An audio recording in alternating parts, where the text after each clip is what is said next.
Chapter 1. I can live without dying now. Buzz buzz buzz. Snap.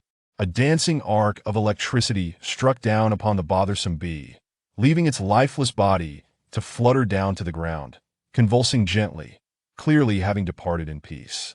Bee slain. Gain 0.1 evolution points.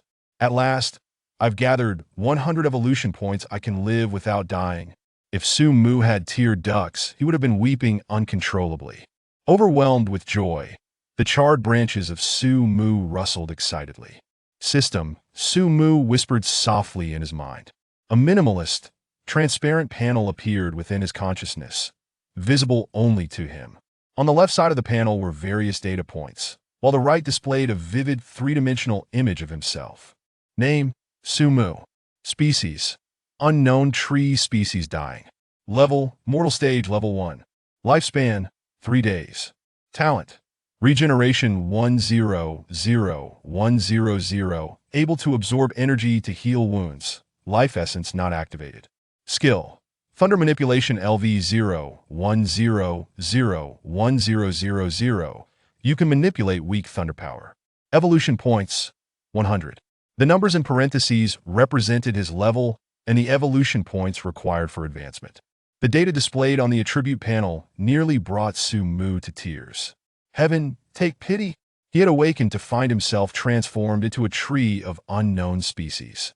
Before he could comprehend what had transpired, he was struck by a bolt of purple anger, plunging him into a dying state, with only 2 months of lifespan remaining.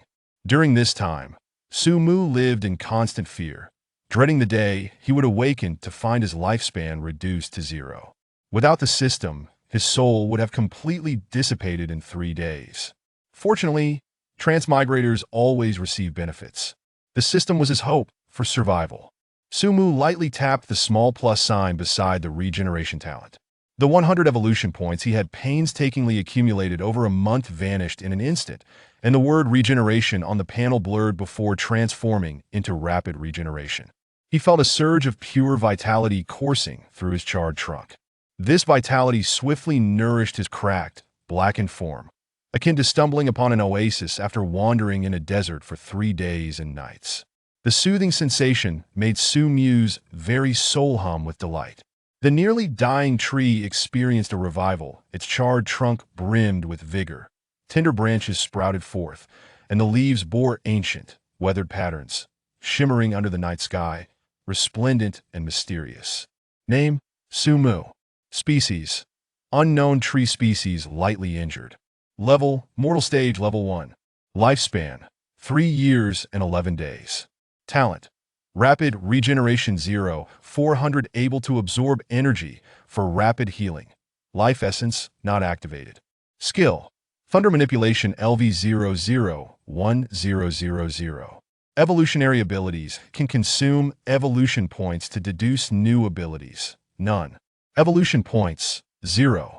Upon viewing the lifespan data on the panel, Su Mu finally felt a weight lift from his heart. Next, I must consider how to acquire more evolution points. What evolution points were? Su Mu could not precisely articulate, but without a doubt, they were his most crucial support. Their existence offered him the possibility of continual evolution. With the aid of evolution points, perhaps one day he could become a peerless being like the Willow God in a perfect world. The sources of evolution points were twofold. One was energy absorption, and the other was slaughter. Currently, the only energy Su Mu could absorb was sunlight and moonlight, akin to the mythical creatures that thrive on the essence of day and night. However, even with his utmost efforts, Su Mu could only garner 1 evolution point daily. Though modest in quantity, it was stable. Yet Su Mu preferred the latter method. By slaying other creatures, he could earn evolution points. Though brutal, it yielded swift results. Otherwise, relying solely on the absorption of sunlight and moonlight, he would have long since returned to the void. Chapter 2. From today on, I shall be a tree that attracts bees and butterflies. After being reincarnated as a tree, Su Mu was uncertain whether this world was still the beautiful blue planet he once knew, but he was well aware that the realm he inhabited was anything but ordinary. In the past month, he had encountered numerous peculiar life forms. A black eagle with a wingspan of 10 meters, wolves the size of calves, snakes as thick as water buckets, and mice the size of infants. Among these, the creatures he dreaded most were the mice, yes, the mice. And they were not just one, but an entire nest. This nest of mice had long been eyeing his body. Had they not feared the residual thunderous aura surrounding him, they would have pounced and devoured him entirely. Since Su Mu had awoken, he noticed that the thunderous aura enveloping him had diminished significantly. It was likely only a matter of days before it dissipated into the ether. Once that happened, without the deterrent of his aura, his fate was all too clear. I must swiftly acquire more evolution points. Having narrowly escaped the brink of death, Su Mu was unwilling to simply sit idly by and wait for his demise. Boom! At that moment, the sky darkened, clouds swirling ominously, laden with low-hanging thunder.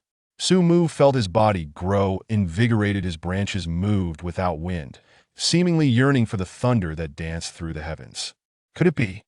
A sudden thought crossed Su Mu's mind. His skill, thunder manipulation, which was at LV0. Crash! Boom! Raindrops the size of beans mingled with the bolts of lightning, composing a magnificent symphony. Beneath the dense night sky, amidst the tempest, a tree radiating a soft glow stretched its tender green branches toward the heavens. Su Mu felt a wild energy surging through his limbs, continuously flowing into his trunk, ultimately transforming into evolution points. Gained evolution points 0.4.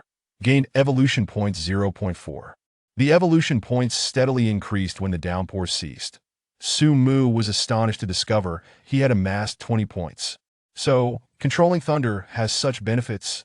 If only this storm lasted all night, acquiring 100 evolution points would be a breeze.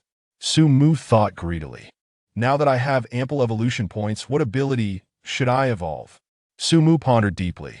Through his explorations, he realized that the uses of evolution points were not limited to the talents and skills displayed on the panel. He could evolve everything about this tree. While evolving my trunk may aid in hunting, I am a stationary tree. This would be akin to waiting for prey to unwittingly collide with me rather than passively waiting. I should actively attract them. Su Mu brimmed with confidence in his own allure, for he was no ordinary tree. In a sense, he was the coveted treasure sought after in celestial tales. His talent, life essence, was a miraculous substance that could aid in the evolution of living beings. However, after being struck by lightning and reduced to a dying state, this talent had become dormant, diminishing his allure and leaving him overlooked. Suddenly, Su Mu noticed rhythmic fluctuations emanating from the panel. He promptly opened the system to investigate. The section on evolutionary abilities displayed unclear text, and Su Mu's heart raced. He hastily invested evolution points into the deduction process. Minutes later, as 10 evolution points vanished, the text became clear. Life attraction. After evolution, it will emit a unique fragrance that possesses a powerful allure for insect life, requiring 10 evolution points. With a thought, Su Mu activated life attraction, and a peculiar wave began to transform his structure rapidly. Skill, Life Attraction LV0040. Emits a fragrance that possesses a powerful allure for insect life. An hour later, the old locust tree, now sprouting new branches, exuded a subtle fragrance. This scent was barely perceptible to humans, but was undeniably enticing to insects. Before long, Su Mu noticed hundreds of bees buzzing from afar. A smile crept across his face. He knew evolution points were arriving at his doorstep. Chapter 3. The unassuming smile of the old farmer. Buzz, buzz, buzz. The diligent bees, adorned in alternating stripes of black and yellow, flitted around the verdant branches and leaves of Su Mu, blissfully unaware of the peril lurking within the very foliage they danced upon. The alluring fragrance emanating from Su Mu intensified, intoxicating these industrious creatures. Unbeknownst to them, the frequency of their wing beats gradually slowed. At that moment, Su Mu unveiled the sinister visage hidden beneath the guise. Revealing its fearsome claws without hesitation, Su Mu unleashed the power of thunder, arcs of electricity crackling among the treetops. Hundreds of bees convulsed, enveloped in black smoke, before plummeting lifelessly to the ground. Kill the bees. Gain 0.1 evolution points. Kill the bees. gained 0.1 evolution points. In an instant, Su Mu amassed a staggering total of 20 evolution points. Rest easy, my little friends, that I shall endeavor to reunite your descendants with you. And together, we shall thrive once more. System. Evolve the branches. Su Mu happily access the system, gently tapping the three-dimensional dynamic graph on the right side of the attributes panel, preparing to enhance its branches. Ding! Evolving one branch requires 10 evolution points. Would you like to proceed? Only 10 points? I shall evolve 2 branches. Upon uttering these words, the familiar magical wave surged forth. Once more, Su Mu distinctly sensed a remarkable transformation in its 2 branches. They elongated significantly, nearly grazing the ground, becoming more resilient and robust than ever before, sprouting new offshoots akin to sharp little blades. A single strike would surely rend flesh asunder. Skill. Mutated branch LV0 tough and sharp. Capable of piercing the flesh of ordinary creatures with full force. A line of small text appeared below. Upgrade condition. The main body must complete its first evolution. I had hoped for another upgrade. It seems I must wait a while longer. Su Mu closed the attributes panel, contentedly wielding the 2 mutated branches, the air crackling with sound as they sliced through it to at this moment. The diminutive bees could no longer satiate Su Mu's appetite for evolution points. It yearned to hunt larger creatures, perhaps a delightful rabbit or the fluttering sparrows. However, rabbits do not gnaw on trees, nor do sparrows linger upon a charred locust tree to entice them. Su Mu needed to evolve the life attraction skill once more. Round and round it goes. All these aspirations rely on evolution points to be realized. With insufficient evolution points, Su Mu could only stifle the restlessness within, focusing intently on becoming a magnificent, fragrant locust tree, luring more charming little insects to their demise. This process was rather monotonous, but fortunately, since Su Mu had been reborn as a tree, patience was in abundance. As night passed, countless insects flew towards the flame. Drawn irresistibly, Su Mu considered that even as a grand tree, it must evolve with the times, not remain stagnant. Employing the most advanced electrotherapy method from its past life, it would not only hone its skill applications, but also render the extermination of these insects far more efficient than laboriously thrashing its branches. Fortunately, following a thunderstorm, the atmospheric electric elements were vibrantly active. Otherwise, even if Su Mu were to be drained, it could not sustain continuous discharges. As dawn broke, Su Mu felt utterly depleted, its branches swaying weakly in the wind. Yet, the evolution points harvested justified the labor of the night. Gazing at the evolution points tally, Su Mu wore a smile reminiscent of an old farmer, gratified by the bountiful harvest. Chapter 4. This rabbit looks absolutely delicious. The warm morning sun bathed Su Mu in a comforting glow, while a gentle breeze brushed past, causing its branches to sway. On this delightful morning, Su Mu drifted into a deep slumber. Awakening in the afternoon, Su Mu felt revitalized and eagerly opened the system panel. With a sweeping gesture, 40 evolution points were invested into the life attraction skill, which transformed remarkably under the influence of these points. Life attraction, LV1-13100. The fragrance you emit possesses a powerful allure for small creatures.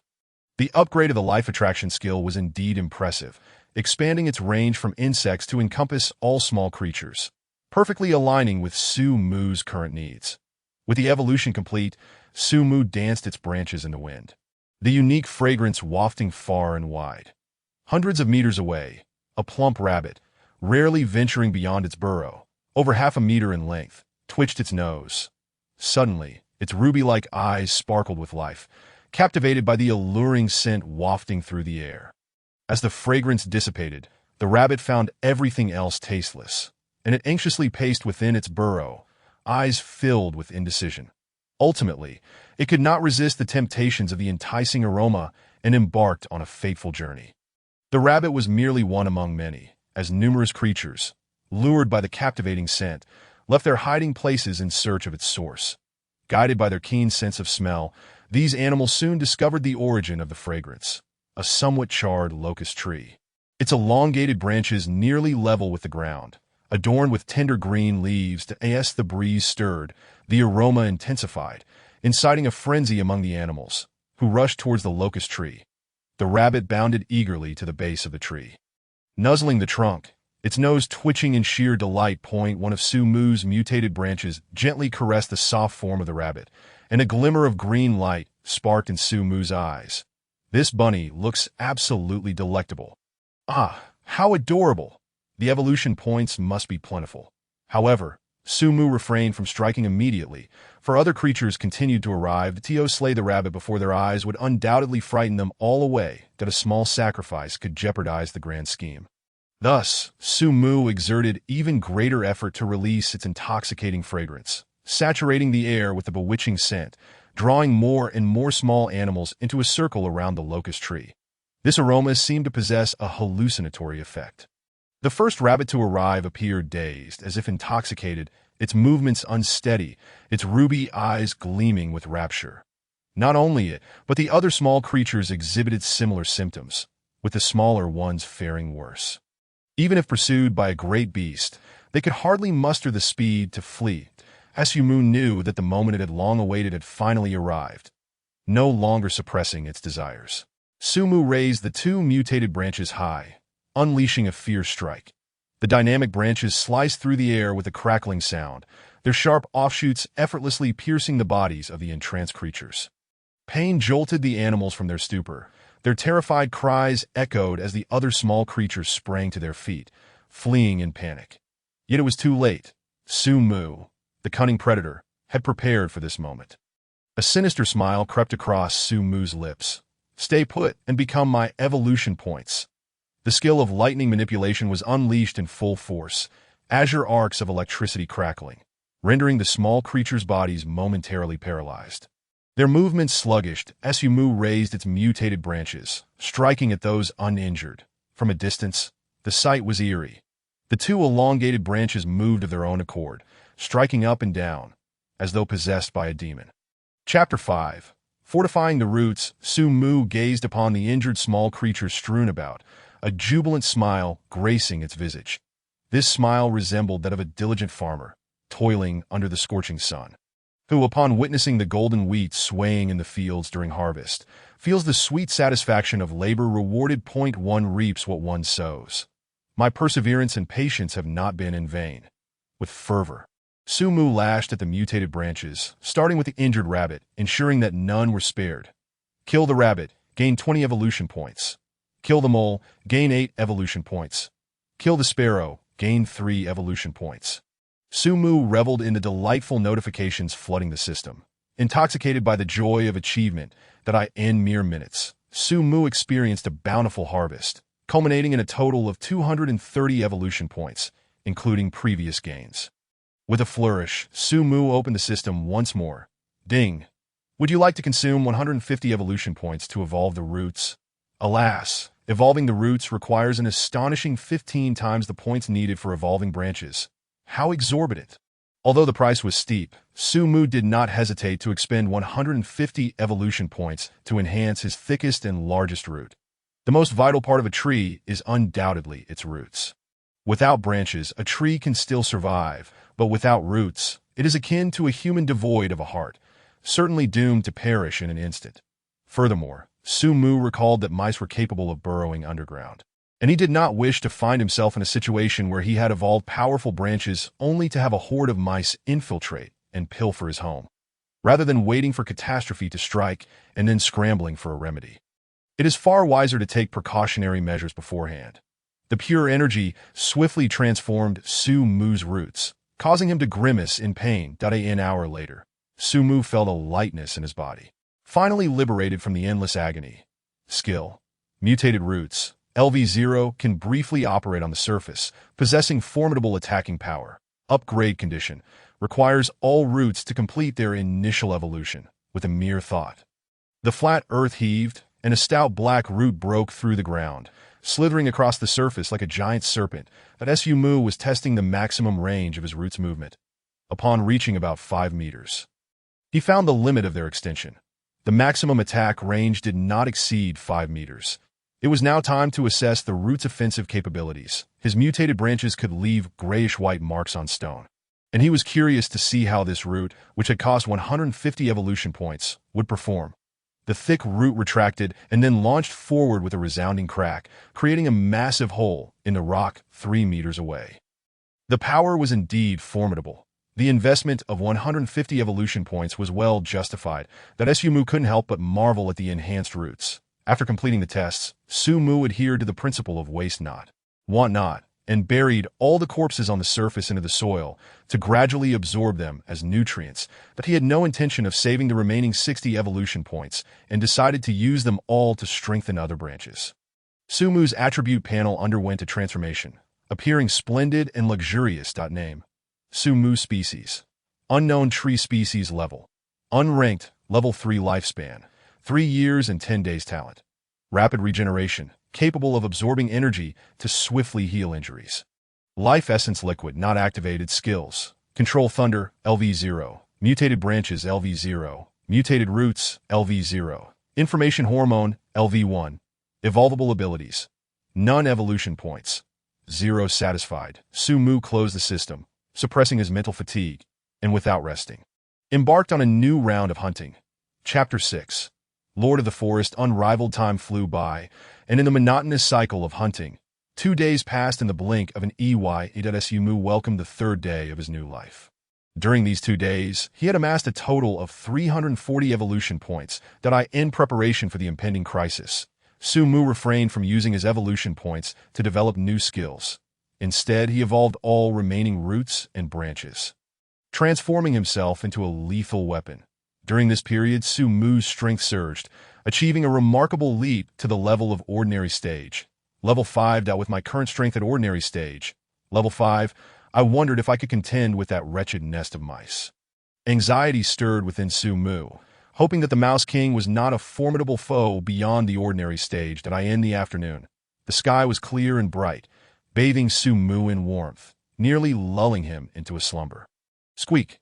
The distant sound of mice stirred Su Mu awake. He immediately concealed his powerful aura, transforming back into the ailing tree he had been 3 days prior to the Mouse King, adorned with lightning-patterned fur.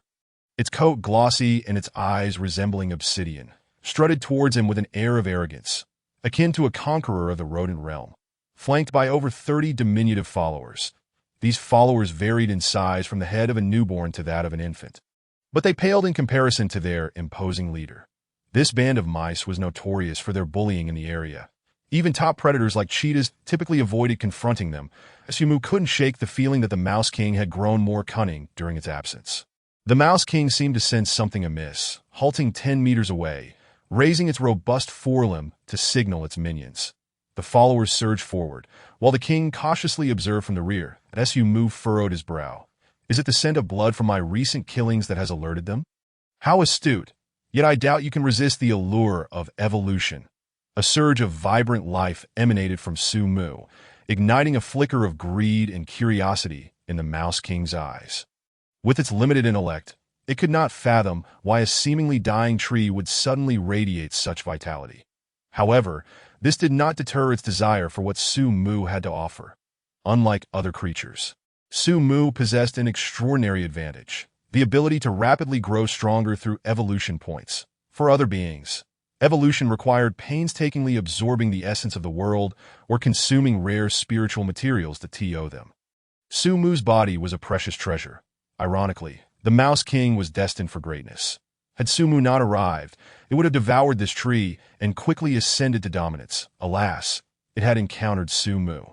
The closer it approached, the more intense the aura became, driving the Mouse King's minions into a frenzy as they sprinted toward Su Mu, realizing it could not afford to let its followers consume this precious resource. The Mouse King charged forward, dismissing any prior feelings of unease. Squeak!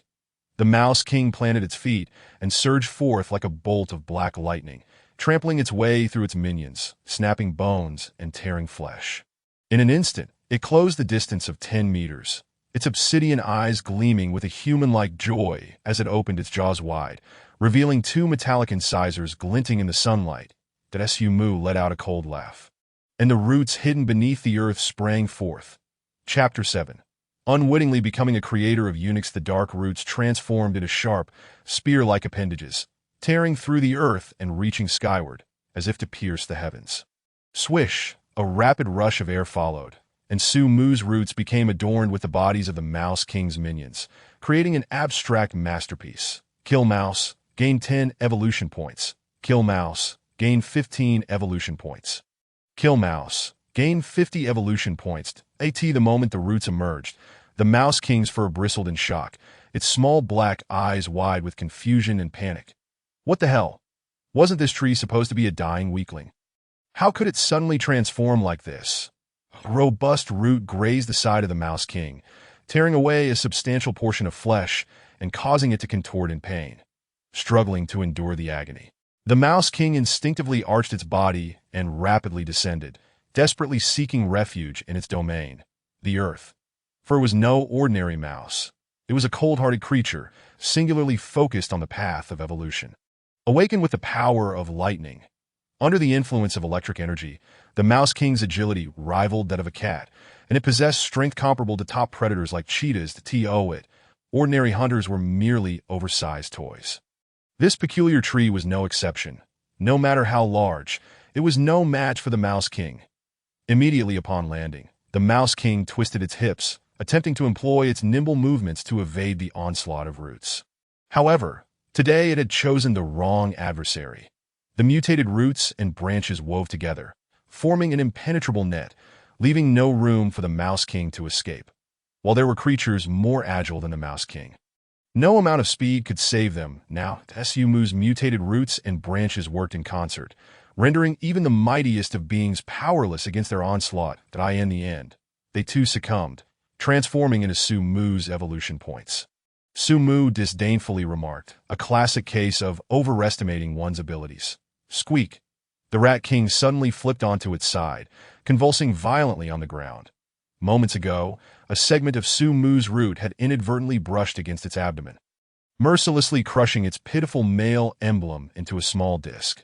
The Rat King rolled its eyes back, its body writhing in agony, frothing at the mouth, experiencing an excruciating pain that resonated from the depths of its very soul. Su Mu's lips twitched, unsure of what to say. He ultimately resorted to humanitarianism, raising a branch to pierce through its skull, thus ending its brief and tormenting existence as a eunuch. Having vanquished the mutated Rat King, he was rewarded with 430 evolution points. The Rat King departed in peace, devoid of any suffering, its eyes reflecting the ecstasy of newfound liberation. Su Mu shuddered as he observed the twitching corpse of the Rat King, an inexplicable thought crossing his mind. Would I become a creator of eunuchs in the future? All I ever wished was to be a tree joyfully dancing in the sunset. How did I inadvertently arrive at this juncture? With a sense of inexplicable sorrow, the verdant leaves rolled the scattered remains back into the earth. Free from his pressing concerns, Su Mu opened the system panel to commence a new round of evolution. The Rat King and its minions had collectively bestowed upon him 930 evolution points, surpassing the total he had acquired over the past few days. This clearly illustrated that the rewards of evolution points were directly proportional to the strength of the creature slain. The mightier the being, the greater the bounty of evolution points. Chapter 8. Fate with this little creature ding. The evolution of the trunk requires 500 evolution points. Do you wish to proceed? Without hesitation, Su Mu invested the 500 evolution points, as a peculiar premonition stirred within him. He sensed that a remarkable transformation awaited him upon completion of the trunk's evolution. Once the evolution points were expended, an overwhelming fatigue enveloped Su Mu's soul, intensifying with the passage of time, compelling him to surrender to slumber. As he drifted into deep sleep, a pure and potent energy surged within him, silently nourishing each cell, triggering monumental changes in his form. Were a botanist to witness this spectacle, they would undoubtedly be astounded. The charred bark began to shed in large flakes, reminiscent of an old snake molting, revealing the branches beneath, akin to exquisite white jade, smooth and delicate. Yet the metamorphosis did not cease there. Su Mu's stature soared at a visible rate. 4 meters, 5 meters, 6 meters, finally halting at a remarkable height of 15 meters. Alongside his growth, his lifespan increased from a fleeting 11 years to a staggering 300 years. A century of existence, for countless humans, represents a lifetime. Yet for Su Mu, it merely marked the dawn of his life.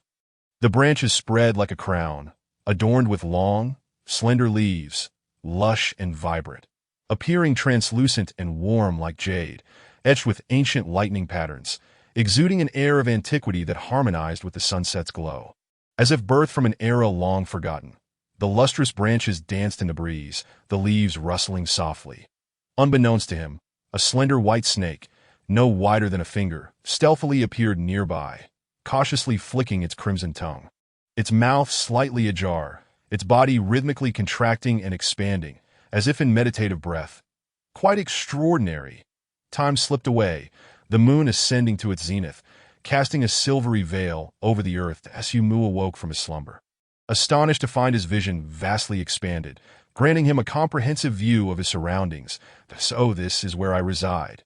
His previous height had rendered him too diminutive amidst the towering trees, compelling him to infer from the heights of the nearby flora that he was situated in a scarcely trodden primordial jungle. Now considerably taller, while still not the tallest in the forest, his 15-meter stature provided him with a clearer understanding of his environment. Su Mu had settled in a small valley, with his coordinates at the center. To the north lay a colossal canyon, home to a mighty river flowing from north to south, its waves thundering and ceaseless. To the east and west stretched endless mountain ranges, densely populated with trees and flourishing flora, the sounds of tigers roaring and monkeys chattering echoing through the air. Refocusing his gaze within the valley, he discovered an intriguing creature. This white snake can indeed breathe. Could it be that this little fellow is also a rare breed of the earth? Su Mu observed the small creature diligently absorbing the essence of heaven and earth. Its earnest demeanor utterly charming.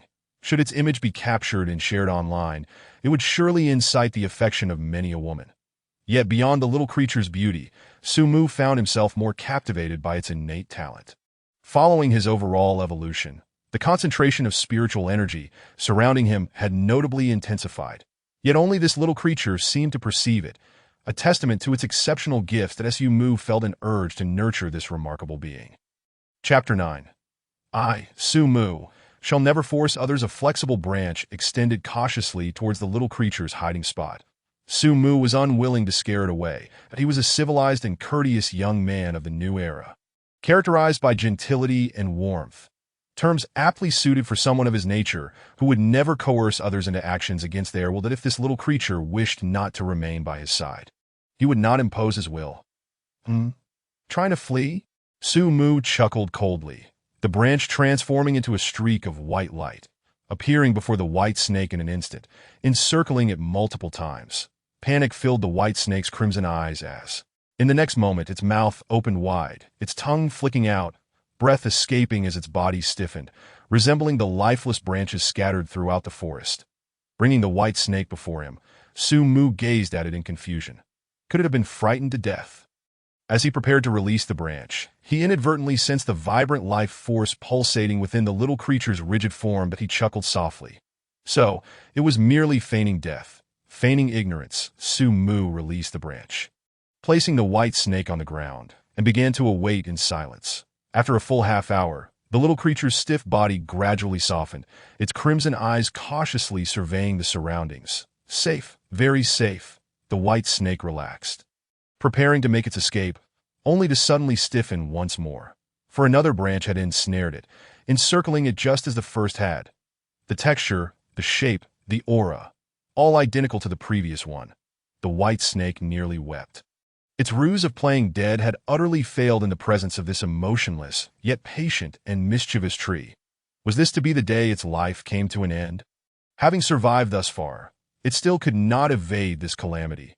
How unfortunate it was! The white snake despairingly closed its eyes, surrendering to fate, as a being awakened by the resurgence of spiritual energy. It was akin to a potent elixir for many creatures. It surmised that this peculiar tree, resembling white jade, would not spare it either. After a prolonged wait, the anticipated pain did not arrive, leading the white snake to cautiously open a slit in its eyes, astonished to find itself still alive. This tree was truly a rogue, delighting in bullying the weak. Though small, the white snake was an awakened anomaly of the world, its intelligence far surpassing common perception, equating to that of a 10-year-old child. The price for such keen intellect during its youth was a remarkably sluggish growth rate, as it required an abundance of spiritual energy for its evolution.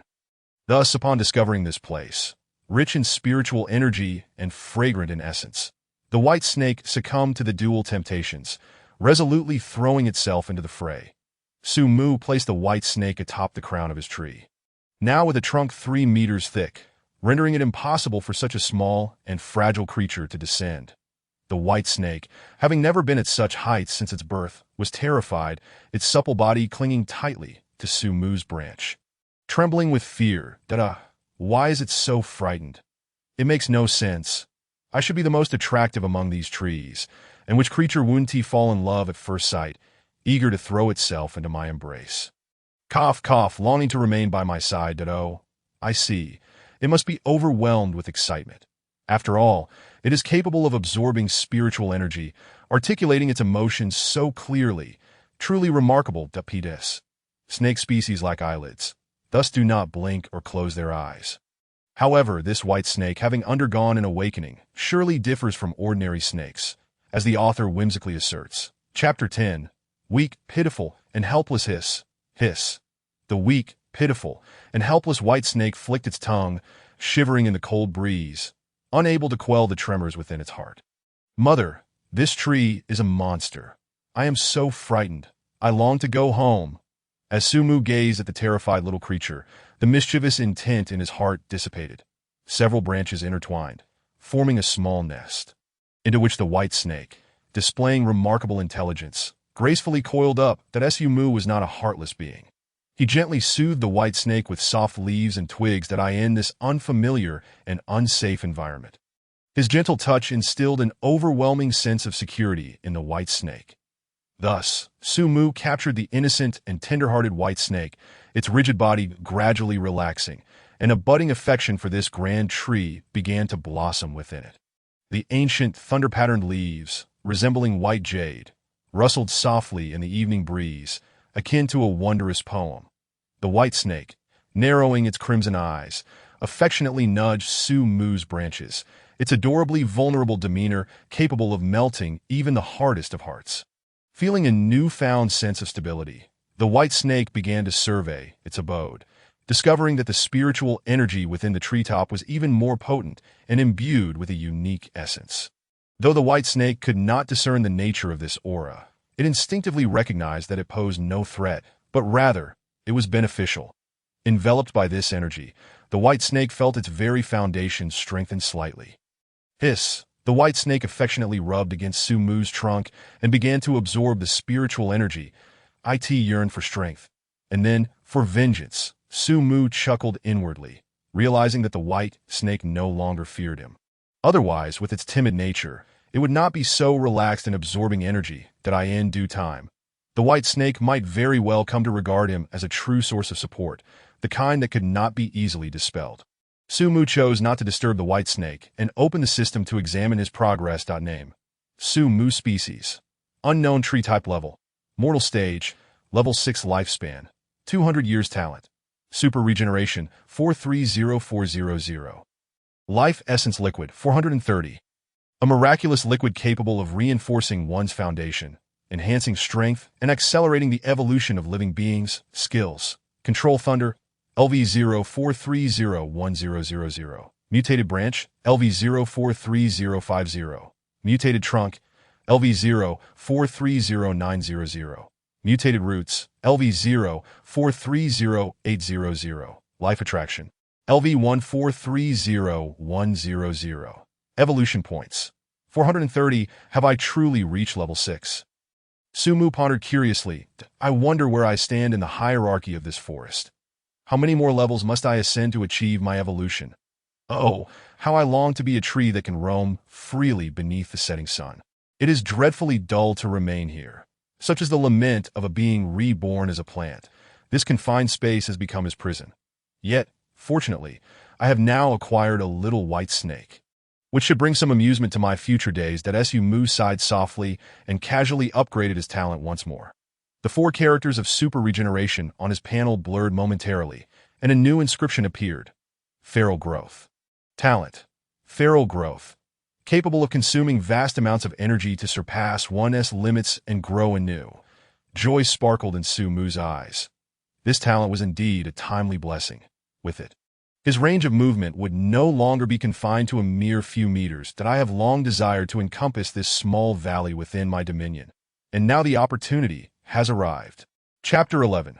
The time for guests has arrived again. Su Mu diligently expended the energy he had accumulated within, as his roots burrowed deeper into the earth, ceasing their descent at approximately 30 meters. Su Mu's expression shifted.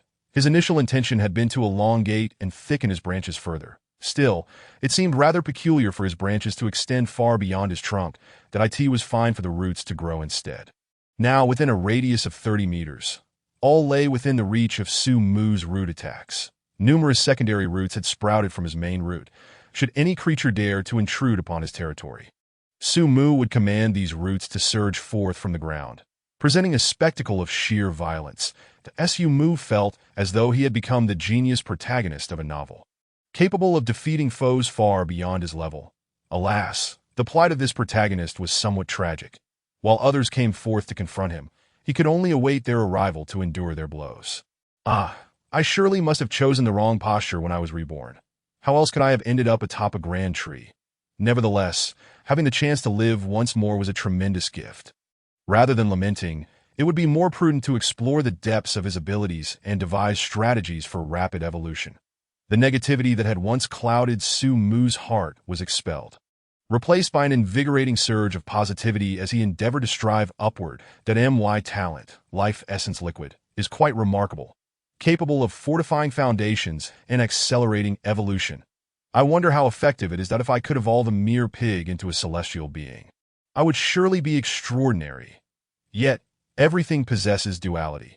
Even without deep contemplation, Su Mu understood that, regardless of the Life Essence Liquid's efficacy, the mere notion of its ability to enhance living beings would attract countless creatures. An innocent man has no sin, yet possessing treasure breeds envy. Though Su Mu currently existed as a tree, his heart remained human, imbued with intelligent thought. The greed inherent in humanity was enough to instill fear even in Su Mu during his human days. For the slightest gain, they would not hesitate to turn against their kin. Should anyone discover his extraordinary talent, it would not be long before he was dissected and placed upon an experimental table. Even if he were not discovered by humans, the beings within this mountain would surely covet his Life Essence Liquid, akin to the way a rat king covets his domain. With this realization, Su Mu's previously relaxed demeanor tightened. I end this life. I seek transcendence and wish no harm upon others. Yet I shall not allow anyone to harm me in the slightest. Without further pause, Su Mu continued his efforts. After a thorough reinforcement, his soul had also grown stronger. Now, even if he remained awake for an entire day and night, he would merely feel slightly fatigued. Sleep had simply become a habit from his human days. The time for guests has arrived again. My dear creatures, are you prepared? Su Mu grinned slyly, intentionally releasing a hint of the Life Essence Liquid's aura to attract more patrons. Coupled with his skill of life attraction, the potency of his allure surged, requiring no elaborate dance to entice nearby creatures. The crystalline branches swayed gently under the night sky, leaves rustling softly, while the tree trunk emitted a soft, ethereal glow that harmonized with the moonlight, resembling a celestial entity. However, those creatures were blind to this beauty. They could not perceive the tree's allure and were instead firmly ensnared by Su Mu's intriguing essence. One after another, they rushed forth, heedless of their own demise. Blood splattered against the luminous trunk, adding a touch of the uncanny and macabre to Su Mu's appearance. Chapter 12. Thousands of tendrils bring an end to all several hundred meters away. A pair of porcupines, adorned with dark, sharp quills and as large as full-grown bison, glared at Su Mu with eyes ablaze with hatred. Their small eyes shimmered with malice. Moments prior, their offspring had attempted to gnaw at Su Mu's branches, only to meet their demise at the hands of a descending mutated branch, which shattered its skull, leaving no chance for survival. The vengeance of the fallen was irreconcilable. Asa tree, you exist solely for our consumption. Why resist? The porcupine couple's eyes glinted with menace as they began to dig into the earth, preparing to charge. Su Mu snorted coldly. He sensed their murderous intent the moment it arose, that he felt no regret for the death of their child. If they sought to devour him, Why should he not defend himself? If they wish to avenge their offspring, then let them come. Let us see whose might prevails. The roots beneath Su Mu began to stir, ready to unleash a multitude of tendrils the moment the porcupines entered his attack range. With a roar, the robust porcupine couple thundered forward, their powerful legs churning the earth, creating deep craters as they charged like unstoppable tanks. Their razor-sharp fangs glinting ominously in the moonlight. The air filled with a cacophony of growls. Unfortunate creatures caught in their path were sent flying as if struck by a speeding vehicle. Their bones shattered, blood frothing from their mouths as they collapsed, their fates uncertain. Should such a fearsome charge collide with Su Mu's trunk, he might very well be shattered to pieces, facing this ferocious assault. Su Mu's resolve hardened. He harbored no inclination to retreat, in a narrow confrontation. The brave shall prevail. Today, it is either your demise or mine. 100 meters, 90 meters, 80 meters, 70 meters, closer, ever closer. In mere seconds, the distance of 100 meters vanished. Now, in Su Mu's eyes, two brilliant lights erupted, and the tree roots hidden beneath the earth violently broke through the surface, revealing resilient, dark tendrils that spiraled upward like a multitude of sharp, pointed lances. Standing erect toward the heavens, as if vowing to pierce a hole through the very sky, these lances then recoiled, and when they contracted to their utmost limit, they suddenly sprang forth with a vigorous bang. Bang, bang. The steed like Lu raced forward rapidly, and the bowstring twanged like a thunderclap. Under Su Mu's full exertion, the air erupted with a cacophony akin to the thunder of spring in a parched land, sending the nearby small creatures into a state of shock, causing them to bleed from all orifices, their brains buzzing, collapsing in a disoriented heap. Boom. The lances collided with the two tank-like hedgehogs, shattering them significantly. Yet they too paid a heavy price. The momentum of their charge came to a halt, their bodies punctured by the lances, which created horrifying wounds through which blood gushed forth like a spring.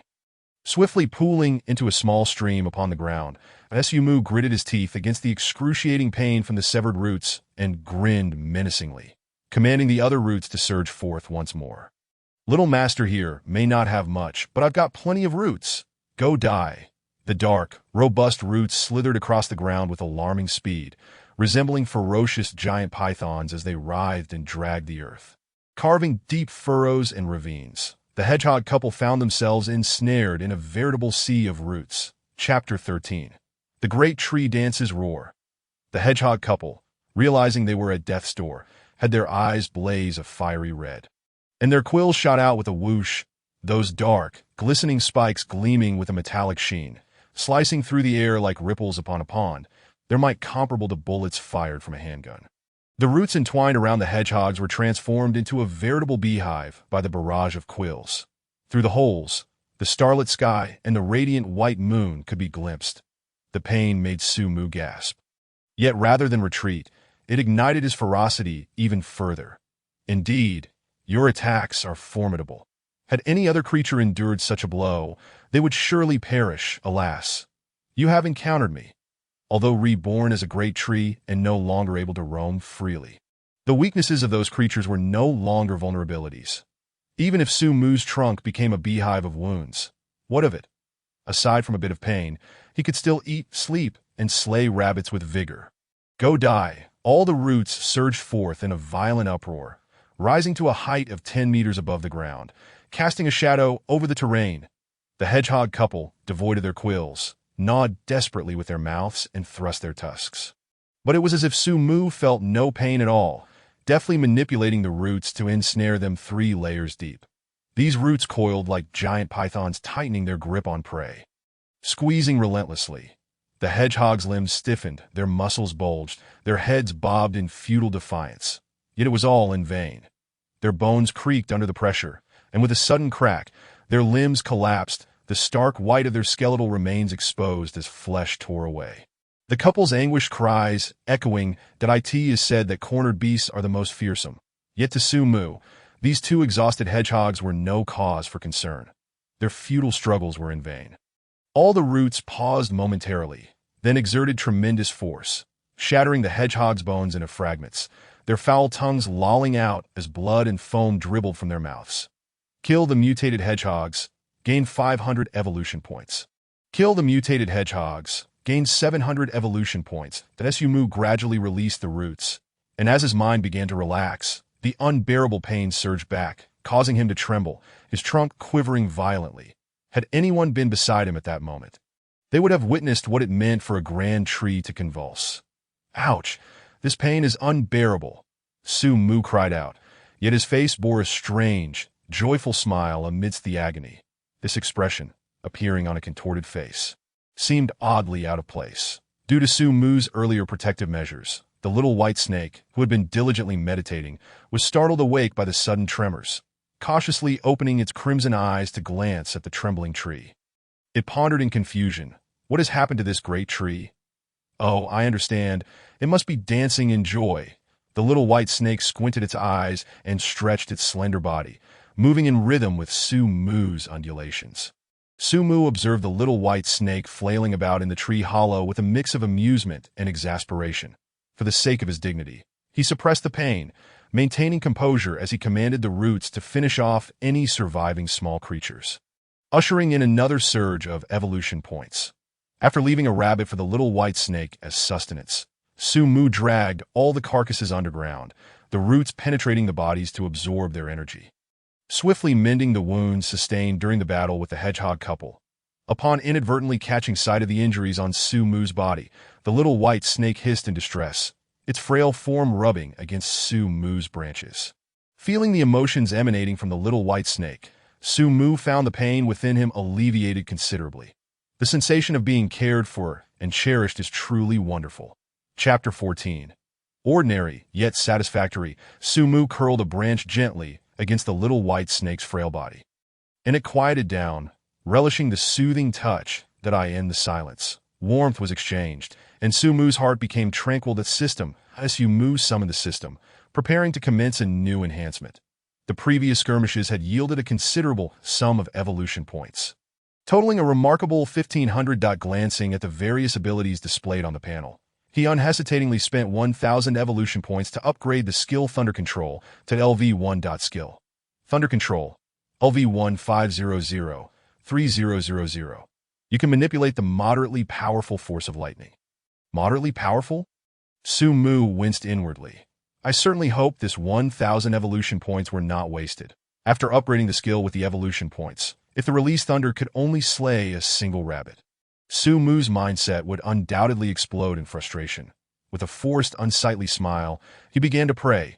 3 pure ones, Jade Emperor, Queen Mother of the West, and System Deity, please bless me. I do not wish to be a weakling who can only slay rabbits. I desire to become the sovereign of the battlefield, the Thunder King. As Su swayed his branches, the spiritual energy within him was rapidly consumed, that a vibrant blue lightning began to gather swiftly around him. The little white snake, startled, bristled in fear, its body taut like a bowstring, its crimson eyes reflecting anxiety and dread. It sensed the aura of annihilation. The power was so ferocious and terrifying that if not for Su's continuous reassurances, it would have long fled. That a plasma sphere, the size of a basketball, hovered before Su's trunk. In that moment, within 100 meters, the sounds of croaking frogs and chirping insects fell silent, the atmosphere thick with stillness. Go! With Su's command, the plasma sphere shot toward a rock wall several dozen meters away. The speed of the plasma sphere was astonishing. To the naked eye, it appeared as a blue arc, a fleeting comet streaking through the sky, and upon impact with the rock wall, the tremendous force obliterated it. Seconds later, the plasma sphere dissipated, leaving a gaping hole 2 meters in diameter in the once solid wall. Su was left in a stupor, his expression blank. For some inexplicable reason, classic quotes from powerful figures in his past life flashed through his mind. Regret not creating Alibaba, Jack Ma, ordinary families. Ma Huatong, Peking University, still okay, Sa Baining, first earn a billion, Wang Jianlin. Plain and unremarkable, Gu Tianla system, this moderately powerful skill is quite something. Whoever the plasma sphere lands upon shall surely perish. Even Jesus would be unable to save them. Had Su learned this skill during his confrontation with the hedgehog couple, they would have fled in terror before he even unleashed it, their tails tucked between their legs. That if LV1 possesses such immense power, what would the higher levels bring? Su Mu's frown transformed into a radiant smile. However, while this skill was formidable, it also drained substantial energy from Su Mu. With his current strength, he could only execute it twice before being left defenseless. Reliant solely on branches and roots for close combat. Perhaps I could draw inspiration from the various Raikage techniques in Naruto regarding the use of lightning.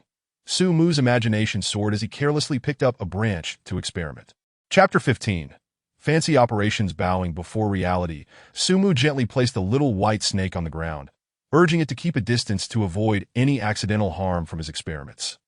For that would surely be comical, that as soon as the little white snake touched the ground, it instinctively darted away, hiding among the rocks, anxiously observing how this abnormal tree would proceed, with his spiritual energy swiftly depleting.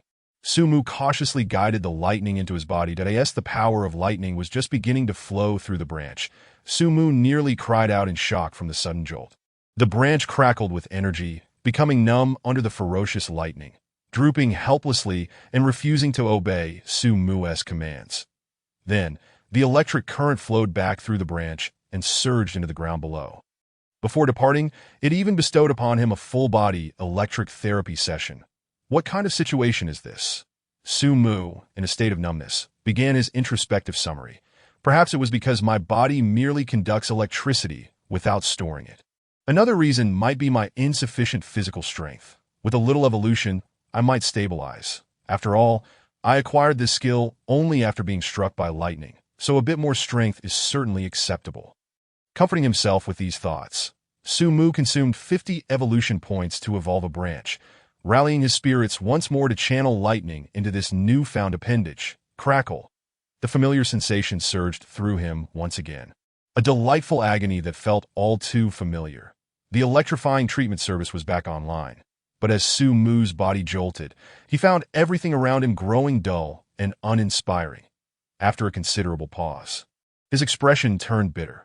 What the hell? Su Mu, overwhelmed by the stark reality of his situation, decided to set aside his ambitious thoughts for the time, being that as he prepared to shut down the system and indulge in a good sleep. A fleeting glance caught his eye, the section for potential evolution capabilities. How could I have forgotten? I still have the system at my disposal.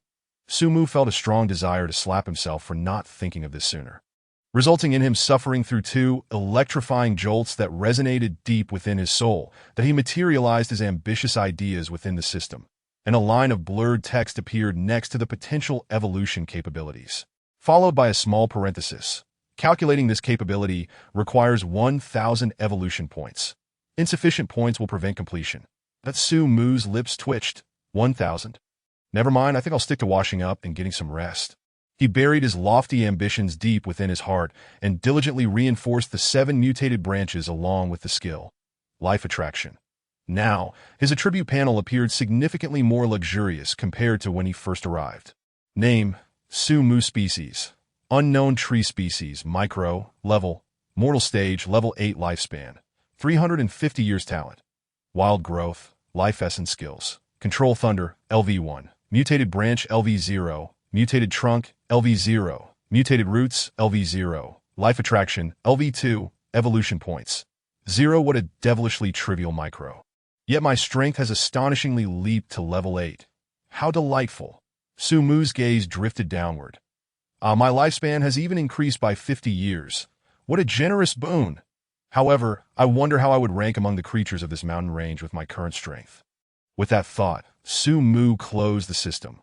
The branch waved, and the little white snake scurried over, expertly coiling around Su Mu's branch, requesting a ride back to its nest. Together, they drifted into a deep slumber, accompanied by the night breeze and starlight. Chapter 16. The Dangerous Hunters Before Dawn. Su Mu awoke early, commencing his diligent labors that a fragrant aroma mingled with the scent of life essence wafted into the air, swiftly attracting the night-hunting predators. Gurgle, gurgle, gurgled, and an eerie sound echoed from the valley's end, mournful and plaintive, sending shivers down the spine in this desolate wilderness that a cautious pack of hunters entered the valley, their green eyes gleaming with a covetous hunger. Remnants of dark blood caked on their faces from previous feasts, their gaping maws revealing dagger-like teeth, jagged and interspersed with bits of flesh that Su Mu furrowed his brow, This band of greedy predators was none other than hyenas. When they roamed in packs, even lions and cheetahs, the apex predators, dared not provoke them. The hyena's ghostly green eyes fixated on Su Mu's figure, eager and restless, having caught the scent of evolution emanating from him. Gurgle, gurgle. The hyenas exchanged strange calls, and a larger one, bearing an unsightly scar at the corner of its eye, growled low, seemingly issuing commands. Instantly, the cacophony of howls ceased. The pack dispersed seamlessly, encircling from various angles. The little white snake coiled up, its body tensed, flicking its crimson tongue, its scarlet eyes anxiously observing the encroaching hyenas, ready to defend Su Mu with its life. Seeing the little white snake's actions warmed Su Mu's heart. It had begun to view him as its protector. He drew a branch to soothe its taut form. While their strength is formidable, even when acting collectively, they have clearly chosen the wrong target. Su Mu's frown relaxed. Regardless of their fearsome reputation as hyenas, in his presence, all were equal, mere stepping stones on his path to evolution. He patiently awaited the greedy hyenas to enter his attack range. Ka! Just as Su Mu anticipated the hyenas to walk into his trap, a sharp and clear cry resonated from the heavens, but he looked up to discover a dark cloud swirling ominously above him. Upon closer inspection, it was no mere cloud but a majestic black eagle, its wingspan stretching an impressive 10 meters. Su Mu felt a long-forgotten sense of danger emanating from this creature, reminiscent of the time months ago when he was struck by lightning and left on the brink of death, preyed upon by a horde of rats. Now, that same trepidation washed over him as he beheld this magnificent eagle, that it was not a favorable omen to be the target of such an extraordinary predator. The little white snake's demeanor shifted violently upon hearing the eagle's piercing cry, its scarlet eyes fixed on the aerial sovereign, filled with an unquenchable hatred. What has gotten into Xiao Bai? Su Mu wondered. Perplexed, could it be that Xiao Bai has a history with this eagle? But that seemed implausible. Xiao Bai was far too small and young to have crossed paths with such a creature. Could it be that the eagle was responsible for the death of Xiao Bai's mother? Recalling his first encounter with Xiao Bai, he noted that it had been alone, considering the natural order. It was indeed unusual that a young snake of its age should typically be by its mother's side. Snakes, despite being cold-blooded, lack the capacity to survive alone in the wild shortly after birth, usually requiring maternal care until they can fend for themselves. Regardless, Xiao Bai is under my protection now that if anyone wishes to harm it, they must first contend with me. Chapter 17. The Terror of the Aerial Sovereign Ka. The black eagle wasted no time. Diving from the sky like a fighter jet, its massive wings creating a fierce wind that stirred up dust and debris from the ground, as it approached, Su Mu discerned the full splendor of the eagle. Its feathers glistening with an ominous sheen, hinting at a metallic luster. Most alarming were its wings, whose feathers tapered like expertly forged steel weapons, their edges honed to a deadly sharpness, exuding a chill that spoke of the countless lives taken. Su Mu had no doubt that these metallic wings could effortlessly cleave through flesh and bone. Whoosh! A vicious gust swept through, and a hyena, caught unawares, was sliced in half by the eagle's right wing. Its body falling lifelessly to the ground, the wound smooth and grotesque, entrails and blood spilling everywhere, saturating the air with a pungent stench. Roar! The alpha hyena bellowed, muscles tensing as it charged at the eagle. Kicking up dirt in its furious sprint, moving with such speed that it appeared as nothing more than a blur. But who is the black eagle? The undisputed ruler of the skies before the alpha hyena could reach it. The eagle spread its wings and vanished from sight. The alpha hyena, left in disarray, crashed to the ground, bewildered. Whoosh! Two more hyenas met the same fate, cleaved in two by the eagle's wings, falling lifelessly to the earth. The black eagle displayed an overwhelming ferocity, almost mocking as it hunted the pack of hyenas, who once roamed this forest with pride, now reduced to frightened, tail-tucking creatures fleeing in terror from a distance. Su Mu began to sense an unsettling shift. Initially, he had thought this extraordinary aerial sovereign was targeting him and Xiao Bai, but as time passed, it became clear that the eagle was merely toying with the hyena pack. Not even glancing in his direction, that Su Mu's expression darkened. His worst fears were materializing, that if the black eagle regarded him as a target, that would be one thing. What he dreaded was for the eagle to view this area as its hunting ground. as that would mean he might never acquire evolution points through hunting. To block someone's path to wealth is akin to killing their parents, and to obstruct another's path to greatness is to become their mortal enemy. Seeing the Black Eagle encroach into his attack range, Su Mu hesitated no longer and struck back with ferocity. Whoosh! The sharp roots erupted from the ground like an array of indomitable spears, piercing through all hyenas within his range, impaling them and leaving them hanging, blood cascading down the roots. Kill the hyena, gain 60 evolution points. Kill the hyena, gain 50 evolution points. Kill the hyena, gain 80 evolution points. Only the alpha hyena, possessing remarkable agility, sensed the disturbance beneath the ground and narrowly evaded Su Mu's deadly assault. Ka! The Black Eagle was startled by the sudden attack, its feathers bristling as it took to the skies above the azure expanse. Its sharp eyes blazed with fury as it fixed a menacing gaze upon Su Mu. That a powerful thigh had been injured by a tree root, leaving a gaping wound that bled profusely. This was the first time in its life that it had sustained such a grievous injury. That insufferable tree was cursed. With a piercing cry, the Black Eagle began to flap its dangerous metallic wings with fervor, unleashing razor-sharp gusts that descended from a height of 100 meters. That Su Mu, feeling helpless, could only shield himself with the tree roots, attempting to withstand the onslaught of these wind blades. Thud! Thud! Thud! The dull thuds echoed as Su Mu was left battered and bruised by the relentless assault. Chapter 18. I am nearing death. Upon witnessing Su Mu's dire state, the Black Eagle squawked in delight. That Su Mu, with an odd expression, looked up at the self-satisfied Black Eagle. Are you merely tickling me? In truth, the wind blades had barely grazed him. Although the surface appeared utterly tragic, the injuries were hardly consequential. Yet, despite being unscathed, Su Mu, as an immobile tree, found himself powerless against this agile aerial predator. Would he be forced to endure this stalemate with the feathered fiend? Su Mu felt a throbbing headache. Just imagine, having a colossal eagle with a wingspan exceeding 10 meters circling above him daily. Even if he were to employ his life-attracting skill, it would be futile unless some creature were foolish enough to wander into his grasp. Unless, of course, Su Mu unleashed the full force of his life essence. But that would be tantamount to courting death, as it would inevitably attract a horde of beasts, and no matter how strong Su Mu became, he would be engulfed by the tide of beasts. As Su Mu pondered, a sudden flash of inspiration sparked in his mind. He gazed at the arrogant Black Eagle, a sly grin forming at the corner of his mouth. Little brother, you are still too naive. Let us see how you meet your demise. Su Mu's aura instantly diminished, his once resilient and upright form resembling a mere shadow of its former self, as pure life essence oozed from one of his branches, trickling slowly to the ground. This droplet of life essence was remarkably rich and pure, emanating a scent that ensnared the hearts of both the Hyena King and the Black Eagle. The Hyena King, initially intent on stealthily retreating, found himself frozen in place upon catching the scent of the life essence. His greedy eyes fixated upon it, as if Su Mu were the only entity in his world, drool dripping uncontrollably. This was a glimmer of evolutionary hope.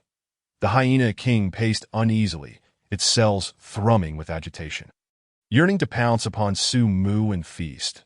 Yet it had not lost its wits, remembering the fearsome aerial predator above. Ka! The Black Eagle, noticing that the Hyena King dared to remain, screeched, ready to eliminate it before savoring the peculiar tree. Yet, faced with the peril of death, the Hyena King ultimately suppressed its cravings, pressing against the wall and carefully slipping out of the valley's shadows. Before departing, the Hyena King cast one last lingering gaze at Su Mu, seemingly intent on committing his appearance to memory. With a low growl, the Hyena King departed the valley without a backward glance. The Black Eagle's sharp eyes glimmered with anthropomorphic satisfaction. The dim-witted fool has finally fled. Now I can thoroughly enjoy this grand tree. With a resounding cry, the Black Eagle felt an exhilarating rush coursing through its veins, a primal thrill that was indescribable. After consuming the essence of this tree, I shall surely break my shackles and ascend to a new realm. The Black Eagle, undeterred, swooped down, closing the distance to Su Mu's roots surged forth once more, prompting the Black Eagle to instinctively gain altitude. Yet, it was still grazed by a branch, emitting a cry of pain, only to realize that it felt no true hurt. This attack lacked the potency of the previous ones, merely a fa-ade of menace that crumbled before the might of the tree. The Black Eagle's eyes flashed with indignation. It had been outwitted by a mere bluffing tree. Such humiliation! Caw! The Black Eagle descended with a malevolent gust. Chapter 19. How did you crash, brother? As the Black Eagle dove from the sky. Su Mu commanded his roots to intercept. However, the eagle's razor-sharp metallic wings tore through the obstructing branches with ease, rendering them futile in an instant. Su Mu's branches splintered, causing him immense pain and further sapping his strength. The Black Eagle surged forward with unstoppable force, oblivious to the thick primary roots stirring beneath the ground, poised like a patient predator awaiting the perfect moment to strike. The muscles in the Black Eagle's thighs tensed. Its gleaming claws, glinting with deadly intent, lunged for Su Mu's trunk. Now, a spark ignited in Su Mu's eyes as his energy waned, electric charges in the air swirling into a frenzied storm. These charges coalesced into a crackling arc, which further concentrated into a highly compressed plasma sphere. The sheer energy contained within the plasma sphere sent the Black Eagle into a state of panic. Caw! This tree was supposed to be on the verge of collapse. How could it unleash such terrifying electricity? The Black Eagle had no time to ponder the tree's condition, its mind consumed with a singular thought: escape. Yet Su Mu would not permit it to flee. This was his ultimate strike, born from his expended energy, that if he failed, he would have no choice but to succumb to the onslaught. With a cold huff, Su Mu commanded the roots, severed by the eagle's metallic wings, to entwine into a murky sea of black. The Black Eagle, observing the tumultuous sea of roots, felt a flicker of dread in its sharp eyes that flapped its wings with all its might, producing a fierce shriek that split the air, cleaving the thick roots in two. That Su Mu's soul quivered. This attack had inflicted significant damage upon him, but the Black Eagle was not unscathed. Its strength diminished after executing the maneuver. Its speed decreased. Not to mention the time lost navigating through the tangled roots had granted Su Mu the opportunity to aim at the Black Eagle and unleash the plasmasphere. Without a sound, a stunning and lethal blue arc cut through the air, the plasmasphere silently appearing behind the Black Eagle. The Black Eagle, quick-witted, desperately twisted its body, morphing from a straight line into a diagonal position. Yet evading the plasmasphere was no easy feat. During its maneuver, the Black Eagle's once proud metallic wings were struck by the sphere, which melted them as if they were mere paper. The right wing crumbled under the onslaught, flesh and bone merging into a charred mass, an acrid stench wafting from the wound. Severely injured, the Black Eagle began to plummet. This Black Eagle, however, was driven by an insatiable will to survive, ignoring the excruciating pain from its shattered wing. It adjusted its course and sprinted toward the valley's exit, propelled by its powerful legs that moment. The Black Eagle was a mere shadow of its former self, enveloped in acrid smoke, its movements distorted by agony. Resembling a plump ostrich frantically fleeing with its rear ablaze, that Su Mu's gaze remained indifferent, as the primary root surged violently from the earth. With the ferocity of a dragon, the primary root struck toward the beleaguered Black Eagle. Chapter 20. Little Bai's Attributes Panel Caw. The Black Eagle shrieked in agony as the sharp primary root pierced through its abdomen, creating a massive gaping wound that obliterated its vital organs in an instant. The primary root, undeterred, drove the Black Eagle's massive body 3 feet deep into the rocky wall before finally halting. With a swift motion, 2 more roots lunged forth, ruthlessly piercing the Black Eagle's neck and heart, ensuring its demise. The kill of the mutated Black Eagle granted 950 evolution points. The TO received 950 evolution points was astonishing. Su Mu's eyelids twitched violently. After days of relentless battles, he had begun to grasp the significance of the evolution points. Each creature slain yielded points roughly corresponding to their strength. Common creatures provided no more than 50 points upon defeat, while those of a higher rank yielded far more. In simple terms, if Su Mu were to slay a creature below level 6, he could expect to earn between 600 and 699 evolution points, with slight fluctuations not exceeding 100. Thus, the strength of the Black Eagle he had just vanquished was evident. It was on the cusp of becoming a true, extraordinary being. Unfortunately, it had crossed paths with the even more formidable Su Mu. Little Bai, upon witnessing the Black Eagle's demise, displayed a mix of relief and bewilderment in its crimson eyes. Yet, as its gaze fell upon the white jade branches before it, the confusion melted away, replaced by a profound sense of tranquility. Ding! In Su Mu's mind, a faint sound resonated, and a rudimentary attribute panel materialized before his eyes to his astonishment. It belonged to Xiao Bai. Name: Xiao Bai. Race: White Snake. Level: Common. Grade: Level 2 Talent. Upon seeing the 3 question marks, Su Mu felt a mixture of joy and concern, uncertain whether this talent was so formidable that it could not be displayed, or so feeble that even the system deemed it unworthy. Hisses. Perhaps Xiao Bai sensed his musings. It hissed while flicking its forked tongue, its mouth slightly ajar. The blood energy from the corpses on the ground seemed to be drawn away by some unseen force, separating from the lifeless bodies.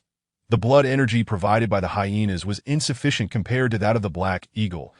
As Su Mu observed the corpses shriveling into desiccated remains, that a mist-like essence of blood floated in the air, soon compressing and crystallizing, ultimately forming a blood pearl the size of an infant's fist, its shape reminiscent of a droplet. Under the sunlight, it sparkled like a rare ruby, exuding a subtle fragrance devoid of any hint of blood. Xiao Bai deftly maneuvered the gem-like blood pearl to hover near Su Mu's trunk, where it burst apart, transforming back into a mist of blood. This process, seemingly repetitive, was far from trivial. Initially, the blood energy extracted by Xiao Bai contained too many impurities. However, after compression and purification, it was distilled into pure life energy. Though the amount of purified blood energy appeared minimal, its effects were extraordinary. Creatures below level 3, consuming it could elevate their level with no side effects. While it couldn't compare to Su Mu's life essence liquid, it was still remarkably powerful that if Xiao Bai wished, it could utilize this unknown talent to grow rapidly. Yet being in its juvenile stage, Xiao Bai was incapable of contending with creatures rich in blood energy. Had it not encountered Su Mu, it might have waited an eternity to harness this mysterious talent. Although Su Mu could sense the pure life energy within the blood essence, he was merely a great tree, unable to absorb anything beyond nourishment. Xiao Bai's goodwill might ultimately prove futile.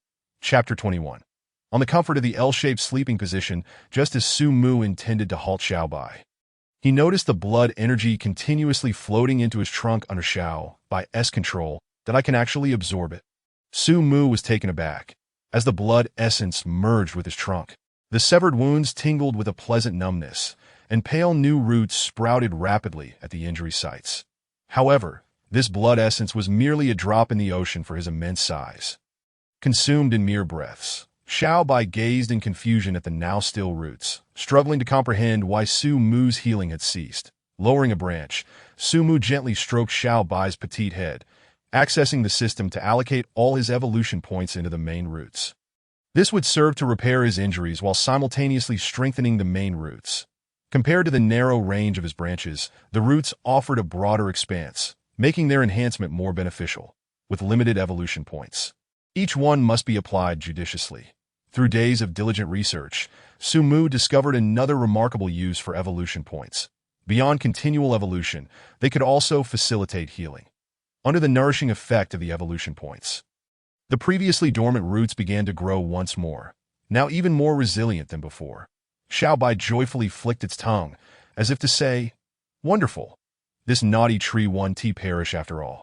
Upon completion of the enhancement, the range of Su Mu's primary roots expanded by an impressive 20 meters, reaching an astonishing 50 meters that he commanded all his roots to retract underground, tirelessly extending downward. The once formidable rocks that had obstructed his growth crumbled like tofu before these evolved roots, allowing them to penetrate effortlessly. That Su Mu discovered that the deeper the roots extended, the more energy he could absorb, with evolution points accumulating at a rate of 0.1 per minute. Though this figure seemed modest, it would accumulate significantly over time. By day's end, even without exertion, Su Mu could amass 144 evolution points, equivalent to slaying a level 9 great eagle. The previous arduous battles had left Su Mu exhausted. After reaching the limits of his roots, he gazed at the gently pulsating evolution points and fell into a deep slumber. Meanwhile, Xiao Bai, with unwavering determination, diligently absorbed the spiritual energy from the AI. Our IT-2 sought strength to assist the great tree in battle, as both tree and snake fell into a tranquil state. The tumultuous echoes of the prior battle dissipated into silence. The following day, Su Mu awoke rejuvenated, nearly bursting into laughter upon witnessing Xiao Bai's peculiar L-shaped sleeping posture. How could a snake possibly sleep in such a formation? And so blissfully at that. This talent was truly unparalleled.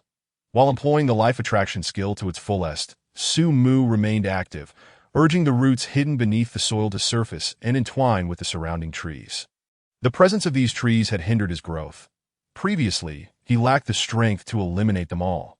Today, he resolved to ensure that no other trees existed within a 50-meter radius. The resilient roots rapidly coiled around the towering trees, toppling them with an agonizing creak, stirring clouds of dust.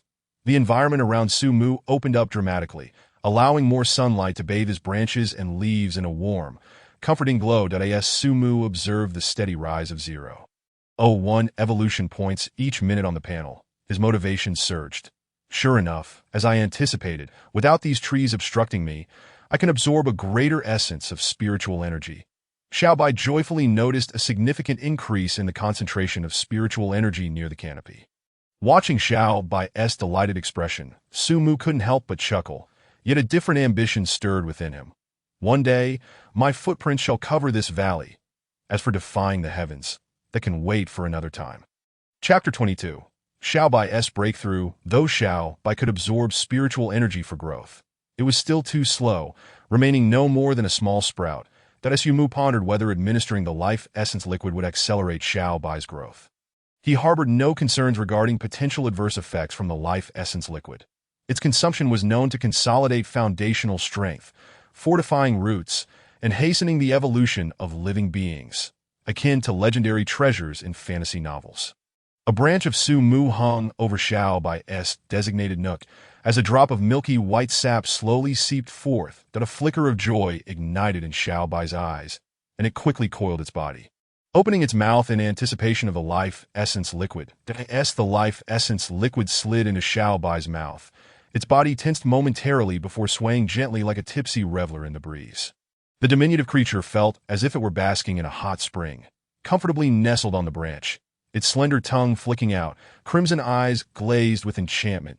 Su Mu, intending to offer Xiao Bai another drop, hesitated, noticing its intoxicated demeanor, fearing that an excess might overwhelm the little one. Watching Xiao Bai in such a state, Su Mu couldn't help but chuckle. This little fellow is far too fragile. One drop is already too much.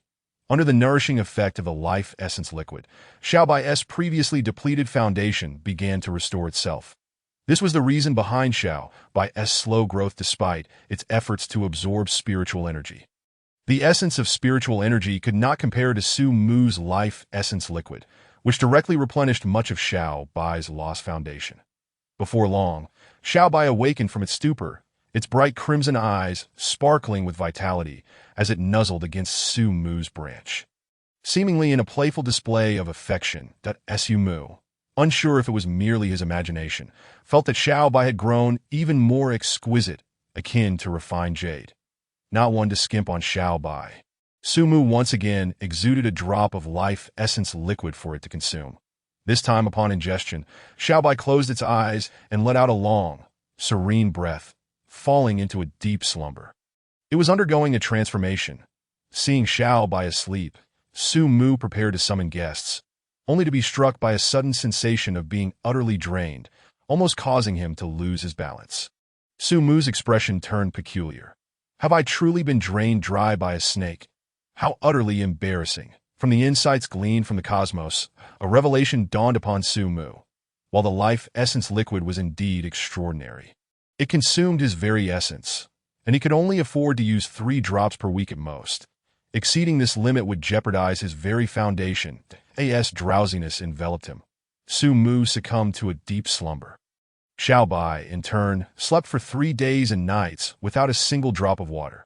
This may sound unbelievable, yet in reality, animals consume food merely to replenish the energy expended by their bodies.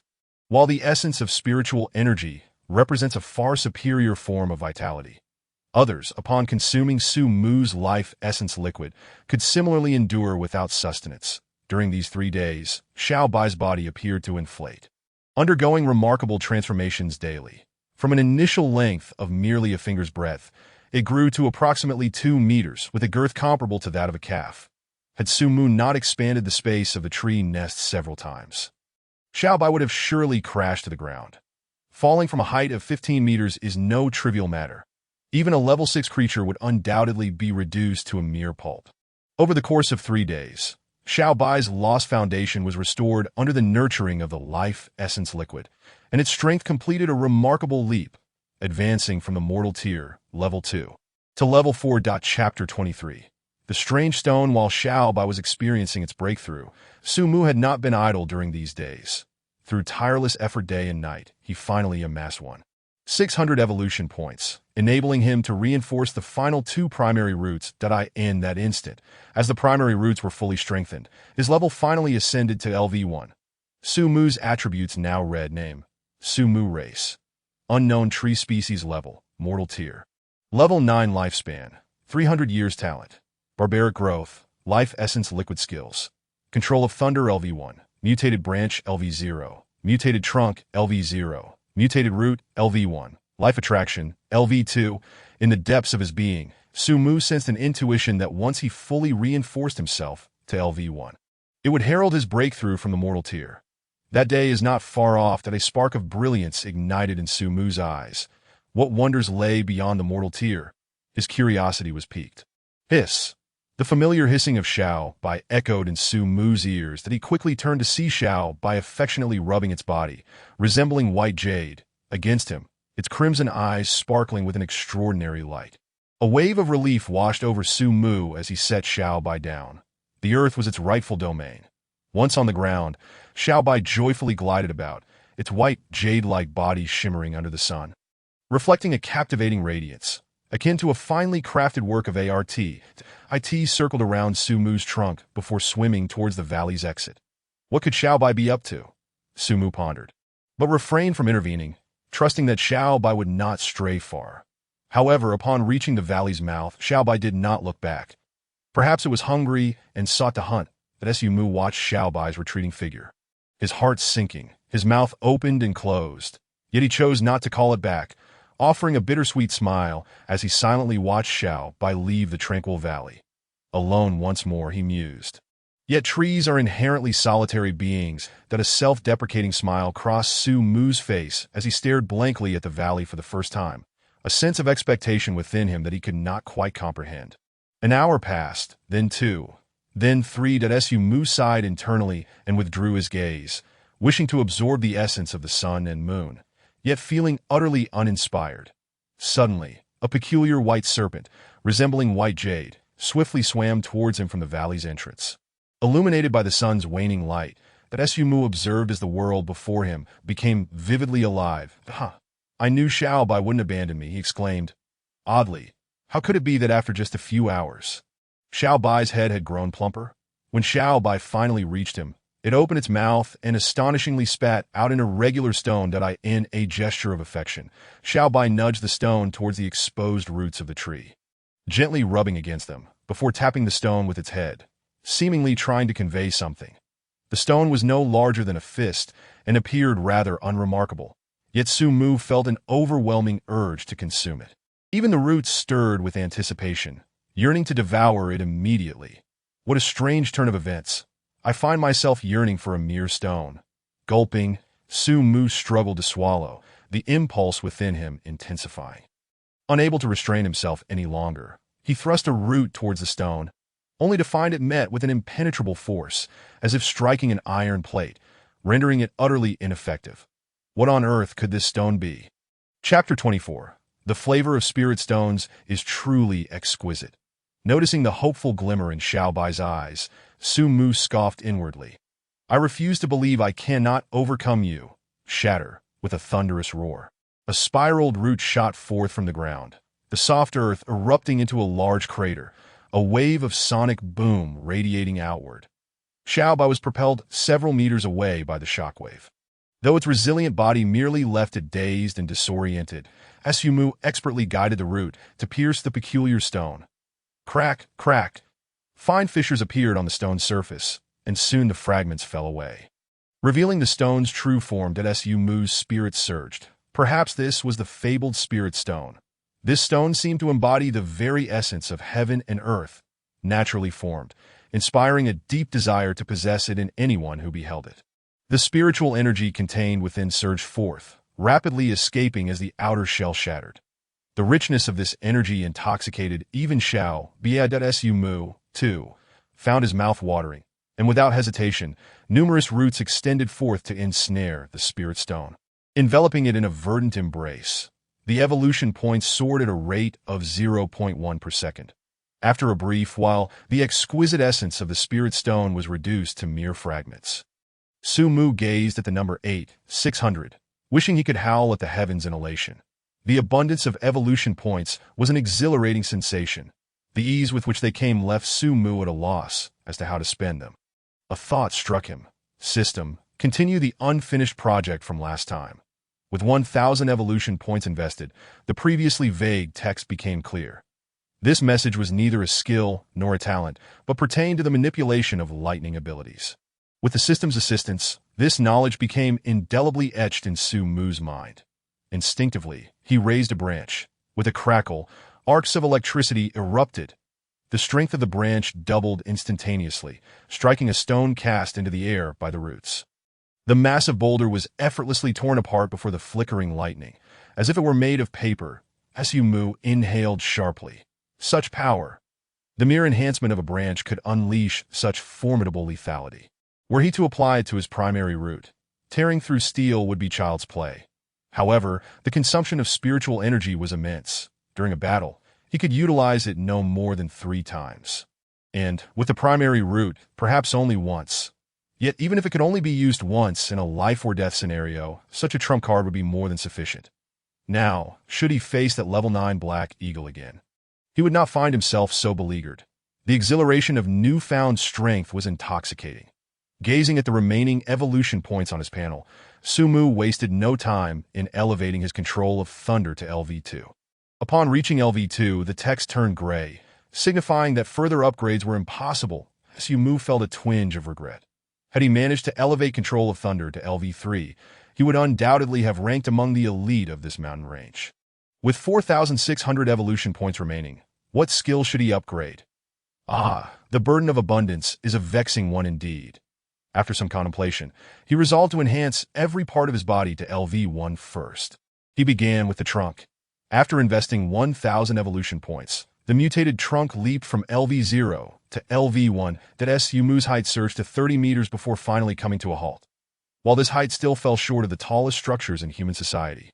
Within this valley, none could rival him. Chapter 25, Break Through a New Level.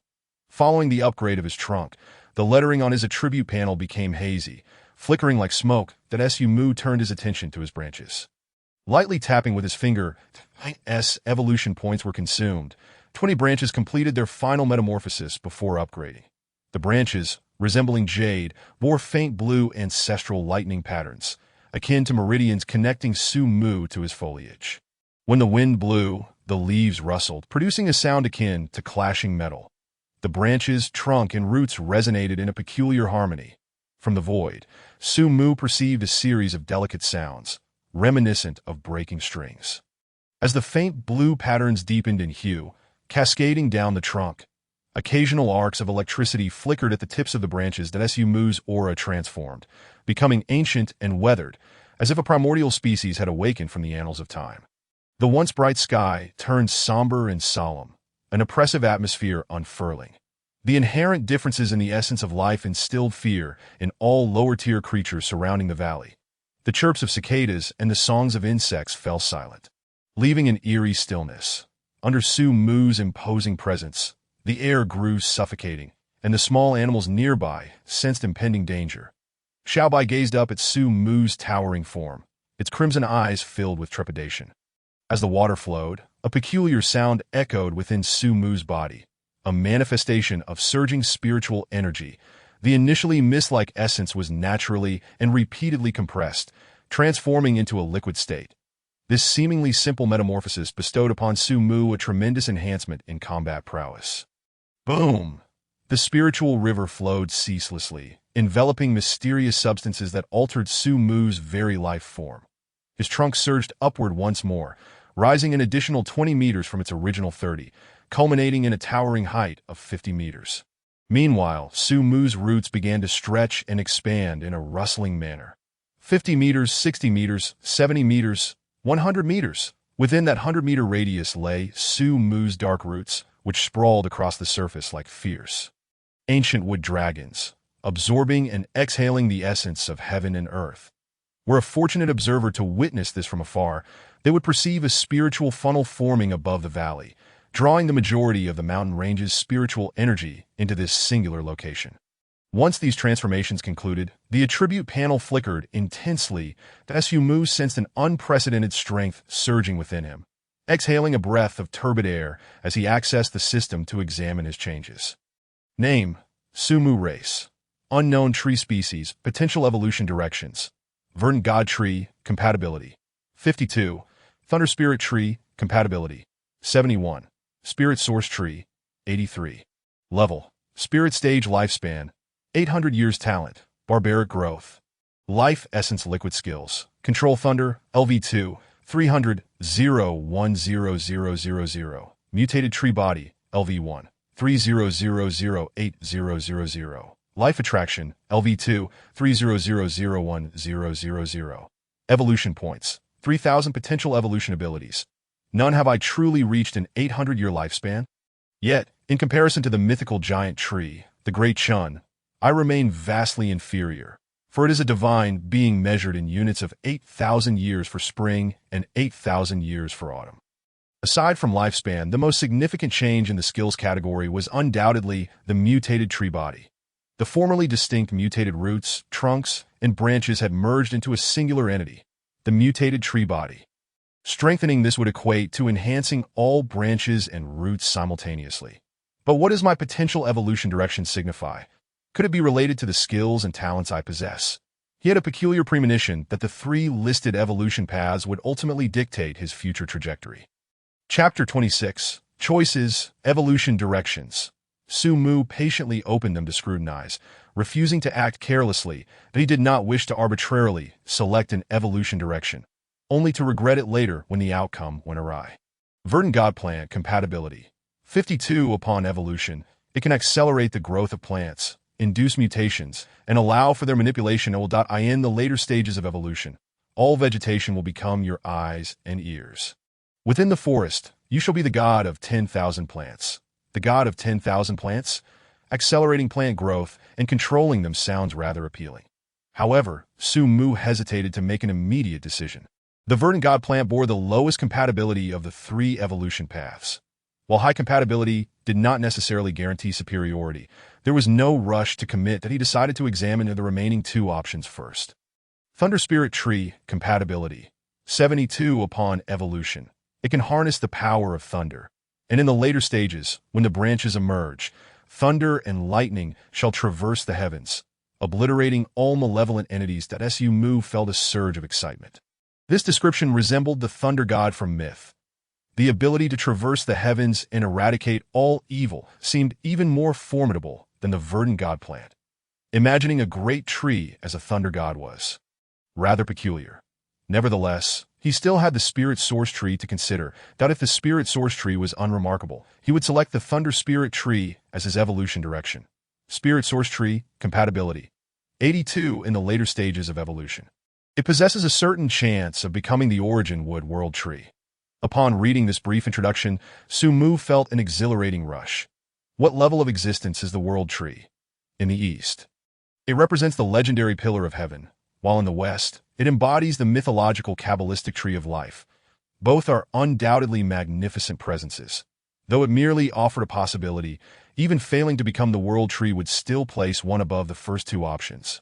The god of 10,000 plants sounds impressive, yet to achieve that would require significant time. And its weaknesses are glaring, confined to one area. Leaving the forest would render it powerless. He aspired to be a great tree that could run beneath the setting sun. While the Thunder Spirit tree boasts formidable offensive capabilities, Su Mu was an immovable tree. How could he traverse the heavens? Wouldn't he be at risk of being felled by a cadre of Taoist priests wielding peachwood swords? Damn it, with this option, what more could one desire? System, I choose the spirit source tree.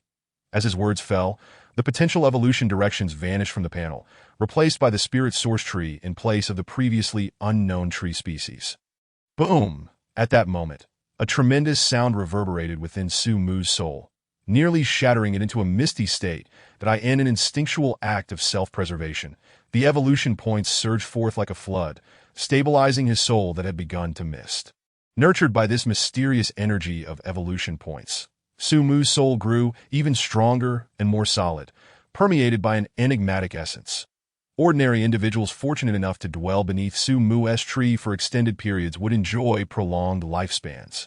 Once Su Mu's soul stabilized, profound changes began within his tree body. Every cell underwent a cataclysmic transformation. Previously, producing more than 3 drops of life essence liquid would jeopardize his roots, yet now Su Mu could produce an entire bottle. The essence of life liquid, at that moment, escaped his control and spread with the gentle breeze, quickly permeating much of the mountain range. Chapter 27. Beast Tide. Human tracks, numerous wild beasts, upon catching wind of this scent, rushed toward the valley with bloodshot eyes, forming a massive tide of creatures. The ground trembled beneath their stampede, dust swirling in the air, while scattered stones joyfully bounced along the surface. Some unfortunate beasts stumbled and fell, only to be trampled into a pulp by the relentless tide behind them. Yet not a single beast hesitated, all instinctively racing towards the valley, driven by the primal urge for survival. Simultaneously, at the foot of the mountain, an unexpected group arrived. Wang Xiao, Weivei made a significant discovery. The values on the spiritual energy instrument have reached 500 and are still rising, exclaimed a plump young man with acne, excitement evident in his voice. Wang Xiao. It has already peaked. The Wang Xiao he referred to was tall, handsome, and exuded a gentle demeanor, his smile making one feel as if they were basking in the warmth of spring. He patted the young man's shoulder and said kindly, "Well done, your bonus will be doubled." The plump young man's face beamed with joy. Wang Xiao quickly approached the safety consultant they had specifically hired, asking, "Advisor Yi, the next actions will rely on you." Advisor Yi possessed an ethereal quality, her long black hair cascading down like silk. Her porcelain skin glowed, and her tailored outfit perfectly accentuated her curves. With brows like willows and eyes like paintings, her profile was breathtaking. Wang Xiao, I personally suggest delaying entry into the mountain for a few days. It is currently too dangerous. Advisor Ye's voice, though calm, bore a roughness that suggested a past injury, akin to nails scratching a chalkboard, causing listeners to feel uneasy. "Why?" Advisor Yi replied serenely, "This is my ability. I shall not elaborate." Wang Xiao furrowed his brow. Advisor Yi, the world has become perilous since the revival of spiritual energy, yet we cannot abandon our advance due to potential dangers that Yi Ji turned, her enchanting profile marred by 3 scars that crossed her face, transforming her beauty into something fearsome. Entering the mountain is no trivial matter. I must take responsibility for your lives. Wang Xiao gazed at the terrifying scars on Advisor Yi's face, his lips twitching unnaturally as he turned away. Your concerns are valid, but I am determined to proceed with the Qingxi Mountain expedition. I hope for your understanding. Advisor Yi wished to persuade further, but a young man with dyed yellow hair and 2 earrings, his demeanor effeminate, interrupted impatiently. Yi Ji, Wang Xiao is willing to pay a high price to hire you. He does not seek to hear about the dangers here, but rather to ensure our safety. Advisor Yi patiently countered, "Everyone, though I have only led for 2 years, I have never encountered a situation as alarming as today, as at the peak of the spiritual energy instrument indicates something unusual in the Qingxi Mountain range. For everyone's safety, we cannot proceed. You think we are a bunch of inept fools?" One of the group retorted. The rapid rise in the spiritual energy instrument can only indicate 2 things. Either a spiritual stone mine has emerged, or rare treasures are present. Either scenario presents us with a golden opportunity. When opportunity knocks, even a dragon's lair or a tiger's den is worth the venture. Another short-haired woman, clad in a miniskirt and possessing an extraordinarily alluring figure, scoffed. "Yi Ji, Do not forget the stipulations of our contract, that if you choose not to safeguard our entry into the mountains, so be it. However, upon our return, you shall face substantial penalties for breach of contract. I presume you are quite in need of funds at present. Entering the mountains now would double your wages. Otherwise, upon hearing this threat, a cold glint flashed in Yiji's eyes. Very well, I shall acquiesce to your demands. But once we are in the mountains, you must heed my instructions. Wang Xiao chuckled. Consultant Yi is an expert in this domain. We shall certainly follow your lead. Chapter 28. Let them all become my evolution points. The group behind Yiji was no bunch of inept individuals.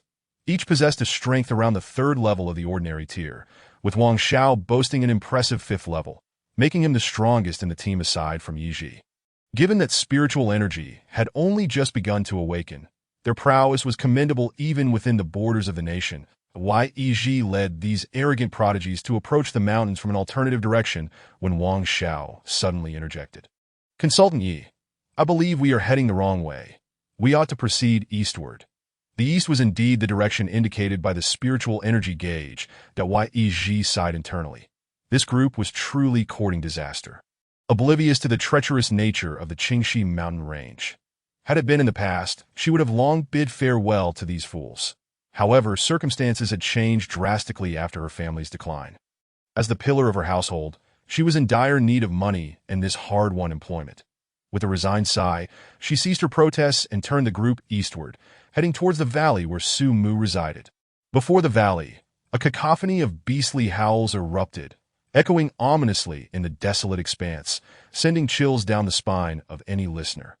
Among these creatures, 3 stood out prominently: the azure fox, the fierce ape, and the savage bear.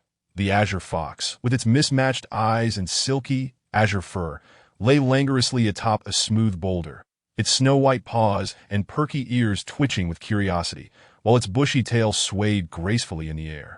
Observing the eerie valley with keen interest, the fierce ape, towering at 3 meters, flaunted bulging muscles and a chiseled abdomen, its massive chest heaving with each breath, creating gusts of air. Lastly, the bear, though appearing somewhat clumsy, emanated a chilling aura from its small eyes, hinting at a bloodthirsty nature, its massive paws still stained with the remnants of countless lives taken. These 3 creatures maintained a deliberate distance of at least 50 meters. Hesitating to enter the silent valley, hissing, Xiaobai cautiously regarded the fearsome horde at the valley's entrance, coiling its body and emitting a series of warning sounds that Su Mu, amidst the swaying branches, chuckled coldly to himself. Though I am a treasure of heaven and earth, not every monstrous entity can lay eyes upon me, that if they wish to slay me, let them all come. He placed Xiaobai in a nook formed by the intertwining roots to avoid any accidental harm. With a roar, the fierce ape, driven by its furious temperament, pounded its chest and unleashed a violent cry, hurling a boulder the size of a millstone with great force. The rock was met with a swift, white branch that struck it mid-air, shattering it into fragments. The branch then swept through the air, expertly redirecting the debris back towards the attacking beasts. The resulting thuds echoed as several creature skulls were crushed into pulp. The scent of blood incited a frenzy among the beasts, and under the leadership of the ape, they charged towards Su Mu. The ground trembled beneath their weight, while Xiaobai hissed, eager to join the fray. Su Mu felt a warmth in his heart at Xiaobai's loyalty, but swiftly restrained it. This battle was his alone to fight. Unperturbed, Su Mu gazed at the approaching tide of beasts, his eyes glinting with cold resolve. You wretched creatures, become my evolution points. Chapter 29. The Eastern Bureau is in need of talents such as you. With a thunderous roar, countless roots shot forth from the ground with the speed of bullets, sending soil flying. Any beast that ventured into Su Mu's attack range was mercilessly pierced by the sharp tree spears that a rain of blood mixed with entrails fell, staining the once azure sky with a tinge of crimson. The fierce ape, bathed in this sanguine deluge, succumbed to its primal instincts and seized a passing giant python as a weapon. The roots defending the ape were shattered under its onslaught, and the enraged beast discarded the near-dead serpent, grabbing a thick root as a makeshift weapon, frantically smashing it against any obstruction. The fierce ape's impressive display caught Su Mu's attention. With an icy gaze, he unleashed his innate ability, wild growth, causing the severed roots to rapidly regenerate and surge forth towards the ape. The ape wielded the root with ferocity, but it could not prevent the relentless advance. What a clever tactic! But do you truly believe this will deter me? With a crackle, a brilliant blue lightning spear materialized before Su Mu. Exuding an aura of ancient divinity, that as he willed it forth, it shot through the air with a thunderous clap. The nearby nine-tailed fox caught a fleeting glimpse of a blue specter, its exquisite silken fur singed upon contact with the spear. The fierce ape felt a sudden chill. Sensing the approach of death, it bellowed in alarm, its heart racing, muscles swelling to an unnatural size, as its innate ability, berserk physique, surged forth, momentarily enhancing its strength. With a ferocious roar, the ape leapt into the air, intending to escape. Yet, in a twist of fate, it collided with Su Mu's lightning spear, its powerful form disintegrating in an instant. The residual energy of the spear continued forward, impaling the beast behind it in a gruesome chain reaction. The fierce ape convulsed violently, collapsing to the ground, rendered utterly incapacitated. One of the three primary combatants had fallen. Watching the grim fate of the fierce ape, the savage bear felt a chill creep up its spine, its resolve to evolve wavering. Su Mu's expression darkened. I harbor no desire for this outcome that I aimed for your head, yet you chose to enlarge yourself and leap into the path of my attack. You have only yourself to blame. Irritated, Su Mu manipulated the remaining roots to mercilessly ensnare the advancing horde. Any creature with a strength below the 5th level was swiftly dispatched, hanging in midair like skewered delicacies. Within 100 meters, it was a zone of death.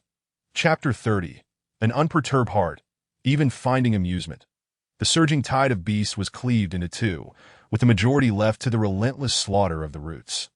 While only the most formidable and agile beasts could reach Su Mu in the sky, countless birds took advantage of their ability to fly, evading the deadly grasp of the roots, unaware of the horrifying fate that awaited them from the poised branches ahead.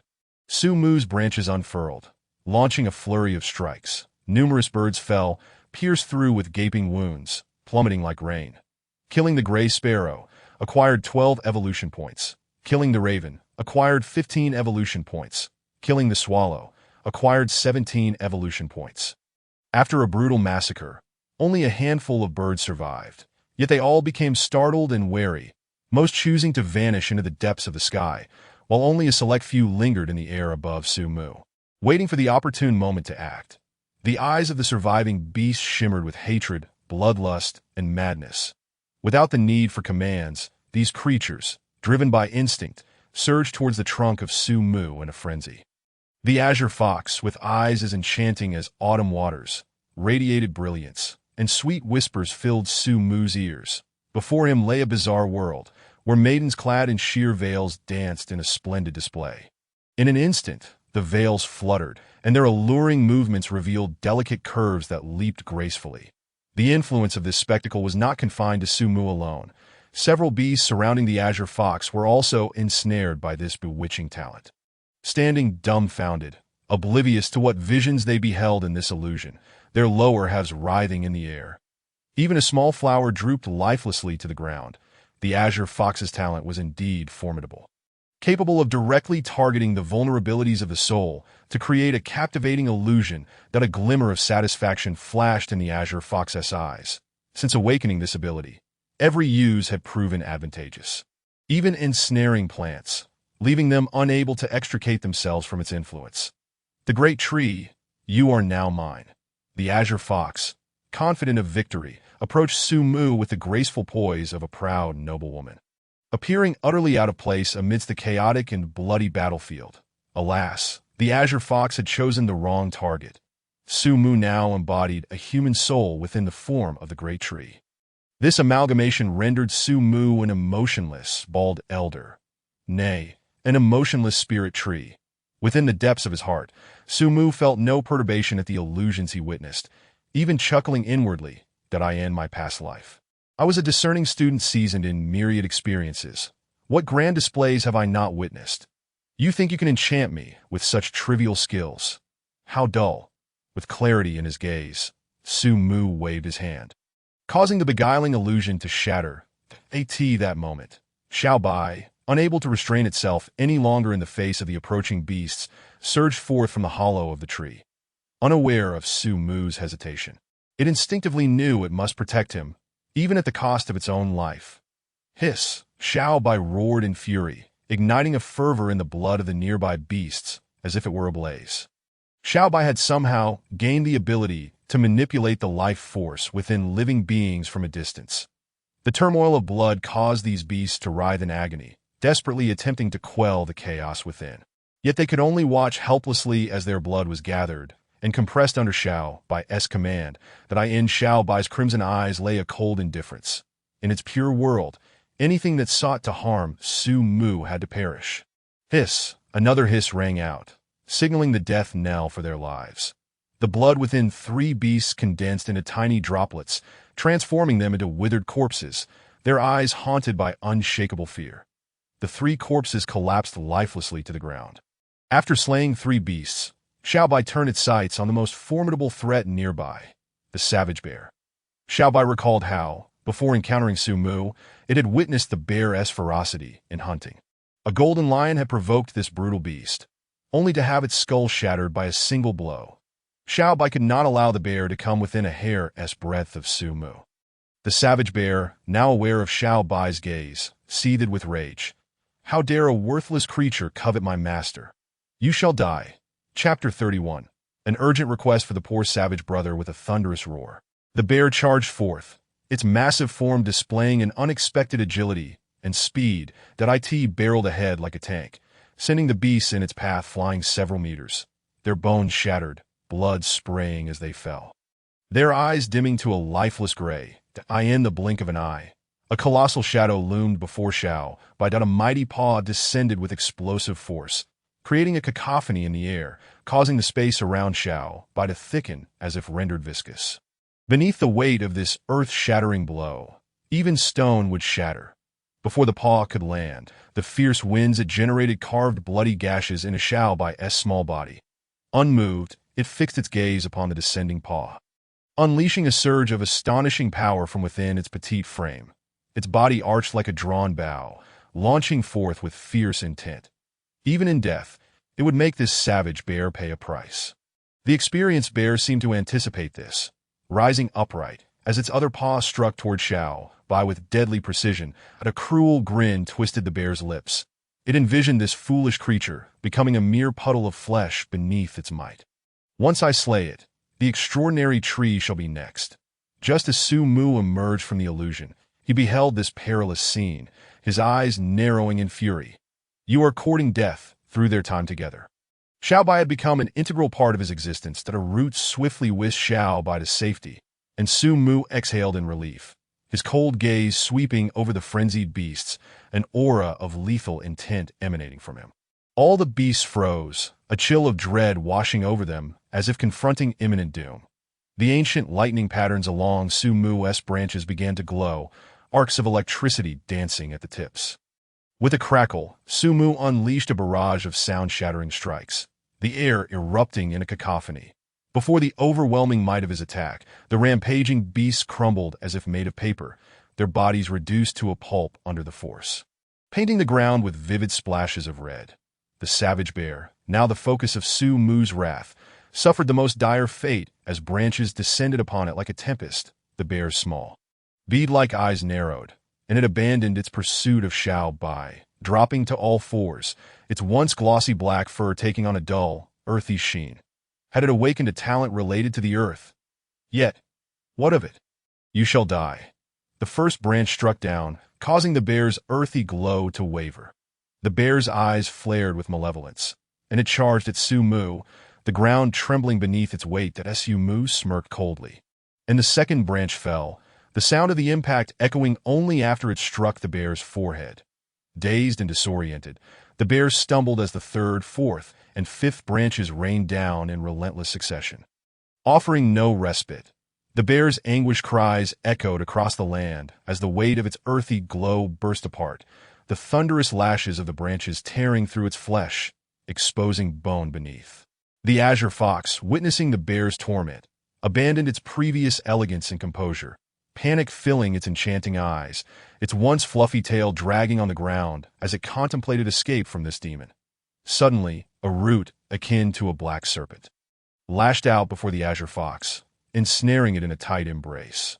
Other roots, sharp as spears, secured the azure fox in place. Any hint of resistance would be met with a merciless strike from the thunderous wrath above. Frozen in place, the azure fox thought, "I am bound by a great tree. My life hangs by a thread. What should I do?" An urgent request for assistance. Chapter 32. Granting a merciful end to the pitiful savage brother, seeing the azure fox subdued. Su Mu turned his gaze away, no longer concerned. The savage bear's vitality was astonishing. Despite being battered and bloodied, a force within was mending its wounds, shielding it from demise. So, the bear had awakened the rare dual talents. Remarkable indeed, but how unfortunate to have provoked me that Su Mu's heart remained indifferent. While the bear possessed great potential, capable of becoming a formidable ally, he was no emotionless automaton. Xiao Bai's unwavering loyalty held more significance than the bear's potential. Rustling sounds filled the air as dark, coarse roots surged from all directions, ensnaring the bear in a constricting sphere, lifting it off the ground and denying it contact with the earth. These roots coiled around the bear like a serpent capturing its prey, tightening relentlessly. The bear's bones cracked under the pressure, the sound echoing ominously as they splintered. Unable to escape, the bear felt excruciating pain as the shards pierced its insides, the sensation of life swiftly slipping away. Desperate to survive, the bear struggled futilely, its once proud strength now insignificant before Su Mu.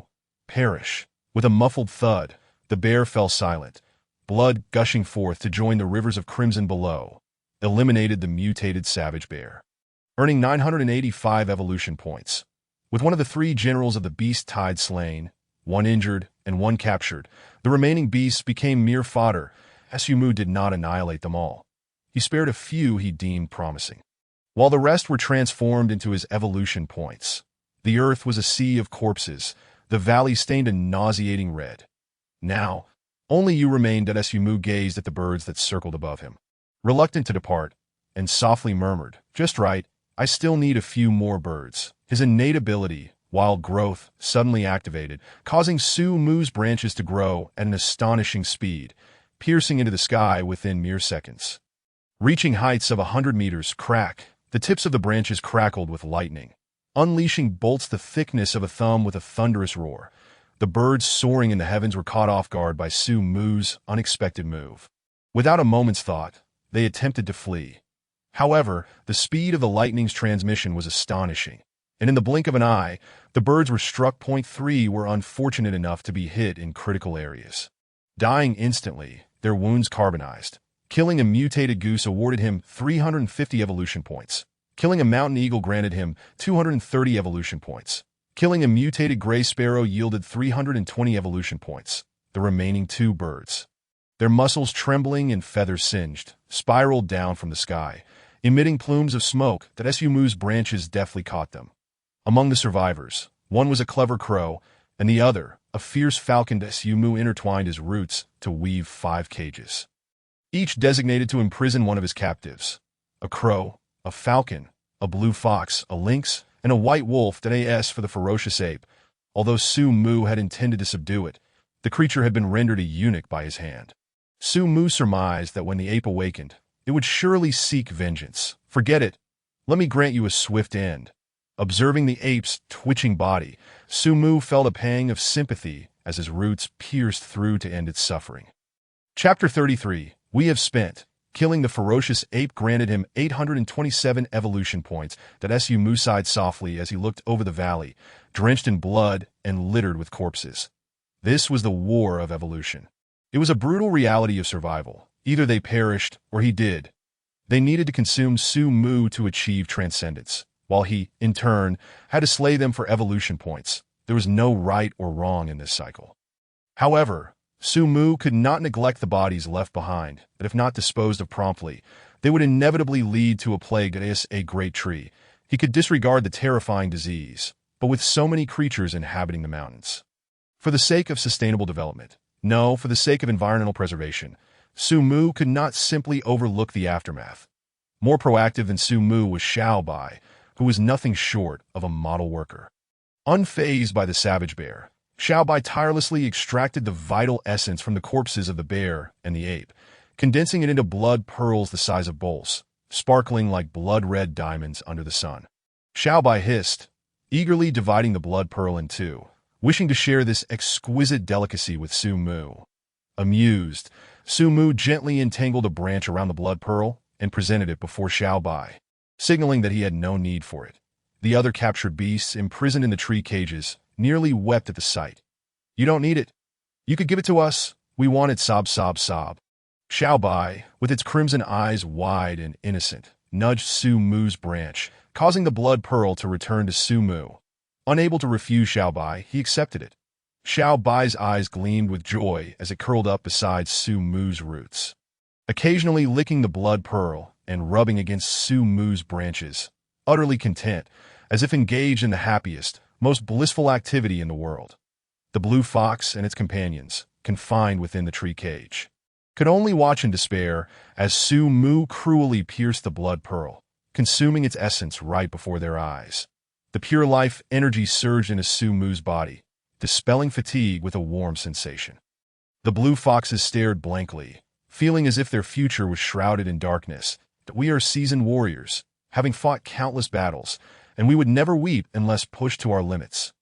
Yet for some reason, our hearts feel heavy and crystalline tears silently fall from the corners of our eyes that we wish to eat too.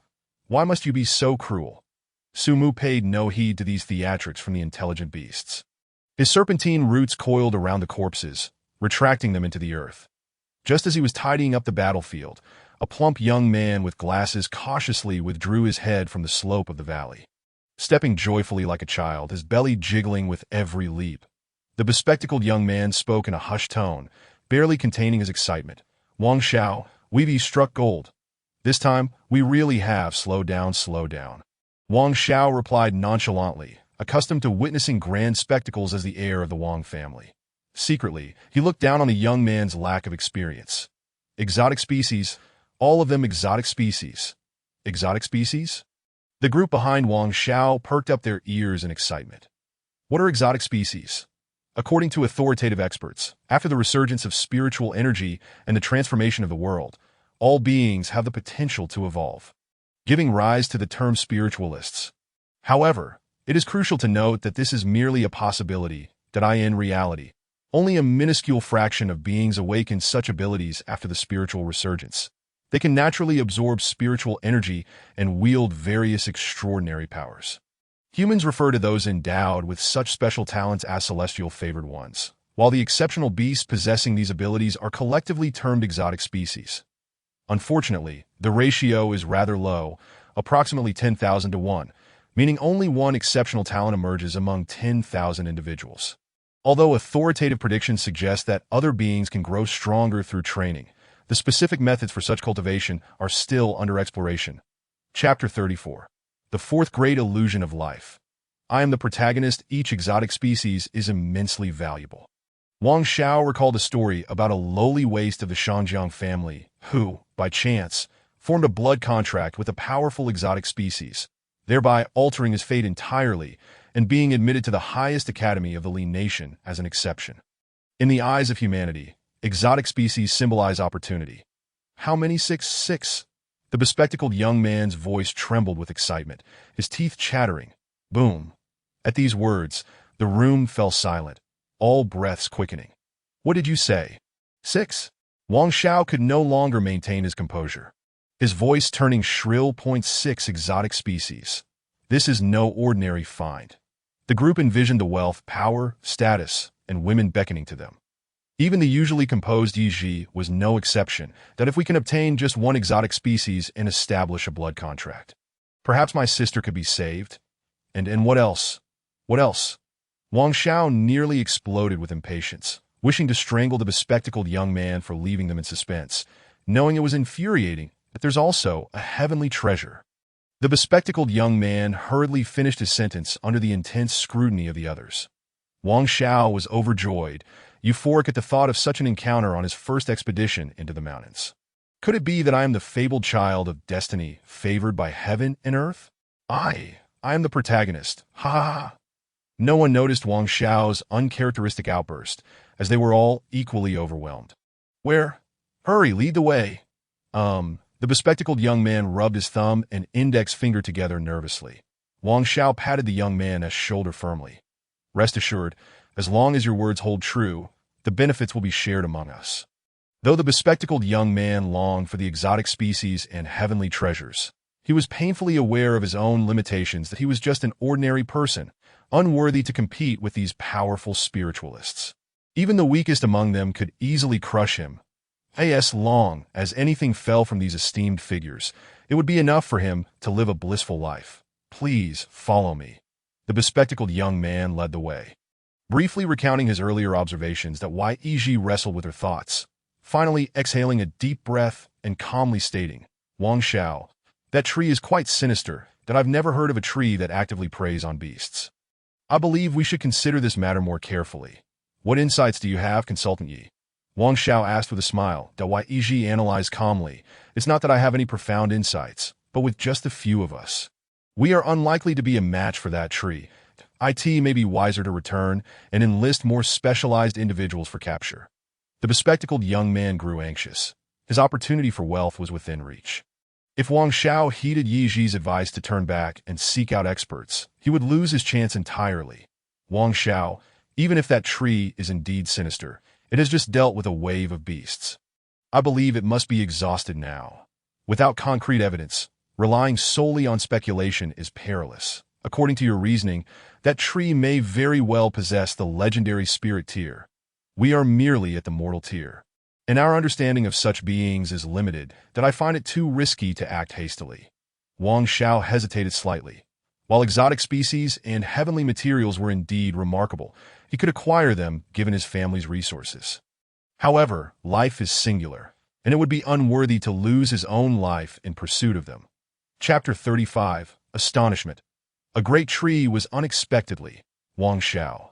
Although Advisor Ye's words were reasonable, the wilderness was inherently unpredictable. Our trip would take at least 2 days, and within that time frame, the variables were immense that if other outsiders were to discover this place, it would ultimately benefit others. Wang Xiao found himself uncertain. Advisor Ye's analysis was sound. Yet the bespectacled young man made equally valid points. Meanwhile, the other companions were reluctant to return empty-handed. While Wang Xiao hailed from a prominent family, they were merely ordinary individuals with limited means or influence. Missing such an opportunity would be a lifelong regret. Advisor Yi was concerned for our safety, but the treasure was within sight. It would be a pity not to take a closer look. Wang Xiao, I refuse to believe that even a spirit-level being could surpass our combined efforts. Wang Xiao, I admire your daring and tenacity. In our generation, such qualities are unparalleled. Wang Xiao cast a discreet glare at the tattooed individual with green hair. Feeling as though he was being grilled, he could not back down now.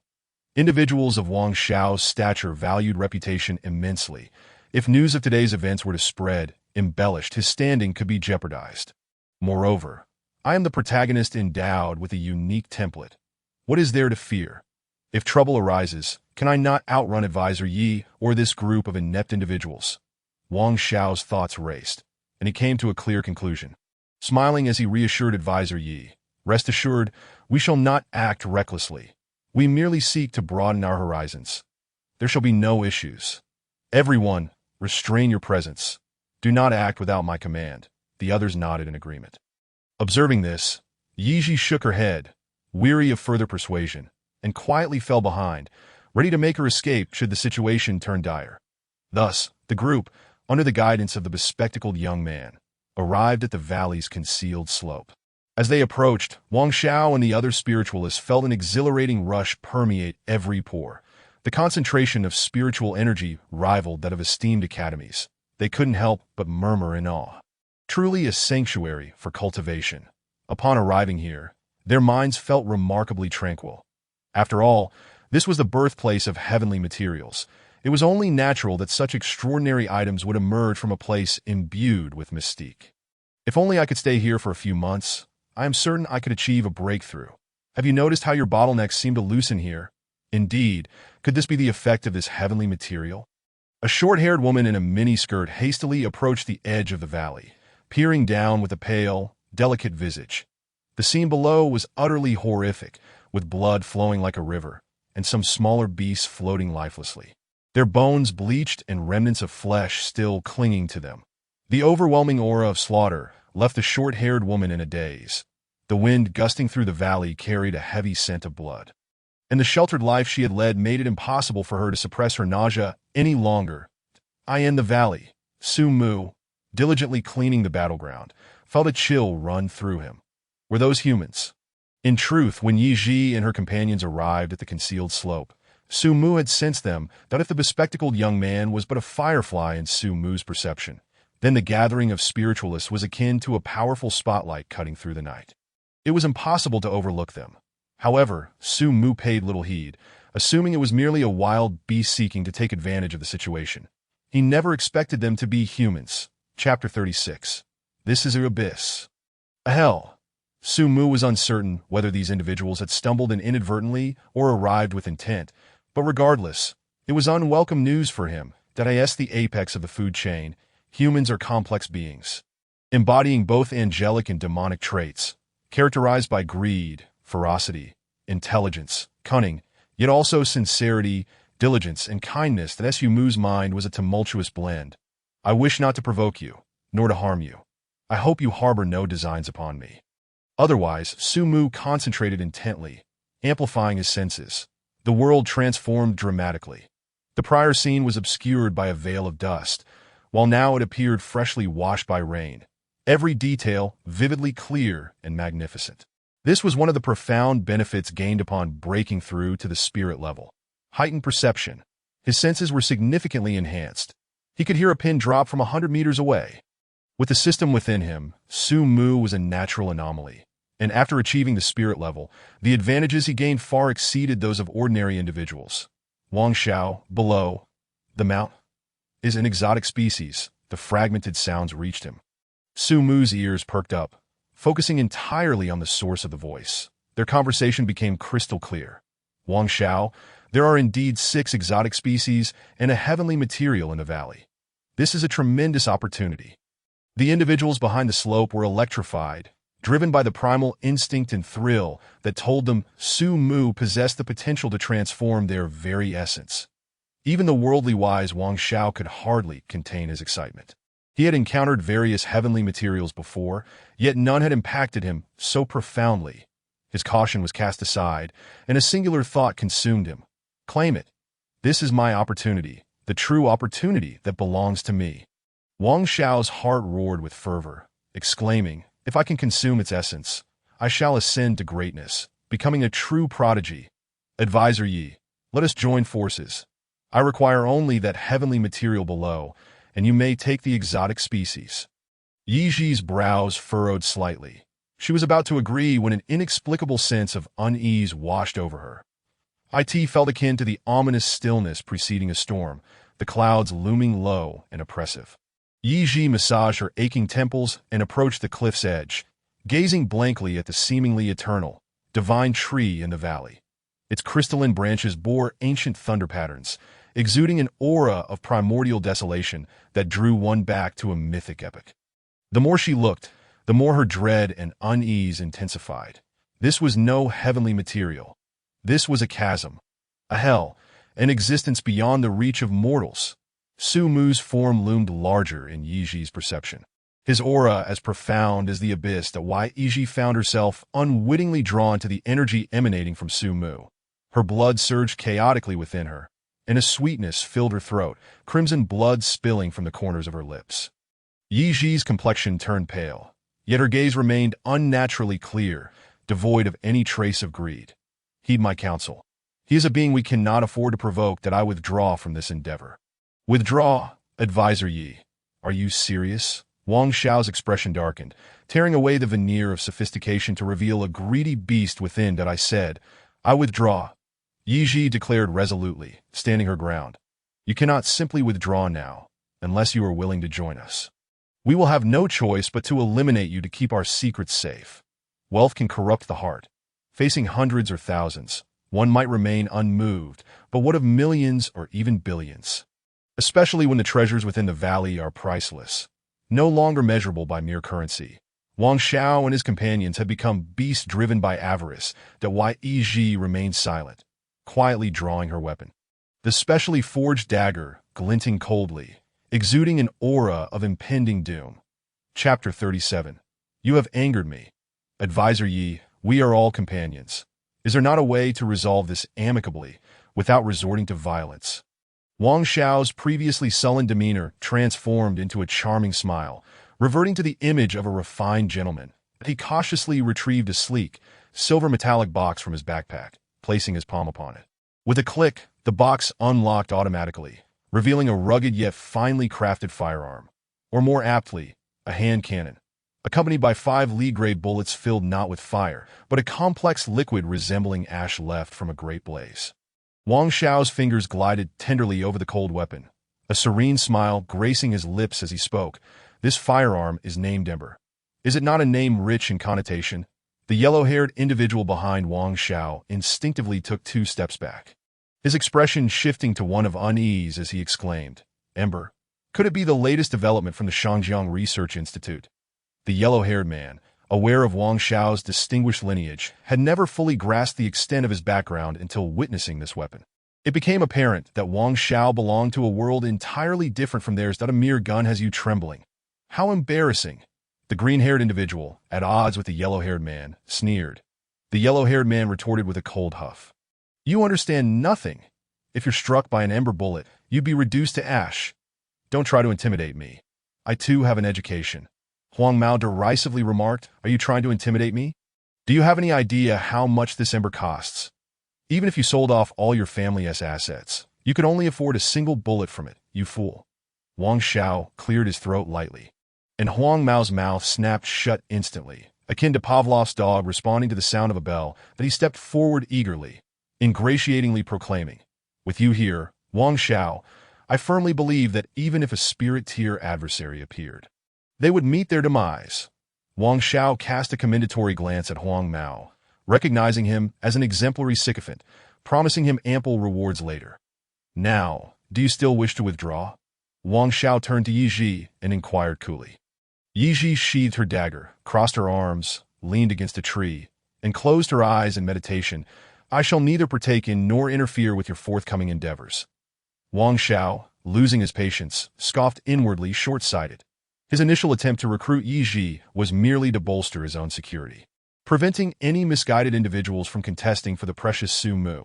However, after unveiling the ember, Wang Xiao noticed that under Huang Mao's enthusiastic explanation, the others were left astounded, rendering Yi Ji unnecessary. Wang Xiao raised his firearm, aiming at the roots of Su Mu, poised to pull the trigger. In that instant, Su Mu felt a chilling sensation as the crude form of the ember was aimed at him, that if you seek to kill me, then I shall ensure your demise first.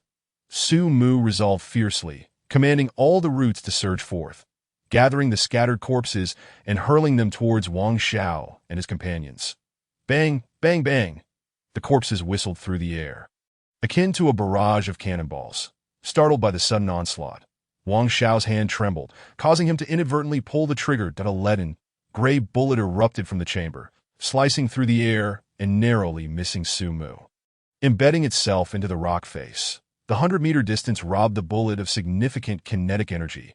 Yet the bullet's lethality did not rely solely on momentum, but rather on the unique solution coursing within it. Upon striking the rock, the solution within the bullet began to boil violently. Boom!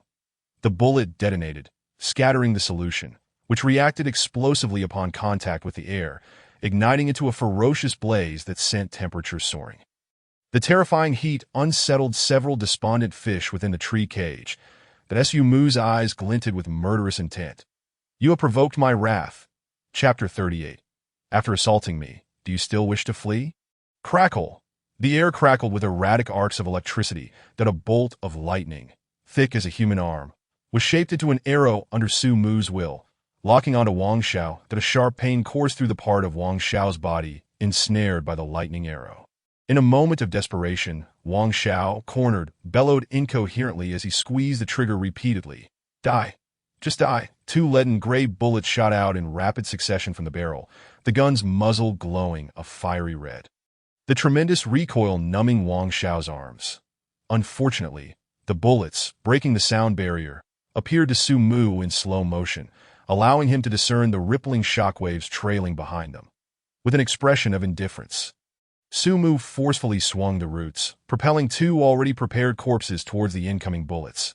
The bullets penetrated the corpses, exploding with a thunderous blast. Searing flames erupted from the corpses, transforming them into two blazing torches, reducing them to charred skeletons before they even hit the ground. That a chill ran down Su Mu's spine upon witnessing the destructive power of the bullets. Had he been struck, his fate would have been sealed. Uncertain of how many bullets remained in the gun, and unwilling to tempt fate, he declared die. With a whoosh, a bolt of lightning shot forth, morphing into a blue arc, racing towards Wang Xiao at an untraceable speed. A shiver coursed through Wang Xiao's body, reminiscent of being drenched in ice water during the dead of winter, leaving his very soul frozen in fear. Letting out a terrified shriek, he abandoned all pretense and instinctively rolled on the ground to evade the impending doom. The sycophant Huang Mao, lagging half a step behind Wang Xiao, lacked his strength and was merely a newly awakened novice. He merely caught a fleeting glimpse of the blue light before the lightning arrow pierced through him, creating a gaping hole in his body. The sheer force of the impact flung him away, like a rag doll, crashing heavily to the ground, the flesh around his wound completely carbonized. Huang Mao's body emitted black smoke as the acrid stench of charred flesh permeated the air. The lightning arrow continued its relentless path, piercing through three mighty trees before finally dissipating. This entire sequence transpired in the blink of an eye. Even the strongest among them, Yi Ji, was caught off guard, unable to react in time to save Huang Mao. Wang Xiao lay paralyzed on the ground, his meticulously tailored attire now covered in dirt and leaves, utterly disheveled. Yet he remained oblivious to his plight, his mind clouded by fear. That Su Mu, feeling a twinge of regret at the missed opportunity, mused, "You may escape today, but not tomorrow." Once more, Su Mu commanded all the branches to launch towards the cliff, forming a crystalline barrier that obscured the sky. Although his branches gleamed like jade, the sunlight failed to penetrate, casting a suffocating darkness above.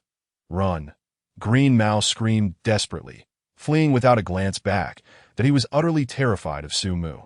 Dismissing all notions of power, wealth, and opportunity in the face of his own mortality, Su Mu sneered inwardly. "You seek to harm me, and upon realizing your inadequacy, you wish to flee. Is there no sense of justice left in this world?" Chapter 39. The Nonconformist of a New Era. Bang, bang, bang. Corpses plummeted like rain, and the portly bespectacled fellow, the weakest among them, could not escape the barrage of cadaverous projectiles. The bodies struck his stout back with a piercing shriek, the tremendous impact collapsing his ribs and spine in an instant. The demise of the bespectacled man stirred no reaction. No one thought to retrieve his remains. Their minds were consumed with a singular thought: escape. Any curiosity regarding Su Mu and the aberrations had long been cast aside as each individual scrambled down the slope, desperate for self-preservation. Wang Xiao, once the center of attention, was now forgotten, for not everyone could bear the mantle of a self-sacrificing sycophant. Despite her disdain for Wang Xiao, Yi Ji's professional ethics compelled her to remain, refusing to abandon him to save herself as the designated security advisor for the entire team. Her responsibility lay solely with Wang Xiao's safety. Wang Xiao had chosen only Yi Ji for this role due to her extraordinary prowess. Though the resurgence of spiritual energy was a recent phenomenon, it had begun to affect society in myriad ways. At not yet 20, Yi Ji was already a level 6 practitioner on the verge of breaking through to level 7, a level of skill surpassing that of countless ordinary bodyguards, had it not been for a significant upheaval in her family.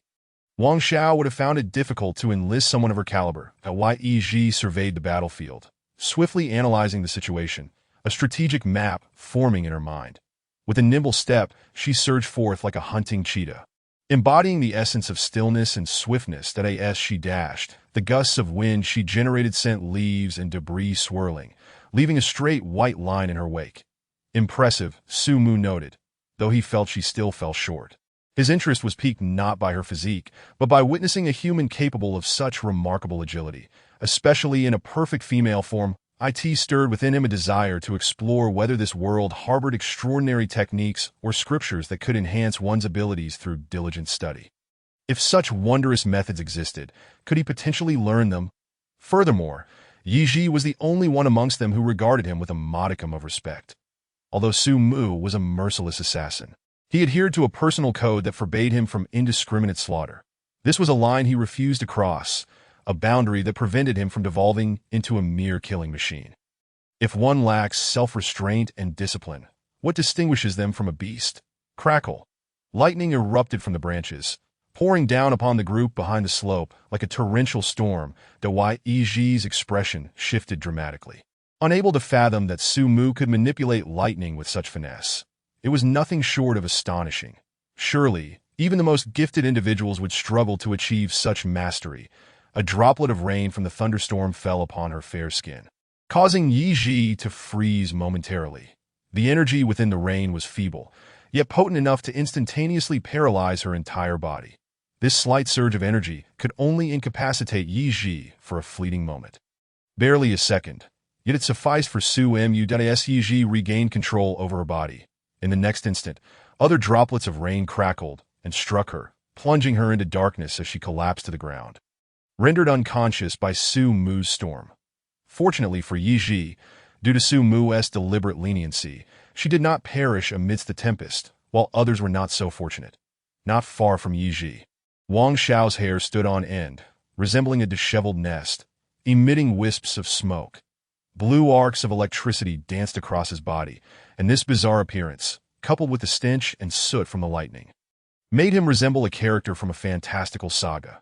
The only discordant detail was the singed and somewhat foul state he found himself in, sitting on the ground devoid of any semblance of a powerful demeanor, his facial muscles twitching uncontrollably.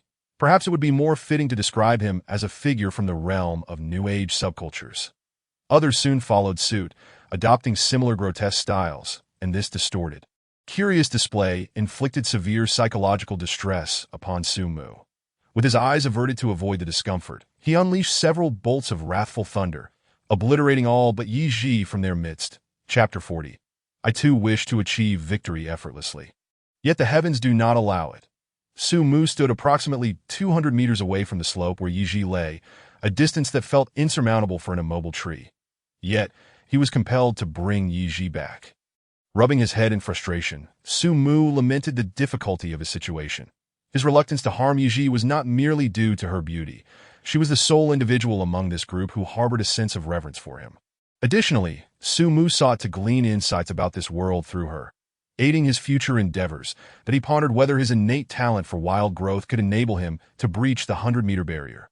Murmuring under his breath, he concentrated the energy within him like mercury flowing into a singular root. Under his gaze, the root began to grow wildly. 110 meters, 130 meters, 150 meters, 180 meters, 200 meters. It was indeed possible. The root, birthed from his gift of wild growth, appeared somewhat pallid and lacked the strength of naturally grown roots, rendering it inferior in resilience. Cultivating this hastily produced root would demand immense time and energy, with the returns not commensurate with the efforts expended in the context of other trees. This talent seemed almost useless. Yet Su Mu, equipped with a system, could simply upgrade it with evolution points. Thus, he discovered the proper application of wild growth. With a sinister chuckle reminiscent of an evil villain, Su Mu bound Yi Ji securely, preparing to carry her back, when his peripheral vision caught sight of several corpses. After a moment's hesitation, he resolved to collect the bodies, ensuring they would not be left to be devoured by wild beasts. Crafting a tree cage for Yi Ji, he placed her safely within and then excavated a rudimentary grave in the nearby rock face for the deceased. Interring their bodies with care, Su Mu opted against a traditional burial, for his roots would naturally decompose the bodies, absorbing their nutrients, an act he found utterly intolerable. Su Mu was not a deviant. He was merely an ordinary man reborn as a tree. There are few like me in this world, who take care of both the living and the dead, he mused with a self-deprecating smile. As he continued to manage the remains of other beasts in the valley, as night descended. After a day of toil, Su Mu succumbed to the fatigue emanating from his soul and fell into a deep slumber. The following day before dawn, He arose once more to labor with the diligence of a model worker. Opening the system to check his evolution points, he gazed at the string of numbers and a smile of pure delight spread across his face. He had amassed 4,300 points. This sum represented only half of what he had gained from earlier absorbing spirit stones, yet such stones were rare, akin to winning the lottery. Being a man of pragmatism, Su Mu preferred to earn his evolution points through his own efforts. To attain through labor is the true victory, he reminded himself, dispelling any thoughts of undeserved gains that if not for his robust appetite, who would not wish to enjoy the fruits of others' labor. Su Mu longed to win effortlessly. Yet the heavens seemed to thwart him. Surveying the various attributes displayed on his panel, he noted that only two options for evolution remained: the talent of wild growth and the skill of life attraction. He found himself hesitating between the two. Chapter 41. If only I could have them all, who would wish to choose? The potential of his wild growth talent had yet to be fully realized, and the life attraction skill was beginning to falter. Continuous slaying had infused the valley with a faint aura of death, and had it not been for the aura emanating from Su Mu upon evolving into a spirit tree, it would have been challenging to draw beasts near. This indicated that the life attraction skill was becoming increasingly ineffective. With a sense of urgency, Su Mu redirected his thoughts towards the birds and beasts he had captured yesterday. Initially, he had spared them in a moment of whimsy, but upon reflection, he considered that they might provide a breakthrough, that if he could tame them, they could venture forth to hunt and return for him to deliver the final blow.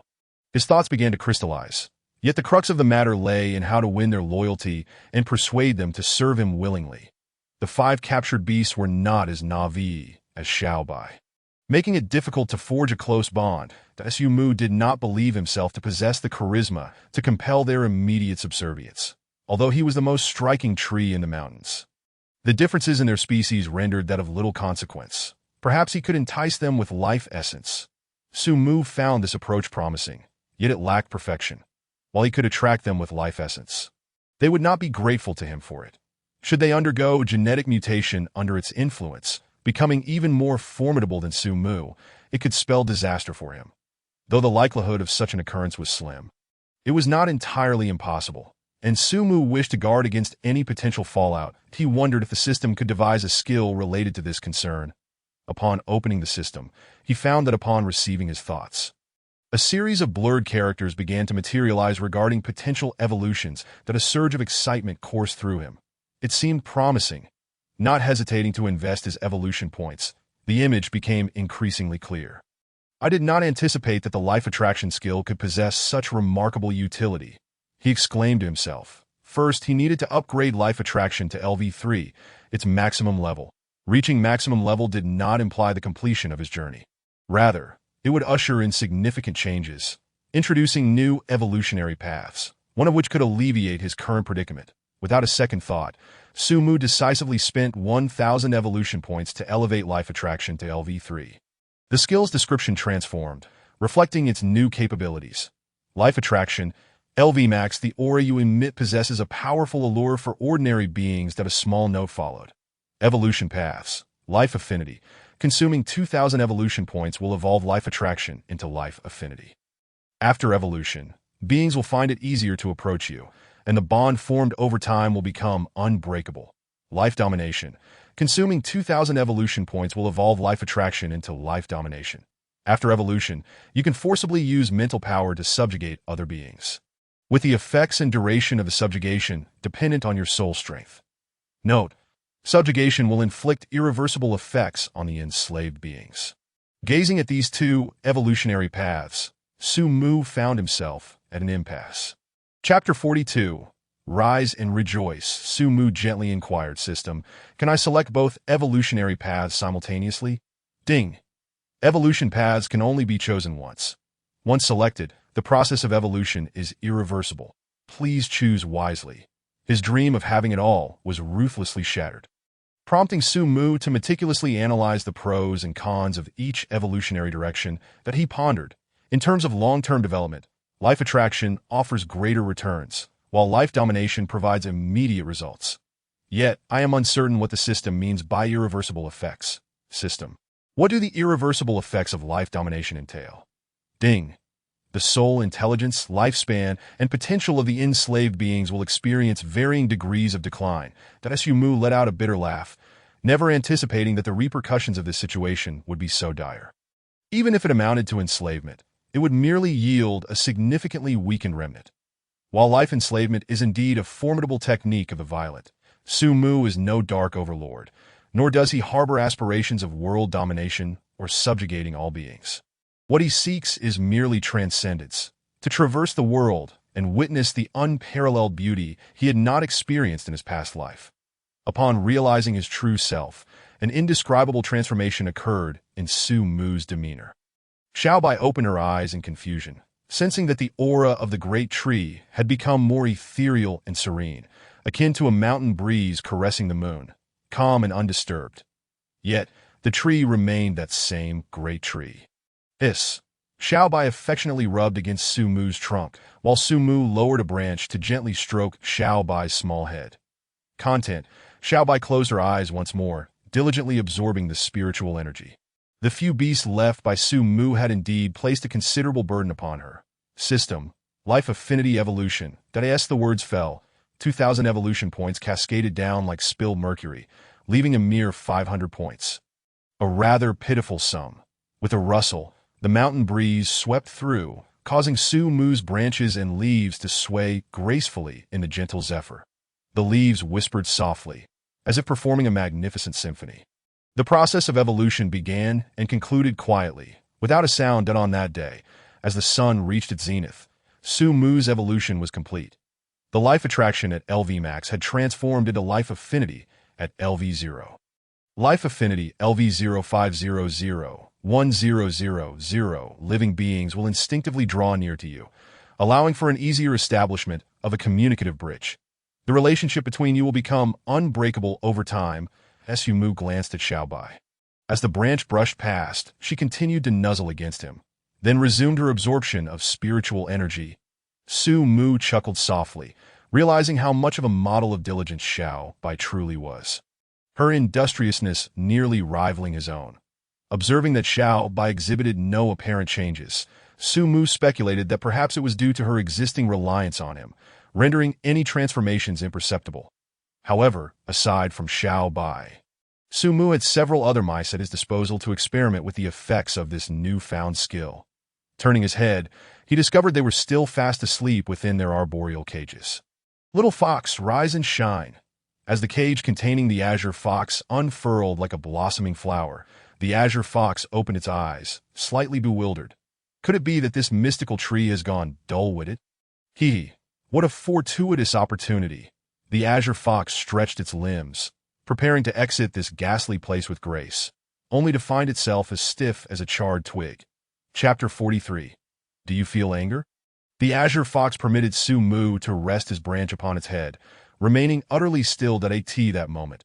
It was on the verge of tears. How cruel this mystical tree was to toy with its body and torment its will in such a manner. Kill me if you must. I shall never submit to your tyrannical whims. One could only wonder what experiences the azure fox had endured, its inner monologue rich and dramatic. Su Mu, witnessing the azure fox, not only failed to exhibit any affection, but instead appeared terrified. Felt a twitch at the corner of his mouth, perplexed. I am not a man-eating monster. Xiaobai adores my touch. Why are you so cowardly? Truly, it is beyond reason.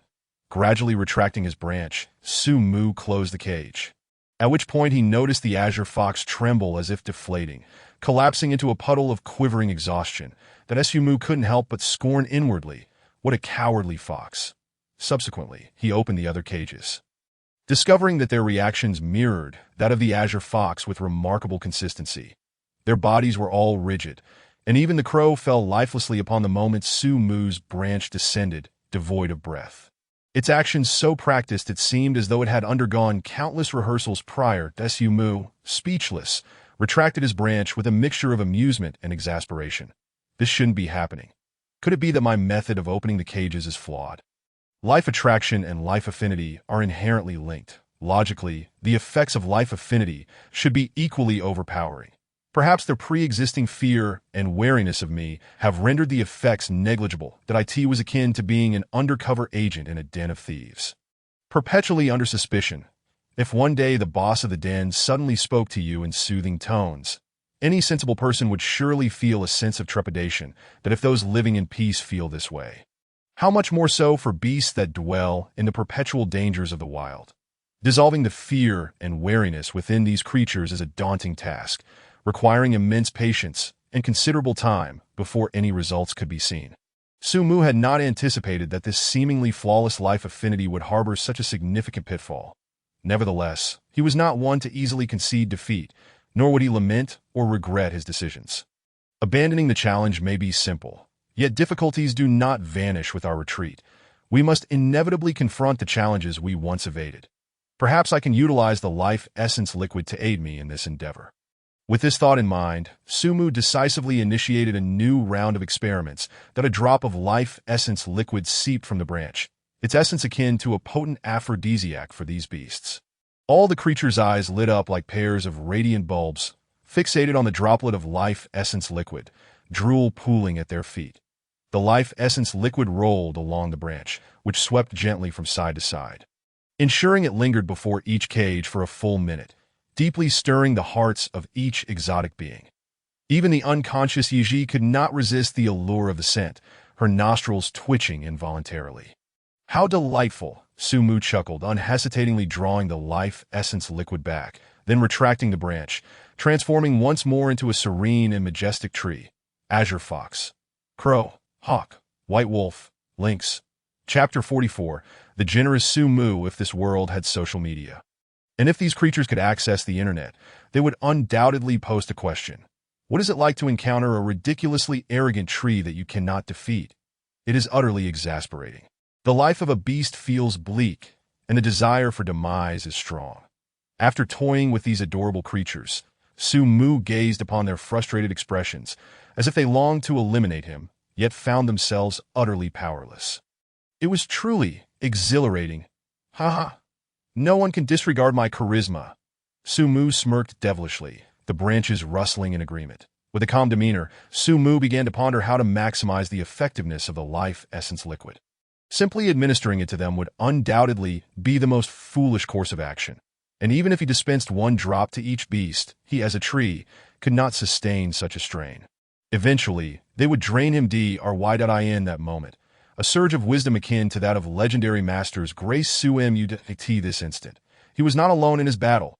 Unsure of how much water would be suitable to dilute a drop of life essence liquid, he thought perhaps a bucket per drop would be excessive.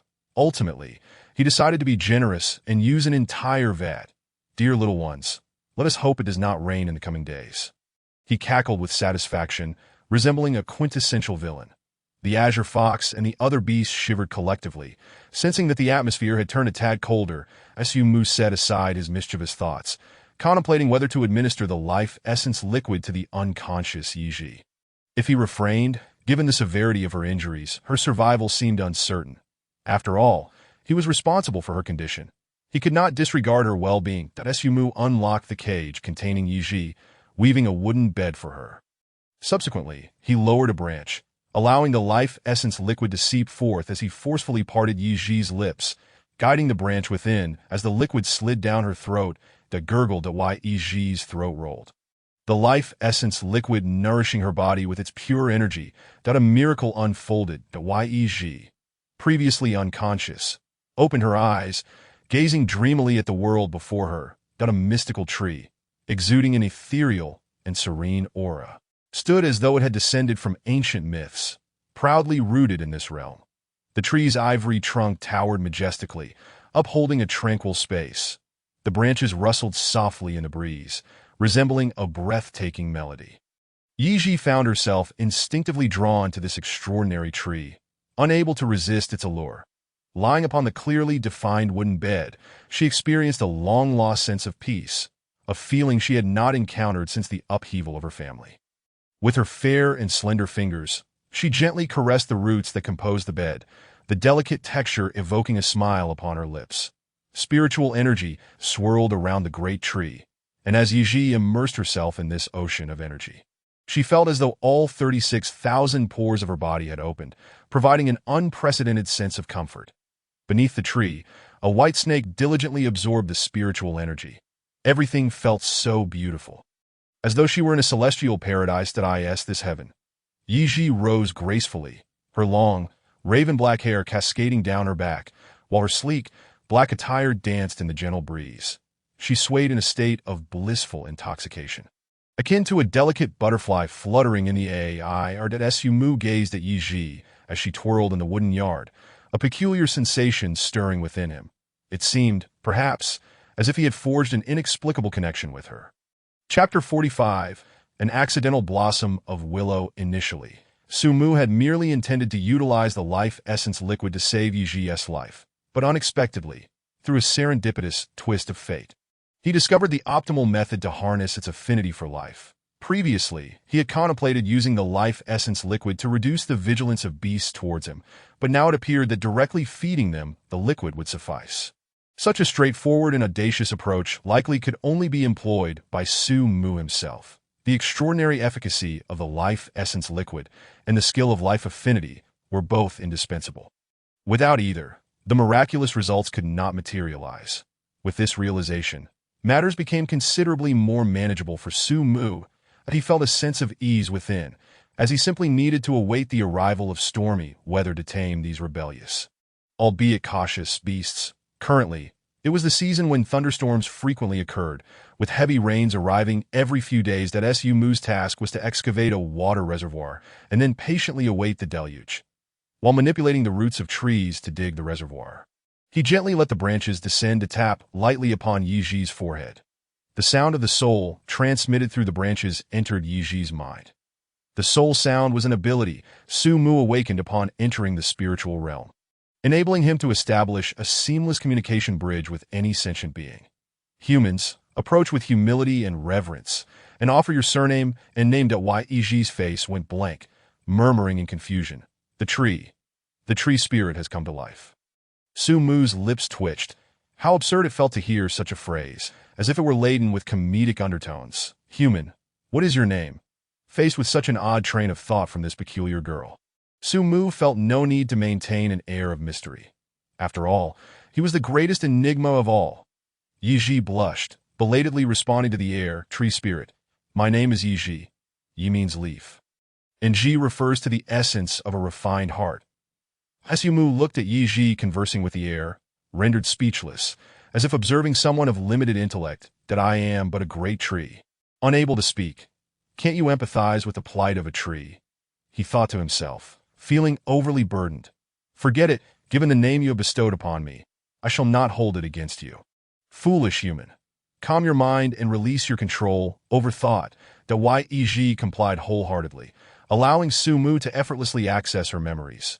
Through her, he gained a rough understanding of this world. This realm bore an uncanny resemblance to the blue planet etched in his memory.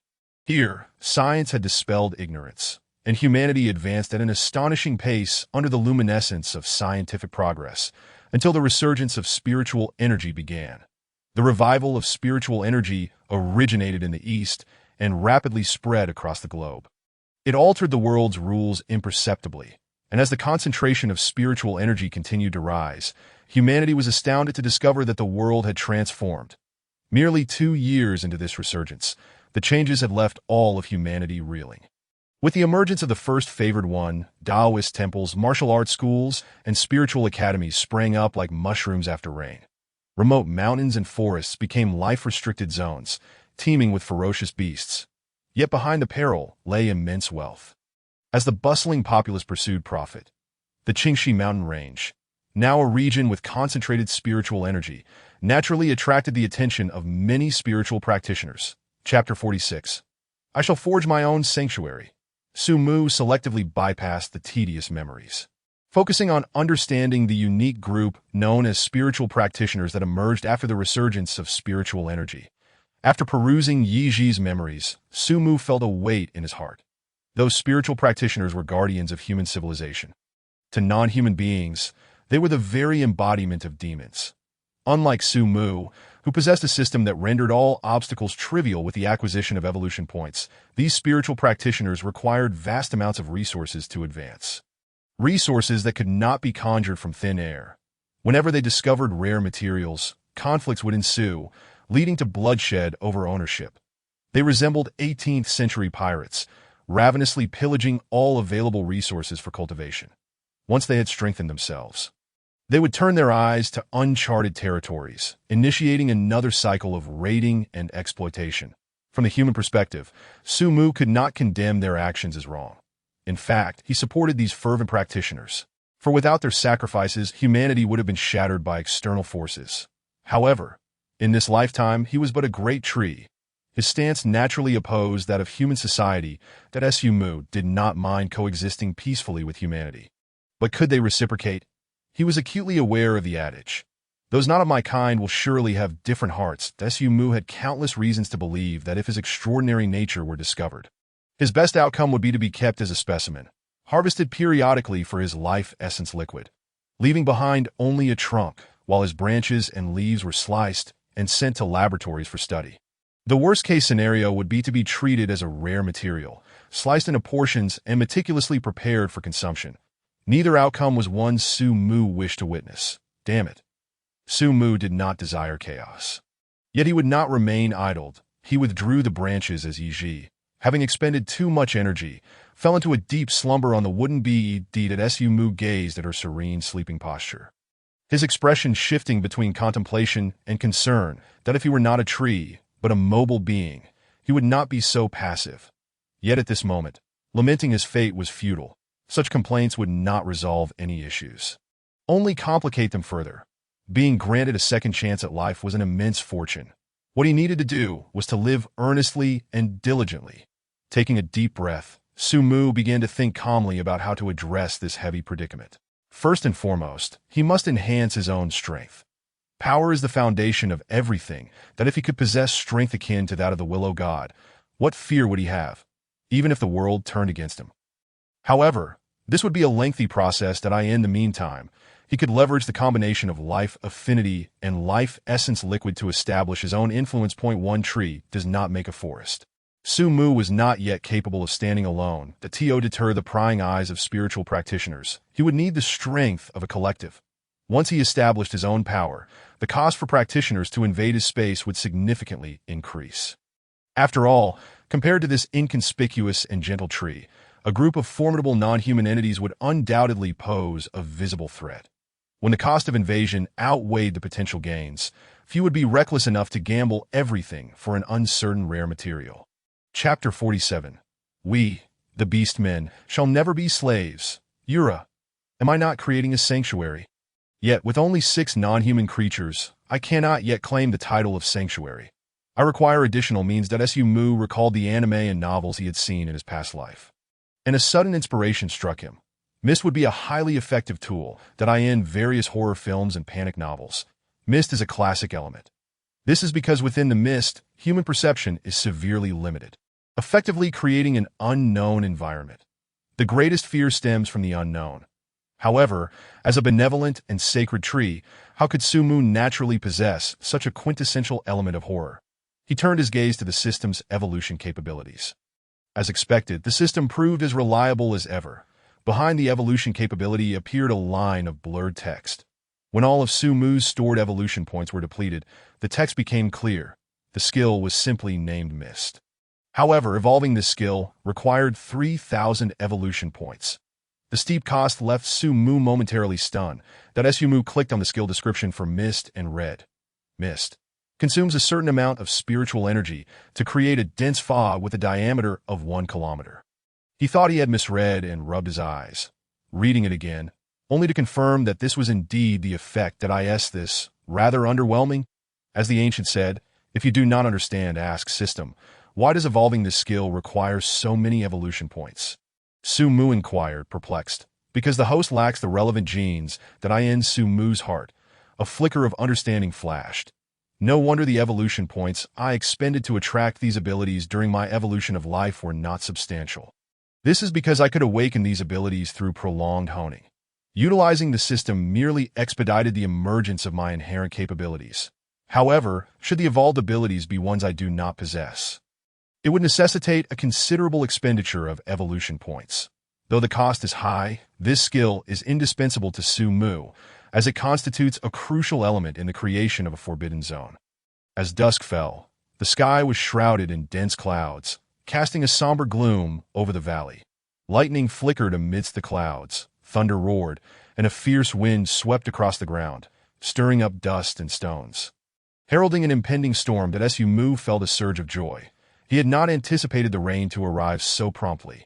The deluge cascaded down, transforming the distant scenery into a white blur, rendering everything indistinct. Large raindrops battered the earth, quickly saturating the ground, while rainwater trickled down the narrow gaps of the tree cage, dripping onto them.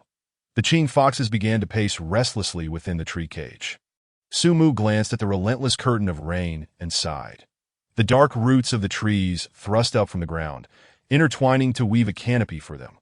This action touched a soft spot within the hearts of the Qing foxes, complicating their feelings towards Su Mu, especially the most intelligent Qing fox, who, despite harboring resentment over Su Mu's heartless teasing, found that its hatred had lessened in intensity compared to before. However, the falcon and the lynx brothers remained proudly aloof, lifting their heads defiantly as if to assert their noble spirit. If you wish for me to submit, perhaps in another life. I, the lynx, vow never to be a slave in this life. I, the falcon, pledge to never be a slave in this lifetime. Yura, Chapter 48. How did I fly? The patter of rain coalesced into a small stream, flowing from all directions into the pool that Su Mu had excavated. Su Mu gazed serenely into the hazy distance, while Xiao Bai remained motionless, watching him. The exotic creatures in the tree cage quietly gazed into the distance, seemingly waiting and watching. The torrential rain came swiftly and departed just as quickly. The world after the rain was always exceptionally refreshing, that a splendid rainbow arched across the sky above the valley, as if connecting the past with the future, and Su Mu felt the coolness of the air through the branches. They swayed gently without wind, and droplets fell into the pond, creating rippling waves that began. Su Mu extended a branch above the water of the pool. Drip, drop, drop. He let 3 drops of life essence fall. Once the azure life essence from his body mingled with the murky pond water, it transformed, becoming crystal clear, with mud and sediment sinking to the bottom as if pressed by an invisible force, resulting in a vibrant spring that emanated a rich life energy. The once ordinary pond water was transmuted into a mystical spiritual pool after Su Mu infused it with 3 drops of life essence. Numerous small grasses and flowers sprouted around the pond like bamboo shoots after rain, and in the blink of an eye, the area blossomed with life. Gulu, the lynx with its pure black fur, rolled its throat, its pink tongue shamelessly licking the air. Its enchanting emerald vertical pupils gleamed with intoxication. As it licked the air, it stepped forward with its long limbs, stumbling toward the location of the spiritual pool. Resembling a cat that had partaken of intoxicating spirits, its entranced demeanor almost led Su Mu to believe it was a catnip-infused feline. With a thud, the lynx collided with the tree cage, shaking its somewhat dazed head, and then lay down in the tree cage, fixated on the shimmering waters of the spiritual pool, as if its body and soul had succumbed to its depths, unable to extricate itself. Not just the lynx, even the proud falcon had forgotten to flap its wings, its beak opening and closing unconsciously, emitting peculiar whimpers. The white wolf's eyes widened, its brows knitted in seriousness.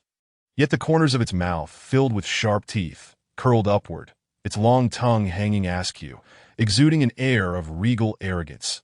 The Qing fox elegantly swallowed, then without hesitation approached the edge of the tree cage, pressing its fox face against the roots, beginning to act coy, emitting soft purring sounds from its throat. The crow flapped about restlessly, occasionally striking the tree cage with its head, resembling a foolish brute.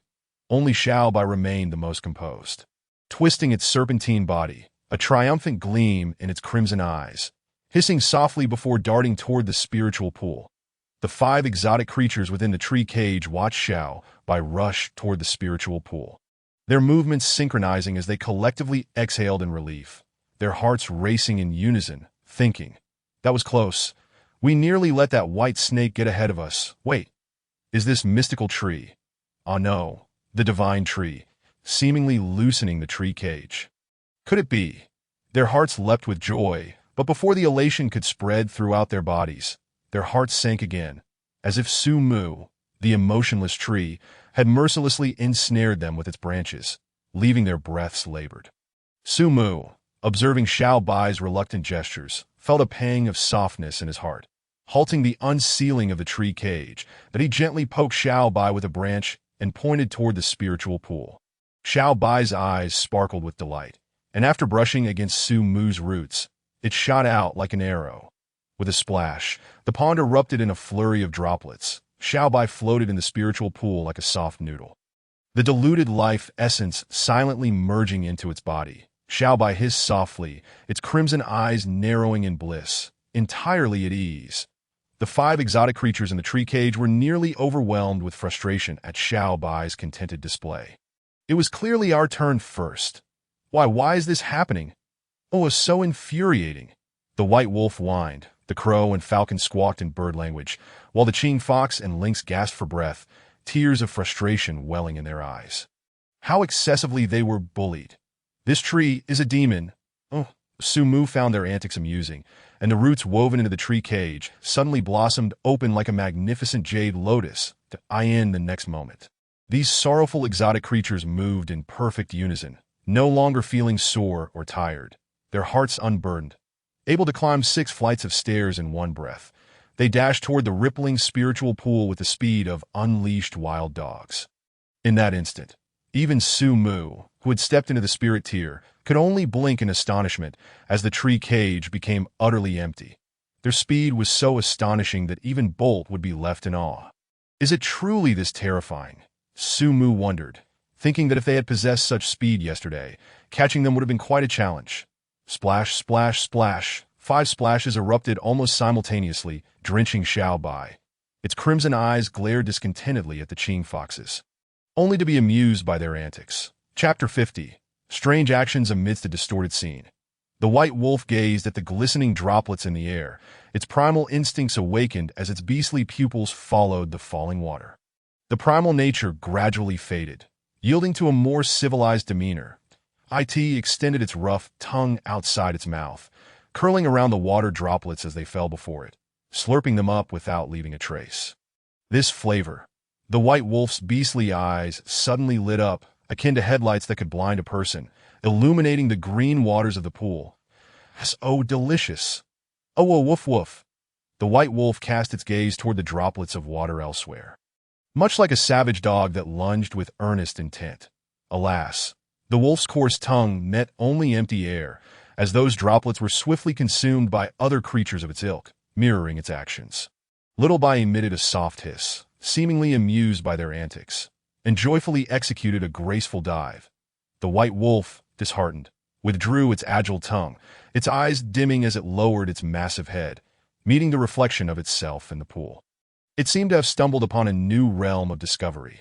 Those dull orbs of its eyes suddenly reignited with a blinding brilliance, startling the little Bai beneath the water's surface.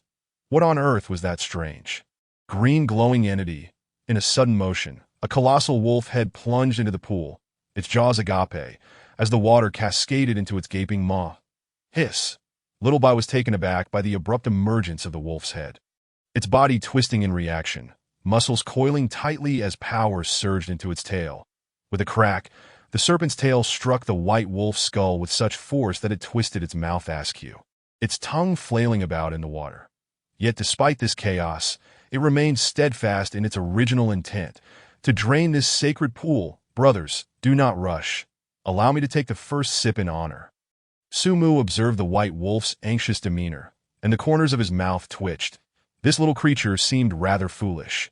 Was it a husky masquerading as a wolf, or a wolf mingling with huskies, radiating an inherent air of absurdity? Initially, Su Mu had been drawn to the fierce and striking nature of this white wolf. As the ancients say, strength may fade with time, but beauty endures a lifetime. Once the other creatures had slurped their fill, relishing the sweet and fragrant essence of the spiritual water, they noticed, to their astonishment, that the white wolf had suddenly begun to immerse itself in the pool. What infuriated the beasts even more was that in mere seconds, the wolf's belly had swelled considerably. A traitor among us, secretly indulging while we starved. This was simply intolerable. Huff, huff. Never mind, for the greater good. I shall finish drinking from the sacred pool before dealing with this ungrateful wolf." The creatures exchanged fierce glances, synchronously burying their heads in the water, gulping greedily. One might think they harbored some deep-seated grudge against the pool. The water could be absorbed without drinking, so why had they resorted to this? Su Mu watched the peculiar behaviors of these creatures, a shadow of foreboding settling over him for the future. Observing their foolishness, their distorted demeanor, his plans for the Forbidden Zone seemed doomed to failure. The tree withered in despair. Little Bai cast a superior glance at the 5 creatures, pride swelling within.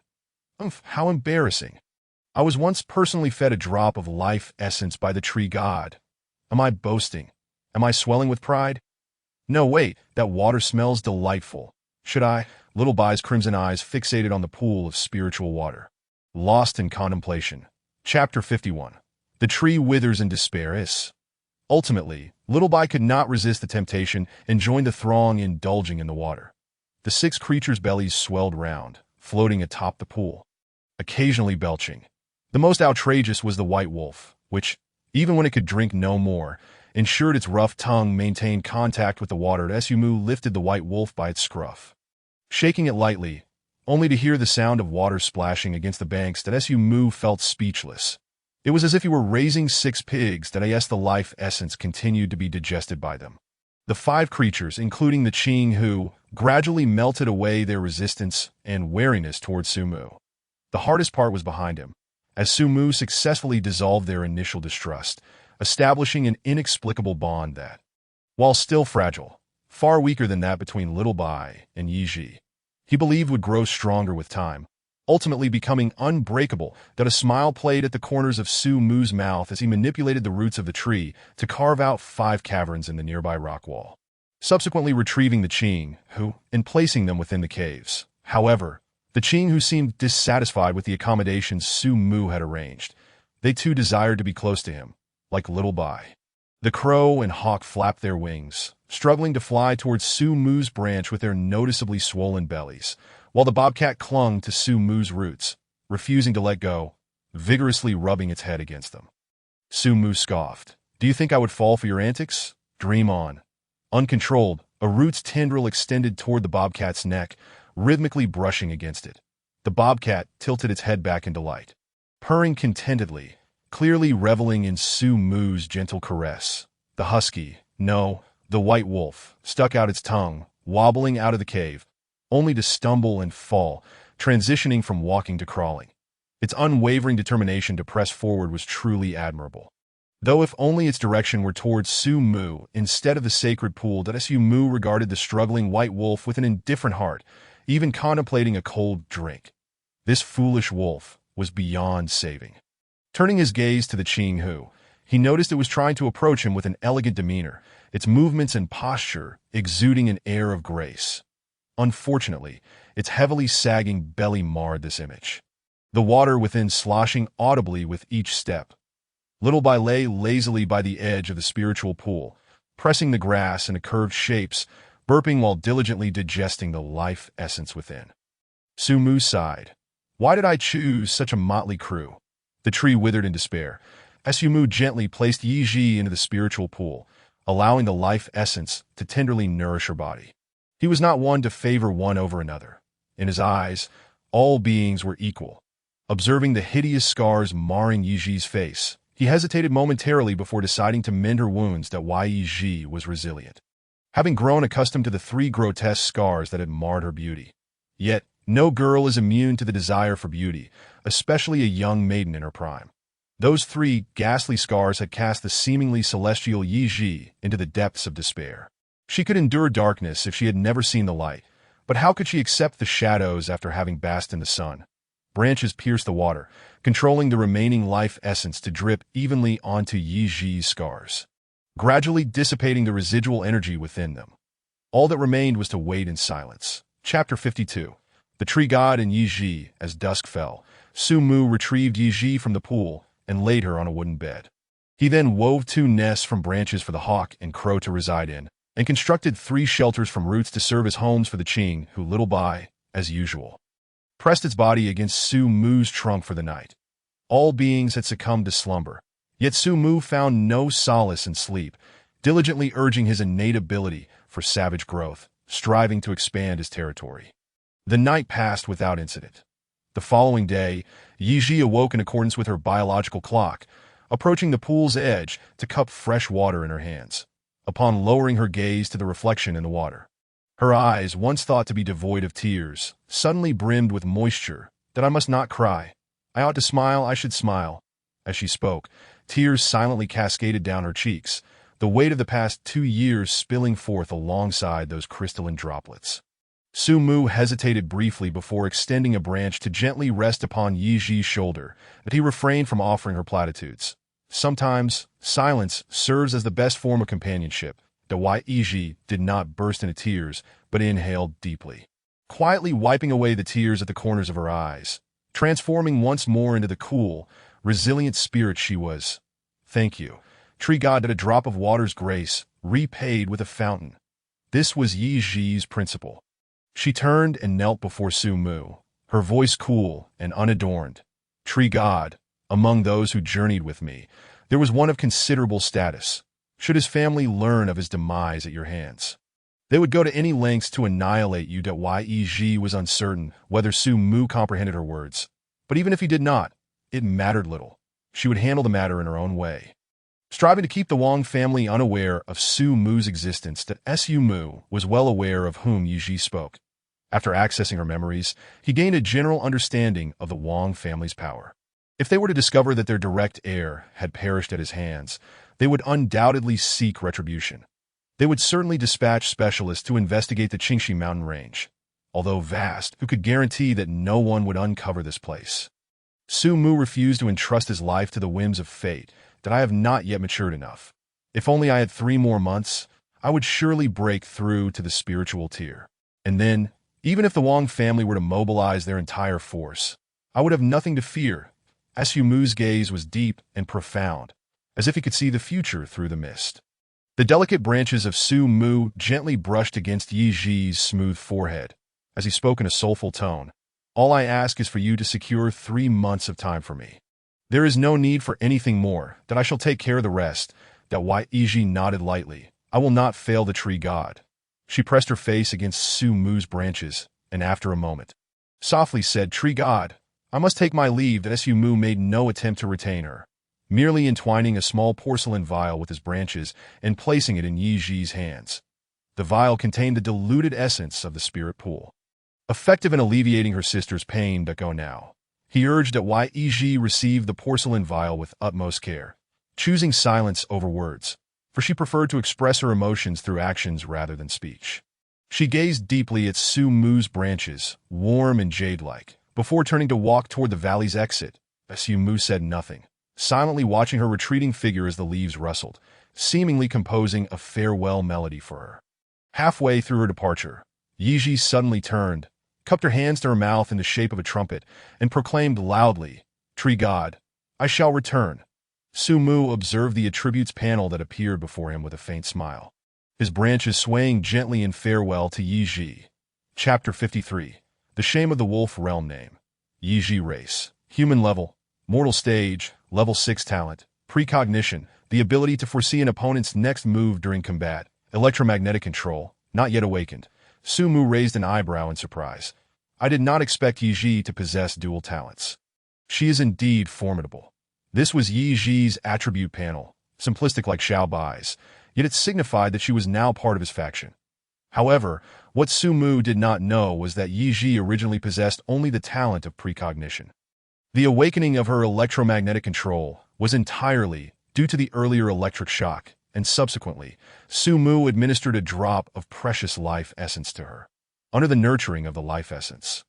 The residual electricity within Yi Ji reacted wondrously with her cells, causing her to awaken this talent. Yet such a phenomenon was merely coincidental. Otherwise, Su Mu could have easily produced a legion of lightning controllers using this method. Su Mu closed Yi Ji's attributes panel, dispelling distractions, and entered a meditative state to commence his cultivation.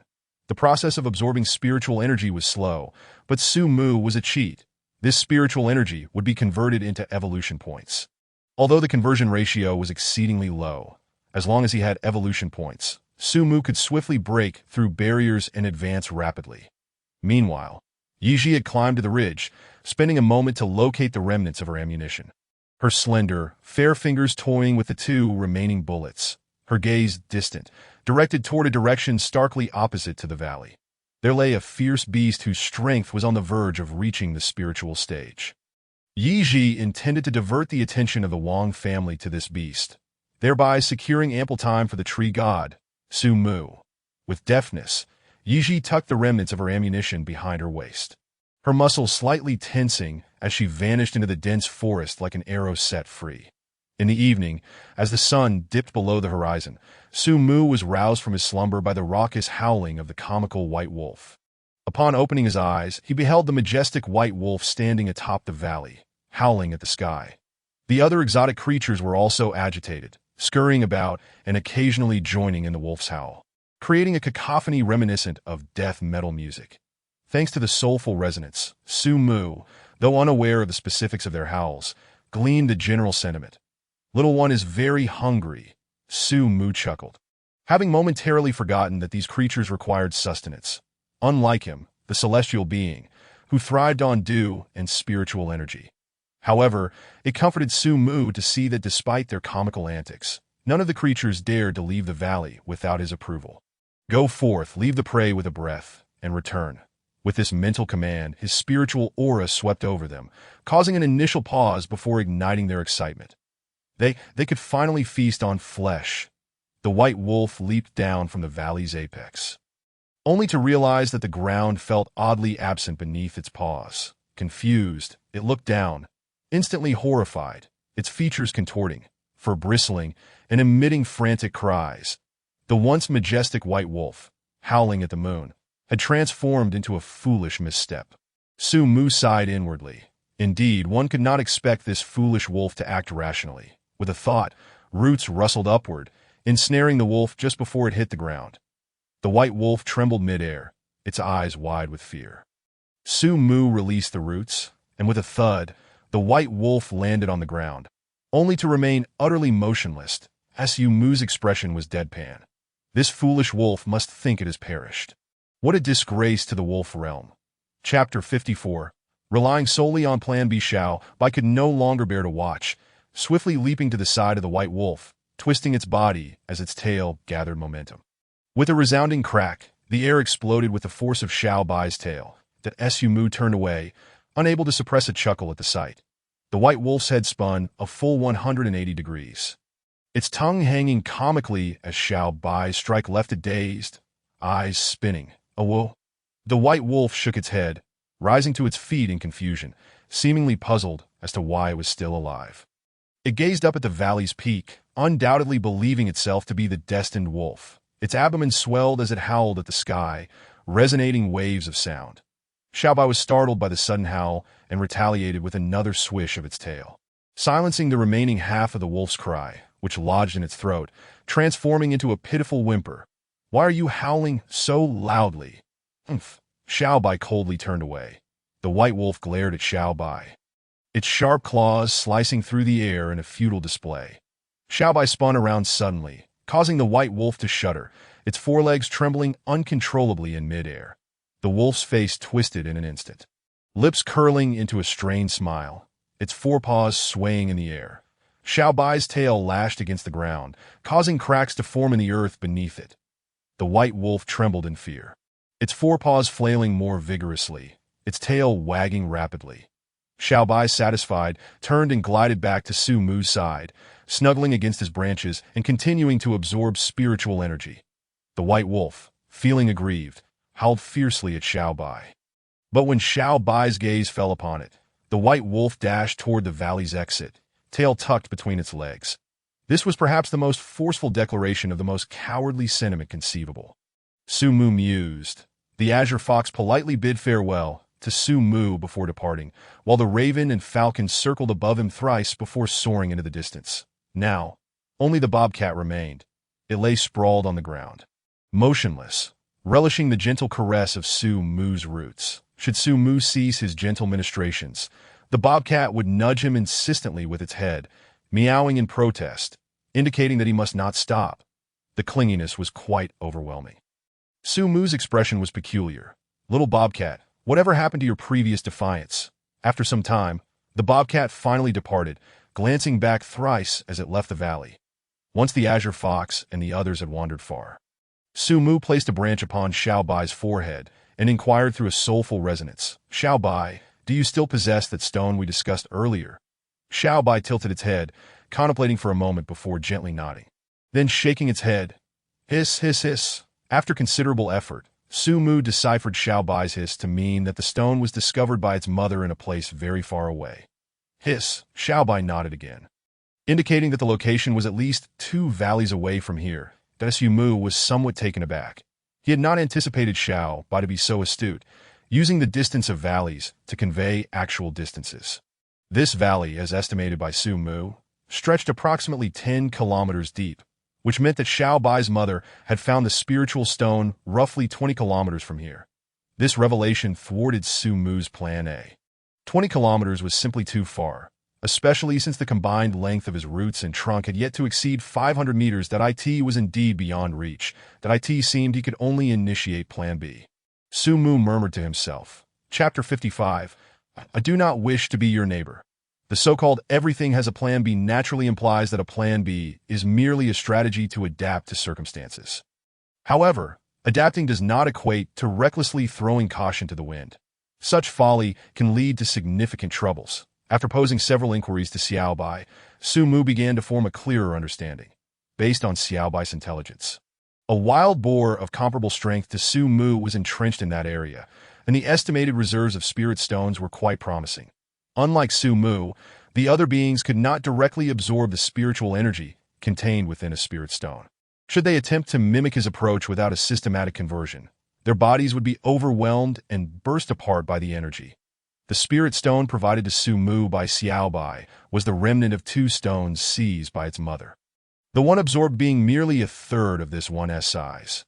Yet it took months for her to harness its energy.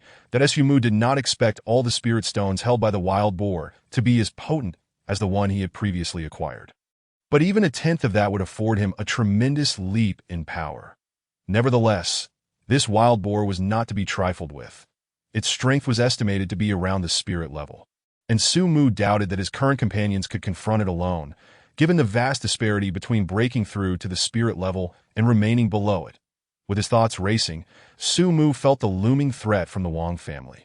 He was resolute in acquiring those spirit stones. After much contemplation, he devised a plan, though he remained uncertain about the wild boar's speed, that if the wild boar was not particularly swift, Su Mu could employ Qinghu and the others to execute a strategy akin to drawing the tiger from its mountain lair, luring the beast away from its lair, thereby allowing his other companions to openly seize the spirit stones. However, Su Mu did not rush into action. Everything depended on the appearance of Qinghu and the others' attribute panels. For only then could they be considered true allies. Clearing his mind, Su Mu set this plan aside and silently urged for his roots to grow. Through his diligent efforts, his roots had now extended to a remarkable length of 200 meters. These newly sprouted roots appeared somewhat tender and possessed a modest strength. Yet the primary purpose of these roots was not for combat, but rather for territorial expansion, as the deeper they penetrated, the more energy they could absorb. Initially, Su Mu believed this was the case everywhere until one day, when he began mining in another direction, he discovered that the energy density in that area was significantly lower than that directly beneath him. Switching to other directions yielded similar results, which puzzled him. The distance between the 2 locations was merely 100 meters, yet there was a stark contrast in energy density, which continued to diminish as the spatial distance increased. This anomaly was quite unusual to the surface. Although the spiritual energy concentration around him was higher than in other locations, it did not exhibit such a pronounced disparity as beneath the ground. Su Mu suspected there might be some unknown entity lurking beneath him, which could explain this peculiar phenomenon, causing him some unease that he was akin to a mighty tree, deeply rooted in the soil. Even after breaking through to the spirit level, he remained bound by this physiological limitation, as his roots could only temporarily operate at the surface and could not fully detach. Should his roots completely sever from the earth, his demise would be inevitable, with an unknown force lurking beneath. He could only dread the possibility of encountering some legendary sealed malevolence. The resurgence of spiritual energy was already upon them, and the emergence of any such evil would be a dire predicament. He certainly did not wish to have such a neighbor. After a considerable time had passed, Qinghu and the others returned, laden with their spoils to the valley. The foolish wolf approached Su Mu with an exaggerated gait, as if accompanied by its own background music, eagerly presenting its achievements. Its bloodied muzzle rubbed against Su Mu's roots, leaving a foul odor that made Su Mu flinch. Xiaobai, with its crimson eyes, coldly regarded the silly wolf, and the atmosphere grew tense. The wolf's exuberant tail slowed and eventually came to a halt, an unsettling feeling creeping into its heart, causing an inexplicable pain in its cheek. Before Xiaobai's tail could strike, the silly wolf emitted a low whine, retreating with a forced grin, clearly aware of the situation. Xiaobai hissed softly, its body twisting as its tail struck with great force and swiftness against the wolf's face. The silly wolf closed its eyes in despair, gritting its teeth to stifle a cry. The force, angle, and sensation were painfully familiar. With its tail tucked, the foolish wolf scurried to the water's edge, its expression one of sorrow. Su Mu shook his head, convinced that this dramatic creature was merely putting on a show. Su Mu commanded his roots to pierce through and dispatch all the prey brought by Qinghu and the others, yielding a total of 400 evolution points. After eliminating the prey, he returned them, and the wolf, previously engulfed in sorrow, sprang back with unrestrained joy, indulging in a feast. Xiaobai looked on disdainfully, recognizing the wolf's theatrical antics. The raven was the last to return, bringing with it a withered seed. This seed imparted a peculiar sensation to Su Mu, yet upon closer inspection, he found nothing of note. The system lacked any identification functionality. So he decided to plant the seed by the spirit pool to see if it might still have the potential to sprout. Having completed these tasks, Su Mu let 5 branches dangle down to gently caress their heads in encouragement. Thus, in this monotonous rhythm, 3 days swiftly passed. Su Mu finally established a unique connection with the 5 beings, and their attribute panels appeared before him. Name: Qingyi race. Qinghu level: Mortal tier, level 7 talent. Bewitching gaze, can enchant and control beings weaker than itself. Name: Yin Ersha race. Silver wolf level: Mortal tier, level 6 talent. Lunar radiance. Under the moonlight, its recovery speed is accelerated. When activated, its strength is greatly enhanced. This talent only works at night. Dominion not activated. Name: Yuying race. Lynx level: Mortal tier, level 5 talent. Swift, upon activation, speed is greatly increased. Name: Luyu race. Mutated raven level: Mortal tier, level 4 talent. Treasure hunting, possesses exceptional sensitivity to treasures. Name: G race. Mutated falcon level: Mortal tier, level 6 talent. Spatial phase not awakened. After reviewing their attribute panels, Su Mu felt quite satisfied. Although Lu Yu was the weakest, its talent was commendable. While it may not seem immediately significant, as Su Mu's influence expanded, Lu Yu's talent would undoubtedly provide immense assistance. Who would ever disdain having fewer treasures? Even if it were not particularly useful, it would still serve to enhance his reputation. Apart from Lu Yu, the talents of the other 4 beings leaned towards combat. Yin, or rather, Ersha as it was affectionately dubbed, possessed a talent reminiscent of werewolf transformations under a full moon. Su Mu had Ersha demonstrate this talent, discovering that the enhancement was indeed substantial, allowing it to leap 2 levels, surpassing even Qingyi. However, the duration was short-lived, lasting only a minute. Yet in the context of life and death battles, a minute could prove decisive. What intrigued Su Mu most was its second talent, Dominion, but he found it hard to imagine a silly wolf akin to Ersha commanding a pack of wolves. The spectacle must be quite magnificent. Perhaps that Qingyi's talent aligned perfectly with its racial characteristics. It was truly astonishing how a fox could exude such an alluring presence that Yuying's talent caught Su Mu's eye as well. He needed a swift runner, and unexpectedly, a rather clingy Yuying had presented itself. Upon testing, he found that when Yuying activated its swift talent, its speed was astonishing. Even Su Mu found it somewhat challenging to keep pace. Well, it was still manageable. However, such speed rendered it out of reach for heavily armored creatures, making it the perfect candidate for executing plan. But Su Mu found himself increasingly delighted as he observed the branches stretching towards Yu Ying's chin, beginning to stroke the cat.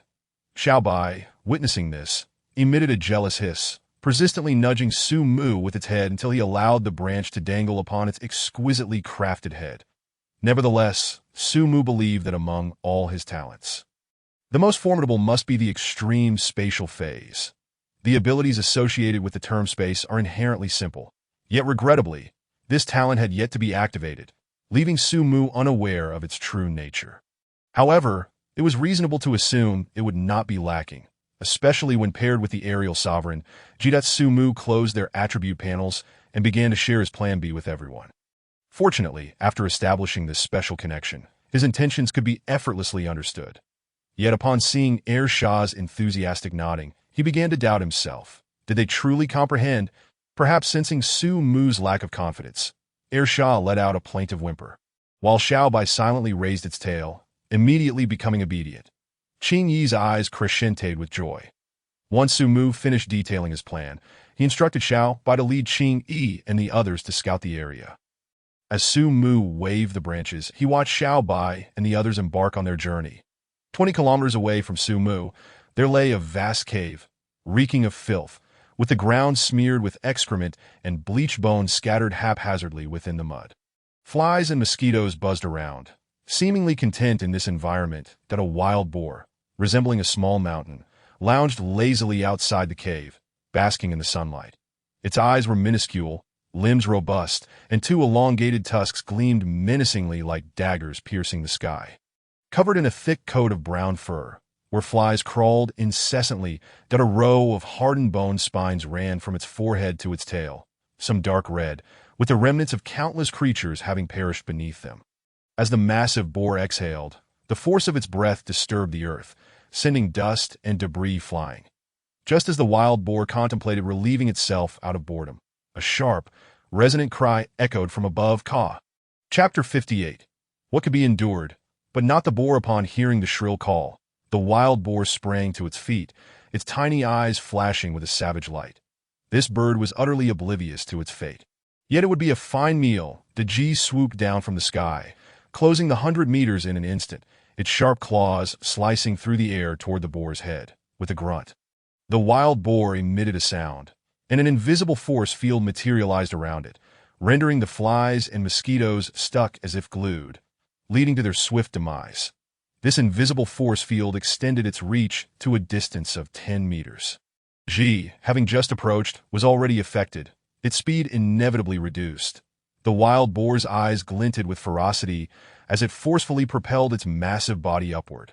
Although G's strength was not as fierce as that of the black eagle, it was still a seasoned warrior, calmly twisting in the air, shifting from a linear form into a zigzag, narrowly evading the boar's brutal charge, aiming its claws at the boar's ribs.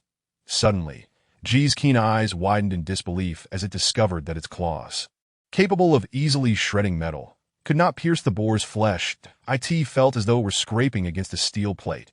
Failing to inflict damage, G attempted to retreat, only to find itself ensnared. Utterly immobile, the wild boar's eyes gleamed with triumph. Having absorbed spirit stones over the years, it had awakened two talents, steel skin and gravitational field. Steel skin granted the boar's hide the hardness of steel, easily deflecting attacks below level 6, while the gravitational field enabled it to generate a 10-meter diameter field, where only it remained unaffected. Any creature entering this field would experience a doubling of gravity, with the weaker ones being crushed to death.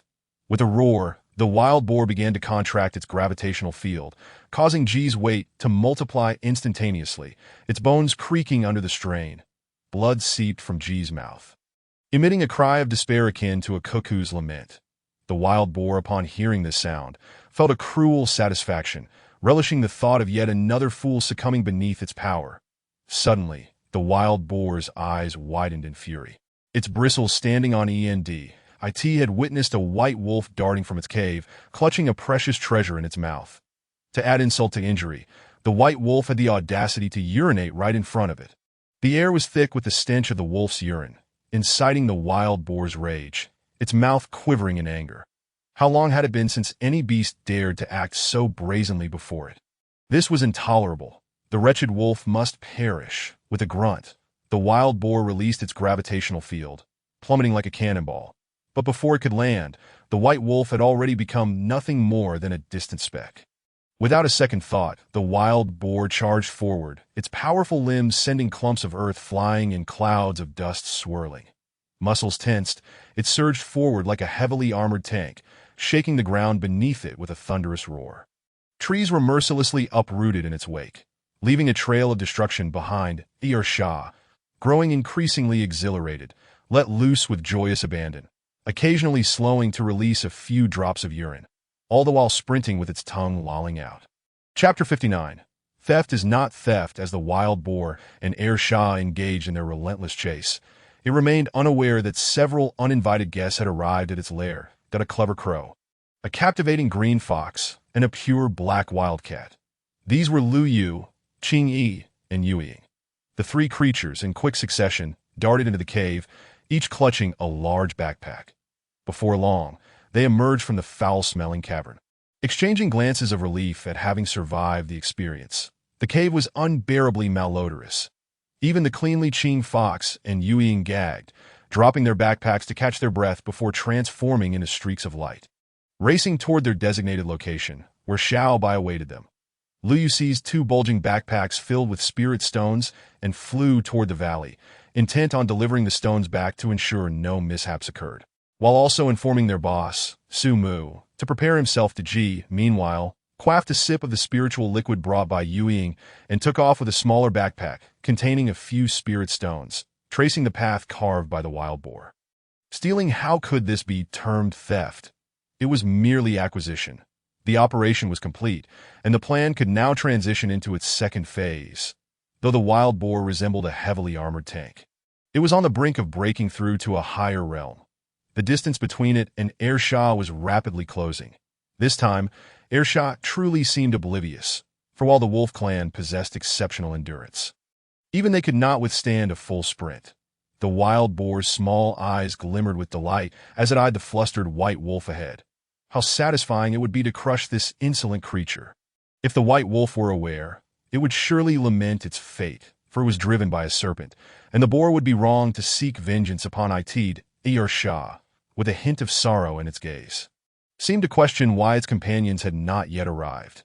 Had they truly abandoned it? Just as despair began to settle in, Ji finally arrived. Hearing the resounding cry from the sky, Shah was overwhelmed with joy. Unhesitatingly tossing the spirit stone it had clutched in its mouth into the air, that a fierce gale howled as a magnificent falcon descended from above, deftly catching the spirit stone with its claws. The flawless coordination left the wild boar in stunned silence. Its snout twitched instinctively as it pondered the familiar scent emanating from the backpack. Although the wild boar's mind was somewhat muddled, it understood the importance of marking its treasures to prevent loss. Diligently, it inscribed each spirit stone with its unique mark. With this mark, the wild boar was confident that even if the spirit stones were lost, it could easily locate them again. As for the substance used for marking, I believe no one wishes to know. The wild boar's chosen medium was its own excrement, meticulously smeared upon the surface of the spirit stones. Even when buried deep, the wild boar could locate them by the indescribable scent of its markings. Finally, the wild boar's sluggish mind recalled the origin of the scent wafting from the backpack. This was my treasure. Blast those thieving scoundrels, daring to provoke me repeatedly as if I were a fool. The wild boar selectively chose to forget the incessantly urinating white wolf in front of its precious treasure. However, although I, the old pig, am a creature of great ambition, I cannot simply let you go unpunished. Chapter 60. Why does this scent seem so familiar? The wild boar, with its rear raised, accurately sprayed a large puddle of excrement upon the white wolf. Then, with a vigorous push, this armored tank set off once more. The foolish wolf stared blankly at the excrement on its body, nostrils twitching as a familiar scent wafted through the air. This smell. It seemed oddly familiar, as if it had been encountered not long ago, or rather, tasted before. The foolish wolf instinctively began to chew and gnaw, only for its stomach to churn violently. Wild boar, I swear I will not rest until I have my revenge. Woe betide me.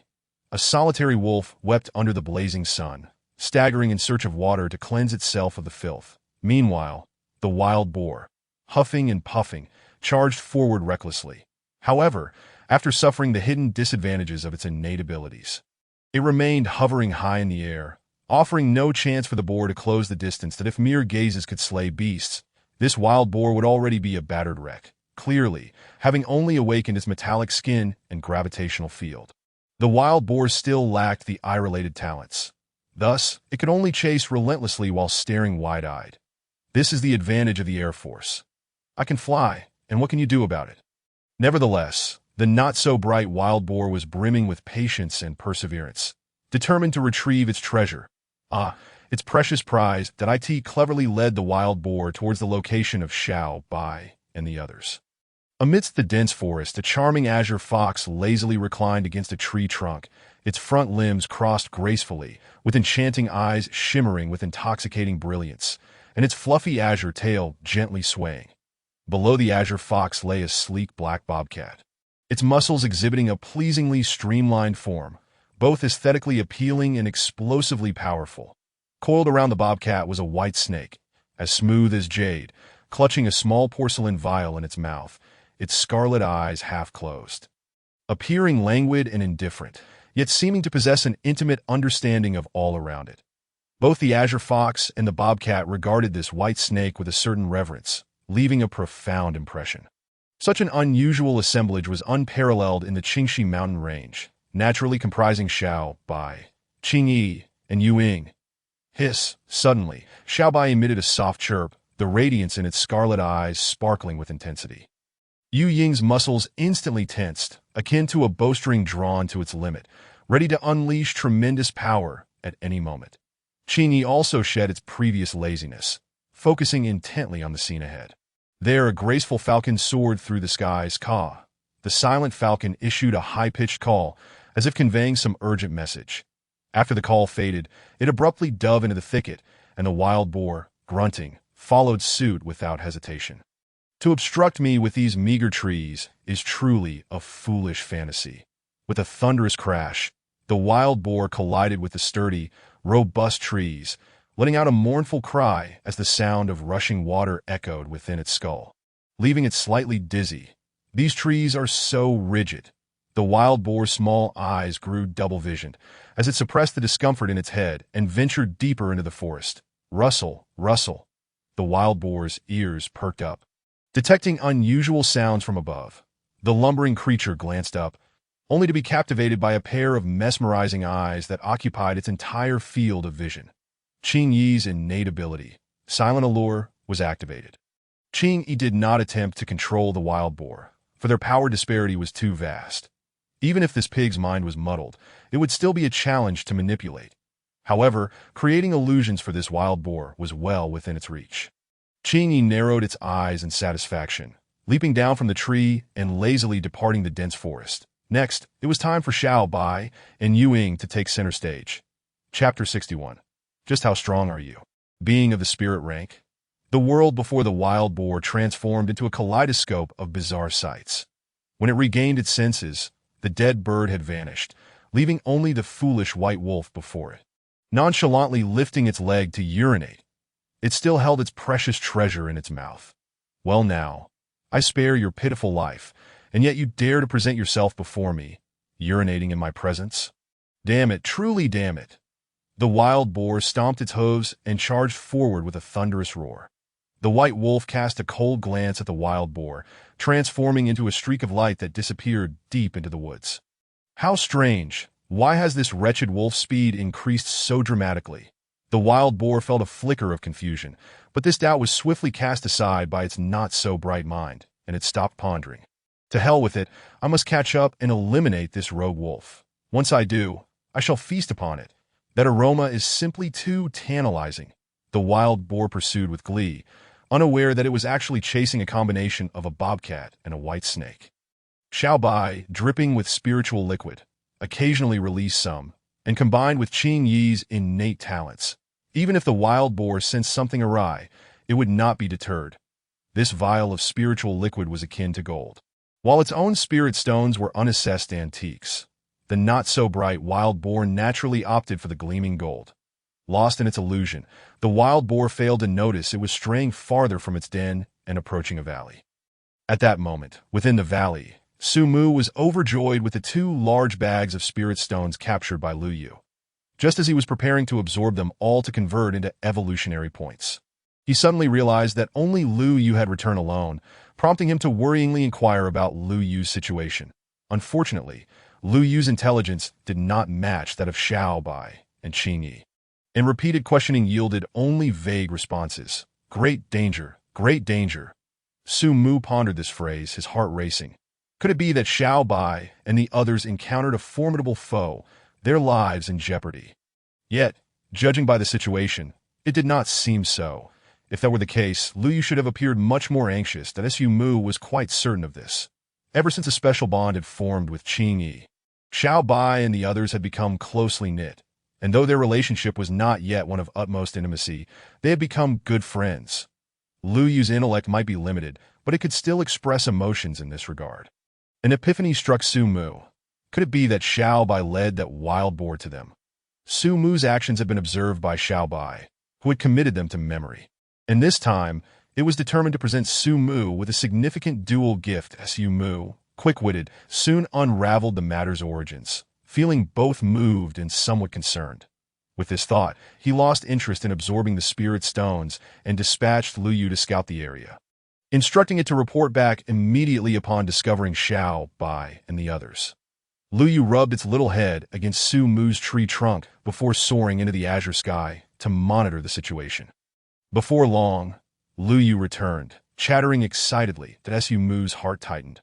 All the roots concealed underground trembled momentarily before springing into frantic action, poised to unleash terrifying lethality at a moment's notice.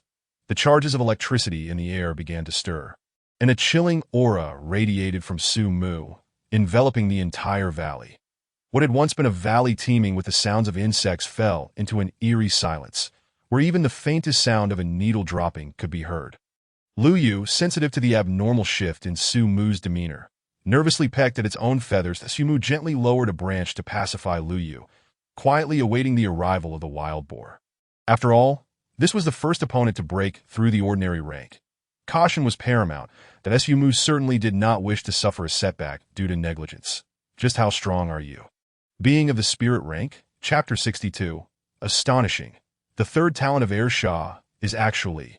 The wild boar did not keep Su Mu waiting long, granting him the courtesy of its presence, huffing and puffing as it charged through a long plume of dust. Yu Ying and the others were panting heavily, their muscles quivering.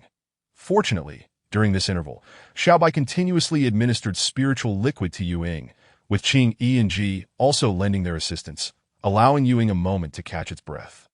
Otherwise, the relentless sprint of over 10 kilometers would have surely exhausted Yu Ying to death. In contrast, the wild boar seemed to be unfazed, huffing and puffing, its small eyes glinting with ferocity, although its breath was slightly heavier than usual.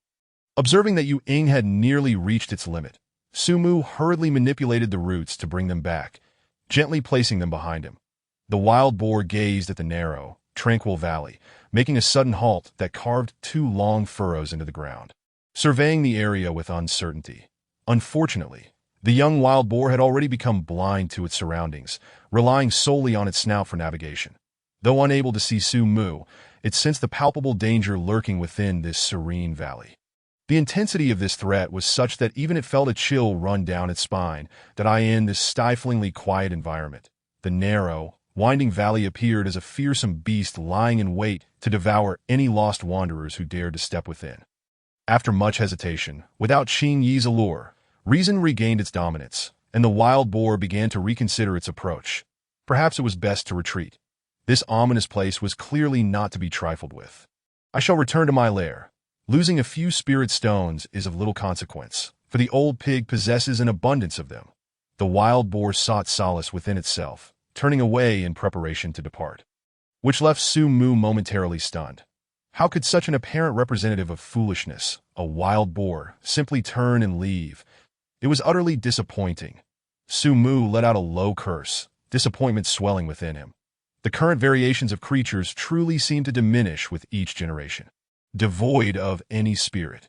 Here I stand, resolutely refusing to flee. If you have the capability, then come and slay me. I beg of you. Just as Su Mu contemplated whether to unleash the life essence. A white wolf, marked by an air of nobility, or perhaps foolishness, suddenly appeared at the summit of the valley. Howl! Howl! Howl! Upon hearing such a melodious call, Su Mu realized that the only creature capable of such a vocalization was that silly wolf. Silly wolf, your cries are in vain. You lack the taunting skill of a tank. Unless this boar shares your foolishness, it will certainly not fall for it.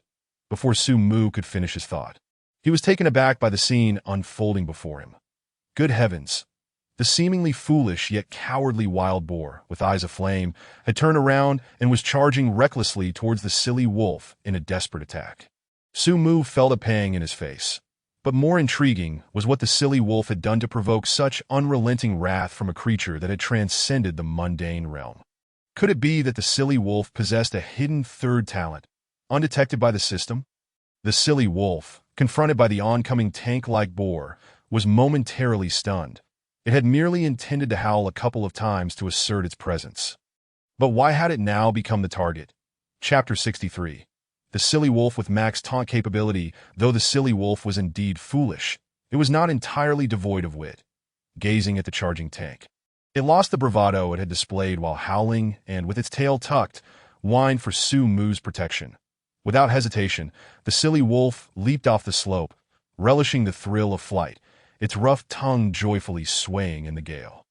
Su Mu extended a root to catch the silly wolf, gently placing it back on the ground.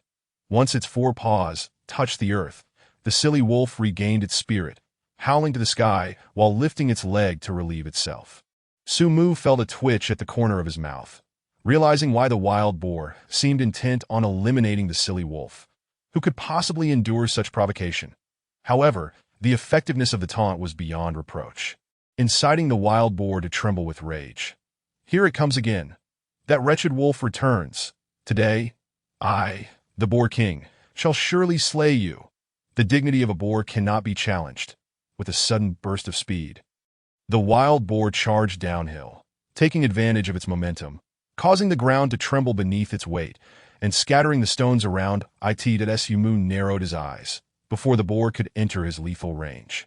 Exposed roots from the ground launched boulders towards it. These boulders were products of Su Mu's recent endeavors, crafted specifically for dealing with mid to long-range adversaries. Bang, bang, bang. The boulders fell like rain, creating an overwhelming, suffocating scene. The wild boar buried its head and closed its eyes, charging forward without a care, with several boulders crashing beside it, creating deep craters, while only a few struck its mountainous form. The impact of the boulders shattered like eggs against stone. Yet it appeared largely unharmed. That Su Mu raised an eyebrow, surprised by the boar's formidable defenses. These stones, hurled with his full strength, should have equated to a level 5 attack.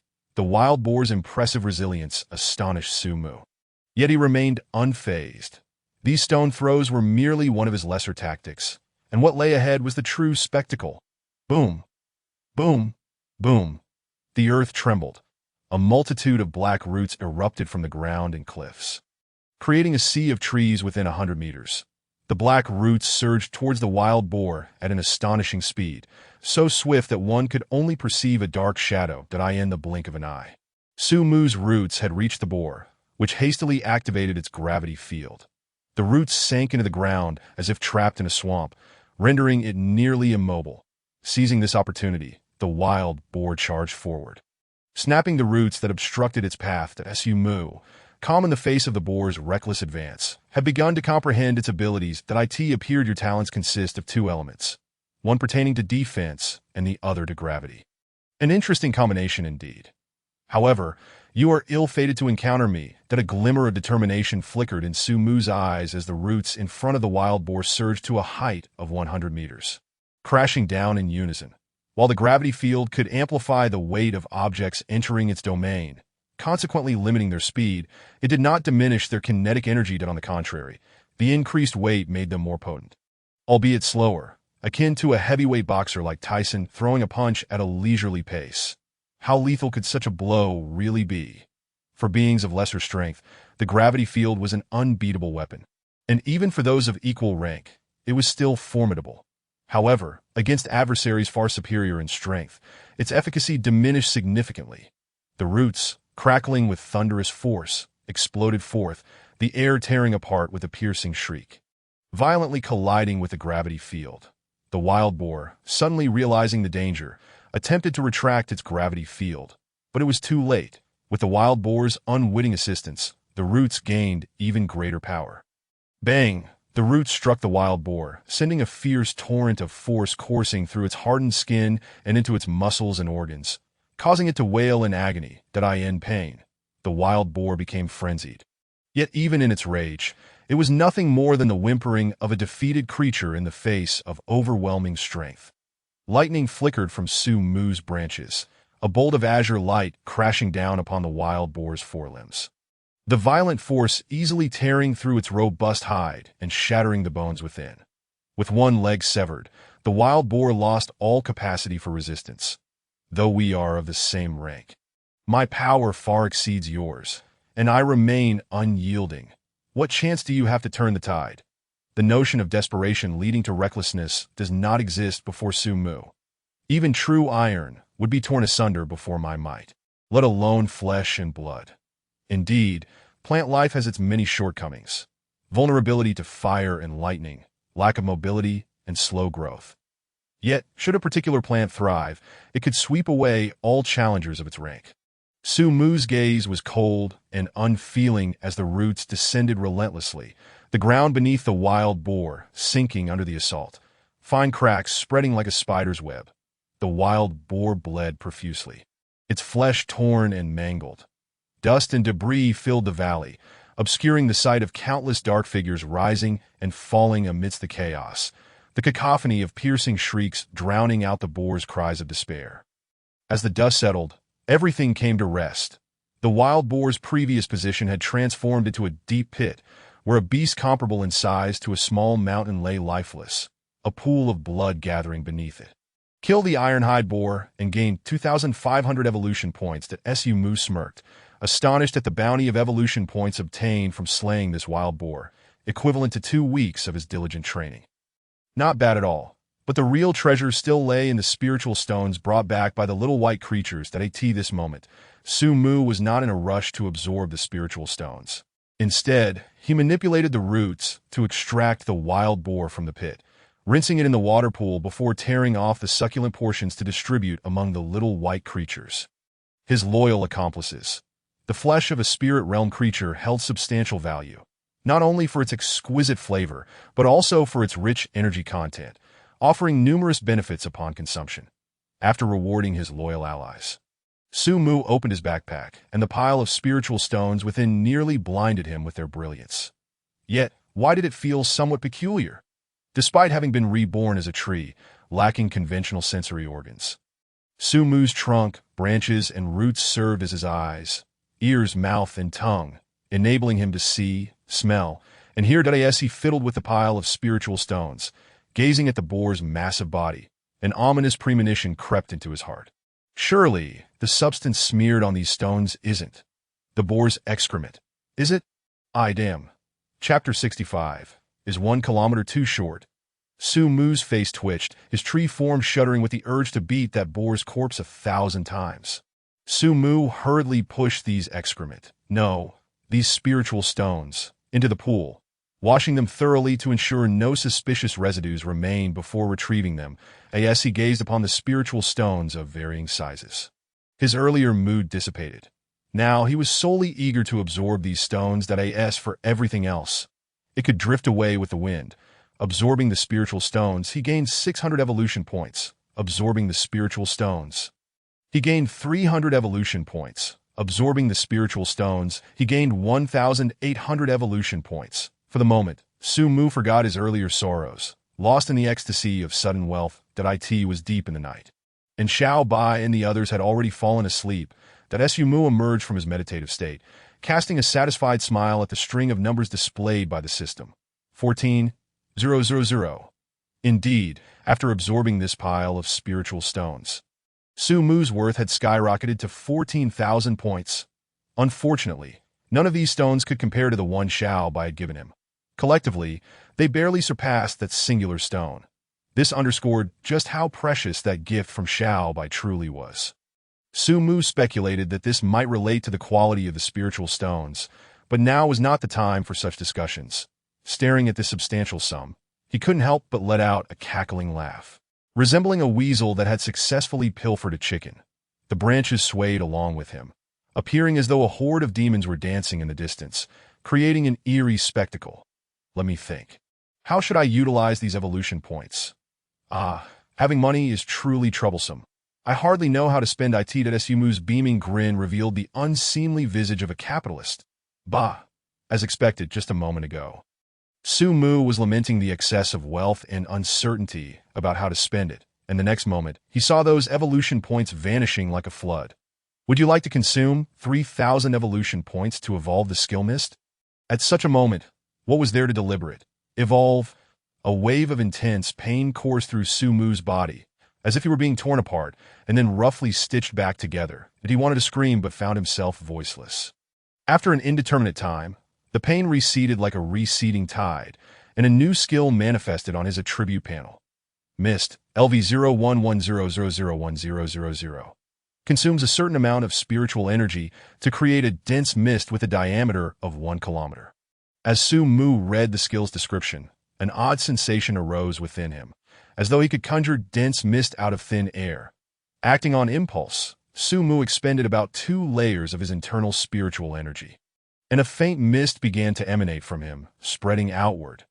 The mist transitioned from light to dense, obscuring everything within a kilometer. The landscape became a hazy blur. Unlike typical mist, this one remained still even as the wind blew, suggesting it was distinct from ordinary FOG that Su Mu pondered. Perhaps this was due to the mist being birthed from spiritual energy. However, while the mist's effects were commendable, its range seemed insufficient. Only a kilometer? It couldn't even envelop this valley. What if a sniper shot at me from 800 miles away? With a heightened sense of vigilance, Su Mu couldn't restrain his hands, investing 1,000 evolution points to upgrade the skill to LV1. Mist LV100002000. Consumes a certain amount of spiritual energy to create a dense mist with a diameter of 5 kilometers. Su Mu stroked his chin. 5 kilometers still felt a tad short. Let's see if I can upgrade it further. Once again, Su Mu poured in 2,000 evolution points, elevating the mist to LV2, only to find the skill had turned gray, indicating it could no longer be upgraded. Mist LV280003000 consumes a certain amount of spiritual energy to create a dense mist with a diameter of 15 kilometers. It seems I can only upgrade this skill to LV2 for now. But a range of 15 kilometers is indeed sufficient. With most of his spiritual energy consumed, Su Mu's vitality waned slightly. The cost of expanding the mist's range from 1 kilometer to a swift 15 kilometers was steep. Fortunately, the system had set restrictions, preventing him from evolving it to LV3, as he felt the scant remnants of spiritual energy within him. A sense of dread washed over him, as Su Mu had not anticipated that upgrading the mist skill to LV2 would consume so much spiritual energy. If he were to forcibly trigger LV3 with his current reserves, it could endanger his very essence, or even his life. The system's limitations seemed to serve as a form of protection for Su Mu. After a brief period of absorbing spiritual energy, he finally recovered from that parched sensation. Glancing at the remaining skills, he found that the 8,000 evolution points were just enough to upgrade one skill. And without hesitation, he elevated the mutated tree body to LV2, that upon upgrading the skill to LV2, his trunk underwent a remarkable transformation. The trunk swiftly ascended to a height of 100 meters, while this height paled in comparison to the towering skyscrapers from his past life. It was already among the tallest structures in smaller cities. Now, even the wild boar that resembled a small mountain before him was merely a robust pig, one he could crush with ease. In contrast to the trunk, the changes to Su Mu's roots hidden beneath the ground were even more astonishing, extending from a length of 100 meters to an impressive kilometer before ceasing their frenzied growth. Aside from height, the strength and hardness of Su Mu had also seen varying degrees of enhancement, that he was now stronger, larger, and more formidable. Delightfully, his efficiency in converting absorbed spiritual energy into evolution points had also improved. from a previous rate of 0.1 per minute to 0.2, although it appeared to be a mere increase of 0.1. Over a week, Su Mu could amass a total of 2,016 evolution points. This return was nearly on par with slaying a creature of the same rank. Moreover, he harbored a vague sense that unrestrained, excessive slaughter was not beneficial for him. This further solidified Su Mu's conviction to prioritize cultivation over slaughter. Su Mu buried all thoughts deep within, opening the system to admire his progress. Name: Su Mu race. Spirit source tree level. Spirit tier lifespan. 1,000 years talent. Barbaric growth. Life essence skills. Control thunder. LV2. Mutated tree body. LV2. Life affinity. LV0. Mist. LV2. Evolution points. 0 evolvable abilities. None. As Su Mu gazed at the large 0 behind the evolution points, he sighed in resignation. Indeed, regardless of the era, money is perpetually insufficient. Yet he felt little sorrow in his heart. As long as he lived, evolution points could be continuously acquired, that it was wiser to expend them to convert them into his own strength. In this tumultuous age, everything is illusory. Only power is real. Chapter 67. Mist of the Valley. Hiss, hiss. Xiaobai, startled, gazed with her crimson eyes at the dense mist before her, anxiously circling around Su Mu's trunk. Devoid of her usual calm and composure, that I merely took a nap. How did the weather change so drastically upon my awakening? This mist is filled with spiritual energy. How frightening. After being roused by Xiaobai's cries, Qing Yi and the others also sensed the abnormality in their surroundings, instinctively huddling near Su Mu's roots, trembling in fear. It wasn't that they were cowardly. Even the mist seemed fearsome. Rather, the spiritual energy within this mist surged like a tide, making them feel like small reefs ready to be crushed into oblivion by the oncoming waves. That Su Mu had not anticipated this dense mist would possess such functionality, and his heart leaped with joy. This mist was indeed a marvelous creation. Observing the trembling beings, Su Mu lowered his branches to comfort them with his soul voice, but he did not disperse the mist. This fog was a barrier he had painstakingly erected. Expending substantial evolution points, how could he simply dispel it? Su Mu was not concerned about their inability to adapt to this misty realm. It was an instinct embedded in the genes of all living beings. After a lengthy period of reassurance, Xiaobai and the others finally ceased their intense fear, though a lingering unease remained. The world beneath the mist was oppressively silent and suffocating. While continuing to comfort Xiaobai and the others, Su Mu contemplated his future path. Although my strength has yet to transcend the spirit tier, I am but a step away. Next time, when I fortify the mutated tree body to LV3, I will surely succeed in breaking through the spirit tier. According to Yi Ji's recollections, the spirit tier is currently the most formidable power in this world. And while Su Mu remains at the spirit tier, his true strength is already sufficient to sweep away all at the same level. However, Su Mu was not inclined to be the first to break through it if he were still in human form. Being the first to ascend to the spirit tier would bring numerous advantages. Yet, as a tree in this life, once he breaks through, he would undoubtedly attract human attention. Though Su Mu harbored no intent to be adversarial towards humanity, who could truly trust that those not of my kind must have different hearts? These 8 words weighed heavily on Su Mu's heart. Perhaps after Su Mu breaks through the spirit tier, in the name of maintaining stability within human society, they might deploy formidable modern weaponry to eliminate him. Ensuring that such a threat would not materialize, Su Mu understood that under the influence of spiritual energy, the efficacy of modern weapons had been diminished to varying degrees. Yet, no matter how weakened, killing him remained feasible. Unless Su Mu could withstand a nuclear bomb, I find myself still too feeble. If only I could withstand a nuclear explosion, I would have no reason to fear these trivialities. Su Mu silently shook his head, recognizing the inevitability of the situation. The overarching environment dictated that his strength was insufficient to stand against the tide, until he could withstand a nuclear blast. It was prudent for him to remain hidden like a tree, avoiding excessive exposure to for the future development. Su Mu had established a baseline in his mind and began contemplating how to resolve the predicament posed by the Wang family. The Wang clan's wealth and influence were staggering. With their resources, scouring the Qingxi mountain range was hardly beyond their capabilities. While Yi Ji could buy him some time, a confrontation with the Wang family was inevitable. How should he deal with them when that time came? Given Su Mu's current power, he felt no fear of the Wang family, and no matter how formidable or influential they were, could they truly deploy modern weaponry like rocket missiles? As long as they could not utilize weapons of mass destruction, their numbers would merely serve to deliver their demise. What Su Mu needed to contemplate was how to discreetly eliminate this nuisance without drawing unwanted attention. Chapter 68. Little Bai, you are the true anomaly. Su Mu turned his gaze towards Little Bai and its companions. They served as his best cover. Their actions would not arouse significant suspicion from the outside world, merely eliciting sympathy for the Wang family's misfortune, and no one would suspect that a grand tree was orchestrating it all from the shadows.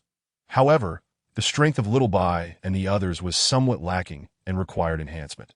Su Mu did not wish for Little Bai and its companions to encounter any peril, as he had grown fond of this innocent and endearing group, aside from the industrious Little Bai, who diligently trained day in and day out.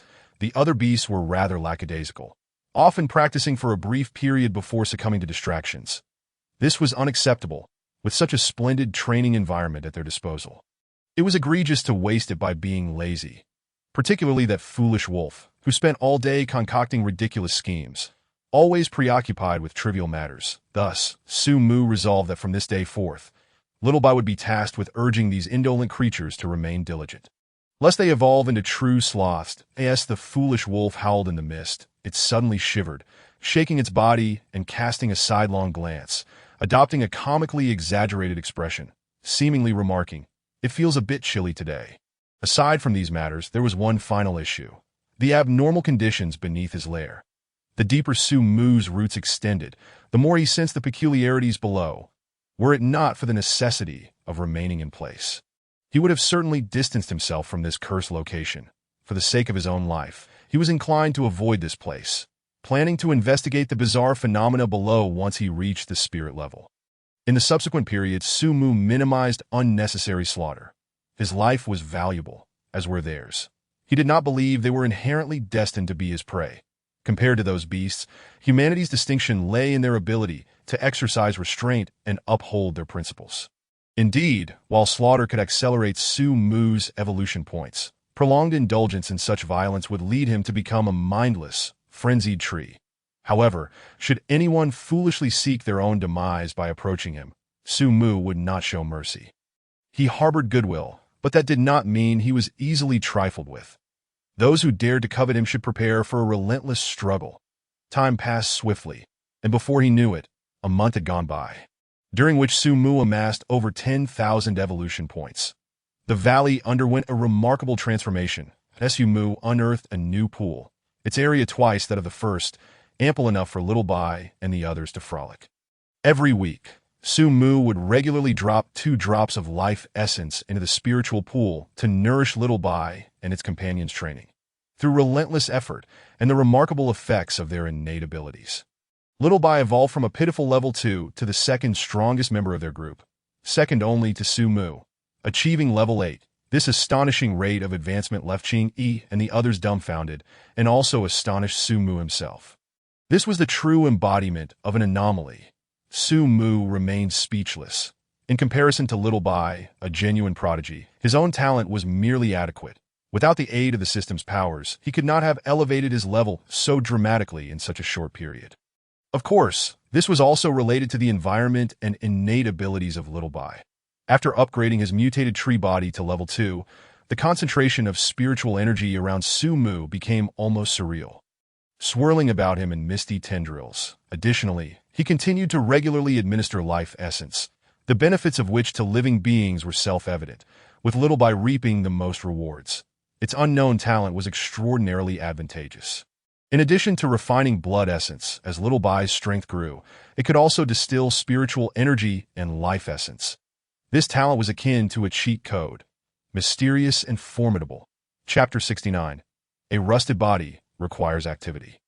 In terms of power, aside from Little Bai, Lu Yu made the most significant progress, jumping 2 levels from 4 to 6. However, Lu Yu's actual combat prowess remained at the bottom, unable to defeat any adversary, though its speed had improved significantly, complementing its treasure-seeking talent. Increased speed meant Lu Yu could cover a broader range in search of treasures, enabling it to escape unscathed from formidable foes by leveraging its aerial advantage.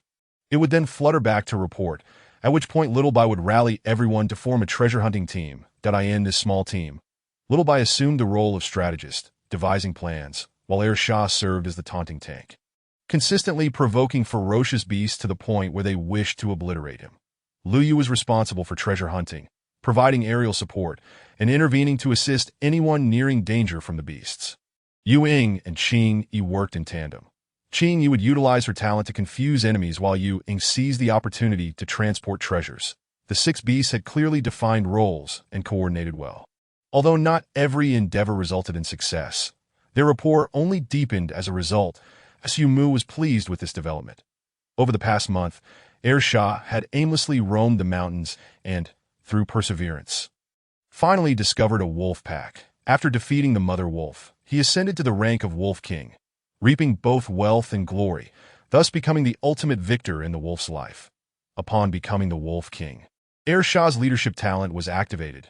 Aptly named, it was indeed a formidable team skill. Leadership automatically activates when 5 or more kindred gather nearby. Once activated, the wolf pack gains the Moonlight Aura, receiving a boost in strength under the moonlight, with the degree of enhancement dependent on the number of wolves. With this talent, Air Shah led the pack to become a dominant force in the southern Qingxi Mountains. However, even as the Wolf King, he retained the duality embedded within his genes, perpetually engaging in antics that left Su Mu in a state of bemusement. Though his strength remained at level 6, a mysterious aura now surrounded him, likely indicating an impending awakening of his spatial talent. But Su Mu eagerly anticipated this development, increasing the allocation of spiritual liquid to Air Shah in hopes of hastening the activation of this talent. Qing Yi, with her enchanting grace, had matured in utilizing her talent, but otherwise exhibited no significant changes. Yu Ying had grown increasingly attached to Su Mu. Initially, Little Bai felt jealous and insisted on sparring with her daily. As a feline, Yu Ying was repeatedly bested, suffering swollen cheeks that utterly embarrassed her kin.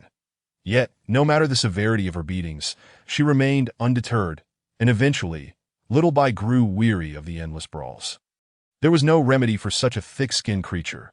It was easier to ignore her than to be vexed that Su Mu believed this harmonious rhythm would persist until the arrival of the Wang family. To his surprise, before he could await them, a new group of unexpected visitors appeared. These presences belonged to humans. Su Mu's expression remained calm, neither joy nor sorrow crossing his features as he expanded his perception. If they were lost travelers, he would have Little E discreetly intervene, using her talent to guide them away, that if they were here with nefarious intent, a flicker of cold light crossed Su Mu's eyes, and the roots beneath began to stir restlessly. Having gone a month without proper activity, his body was beginning to feel somewhat rusty. Chapter 70.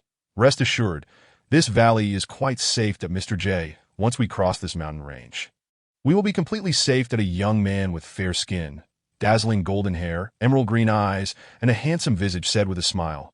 Safe? No, the mad dogs from the country are not so easily dealt with. Until we have successfully departed with this treasure, we should remain vigilant, replied the man known as Mr. J, his demeanor unassuming, yet exuding a mature steadiness. Rest assured, Mr. J, with me here, everything is worry-free, that I have made ample preparations for this day. This mountain range will become their grave. The handsome young man spoke, a glint of malevolence flashing in his eyes, distorting his otherwise attractive visage into something grotesque. Thus concluded the dialogue between the two individuals. Su Mu furrowed his brow.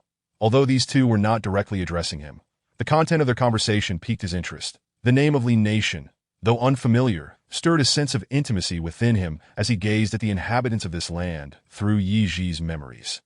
After much contemplation, Su Mu resolved to remain a passive observer.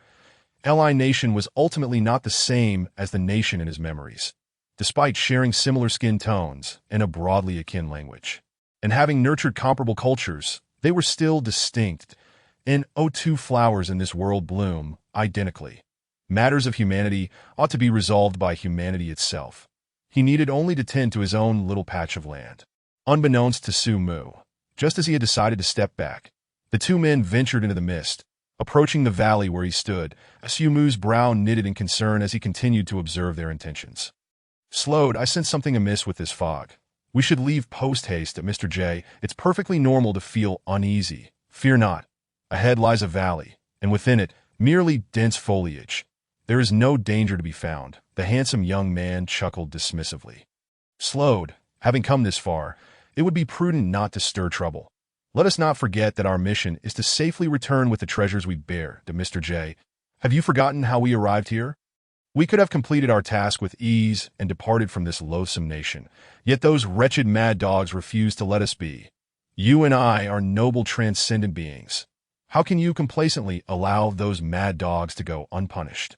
Or have you truly been so frightened that you've become a mere rat, scurrying and hiding? The handsome young man taunted with a sarcastic edge that a flicker of anger crossed the composed features of Mr. J, who let out a cold snort, his formidable presence dispersing the mist around him. Slowed, mind your words. Should you speak to me with such insolence again, I cannot guarantee your survival until the morrow's dawn. Even if I were to end your life now, your family would dare not retaliate against me, would they? The handsome young man's expression stiffened, his face contorting into an awkward grimace. Mr. J, I beg your forgiveness for my earlier rashness. However, I remain steadfast in my desire to activate the contingency I left in this valley, that I must avenge my brother. I hope you can understand my sentiments. That Mr. J regarded Slowed intently, fully aware that his so-called quest for vengeance was mere pretense. Slowed would no doubt prefer that his brother had perished without a trace. The thought of revenge was likely just a facade to appease his family, given that his brother was a prodigy deemed highly promising by their kin. Now that the brother was dead, it was likely that Slowed would ascend as the next head of the family. While Mr. J felt unperturbed, he was unwilling to become a target for a mad dog. He quietly surveyed the dense fog, confirming that no imminent danger lurked before he spoke. Very well, we have a mere 10 minutes that we must depart this place within that time. 5 minutes will suffice. Slowed replied, excitement coursing through him as he plunged into the thick mist. Chapter 71. The rising fog, both Mr. J and Slowed were elite operatives of the Lhasa Empire, tasked by the Emperor himself to infiltrate the nation and pilfer its treasures. Mr. J, as one of the rare spirit-level practitioners, would not have willingly engaged in such trepidation were it not for the Empire's past favors. Undoubtedly, regardless of Mr. J's true feelings, his prowess was pivotal to the success of this operation. The other crucial factor was the strikingly handsome and tall Slowed. Although his level of skill was merely 6, his innate abilities proved exceptionally advantageous in specific circumstances. Earthwalker, you are favored by the earth, moving through the ground with ease, able to navigate subterranean realms effortlessly. With this talent, it was only fitting that Slowed became another key player in this endeavor. Now, he intended to utilize this ability to delve underground and activate the contingency he had set a year prior. Leaving an indelible memory for the pursuing forces of Li Nation, Su Mu observed the two men through the mist, his brow furrowing. Could the contingency left in the valley be connected to the enigma beneath my roots? Conjured by this golden-haired one, no one relishes sitting atop an undetonated bomb, and Su Mu was no exception. Initially, he had contemplated letting them go, but the golden-haired man's insistence on activating his troublesome contingency left him uneasy. He could only surmise that the consequences of such an activation would not be pleasant. Once the contingency was triggered, could Su Mu expect to remain unscathed, situated directly above it? His eyes turned frosty, and a surge of murderous intent bubbled within him that he instructed Xiao Bai to lie in wait within the fog, while all the roots below entered a state of readiness. The moment these two men crossed into his strike zone, he would unleash a thunderous attack to subdue them. As Mr. J progressed, halting approximately 500 meters from Su Mu's attack range, a bead of cold sweat trickled down his forehead. Wait, Slowed, something feels off here. We should turn back to Mr. J. This valley merely has peculiar fog. There is nothing abnormal, Slowed replied, exasperated. Have you not noticed how eerily silent it is? Mr. J cautioned. Upon this reminder, Slowed's awareness heightened, an icy chill creeping down his spine. Although the resurgence of spiritual energy had only occurred for 2 years, humanity had amassed considerable knowledge. When a place exhibits a lack of life activity, one need not ponder. The wisest course is to flee as far as possible. For such strange phenomena arise from only a few rare circumstances, none of which are manageable by humans. True to their elite status, the two turned and fled without hesitation, as if wishing for additional legs to escape faster. Seeing this, Su Mu was unwilling to let them depart unchallenged. He vividly recalled the golden-haired one leaving a contingency beneath his lair that he could not find peace of mind without eliminating them. Suddenly, eerie sounds emanated from the fog, reminiscent of some monstrous creature's wailing. As the mist swirled and constricted to Mr. J and Slode found their senses severely muted in this environment, that in such conditions, one could easily become lost and separated. When Mr. J and Slode regained their senses, they realized they were utterly alone. The rolling fog enveloped them, an unsettling silence chilling their spines. Chapter 72. J and Slode J. Where are you? Slode called into the all-consuming mist. Cursing himself for his impulsivity, having had the opportunity to safely return to Lhasa, why had he rashly attempted to activate the contingency in this valley to surprise the mad dogs of Li Nation? What manner of creature had emerged in this valley? Slode recalled the horrifying accounts, his complexion paling as he pushed his speed to its limit, the mist parting like waves, yet he remained oblivious to the fact that he was merely running in circles. This was the result of Su Mu's development of the fog skill over the past month, akin to running into a wall. The mist was not a naturally occurring phenomenon, but rather a special fog transformed from his own spiritual energy, functioning as an extension of his essence. Spirit practitioners possess heightened perception due to the wondrous energy of spiritual essence, which grants them extraordinary awareness. Su Mu's mist represented another manifestation of this energy. He discovered an intriguing facet. The keenly perceptive beings, such as the Qingyi, would become disoriented while sensing through the mist via spiritual energy. This indicated that when there was a significant disparity in spiritual energy, it could easily suppress and deceive the opponent's perception. Of course, achieving this required not only a vast reservoir of spiritual energy, but also a profound mastery over it. Fortunately, Su Mu excelled in both, standing out among his peers. Thus, when Slode instinctively employed his spiritual energy for perception, he unwittingly fell into Su Mu's trap. Whether it was the spirit-level Mr. J or the otherwise average Slode, they were equally ensnared before Su Mu's overwhelming spiritual sea. Although Slode's abilities were modest, he was astute enough to recognize something amiss. By now, he should have been nearing the valley's exit, yet he found himself still wandering within the fog. Slode began to leave markers behind. As he finally caught on, it seems he is not entirely dim-witted that Su Mu withdrew his gaze, signaling Xiao Bai and Qing Yi to take action against Slode. Whoosh, whoosh, whoosh. As Slode heard the ominous sound slicing through the air ahead, a chill ran down his spine. Without a second thought, he activated his innate ability to burrow into the earth. In the final moment before his descent, he caught a glimpse of a white ribbon of air being torn apart, and a surge of pride filled him. My talent is invincible when it comes to escaping. Even those rabid dogs from Li Country cannot touch me. What good is your strength? He cackled with glee. As Slode prepared to flee the valley, he noticed that he was ensnared by a dense mass of roots, his face turning a ghastly green. Su Mu had not anticipated that Slode would once again walk into his own trap. Given the other party's overt actions, he, as the host, would certainly extend the courtesies of hospitality. The roots encircling Slode lashed at him like frenzied dragons, leaving him barely conscious before binding him into a tight bundle. Slode found himself utterly immobilized, with only a nostril exposed to ensure he would not succumb to any of those melodramatic plot lines typical of television dramas. Su Mu tossed Slode back to the surface, instructing Xiao Bai and Qing Yi to bring him back. Once Slode was dealt with, Su Mu turned his attention to Mr. J. In contrast to the frenzied Slode, Mr. J appeared remarkably composed, until he encountered the fool responsible for his restraint. Sizzle! A foul, pungent stream of aged urine splashed directly onto Mr. J's face. The liquid dripped down his cheeks, soaking a significant portion of his attire. Chapter 73.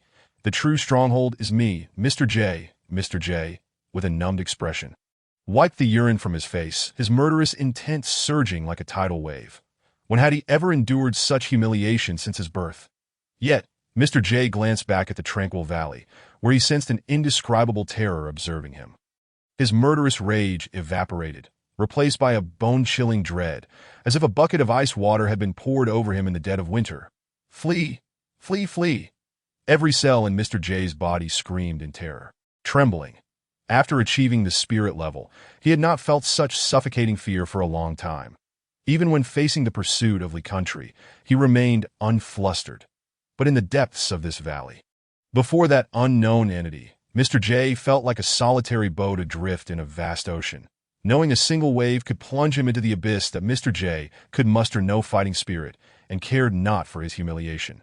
He only wished to escape this horrific valley. The fool, observing the fleeing Mr. J, began to doubt his own mockery. Could it be that my urine was not yellow enough? Or perhaps my urine was sweet, awakening him rather than causing him distress? Deeply affected, the fool resolved to prove himself, but he secretly gathered his strength, seeking a suitable angle, and leaped into the air, his right leg lifted, releasing another stream of yellow urine.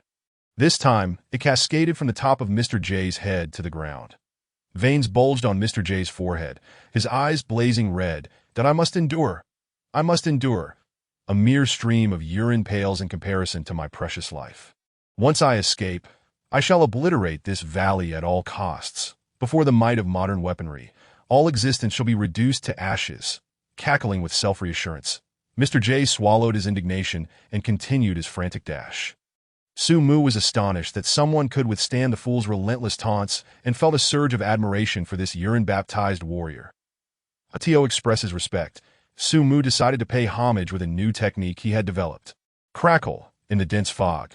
A flash of thunder erupted, as azure plasma transformed the white mist into a brilliant blue. Bolts of lightning pierced through the fog with astonishing speed, causing the mist to part like waves, revealing the valley's landscape in stark clarity. That Mr. J's ears perked up, mistakenly believing that the wretched wolf had returned to urinate upon him, but he scoffed internally. I am destined to become a spirit-level powerhouse. True strength lies in the ability to endure what others cannot, to transform humiliation into tempering of the spirit. That a trivial stream of urine is nothing more than a cleansing bath. This time, he strode forward with an air of nonchalance, until the devastating aura of lightning loomed ominously close, shattering his bravado. Mr. J's muscles tensed, and with great effort, he turned his head to look back, his vision consumed by a pure and savage blue. What the? He bellowed in despair, but before he could finish, the thunder descended upon him. Crack! Mr. J's body swelled, transforming him into a nearly 3-meter-tall giant, his clothes torn to shreds, as an ancient, ornate box fell to the ground. He was left clad only in red undergarments, his muscles twitching uncontrollably, like a swarm of mice scurrying about. The overwhelming pressure was suffocating. This was his innate ability, the Titan battle body. Once activated, both his attack and defense would soar. Yet before the obliterating force of the lightning, Mr. J's Titan battle body felt as fragile as paper. Chapter 74. If weakness is a sin, then you are beyond redemption. With a crack, the thunder erupted. That Mr. J's body was punctured by several fist-sized blood holes, the blood evaporating before it could even flow, the flesh around the wounds charred to a crisp. The immense force sent Mr. J's giant form flying, crashing to the ground like a tattered doll, his body convulsed, akin to a fish flopping out of water, as the residual lightning wreaked havoc within him, causing his hair to stand on end. His eyes rolling back, muscles twitching involuntarily, and a cacophony of crow-like cries escaping his throat. When he opened his mouth, black smoke billowed forth. The aura of a true warrior had vanished. The fool gazed at Mr. J's dismal state, his wolfish eyes serious, that he vaguely remembered when he was a lone wolf, witnessing a small tree engulfed in flames. Smoke billowing forth, he had used his own urine to extinguish the fire, saving the tree's life. Now, the fool resolved to save this unfortunate human. Approaching Mr. J, the fool lifted his right leg and aimed his remaining stockpile of ammunition at Mr. J's smoking mouth. That as the fool's yellow urine made contact, the residual lightning coursing through Mr. J struck the fool with brutal force, causing his expression to brighten momentarily before contorting in agony as he collapsed to the ground, writhing uncontrollably. The fool's mournful cries echoed throughout the valley, 2 crystalline tears rolling down his cheeks. Whoa. This wolf shall never again play the role of savior. An oh good deed goes unpunished. How painful. Su Mu, witnessing the writhing fool, felt a pang of empathy and instructed the others to bring these 2 convulsing beings back. He cast a sympathetic glance at the fool, manipulating the roots to place him in the spirit pool, hoping the spiritual liquid could mend his injuries and soothe his troubled heart. Fool, you must be strong. Su Mu's gaze shifted back to Mr. J and slowed. After deep contemplation, he made a resolute decision. The branches emitted a sound akin to thunder as they unhesitatingly pierced their foreheads. The memories of Mr. J and Slowed unfolded before Su Mu's eyes without reservation. After perusing their memories, Su Mu's expression remained impassive, yet a tempest of murderous intent brewed within him. And two flowers in the world are identical. Yet they share an uncanny resemblance, as if they were a twin lotus with similar skin tones and closely aligned cultural customs that rendered Su Mu unable to truly disregard everything about this nation. Because of it, Su Mu found a sliver of solace in this unfamiliar world, yet it was precisely for this reason that his murderous intent could not be quelled. The actions of Mr. J and Slowed had crossed the line within him. DOU, the spirit manipulators of Luosa, consider yourselves above all. Do you regard the lives of ordinary people from Li country as mere trifles, slaughtering them with the same indifference as one would a chicken or a sheep? They are merely ordinary individuals striving to make a living. What sin have they committed? If weakness is indeed a sin, then you stand before me, utterly irredeemable. Su Mu retracted the branches, his murderous intent swelling, causing the misty sea to churn and shift, a suffocating pressure enveloping the valley, while Xiao Bai and the others nestled anxiously against Su Mu's branches. Su Mu controlled the roots like giant serpents coiling around them, then began to constrict relentlessly. The bones of Mr. J and Slowed cracked loudly, merging into a mist of blood and fog. Chapter 75. I shall observe. Not intervened. As he gazed at the bloodstain in the fog, Su Mu's fury dissipated significantly. He looked down at the uneasy Xiao Bai and the others, apologetically lowering his branches to offer comfort. Su Mu, multitasking, maneuvered the branches to retrieve the ancient, ornate box that had fallen from Mr. J, feeling a stirring deep within his soul. What could possibly be contained within that evokes such a response from my innermost being? Intrigued, Su Mu scoured the memories of Mr. J and Slowed, uncovering every detail of their childhood mischief, their romantic escapades, yet finding nothing regarding this treasure. That it was as if all knowledge of it had been deliberately erased. But who could orchestrate such a meticulous arrangement around a spirit-level powerhouse? Though Mr. J may appear as frail as a mere novice in the presence of Su Mu, he undeniably ranks among the elite when considered in the broader context of the world. 2 years have elapsed since the resurgence of spiritual energy, yet the overt number of spiritual tears remains a mere handful, a rarity when juxtaposed against the vast multitude of mundane individuals. Even when accounting for those hidden in the shadows, the count hardly exceeds 20. That the arduous path to attaining a spiritual tier is akin to a metamorphosis, elevating one to a fundamentally different plane of existence, separating them irrevocably from the ordinary populace. Conventional weaponry proves utterly ineffective against those of the spiritual tier. Should they covertly infiltrate foreign lands to wreak havoc, the devastation they could unleash would be monumental. Yet, it is astonishing that such entities can have their memories erased. This revelation doused Su Mu with a chill, illuminating the profound depths of this world, compelling him to resolve to remain a humble tree. Gazing at the antiquated box before him, Su Mu hesitated, viewing it as a proverbial hot potato. The object that had incited such turmoil between the Li Kingdom and the Lhasa Empire was undoubtedly of immense value. However, this very fact rendered it exceedingly difficult for Su Mu to manage. According to the recollections of Slowed and Mr. J, this operation was unprecedented in scale, involving 3 other spiritual tier individuals alongside Mr. J. For the success of this venture, the Lhasa Empire dispatched half of its spiritual tier personnel, even risking the exposure of many of its covert operatives within the Li Kingdom to secure this treasure. Mr. J and Slowed were but one of the many groups involved, albeit the most pivotal, with the true treasure entrusted to their care, while others were tasked with creating diversions to mislead the Li Kingdom. This underscores the treasure's exceptional significance. Nevertheless, Su Mu was reluctant to relinquish it so easily. After all, the prize was tantalizingly close, and even if he did not intend to claim it, he felt compelled to at least glimpse its contents. A surge of spiritual energy welled within him, coursing through the branches towards the box. The sound of mechanisms whirring echoed as the box responded. The intricate mechanism required a substantial infusion of spiritual energy to unlock, equivalent to the combined force of 4 spiritual tier masters, and this process could not be interrupted.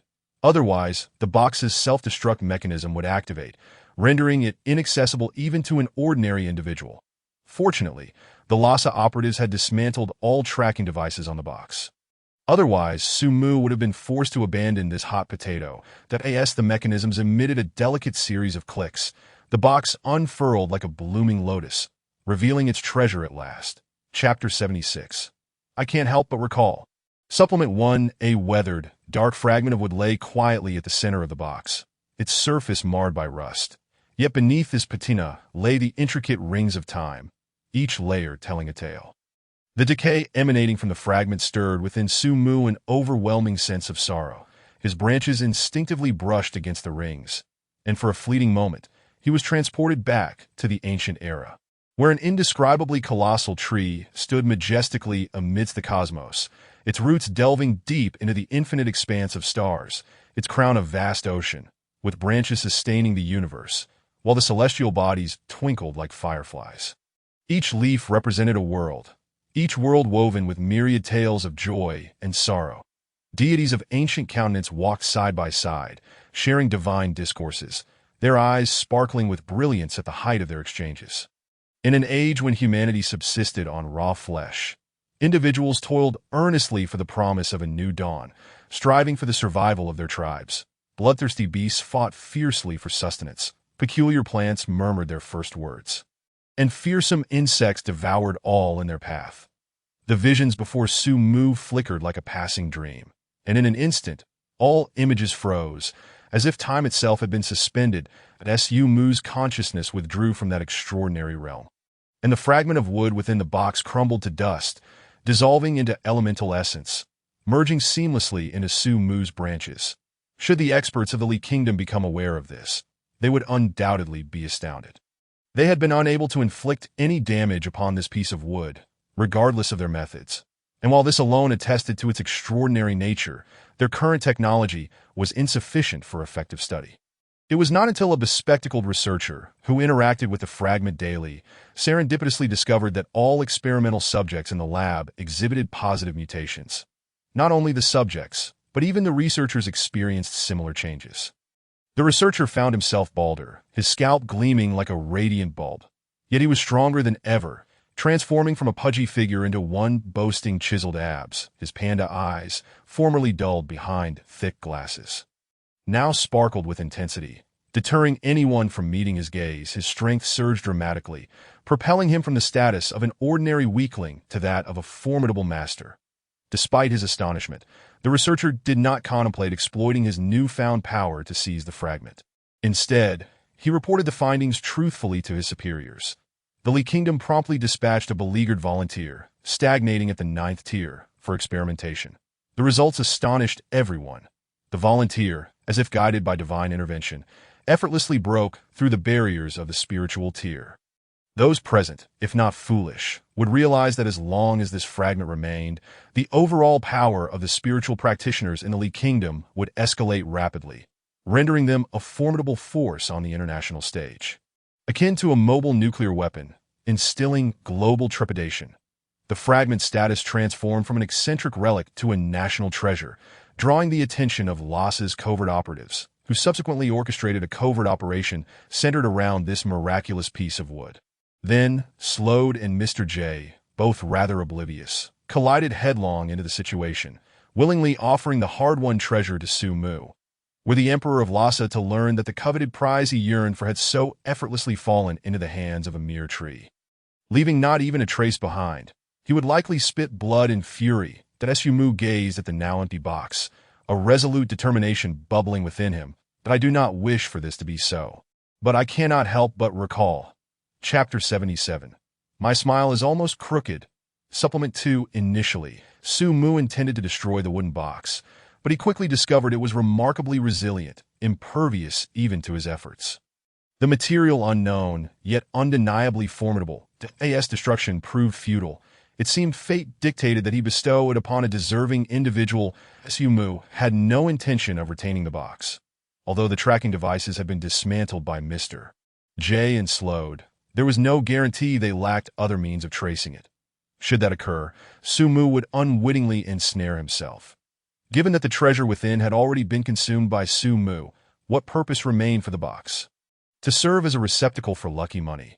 He dripped a single drop of life essence, enveloping it in spiritual energy, securing it within the box. He instructed Xiao Bai and the others to transport the box to the Tsang River, to be gifted to a sufficiently fierce and formidable fish. The Tsang River flows eastward for another 100 miles before merging with the sea, a realm teeming with countless monstrous fish, ensuring a suitable choice for Su Mu would be found. Xiao Bai carefully carried the box, leading his small team toward the Tsang River, patiently positioning the box upon the water's surface, meticulously selecting a worthy fish that met Su Mu's criteria. After absorbing the fragment of wood, Su Mu felt an odd disquiet within his body. His soul burned with an insatiable fervor, brimming with boundless energy that Su Mu sensed himself expanding, not in stature, as he remained just over 100 meters tall, but in depth that he had transformed into a tree of greater substance and sophistication. His roots swelled as if inflated, rapidly increasing in diameter to several meters, resembling the tendrils of a legendary dark deity. Excavating the earth and stone beneath, extending from 1 kilometer to 2, 3, 4, 5 kilometers. The roots of the Su Mu tree nearly occupy half of the entire valley, restless tendrils emerging from the depths of the earth and the rocky cliffs. These formidable cliffs, seemingly as fragile as paper, are effortlessly ground into powder by the Su Mu's roots, as the earth tears apart and soil flies in all directions, transforming the landscape within a 5-kilometer radius into an ocean of trees. The dark bark of these roots is dotted with twinkling stars, intertwining to resemble a magnificent river of stars, a truly breathtaking sight. However, these roots are not merely for aesthetics. After being fortified by the mysterious fragment of wood, Su Mu, who could only unleash lightning through his branches, can now channel it through these roots as well. The starlight represents energy nodes, allowing Su Mu to infuse them with spiritual energy, transforming the roots into whips of thunder. Capable of instant death upon contact or injury upon mere brush, in addition to engaging in direct confrontation, Su Mu can also learn from the insectoid race, employing ambush tactics beneath the earth. With the speed of his lightning strikes, even those at the spirit level would fall victim to his stealthy assaults. While others may achieve a headshot from 800 miles away, Su Mu now possesses the ability to take lives from as far as 5 kilometers. Beyond the astonishing enhancement of the roots, there are significant changes reflected in Su Mu's attribute panel. His original talent of wild growth has transformed into absorption, the ability to draw from the source of all things to nourish oneself. Reading this, Su Mu felt a surge of excitement, envisioning himself like the predecessors depicted in the imagery, harvesting the power of the starry sky. Yet he soon realized he had overestimated his capabilities.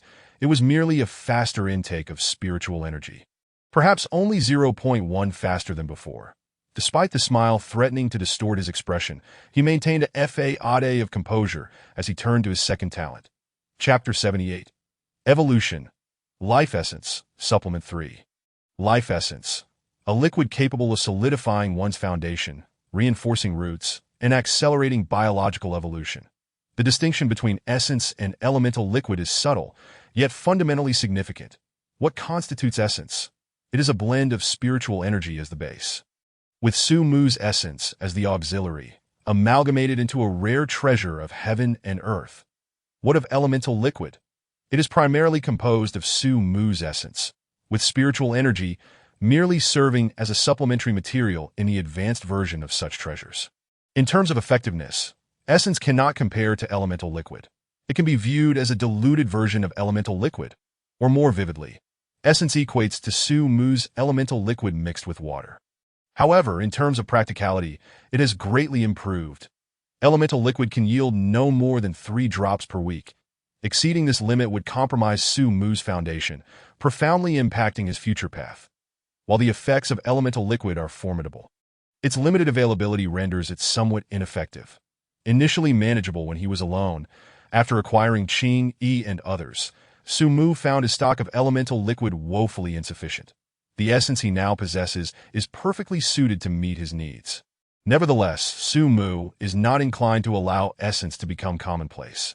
No matter how precious a resource, its overabundance diminishes its value, that he intends to seek out rare materials to create a genuine spiritual pool. Rewarding those who have contributed significantly greedily, he mused whether a larger fragment of wood might yield even greater benefits.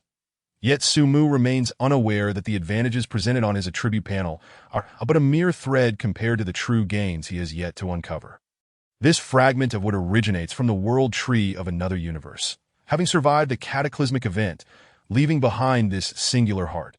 After traversing the barriers of the cosmos and changing hands multiple times, it has finally come into Su Mu's possession. The value of a fully grown world tree heart is self-evident. Having absorbed merely 1% of its essence, Su Mu has already reaped such incredible benefits. What wonders might await him should he absorb the remainder? As he gazed at his attribute panel, a smile spread across his face. The name: Su Mu race, Spirit Source Tree level, Spirit Stage lifespan, 1,500 years talent, absorption. Life essence skills: Control Thunder, LV2120-003-0000. Mutated tree body, LV2120-003-0000. Life affinity, LV0120001000. Mist, LV2120003000. Evolution points, 12,000 evolvable abilities. None currently. The only skill Su Mu is able to upgrade is life affinity. The others require a breakthrough into a new realm to ascend. Without hesitation, Su Mu invested 3,000 evolution points to elevate life affinity to LV2, while he is uncertain of the strength of LV2 life affinity. He assumes it will not be lacking, considering it is a product of the system. Upon observing the immense evolution points required for the skills of Mutated Tree Body and Control Thunder, Su Mu felt a wave of trepidation. After the transformation of Wild Growth into Absorption, he can now acquire 3,024 evolution points weekly. However, this sum is merely a drop in the bucket against the vast demands before him. He hopes that the backup from the golden-haired Slode will bring him unexpected surprises. Chapter 79. Exploration and Discovery. The golden-haired Slode's backup is a severely defeated half-dimension. Following the resurgence of spiritual energy, numerous concealed half-dimensions have emerged, significantly expanding the overall area of the aquamarine star. Some of these half-dimensions are pristine and unscathed, resembling paradisiacal realms teeming with rich spiritual energy, exotic beasts, and treasures of heaven and earth, serving as foundations for ascendance. Conversely, some half-dimensions are in a state of decay, teetering on the brink of collapse. Generally, half-dimensions can be categorized into two types: embedded and attached. Embedded half-dimensions are directly integrated into the aquamarine star, emerging into the world like pages of a book, turning as spiritual energy awakens. The Qingxi Mountain Range is an example. It was merely a small hill on the aquamarine star, but upon the resurgence of spiritual energy, it connected with hidden mountains, forming a new range. Attached half-dimensions, however, are linked to certain objects akin to spatial rings. Unlike spatial rings, they can store living beings, but the cost of doing so is exorbitantly high.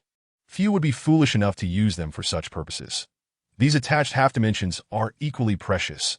Yet, through the erosion of time, they have largely approached the edge of obliteration that in the past, some fortunate individuals have encountered these half-dimensions, believing themselves blessed with fortune, capable of stabilizing those on the verge of collapse. Yet, without exception, they perish during the disintegration of the half-dimension. Following these living examples, no one has dared to carry them around. However, even trash holds value, and these dilapidated half-dimensions can be quite effective for deception. Upon discovering the nature of the entity lurking beneath his lair, Su Mu found it impossible to remain idle. This object could explode at any moment, potentially sending him soaring into the heavens. He resolved to excavate it, hoping to uncover something of value within. If not, he would dispose of it far away. With a rumble, Su Mu's robust and tenacious roots effortlessly tore through the earth. Locating the golden-haired Slode's backup approximately 2 kilometers away, it was a bronze square bottle adorned with the patterns of a gluttonous beast, an antique that Slode had acquired at a high price during an auction. Before he could even warm it, he discovered the half-dimension inside. Ecstatic at first, he was then met with despair, The half-dimension within the square bottle was on the brink of collapse and filled with toxic miasma. It seemed to harbor a malevolent beast, leaving Slode pale with fright that he had unwittingly purchased a ticking time bomb. Subsequently, the imperial decree summoned him away from his homeland. Slode brought along this expensive treasure as a backup, which has now been left entirely to Su Mu. What a standard of altruism this international friend exemplifies. Su Mu felt a genuine respect for such selflessness. The bronze square bottle, ravaged by time, bore a mottled surface, the once majestic, gluttonous beast pattern now obscured, but as the years passed, its appearance faded, yet the menacing aura emanating from the bottle still struck fear into the hearts of all who beheld it. How dare this mere object dare to act up in my presence? Su Mu let out a cold snort, his mind as frigid as ice, remaining impervious to the slightest influence that he observed as the roots of his tree ignited with starlight, flickering with lightning, striking against the surface of the bottle, which emitted a dull, mournful wail, the ominous aura vanishing without a trace. Chapter 80. The desolate space, as the malevolent aura receded, ripples resembling water patterns appeared at the narrow mouth of the square bottle. Su Mu did not hesitate. One root after another streamed into the bottle's opening that a miraculous scene unfolded, as this narrow aperture, merely half a meter in height, appeared to be an endless abyss, accommodating the majority of Su Mu's extensive roots. It is noteworthy that Su Mu's roots had now reached a staggering length of 5 kilometers, with 3 kilometers already having entered the bottle's mouth, yet they had not yet reached the bottom. This attached semi-plane was indeed remarkably spacious. Within the world inside the bottle, the somber skies seemed to be torn asunder, countless dark tendrils extending from the clouds above. The roots intertwined in a grotesque display, presenting a terrifying apocalyptic vista. Su Mu's consciousness delved into these roots, finally revealing the true nature of this realm, that it was a world steeped in despair, devoid of life, a gray landscape surrounded by an oppressive aura of decay and destruction. This world was dim and lifeless, the sky cloaked in ominous crimson clouds, barren and void, while a sickly green miasma wafted across the ground, its toxicity exceedingly potent. This miasma was Slode's final gambit. Should it escape into the outside world, it could effortlessly transform a radius of 100 miles into a dead zone. Fortunately, as a being of wood, Su Mu was unharmed by this noxious gas. The ground bore no trace of vegetation, but remnants of human constructions could be discerned, its periphery. Black fissures silently consumed everything nearby, that a sense of dread washed over Su Mu as he approached one of these crevices. As soon as a root ventured near, it was silently obliterated into the most fundamental particles, that he absolutely could not allow himself to come into contact with such things. Fortunately, these fissures did not appear suddenly. After careful observation, Su Mu discovered them only near the boundaries. He gauged the height of the sky and the earth, astonished to find that he needed to insert merely another kilometer of roots to reach the ground. This kilometer posed a dilemma for Su Mu. The space had limited capacity, and if he inserted the remaining roots, it could hasten its collapse and demise, that a careless mistake could leave him trapped within, which would be utterly ridiculous. Yet, if he refrained from inserting more roots, he would be unable to explore. The drawbacks of being a tree manifested here. Without reaching the bottom, he could not effectively investigate this semi-plane. Resolving to send a single root to probe the way, he thought that if the situation turned dire, he could retreat immediately. That Su Mu's roots cautiously avoided the fissures and began to explore this world. Beneath the miasma lay scattered remnants of walls composed of gray-white stone. Upon the slightest touch, these stones crumbled into dust. Undeterred, Su Mu attempted to touch other ruins, only to find them all disintegrate without exception. Disappointment filled his heart. He had hoped to uncover something valuable within these remnants, yet they all proved futile. Alas, had I been too optimistic. Who knows how many years have passed here? Even treasures would have long since been reduced to dust. Frustrated, Su Mu plunged his roots into the ground, stirring it violently, causing terrifying fissures to crack open, revealing grotesque ravines. Just as he prepared to retract his roots, he suddenly gasped. Wait, could it be that I am seeing things? In the distance, the pitch-black fissure appeared to have shrunk considerably. Su Mu raised an eyebrow, withdrawing his roots from the earth, and the fissure returned to its original state. His expression brightened. Could it be? Chapter 81. Comrade Slode is truly a good man. Could it be that I have the ability to stabilize this space? Su-Mu embedded his main root into the ground, followed by the others. Yet he felt no abnormalities. Astonishingly, this space, on the brink of collapse, stabilized. A mix of surprise and joy washed over him as all his roots burrowed deep into the earth, causing the black fissures at the world's edge to rapidly shrink. Though they still existed, they no longer devoured everything around them as voraciously as before. That is, a certain energy within Su-Mu flowed swiftly. The black fissures finally vanished entirely, although this world remained as lifeless as ever. It no longer bore the sense of ruin and decay it once had. After encountering Su-Mu, it had clawed its way back from the brink of death. Su-Mu did not perceive himself as possessing the ability to stabilize such a space.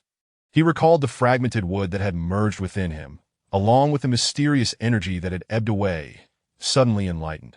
Is this your legacy?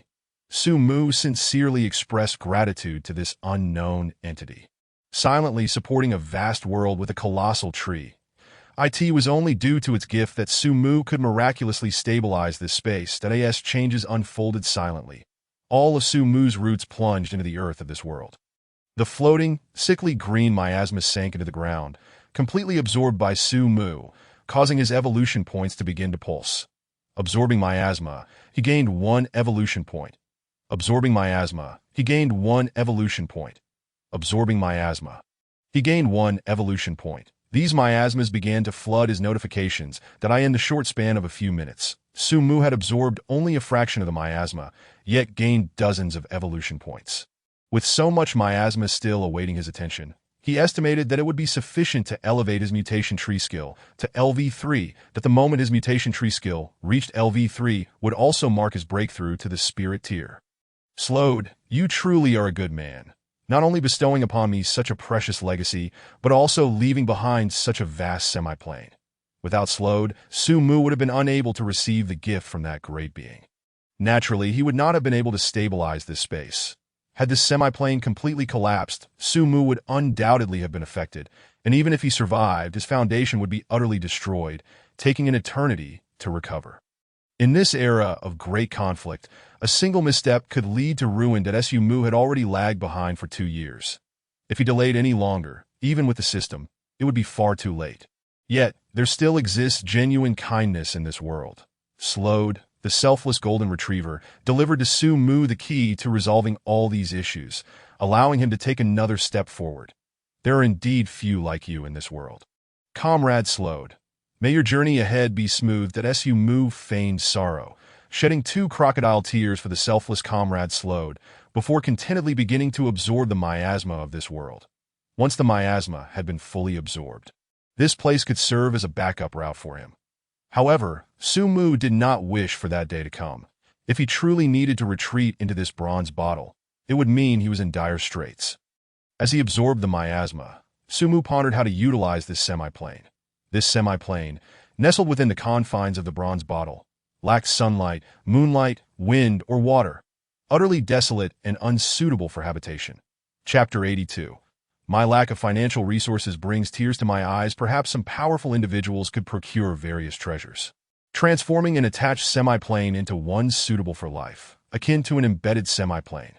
Yet Su-Mu was acutely aware of his limitations.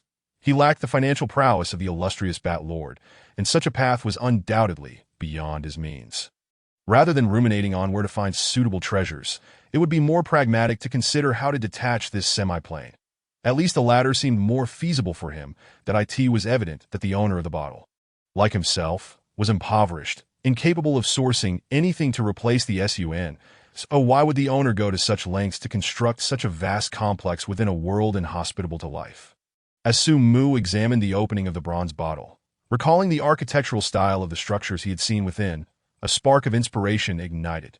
Could it be that this bottle's opening serves not only as an entrance to the inner world, but also as a window for interaction with the outside world? Only in this way could one explain the presence of a military encampment designed for soldiers' rest within the inner world. Because of this opening, the otherwise attached semi-plane possessed some functionalities of an embedded one, allowing the inner world to transform into a semi-plane capable of sustaining life. That, of course, These were merely Su Mu's conjectures. The specifics would require testing on the surface. With resolute determination, Su Mu eradicated Slode's mark on the bronze bottle and carried it back to the surface.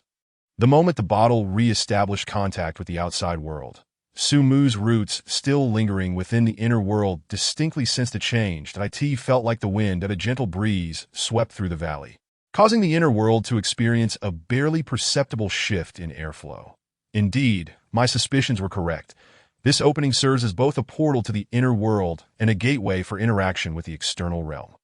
Such a design enables the inner world to tenuously support life for short durations. Upon realizing these intricacies, Su Mu couldn't help but admire the bottle's owner. This action elevated an ordinary attached semi-plane to a significant strategic level. Imagine a scenario in which two nations are at war, and a battalion of elite soldiers suddenly appears in the opponent's stronghold, directly launching a surprise attack. Even in a disadvantaged position, this audacious maneuver could turn the tide.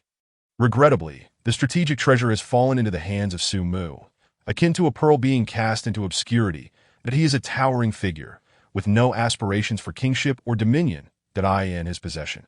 Such a strategic asset could only find its utmost utility in agricultural endeavors. Should the original owner of the vessel, aware from beyond the grave, rise from the depths, he would undoubtedly seek to incinerate Su Mu for such a grievous offense. How could such a magnificent artifact, capable of altering the fate of a nation, be relegated to mere farming? It is infuriating. Yet Su Mu remains unconcerned. Once the item is in his hands, its usage is solely his prerogative. Moreover, what is wrong with farming? Without development, where would the capacity to carry forth arise? Su Mu had envisioned all that was to be done, but upon preparing to act, he was abruptly confronted with his utter destitution, lacking in every regard. Even the miasma within had yet to be cleared away, rendering his agricultural ambitions unfeasible. His grand schemes crumbled before the harsh realities of life, and with a sigh, he wholeheartedly activated his talent for absorption, drawing in the noxious vapors from the vessel. Meanwhile, under the patient selection by Xiao Bai and the others, they finally identified a suitable fateful fish, casting the wooden box into its eager mouth.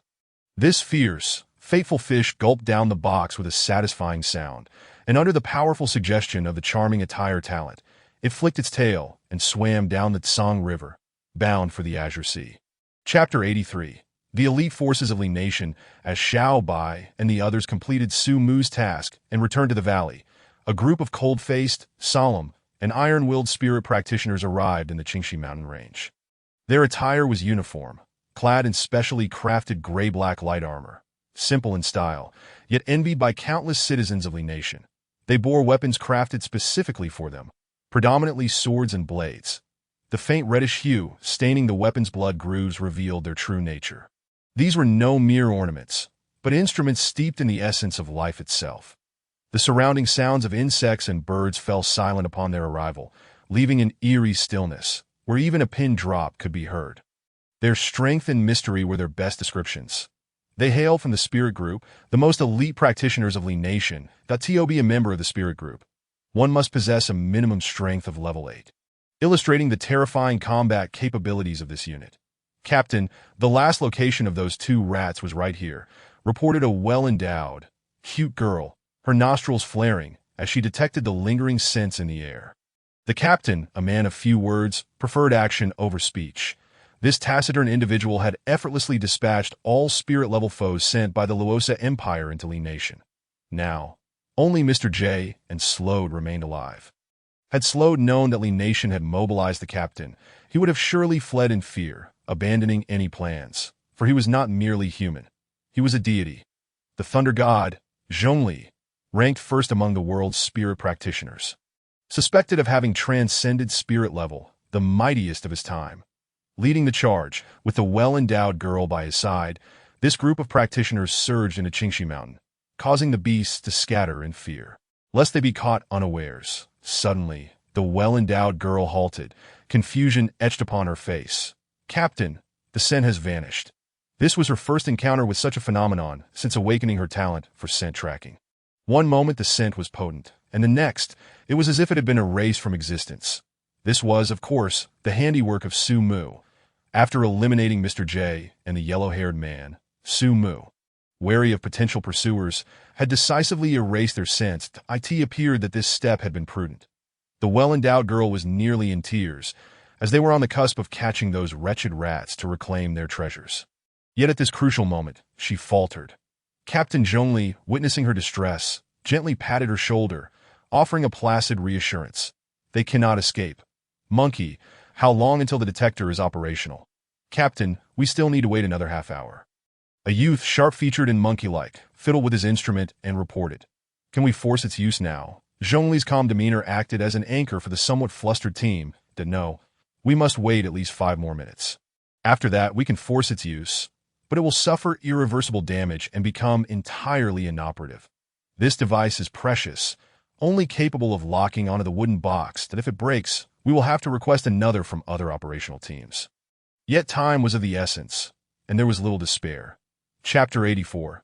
The terrifying sixth sense of women. Zhongli understood the gravity of the situation. After much contemplation, he resolved to wait 5 more minutes. Should the well-endowed girl fail to detect their sense by then, he would activate the device that he trusted his instincts that I understand. Spread out, maintain a distance of 500, and search laterally. Signal immediately upon discovering any clues. Received. The spirit group, disciplined and well-trained, fanned out at Zhongli's command. Whether it was the sixth sense of women or some unseen guidance, the well-endowed girl charged forth toward the valley where Su Mu resided. Resembling a fierce bull, upon encountering the mist born of Su Mu's spirit energy, he felt a stirring, withdrawing from the pleasurable act of absorption. More are coming. Could they be pursuers from Li Nation? Su Mu furrowed his brow. He wished to avoid confrontation. The prior elimination of Slode was due to his unfortunate placement of the bronze vessel directly beneath Su Mu. Had Su Mu not acted first, he would have been blown to smithereens. However, these spirit practitioners bore him no ill will, and he had no desire to engage in mindless slaughter, but if only Xiao Bai and the others would return. With them present, he would not need to take action, thus eliminating any risk of exposure. Alas, Xiao Bai and the others had been dispatched to locate the fateful fish, and it would be some time before they returned. As Su Mu prepared to act, the soft and endearing girl preempted him, producing a grand treasure and launching it skyward with a whoosh that Su Mu. This is merely an ordinary mist. I harbor no intentions of harming you. My friend, that I merely aim to disperse you. Yet you eagerly drew forth a signal flare before I could even make my move. Is it customary in this world, post-spiritual awakening, to greet one another with signal flares? After firing the signal flare, the soft girl remained vigilant, maintaining a distance of over 100 meters from Su Mu's mist, rendering his attempts to approach futile. Her wariness was far from charming compared to that of the well-meaning Slode. Whoosh, whoosh, whoosh, the urgent sound of slicing air approached, as a shadow raced towards them with fierce wind pressure, carving a deep scar into the earth along its path. Such speed, originating from several kilometers away, could only belong to Zhongli or none other in the team. Zhongli asked in a deep voice, "Have you discovered their trail?" The soft girl shook her head and then nodded, leaving even the experienced Zhongli momentarily perplexed. What does that mean? The girl discerned her captain's confusion and clarified. Captain, I have not detected the sense of Slode and the others. This is highly unusual, unless some entity has specifically erased their sense. Zhongli nodded, gesturing for her to continue. Within this mountain range, only this area strikes me as peculiar, that if that unknown entity truly exists, it must be lurking within. Her analysis was astute, prompting Su Mu to take notice. This group truly exemplified the elite of Li Nation. Living up to their reputation, Su Mu steeled himself. If they indeed ventured into the mist for exploration, he would have no choice but to incapacitate them all. Chapter 85. Who is mightier, I or the strongest of our time? At that moment, other team members began to arrive one after another. The towering, iron-clad man with exceptional perception stared at the mist, stricken as though struck by lightning. His pupils constricted to pinpricks, beads of sweat cascading down his forehead. He stumbled backward, collapsing onto the ground, his lips quivering in terror, rendered speechless. The iron-clad man, rigid with fear, was overwhelmed by an indescribable dread. Even the simple act of moving a finger felt like a distant luxury. Zhongli observed the dense mist with grave concern. He understood the iron-clad man's character. He remained unflinching even in the face of catastrophe, yet now he exhibited such vulnerability. What could he have witnessed? This question loomed in the minds of all, and no matter how they perceived the mist, it appeared utterly ordinary. Zhongli dashed forward, reaching out toward the mist. Did not touch it. The Iron Tower man emitted a chilling cry, unlike anything a human could produce, startling everyone present. Zhongli gazed at the Iron Tower man, who was rendered almost unrecognizable from fear, and a flicker of anger appeared in his usually composed demeanor. His voice turned frigid as he commanded, "Take good care of him. Await my return, that I shall uncover the identity of this mischief maker." With a swift push of his toes against the ground, the earth beneath him fractured. And propelled by this force, Zhongli plunged into the dense fog, leaving his bewildered teammates in a state of confusion.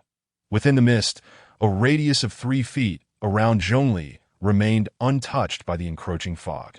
Su Mu observed Zhongli with keen interest, contemplating the latter's renowned status as the strongest in the realm, a thought that inevitably sparked a competitive spirit within him. He yearned to gauge the disparity between his own abilities and those of the current strongest. Lacking a point of reference, Su Mu had always harbored doubts about his strength, a lack of confidence that often left him anxious. This psychological state rendered him susceptible to fright, and once startled, he would react uncontrollably, resorting to extreme measures to eliminate those who frightened him. Yet, a nagging feeling persisted in Su Mu's mind. Why did he perceive Zhongli as somewhat weak? Suddenly, clarity struck him. It must be a ruse to feign weakness that he never expected such a formidable figure to employ the guise of a fool, recalling the fates of overconfident bosses who ultimately met their doom. Su Mu steeled himself. "I shall not be deceived by your deliberate display of frailty." To demonstrate his utmost respect for Zhongli, Su Mu resolved to unleash his full power. The roots entwined, forming the shape of a cannon, as energy nodes along the roots illuminated in succession, that a torrent of spiritual energy surged forth, and a tempestuous plasma gathered within the cannon's chamber, poised for release. "Target locked, plasma cannon ready, fire," Su Mu murmured. Boom. A plasma cannon, as thick as several yards, shot forth like a comet, slicing through the sky, cleaving the mist in two. The sonic boom reverberated, expanding outward, as arcs of electricity danced along the path left in the cannon's wake. The sound of the explosion echoed closer and closer, layering in intensity, deafening in its ferocity, that in an astonishing display, Zhongli, who had been moving at high speed, came to an abrupt halt, defying gravity. His complexion drained of color as a chill surged from his feet to his head, akin to being doused with ice-cold water in the depths of winter, freezing his very soul. Damn. The usually unflappable Zhongli, who could face calamity with unwavering composure, unexpectedly uttered a curse. Chapter 86. A single tear falls. Zhongli had faced death before, countless times since becoming a spirit wielder, yet he had never felt as helpless as he did in that moment. He felt akin to an ant confronting a colossal dragon, having underestimated it until they met face to face. At which point even his soul quivered and feared. He bit down hard on his tongue, the metallic taste of rust flooding his mouth, as he fought to shake off the paralyzing dread. His body surged with electric energy, and with a forceful stomp, he created a deep crater in the earth. Like a cannonball, he propelled himself sideways. Just as he leaped, a thunderous dragon roared past him. The wind pressure it generated tearing his clothes to shreds, leaving deep, bloody gashes across half his body, as if subjected to a cruel execution.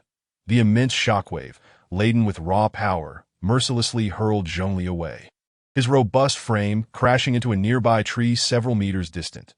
The trunk buckled under the impact, creaking ominously, sending shivers down one spine. Zhongli spat out a mist of blood, his vitality waning in the distance. A resounding roar erupted, scattering the fog, while he was left bleeding from every orifice. Resembling a malevolent specter, he stared blankly at the direction from which the thunder dragon had vanished, where the earth lay scarred. Trees snapped in half, and rock faces crumbled. Time slipped away, and when Zhongli regained his senses, his expression was one of bitter realization that he had intended to confront the entity within the valley, yet was left grievously injured before even catching a glimpse. Moreover, he sensed that the presence in the valley bore no intent to kill. Indeed, had it wished him dead, he would have perished without a trace. The earlier strike felt merely like a warning, a casual display of power. Yet, Even such a casual blow shattered his pride. What of being the strongest in the world? What of the Thunder God? All mere nonsense. Zhongli chuckled bitterly to himself, recognizing at last that there were realms beyond his own, and people far beyond his measure. With trembling hands, Zhongli retrieved a vial. Injecting its contents into his veins at last, he regained a semblance of mobility. Gritting his teeth against the searing pain, he hastily bandaged his wounds and staggered toward the valley's exit. Su Mu observed the battered Zhongli with a grimace. So he truly is weak? No, it's not that he is weakened. Rather, I have grown stronger. A pang of guilt struck Su Mu. Had he known his own strength sooner, he wouldn't have needed to unleash his full power, nearly crushing the strongest of Li Kingdom. With over 10 kilometers still to traverse, Su Mu worried that Zhongli might collapse mid-journey. After a moment of contemplation, he resolved to extend a helping hand. This is challenging, Su Mu muttered, shaking his head. Channeling his spiritual energy, he conjured a massive hand from the mist, seizing Zhongli with the gentleness of a chick and transporting him safely beyond the fog. Zhongli felt disoriented as the world blurred before him, the shrill wind howling in his ears, bringing with it both cold and pain. How could the mightiest in the realm now lack the strength to resist? He accepted Su Mu's assistance numbly, and when the wind ceased, the misty hand dissipated, revealing the verdant world outside, his familiar teammates, but a single tear trickled down his cheek. Chapter 87. A great terror lurks in the valley. Zhongli stumbled out of the mist, his familiar figure eliciting admiration from the soft and gentle girl and the others. Truly the captain, the pillar of the nation, capable of suppressing all monsters with a single hand. The captain is no mere human. He has grown stronger yet again. The power of that previous attack was terrifying, rivaling that of a rocket. When will we ordinary folk ever catch up to the captain's footsteps? Wait, why does the captain seem off? Hold on, why isn't this mist dissipated yet? The captain, could he have failed? Are you foolish? The captain is far too strong to fail, and such a vast expanse of mist won't just vanish at will. Zhongli watched his teammates babble, feeling a wave of exhaustion wash over him, that he longed for their support, yet the soft and gentle girl remained perplexed. Why is the captain just standing there? After a prolonged wait without any assistance from his bumbling teammates, Zhongli swayed unsteadily, leaning forward. That moment, the soft and gentle girl and her companions finally sensed something amiss, gasping in alarm as they rushed over. They were rendered speechless at the sight of Zhongli's tragic state. His hair clung to his forehead, drenched in sweat. His skin was marred and bloodied. That was the first time they had seen their captain in such a dire condition. Zhongli's lips moved. There is a great terror in the valley retreat. At his words, the soft and gentle girl and her companions felt a chill run down their spines, cold sweat trickling down. What had once been a mere fog now appeared as a monstrous specter. The elite team of Li Kingdom hastily retreated, but they did not abandon the Qingxi Mountains, as their mission remained unfinished. As Su Mu sensed the spirit wielders moving away, satisfaction bloomed within him. It seems my warning proved quite effective. He felt no concern that Li Kingdom would retaliate. He trusted Zhongli to be astute enough to decipher the implications of his warning. Even if Zhongli failed in that regard, the higher-ups of Li Kingdom were no fools and would draw their own conclusions from Zhongli's ordeal. Moreover, the most crucial factor was that Zhongli had sustained severe injuries without ever laying eyes on his assailant. In such circumstances, would Li Kingdom truly mobilize against an unidentified threat? In this age of spiritual revival, every ounce of power was precious, and the Qingxi Mountains, being sparsely populated, harbored no valuable resources worth deploying heavy defenses over. Relocating nearby villages sufficed. Furthermore, Su Mu had already conveyed his goodwill, and Li Kingdom would not disregard such intentions. Shortly after Zhongli and his team departed, Xiao Bai and the others returned, and Su Mu rewarded them lightly before focusing on absorbing the miasma, striving to restore the purity of the world within the vial. Meanwhile, the soft and gentle girl and her companions, having found no leads, activated the device as per Zhongli's instructions. The machine beeped and the needle spun, indicating a direction that alarmingly pointed to the Tsangjiang River. Captain, the item is in the Tsangjiang, moving rapidly. This revelation left them bewildered. Why would it appear in the river? Were they to act like little white dragons in the waves? Zhongli's expression darkened. We've been played. They have successfully withdrawn. Chapter 88. As Zhongli gazed upon the large, dark pot, He pondered the only plausible explanation for the appearance of the wooden box in the Sangjiang River. It was likely that Luosa had dispatched reinforcements to aid Mr. J and slowed. They must have opened the box, extracted its treasures, and then tossed it into the river as a feint to mislead them. Of course, Zhongli had entertained doubts about Su Mu, but this notion was quickly dismissed as a mere jest. The ordinary person in the valley, who was desperately evading danger, could hardly be foolish enough to confront it head-on. Even if Slode and Mr. J were indeed treading an unconventional path and willingly entered the valley.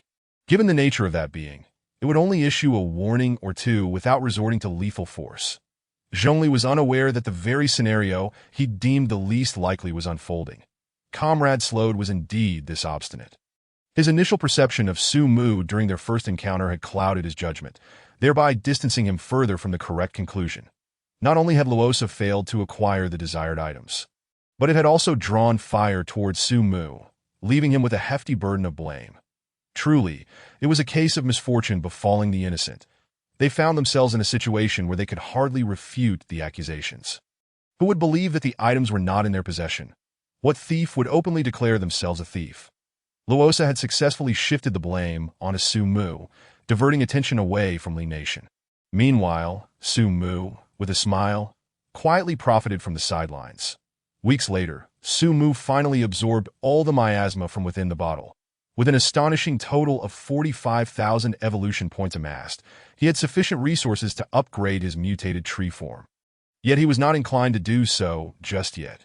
Currently, the pinnacle of combat strength worldwide resided within the spirit realm, with specialized instruments globally monitoring fluctuations in spiritual energy. That a breakthrough into the spirit realm would undoubtedly attract the attention of Li Nation. A prospect Su Mu was keen to avoid for the time being, that he would prefer to wait until the first early bird made its appearance. That Su Mu was in no hurry, as long as he possessed ample evolution points. It mattered not if he were the last to ascend to the spirit realm. With evolution points at his disposal, he could confront any obstacles that arose in the afternoon, with the sun shining brightly.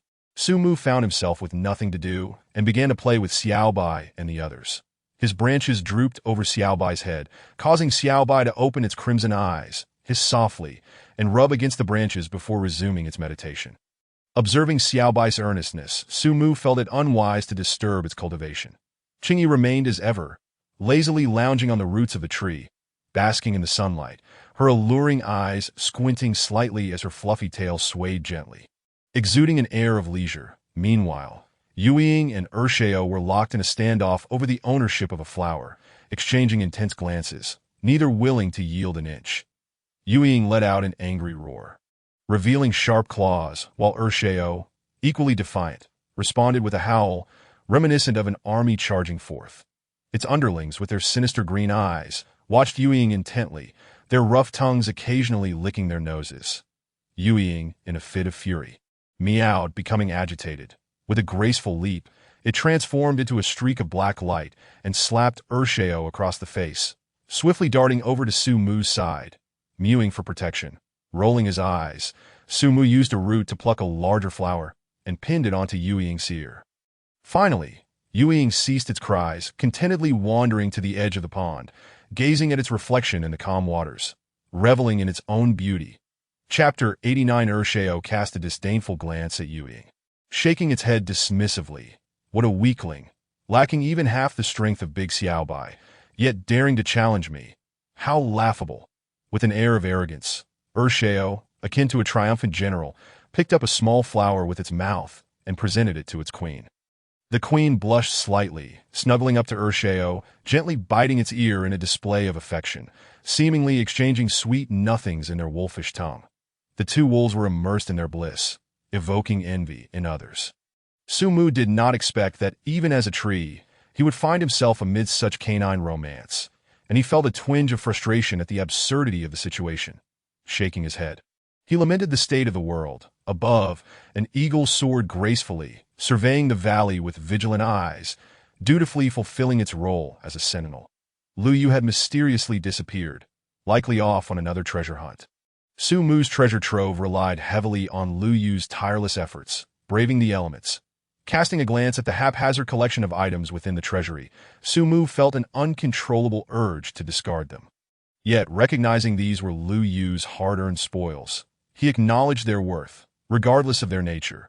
Upon closer inspection, however, he couldn't help but feel that Lu Yu had slightly misjudged what constituted treasure.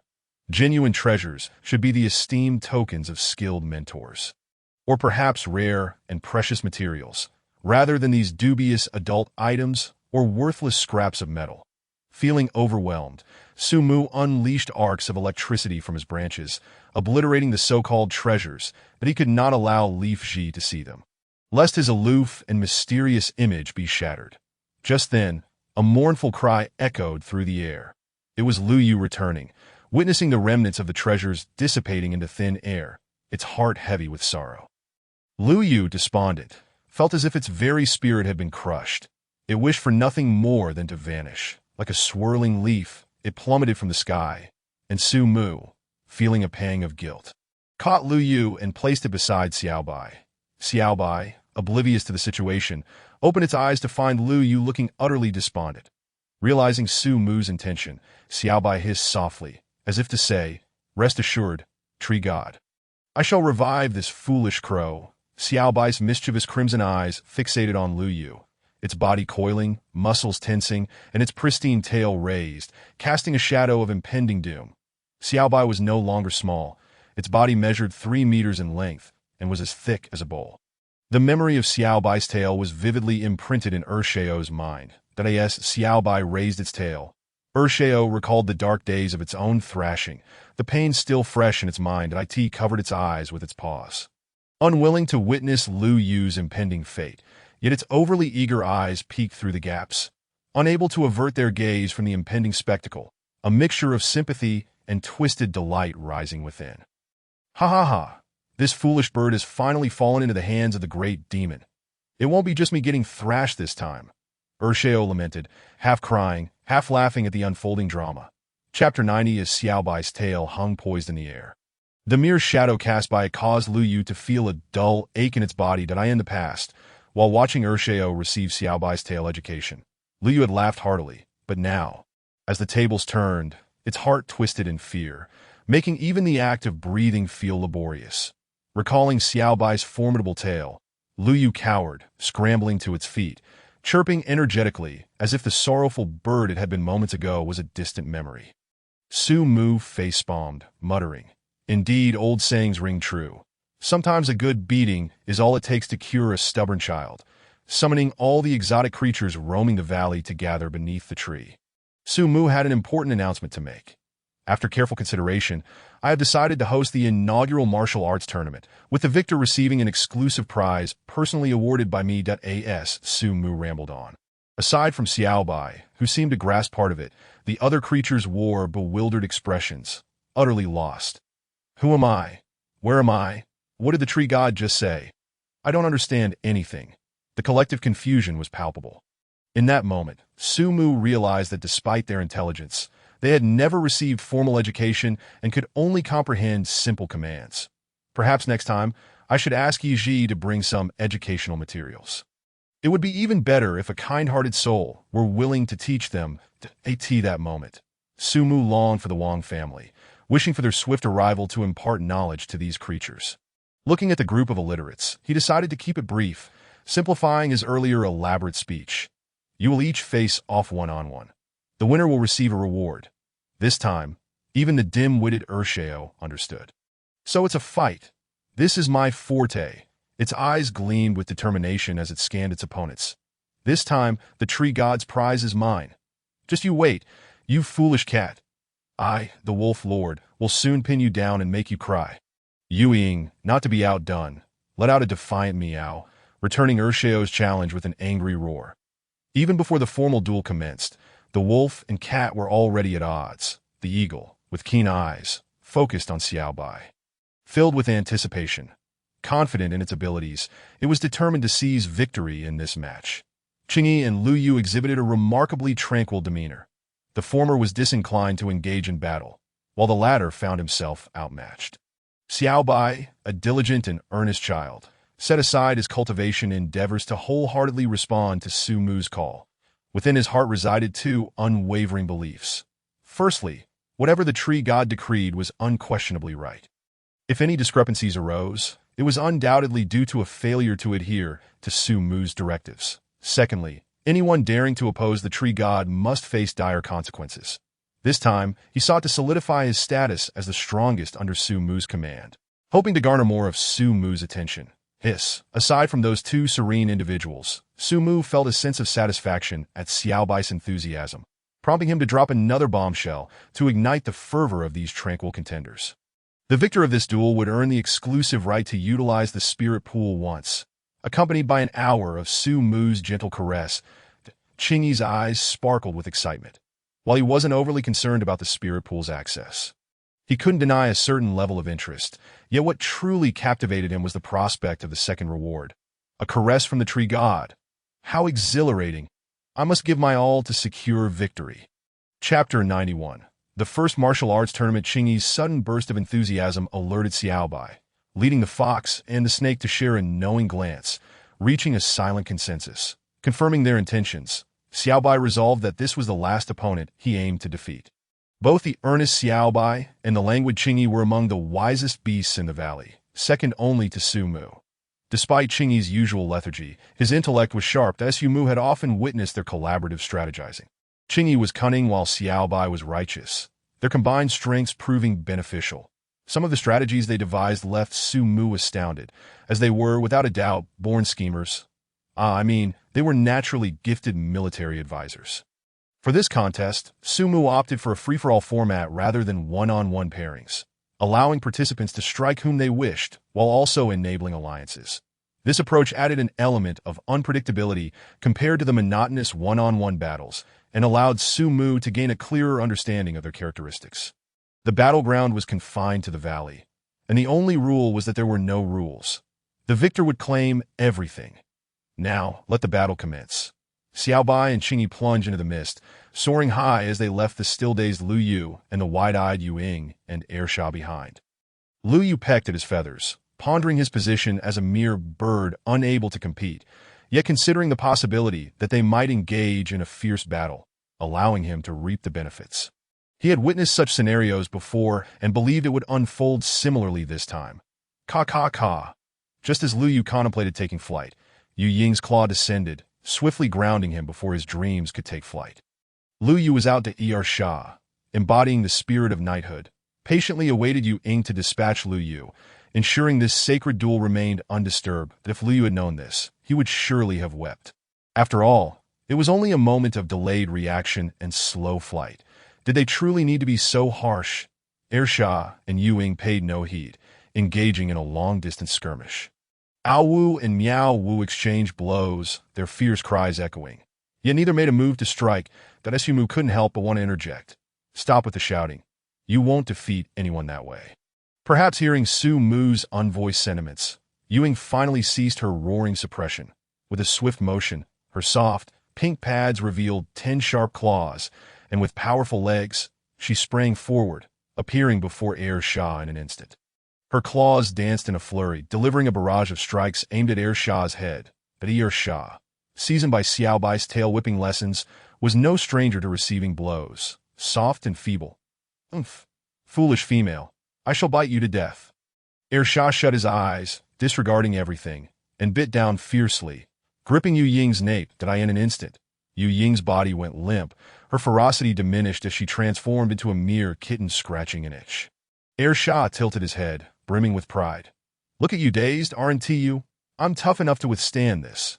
Yu Ying, defeated at that moment, the dense mist parted, revealing a white streak surging forth, the rush of wind creating a thunderous sound that struck Ersha's cheek with an almost painful sting.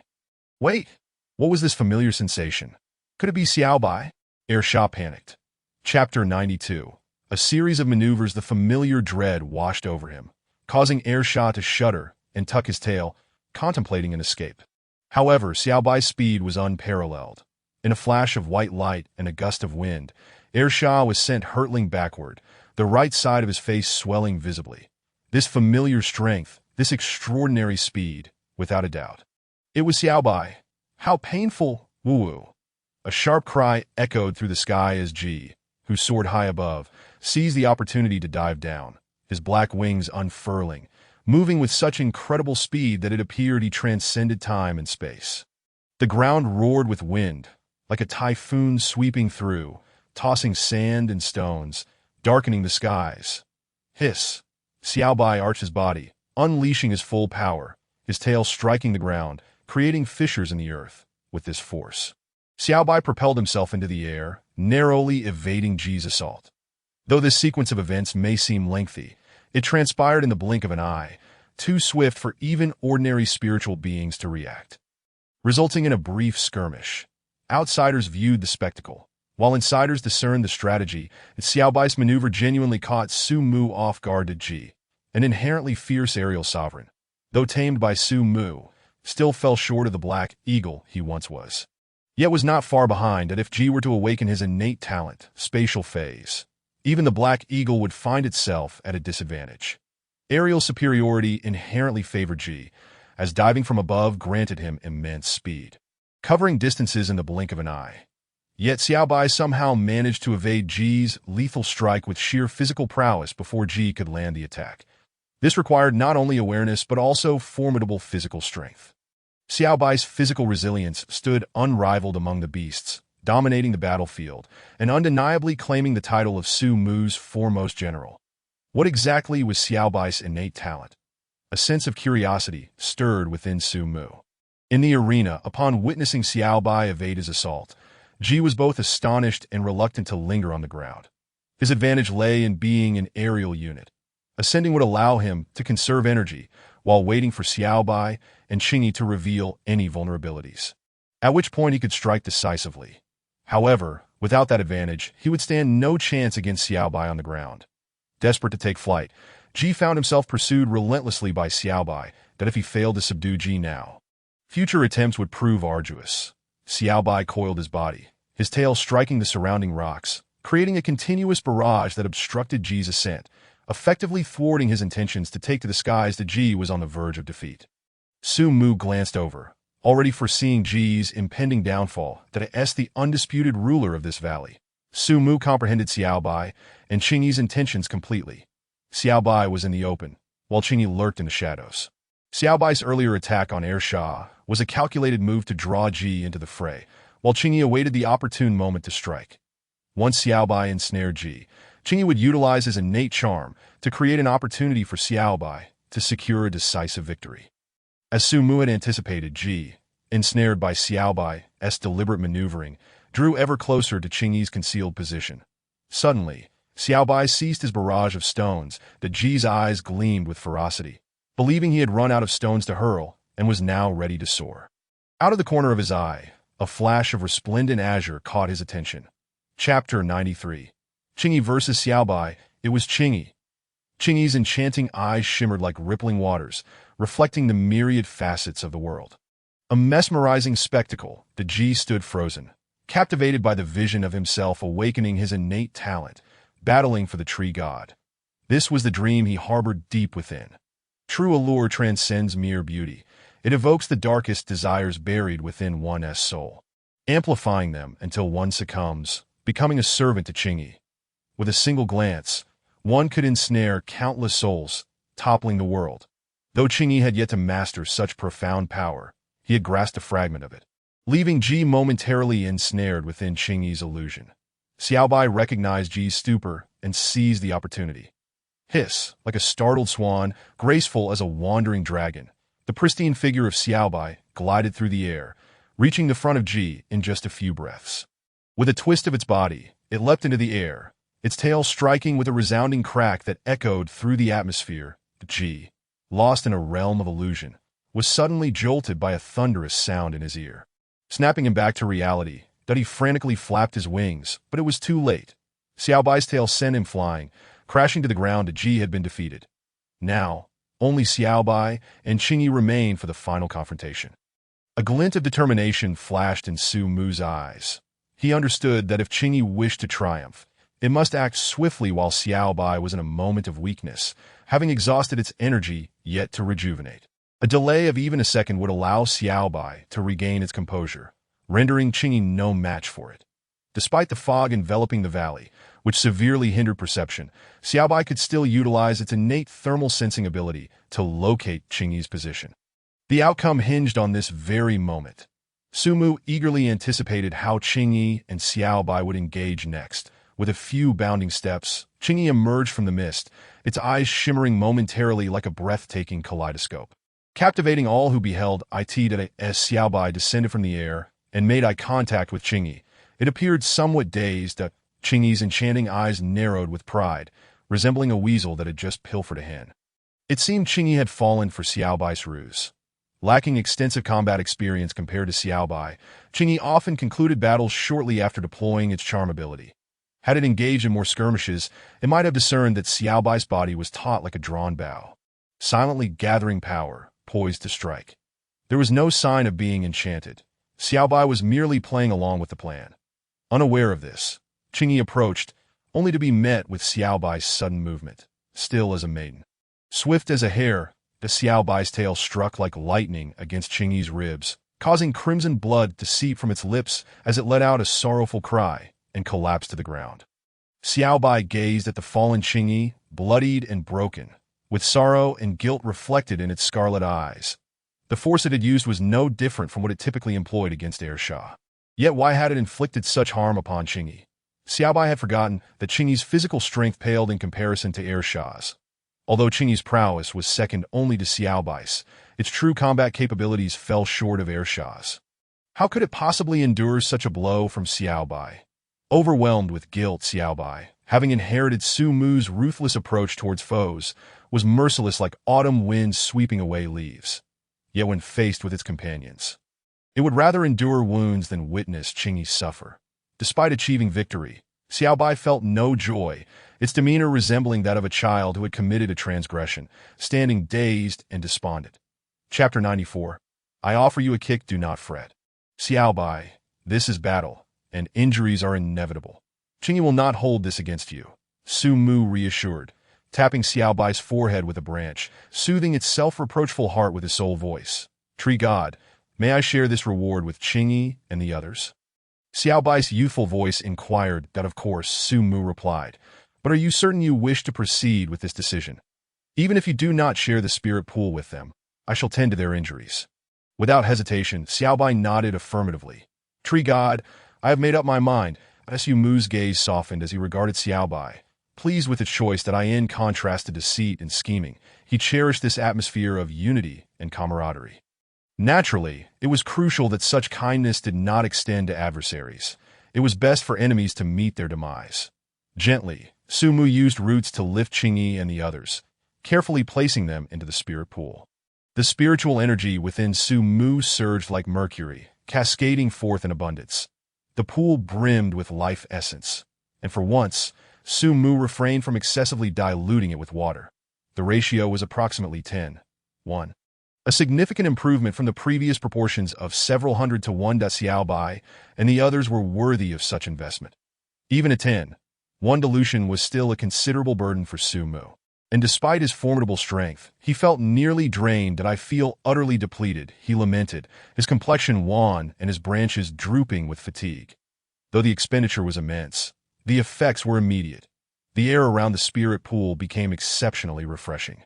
Xiaobai inhaled deeply, feeling every pore in its body open up, a sensation of sheer delight. The already lush vegetation began to grow at an astonishing rate, and Su Mu had no doubt that, nourished by the spirit pool, these plants could evolve into spirit flora.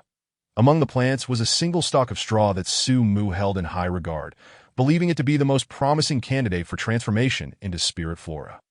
All spirit flora share a common trait. They cannot awaken independent consciousness until they reach a certain level of strength. Su Mu himself was a rare anomaly, born of serendipity, a singular seedling in the vastness of the world. And finding another like him was utterly impossible. That was precisely due to its uniqueness that he had faced the wrath of lightning upon arrival in this realm. Su Mu did not expect this stalk of straw to be as extraordinary as himself. He only wished for it to become spirit flora. Academician Yuan had devoted his life to cultivating a spirit flora known as purple crystal rice for the Li Kingdom, significantly enhancing its foundation. Should this straw successfully transform, Su Mu's influence would be greatly amplified. Carefully, Su Mu encircled the precious seedling with roots to protect it from Shah, the foolish wolf, who might otherwise devour it. With its face bruised and swollen, Shah gazed at the azure liquid in the spirit pool, suddenly bursting with excitement. The wolf, still ensnared by Su Mu's roots, began to paddle eagerly, drooling profusely as it called for its brethren to join in the feast. Ying, filled with disdain, pushed Shah's chubby face away with a tiny paw, muttering under her breath, "What a disgrace." Soon, she began to struggle vigorously, yearning for a bath in the spirit pool as well. Chapter 95. The joyful spirit pool bath. Aside from Ying and Shah, Ji was equally eager to plunge into the spirit pool and drink its essence to the last drop. It could sense an undeniable thirst within its body that a glimmer of longing flashed in Ji's sharp hawk-like eyes. If I could consume all this spirit liquid, surely my talents would awaken. Then I could assist the tree god even more. Qingyi and Lu Yu, the serene duo, remained unfazed, though the occasional involuntary swallow revealed their unquenched thirst. And in stark contrast, Xiaobai, usually composed, now hissed eagerly, unable to contain its impatience. They all sensed that today's spirit pool was vastly different from any before, an immense disparity akin to the chasm between Mount Everest and ordinary mobile phones. Even from a distance, Shah's companions were agitated. In recent days, they had tirelessly brought prey to Su Mu, yielding a substantial influx of evolution points. That Su Mu recognized their efforts and was ready to reward them. That Su Mu's roots twisted into a large bowl. Scooping a portion of the spirit liquid into a smaller basin, Shah howled with delight, summoning its companions to come and show their gratitude. These robust wild wolves bowed their heads in respect, acknowledging Su Mu's kindness. That in this world, many prey existed, but few were fortunate enough to exchange them for such precious spirit liquid. Su Mu nodded, appreciating that these animals understood gratitude. They were not ungrateful wretches. And that was sufficient. That he guided Shah's mate to join him, allowing them to share in the spirit pool bath. After all, as Shah's partner, she had brought an entire pack of wolves as tribute. Seeing Xiaobai and the others anxiously awaiting their turn, Su Mu decided against prolonging their wait. With a splash, the joyous sounds of water filled the air as the spirit pool transformed into a paradise of merriment. Shah demonstrated the correct method for enjoying the spirit pool bath, first opening its mouth to leap up and drink the splash droplets before diving to the bottom, swelling its belly to maximize enjoyment. Indeed, it was essential to float effortlessly on the surface, basking in leisure while ensuring that its tongue remained exposed to maintain ample contact with the water's surface. Any less, and the spirit pool bath would lack true essence.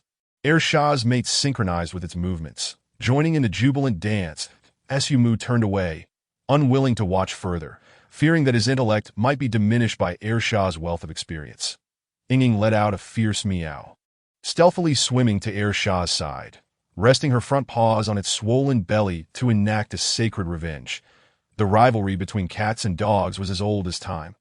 Huzzah! Qingyi reclined quietly by the pool. Her front paws crossed elegantly, eyes slightly squinted, exuding an air of aristocracy. One could scarcely fathom how she managed to maintain such a languid pose atop the water's surface, as if defying gravity itself. The aura she projected was not that of a mere bath-seeker, but rather of a warrior poised for battle. Yet her essence seemed increasingly ethereal, as though she inhabited a realm beyond this one. At long last, this extraordinary gift was on the verge of awakening. Su Mu felt a profound sense of pride, a true sense of achievement. Chapter 96. The arrival of Yi without Su Mu's nurturing with spirit liquid. The awakening of this spatial phase would have been postponed until a breakthrough to the spirit level. Under Su Mu's meticulous guidance, Ji was finally ready to awaken this innate ability. Spatial talents were undeniably formidable, and Su Mu had no doubt that Ji could engage in a fair fight against spirit-level beings. Should they encounter those with formidable offense but lacking defense, Ji might even claim their lives with ease, though such feats would necessitate considerable combat experience. As for the talents of Xiaobai, it was better left unmentioned. Currently, it remained a mystery, and one could only wonder if it would manifest upon reaching the spirit level. That Su Mu was confident that this talent was far from mere blood manipulation. After all, which blood manipulation could transform blood energy into precious elixirs, Speaking of Xiao Bai, it was diligently training, its determination making Su Mu feel somewhat inadequate. Lu Yu, on the other hand, was rather lackadaisical, content to be a treasure-seeking scout. Speed was all that mattered to it.as for combat. Excuse me, I'm just a little crow, and I'm utterly inept in matters of battle. That moment, a frosty beauty clad in black attire. With a long knife at her waist, descended from a sleek black SUV'd, was Yiji, who had not been seen for over 2 months. Her strength had advanced significantly, her aura sharper than before. Gazing at the familiar mountain, she recalled the sacred being in the valley, and her taut heart finally eased a fraction. The tree god. Miss Yi, refrain from any tricks. Do not forget that your sister is still in our custody. A burly, bald man threatened ominously. Yi replied coldly. Rest assured, I have not forgotten that we have arrived at the location. The next leg involves navigating the mountain path. That vial of spirit liquid was acquired by chance within these mountains. Though I am uncertain if I can find it again. Miss Yi, I hope you can locate it. Otherwise, your sister might not fare well, the bald man sneered. Enough. Who did I trust Miss Yi to be a sensible and discerning individual? Such words should not be repeated. A middle-aged man with a calm demeanor and gold-rimmed glasses interjected with a smile. This was Wang Xiao's father, Wang Tianfeng, revered as Master Wang of Shangjiang, the actual head of the Wang family, and one of the only 2 spirit-level beings in Shangjiang. Wang Tianfeng had a legendary backstory.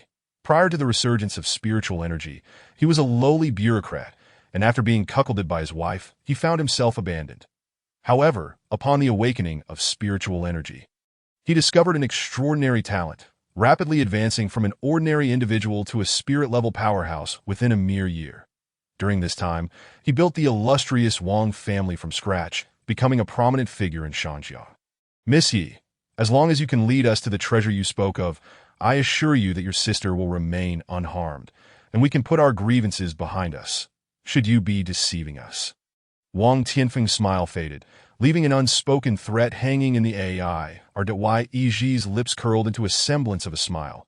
Rest assured, Master Wang, I shall ensure you obtain what you seek. Yiji looked towards the tranquil mountains, silently adding 2 words in her heart. Death. Chapter 97. The tale of the Wang father and son. If that is the case, it could not be better. The renowned Master Wang of Shangjiang embarked on a personal journey to the Qingxi Mountains, not out of affection for his eldest son. Having been cuckolded by his first wife, Wang Tianfeng harbored doubts about his paternity, questioning whether his son truly bore the Wang surname or if he was, in fact, Wang Fuge. Wang Tianfeng discreetly conducted a paternity test and confirmed the boy was indeed his, yet he could not muster much affection for the child, especially after ascending to the status of Master Wang. A plethora of women clamored for his attention, eager to share his bed. Once a meek office worker, he had now transformed into one of the world's top powerhouses, abandoning any semblance of restraint in his lifestyle. Such reckless indulgence resulted in several offspring, further diminishing his affection for Wang Xiao. Wang Xiao's status plummeted, while outsiders envied his position as the eldest son of the Wang family. With a spirit-level father, few understood the struggles he faced. Wang Xiao was an ambitious individual, realizing that after the birth of his younger siblings, his father had shifted his affections away from him, and the resources available to him dwindled. Feeling cornered, Wang Xiao began contemplating his future. Coincidentally, a distant relative of a friend involved with him had struck it rich in the Qingxi Mountains by discovering several exquisite spirit stones. After discreetly investigating, Wang Xiao confirmed the tale's veracity and, inspired by expert opinions, resolved to venture into the Qingxi Mountains in search of precious spirit stone mines to establish his own path. Despite the official designation of the Qingxi Mountains as lacking value, Wang Xiao believed himself to be a person of great fortune, convinced that just because it was deemed valueless did not mean it truly was. It merely awaited his excavation and extraction. Subsequently, as previously mentioned, Wang Xiao gathered his companions, aiming to form a mutually beneficial alliance. For various reasons, he chose not to employ his father's subordinates, but instead privately hired the fallen Yiji. With everything in place, Wang Xiao felt poised for success and embarked on a reckless journey. Whether they were fortunate or unfortunate remains uncertain, but the day they arrived coincided with Su Mu's breakthrough to the spirit level, triggering a surge of spiritual energy. Unable to contain their curiosity, they unwittingly walked into their doom, resulting in complete annihilation. Now, Master Wang, too, embarked on the path once traversed by Wang Xiao. Yet his motives were not rooted in vengeance. Master Wang was emotionally detached, indifferent to whether his son lived or died. His journey was focused on procuring the spiritual items necessary for Yi Ji's sister. Much like his son, Master Wang was unwilling to lead an ordinary life. Following his breakthrough, his rate of strength increase had begun to stagnate. Upon hearing rumors of the contemporary strongest individual, Zhongli, advancing toward the realm beyond spirit level, Master Wang became restless that he recognized that all his current privileges stemmed from his formidable strength. And as his power fell behind the times, he questioned how long he could maintain his status. Master Wang, like his son, felt cornered and began seeking a way out. Chapter 98. I Su. Fear only the F key due to his reckless lifestyle. Master Wang had excessively depleted his vital energy, jeopardizing his foundational strength, making his path of cultivation arduous. To advance further, he needed to restore his damaged foundation.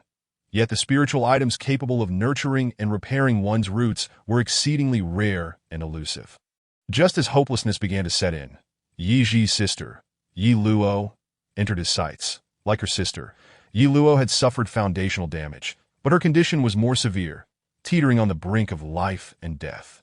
Yet shortly after Yi Ji's return, her sister inexplicably improved, filling Master Wang with overwhelming joy.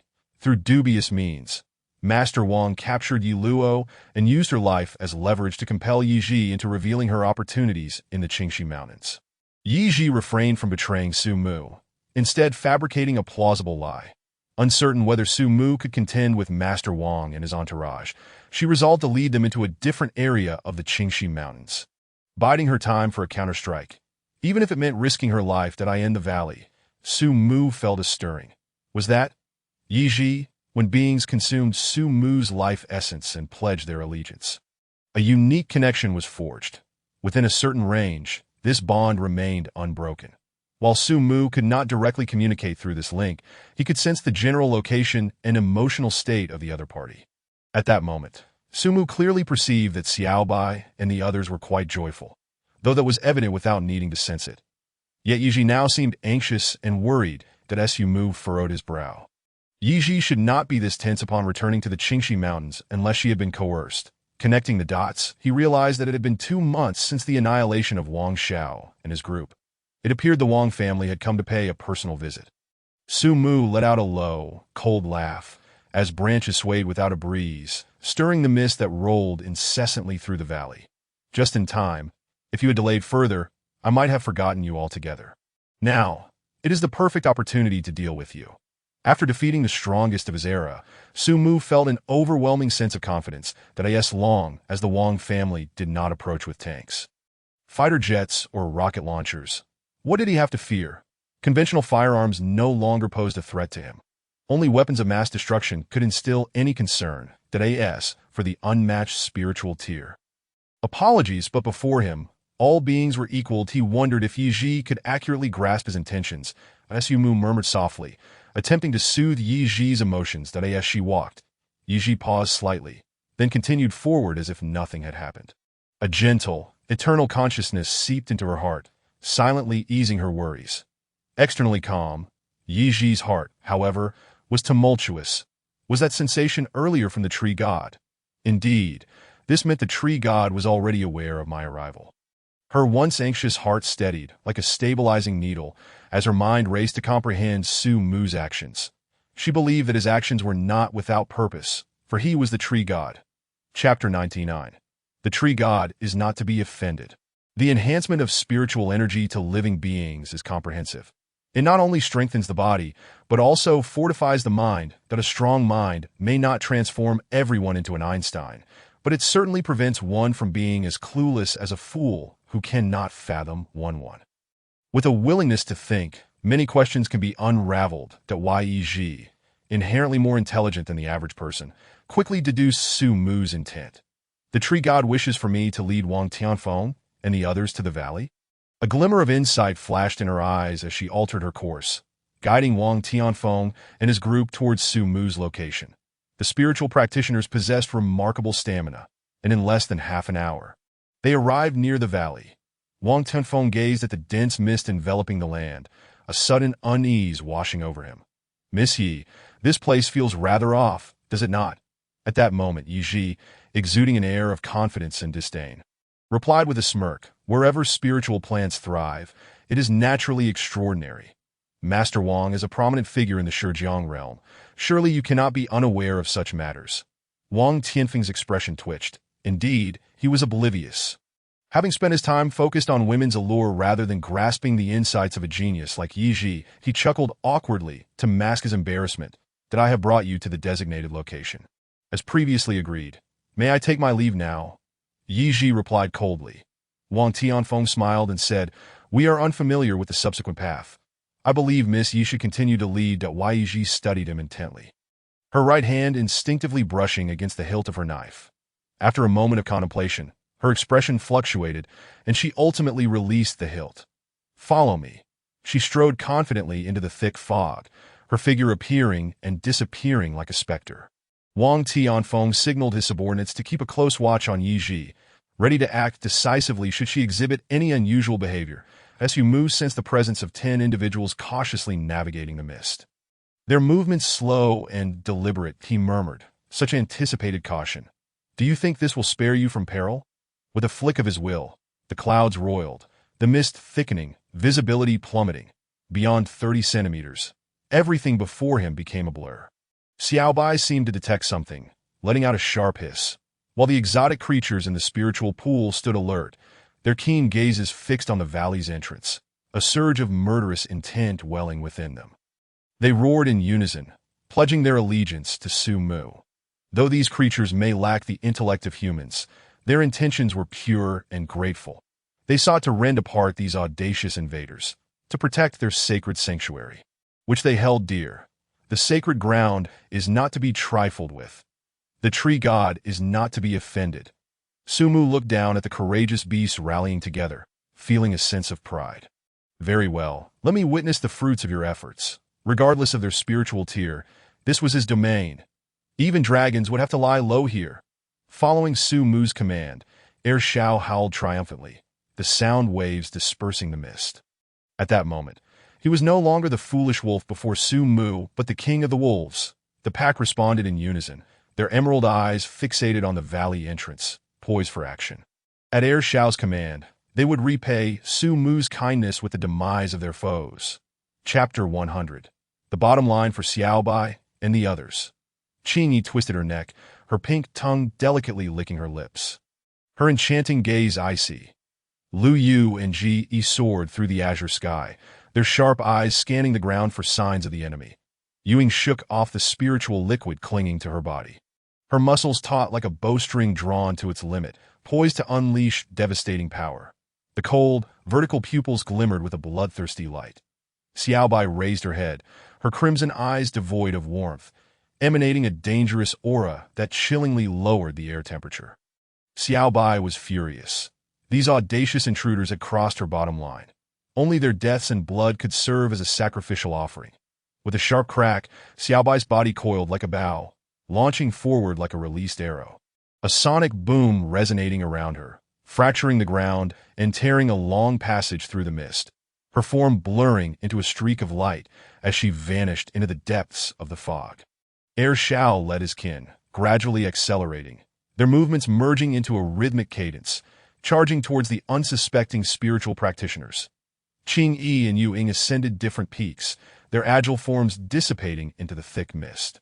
After Xiao Bai and her companions vanished from sight, Su Mu gazed at the rippling surface of the spiritual pool, arcs of electricity dancing along the branches. Moments later, the flickering arcs disappeared, a testament to Xiao Bai's battle. He should choose to trust them.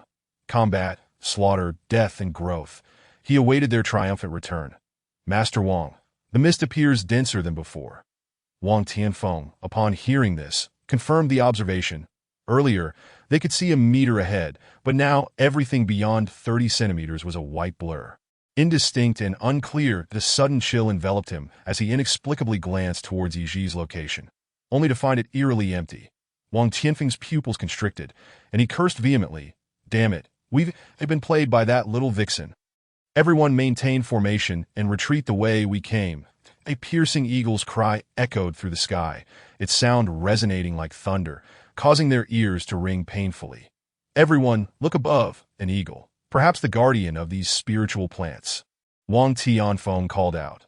Channeling his spiritual energy, with a dull thud, a figure stumbled in the mist, collapsing lifelessly to the ground, having not even uttered a final scream before becoming a corpse. Master Wang.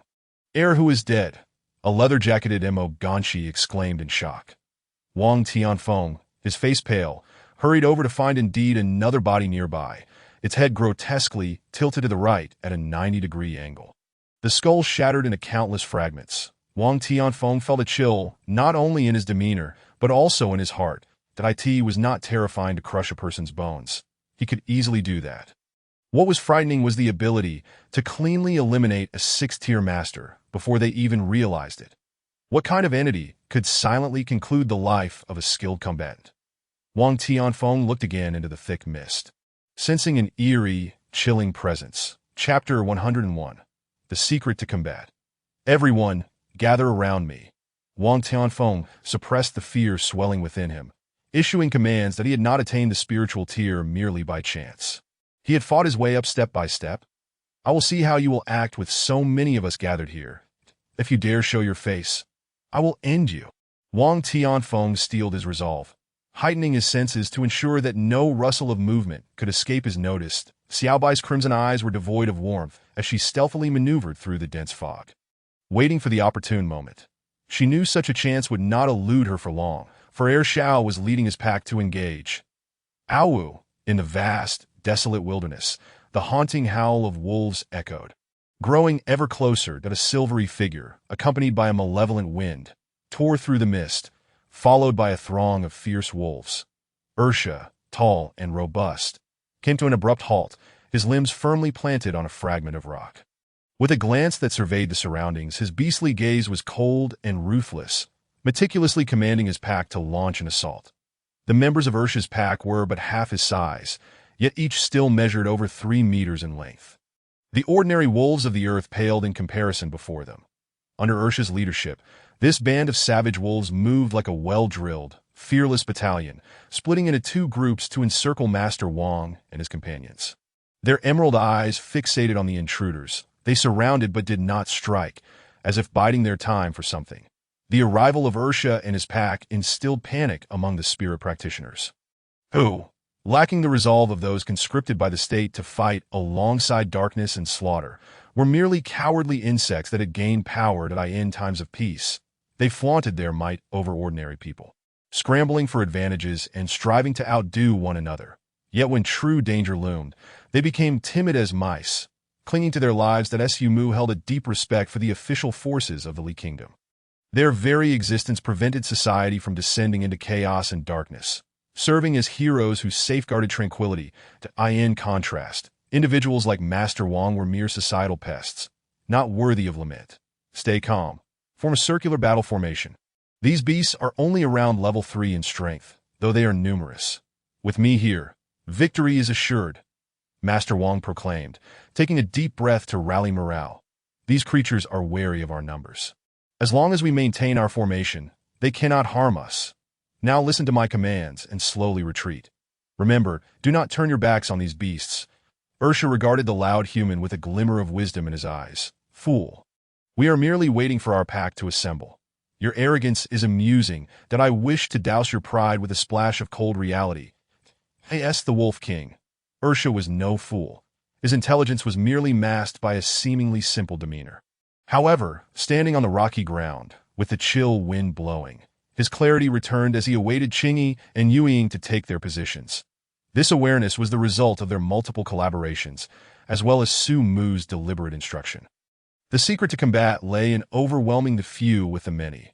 Why engage in a one-on-one duel when a group could take down a single opponent? Only a fool would do such a thing.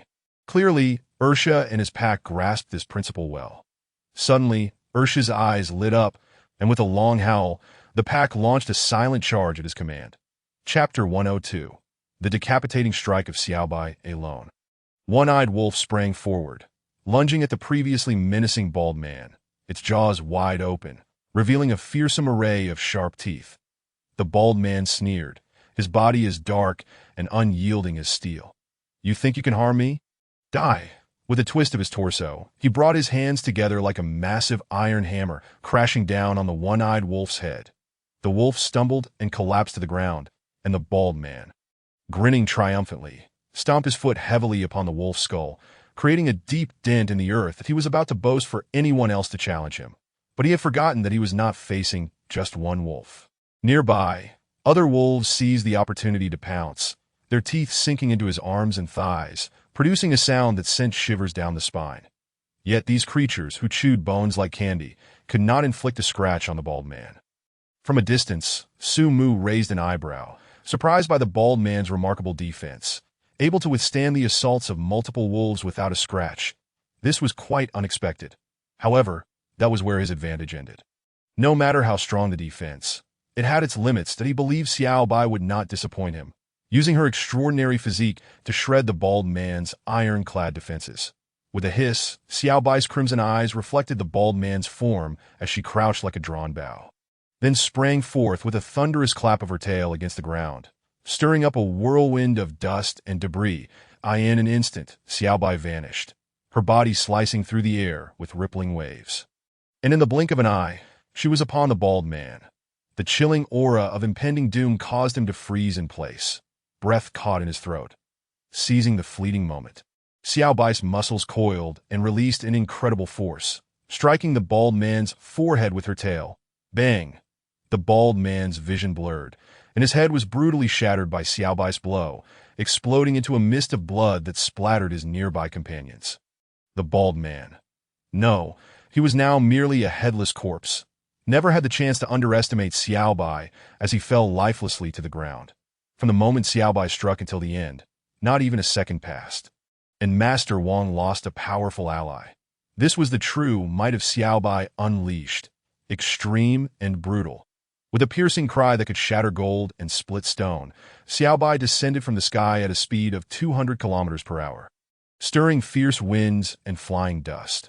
Her razor-sharp talon snatched at a spirit practitioner's head, exploding it on contact. Master Wang reacted with lightning speed, performing a backflip to evade the lethal strike, unleashing an air cannon from his mouth. Yet, in the moment of contact, the air cannon passed through the very essence of Xiao Bai, as if she were not even present in this realm, that a glimmer of mockery flashed in her keen eyes. This was her innate spatial phase, finally unlocked under the continual nourishment of Su Mu's spirit liquid. Spatial phase, traversing realms, existing beyond this world. Upon activation, it allowed temporary entry into an alternate dimension, rendering her immune to all attacks. This was the confidence that emboldened her to confront Master Wang. Chapter 103. The old dog meets his end. Emerging from the interstitial space, Xiao Bai's sharp beak lunged at Master Wang's head. Master Wang opened his mouth once more, unleashing another air cannon. If Xiao Bai did not evade, she would perish beneath its power before she could peck him to death. But Xiao Bai was undeterred. She had yet to repay Su Mu's kindness and could not afford to die here in vain. Reluctantly, she took flight that a flicker of dissatisfaction crossed her keen eyes. If not for her newfound ability still being unrefined, Master Wang would already be facing his demise. Wang Tenfeng would not allow Xiao Bai to escape so easily. In his mind, she posed a greater threat than any other beast present. Lu Yu and Yu Ying, as if foreseeing the moment, circled in to compel Master Wang to abandon his previous intentions. Master Wang sprang into action, feeling the chill of the wind as he noticed the cold sweat dripping from his brow. Damn it, I can't be encumbered by these burdens any longer. This valley is too cursed. If I stay, I will surely perish here. As long as I survive, I can have as many cannon fodder as I desire. A ruthless glint flashed in Master Wang's eyes as he roared. Cover me! I am about to unleash that technique. His subordinates were left bewildered. What technique? Although confused, they instinctively formed a protective circle around Master Wang. Drawing in a deep breath, Master Wang's aura shifted dramatically. Exuding a palpable pressure, his subordinates felt a glimmer of hope, but the next moment his actions plunged them from the heights of hope into the depths of despair, cursing Master Wang's ancestors and wishing for his demise.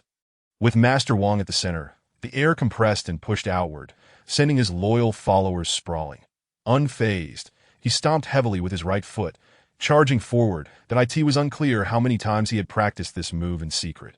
But the execution was fluid, perfectly showcasing the demeanor of a master. His subordinates, now resigned to despair, unleashed a torrent of curses and insults. Wang Tianfeng, you son of a dog. May you meet a terrible end. Wang Tianfeng, you heartless bastard. I curse you to be the king of cuckolds. Wang Tianfeng, damn you, your wife's taste is delightful. Upon hearing these insults, Wang Tianfeng could only sneer inwardly. A pack of useless curs. Your lives are insignificant compared to a powerful spirit practitioner. To die for me is the greatest honor of your lives, so rest easy. In his view, these beasts would abandon him for the sake of those underlings. Both spirit practitioners and beasts would always follow their instincts, choosing the easier targets. Yet, in this world, unexpected events always transpired. That a black-haired girl clad in tight-fitting attire charged towards Master Wang, her long knife slicing through the air with a chilling arc. Master Wang narrowed his eyes, coldly rebuking, "You wretched girl, do you think you can stand in my way? Die." Master Wang unleashed a powerful punch, causing the air to reverberate with a thunderous explosion, pushing forward in waves. Yi Ji remained unfazed, her long knife twisting as she grasped the blade with her left hand, positioning it before her to block Master Wang's onslaught. The immense force surged through the blade and into Yi Ji's body, sending a sharp pain through her arms, her bones cracking audibly. Her left hand, gripping the blade, was a gruesome sight, flesh shredded to the bone, yet she did not waver an inch. Her legs were firmly rooted to the ground, her calves sinking deep into the earth, blood pouring from her wounds. "Old dog, this place shall be your grave today." Yi Ji coughed lightly, a pained smile revealing her crimson teeth, piercing deep into Master Wang's heart. "Vile creature, perish!" Master Wang roared, masking his fear with fury as he struck again. Chapter 104. Composed and poised, words of elegance. Hiss! Xiaobai arched and leapt, darting towards Wang Tianfeng with lightning speed, parting the air like waves and leaving a trail of white mist in its wake. Xiaobai's body twisted, channeling all its strength into its tail, which it swung down in midair, producing a series of explosive crackling sounds. The wind pressure generated by the tail stung painfully. Wang Tianfeng felt a sharp pain in his brow, every cell in his body screaming to flee. Xiaobai's strike was clearly a diversion, and a man like Wang Tianfeng, who valued his life above all, would never choose to exchange it for another's that is expected. He immediately retreated. Xiaobai's tail missed its target, carving a deep trench into the ground, scattering debris onto Wang Tianfeng's clothing, leaving it tattered and ragged, resembling a beggar's garb. Realizing Xiaobai was exhausted and had yet to regain strength, Wang Tianfeng, with compressed air swirling around his fist, struck back. That a roar akin to a malevolent dragon accompanied the rush of wind, and Wang Tianfeng's temples throbbed. He knew he could not afford to be injured, for that would mean death. Reluctantly, he abandoned his attack on Xiaobai and turned to face the enemy, pushing his hands forward to create a wall of air directly in front of him. This wall served not only as a defense, but also as an offensive weapon. "Get out of the way. This no-eyed turtle is attacking while defending." The man who previously praised Wang Tianfeng's wife now spoke eloquently, disregarding whether the other creatures understood his words, revealing all of Wang Tianfeng's strategies. Wang Tianfeng laughed heartily. "You fool! Do you truly believe these beasts can comprehend your words?" Unperturbed, he continued to wield his trump card, twisting his palms together, causing the air wall to morph from a cross shape to a shape, swiftly encircling from both sides, effectively sealing off all escape routes for the shadowy figure. The air wall was thick and layered, unless one possessed a physique comparable to a spirit-level being like Xiaobai. Any unfortunate soul encountering this move would suffer internal injuries, with weaker bodies being crushed to pulp. Although the shadowy figure could not comprehend the incessant chatter of the human, it was keenly aware of the imminent danger surrounding it. Its fur bristled, back arched, and with a mighty leap, it soared to a height of over 5 meters, narrowly evading Wang Tianfeng's lethal strike. With a cold snort, Wang Tianfeng prepared to unleash another attack when two figures, one silver, one white, bolted towards him like lightning. They were Er Sha and his mate. That Er Sha bared his fangs, sharp as daggers, exuding a chilling aura. A bite from him would spell disaster. His mate opened her mouth, unleashing a crescent-shaped wind blade 3 meters long and half a meter wide. Howling towards Wang Tianfeng, did I end the sky? The eagle's sharp gaze locked onto this opportunity, diving down once more, its cry piercing the air, shattering stone as it descended. Lu Yu, the timid little creature, stood by, cheering. 666. You think you lot of filthy beasts can kill me? How absurd. Wang Tianfeng scoffed, his hands moving casually as he grasped the air. A swirling vortex forming above him, drawing the surrounding air violently towards him. Chapter 105, A Fatal Strike, Wang Tianfeng's Downfall. At an unknown moment, a delicate azure light appeared before him. A cerulean cloak flowing like gossamer in the wind, devoid of the previous charm in its captivating gaze, now replaced by a chilling ruthlessness. The figure in blue had restrained herself for this very moment. Akin to legendary assassins preparing to deliver a lethal blow to a spirit-level adversary, at this juncture, the azure figure's eyes glimmered with brilliance, causing Wang Tianfeng's mind to cloud, the flow of spiritual energy within him halting abruptly, and the vortex above his head began to dissipate.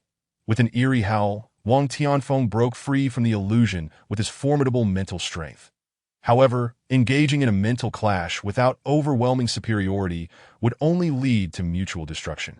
Blood streamed from the azure figure's orifices, her spirit waning, and Wang Tianfeng was not faring much better, his features contorted in agony as the earlier composure vanished entirely.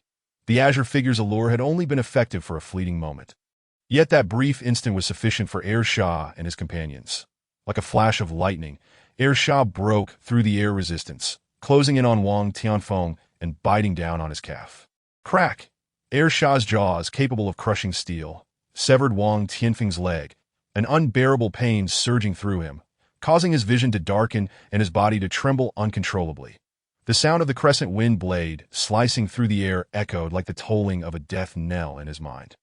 Driven by an intense will to survive, Wang Tianfeng struggled to manipulate the air to shield himself from the impending wall. As the saying goes, 2 fists cannot contend with 4 hands, and the numbers present were far greater than mere 4 hands. Though they had yet to reach the spirit level, nourished by the spirit essence of Su Mu, they possessed the audacity to challenge even spirit-level beings. United, they could bring even a spirit-level foe to its knees.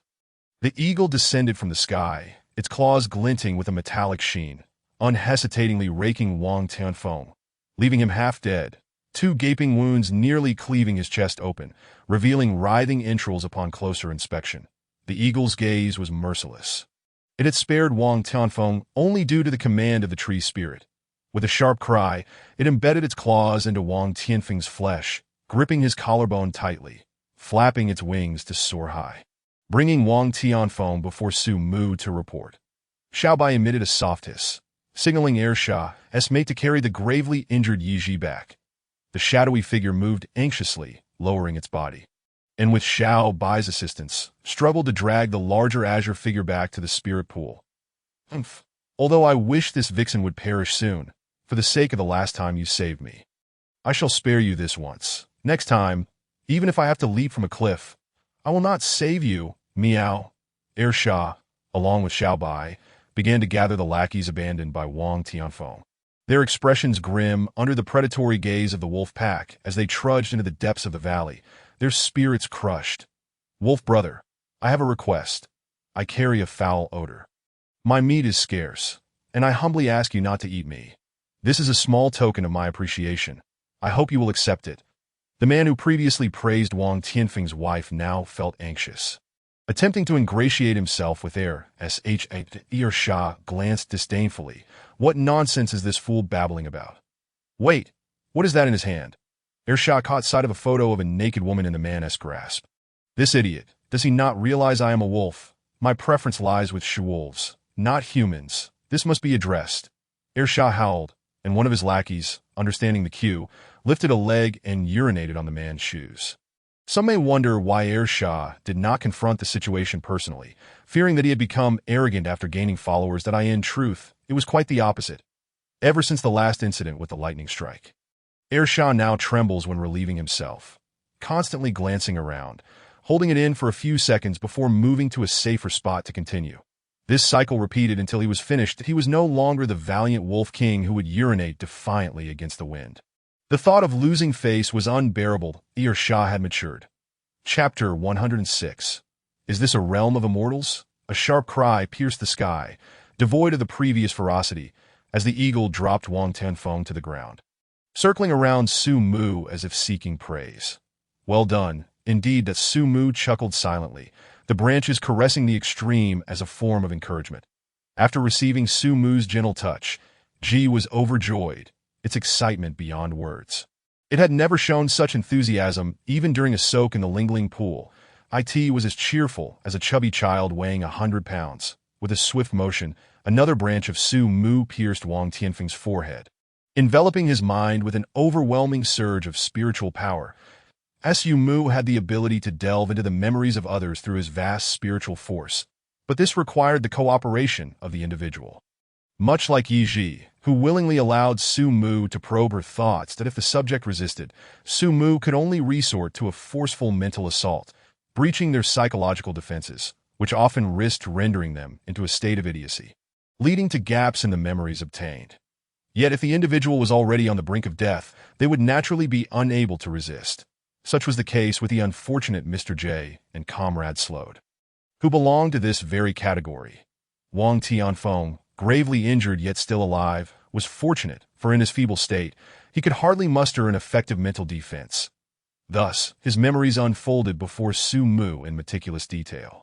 The Wang family was indeed immensely wealthy, but soon, all that wealth would belong to me. That Su Mu administered a diluted spirit liquid to Wang Tianfeng, extending his life by an additional second to prevent him from perishing too soon. Su Mu refrained from executing Wang Tianfeng on the spot, as he sought to reap the entirety of the riches hidden behind him. These funds were not intended for Su Mu's personal use. After all, what would a grand tree need with money to him? It was but a piece of scrap paper. Instead, this wealth was reserved for Yi Ji, as Su Mu wished for her to harness this staggering fortune to establish her own influence in the departing nation, serving as his eyes and ears. That Su Mu's intentions were purely self-preserving, while also collecting rare treasures to embellish this barren valley. That as he contemplated the feasibility of this plan, his simple-minded companion and the shadowy figure hurriedly carried Yi Ji and Qing Yi to the edge of the Ling pool.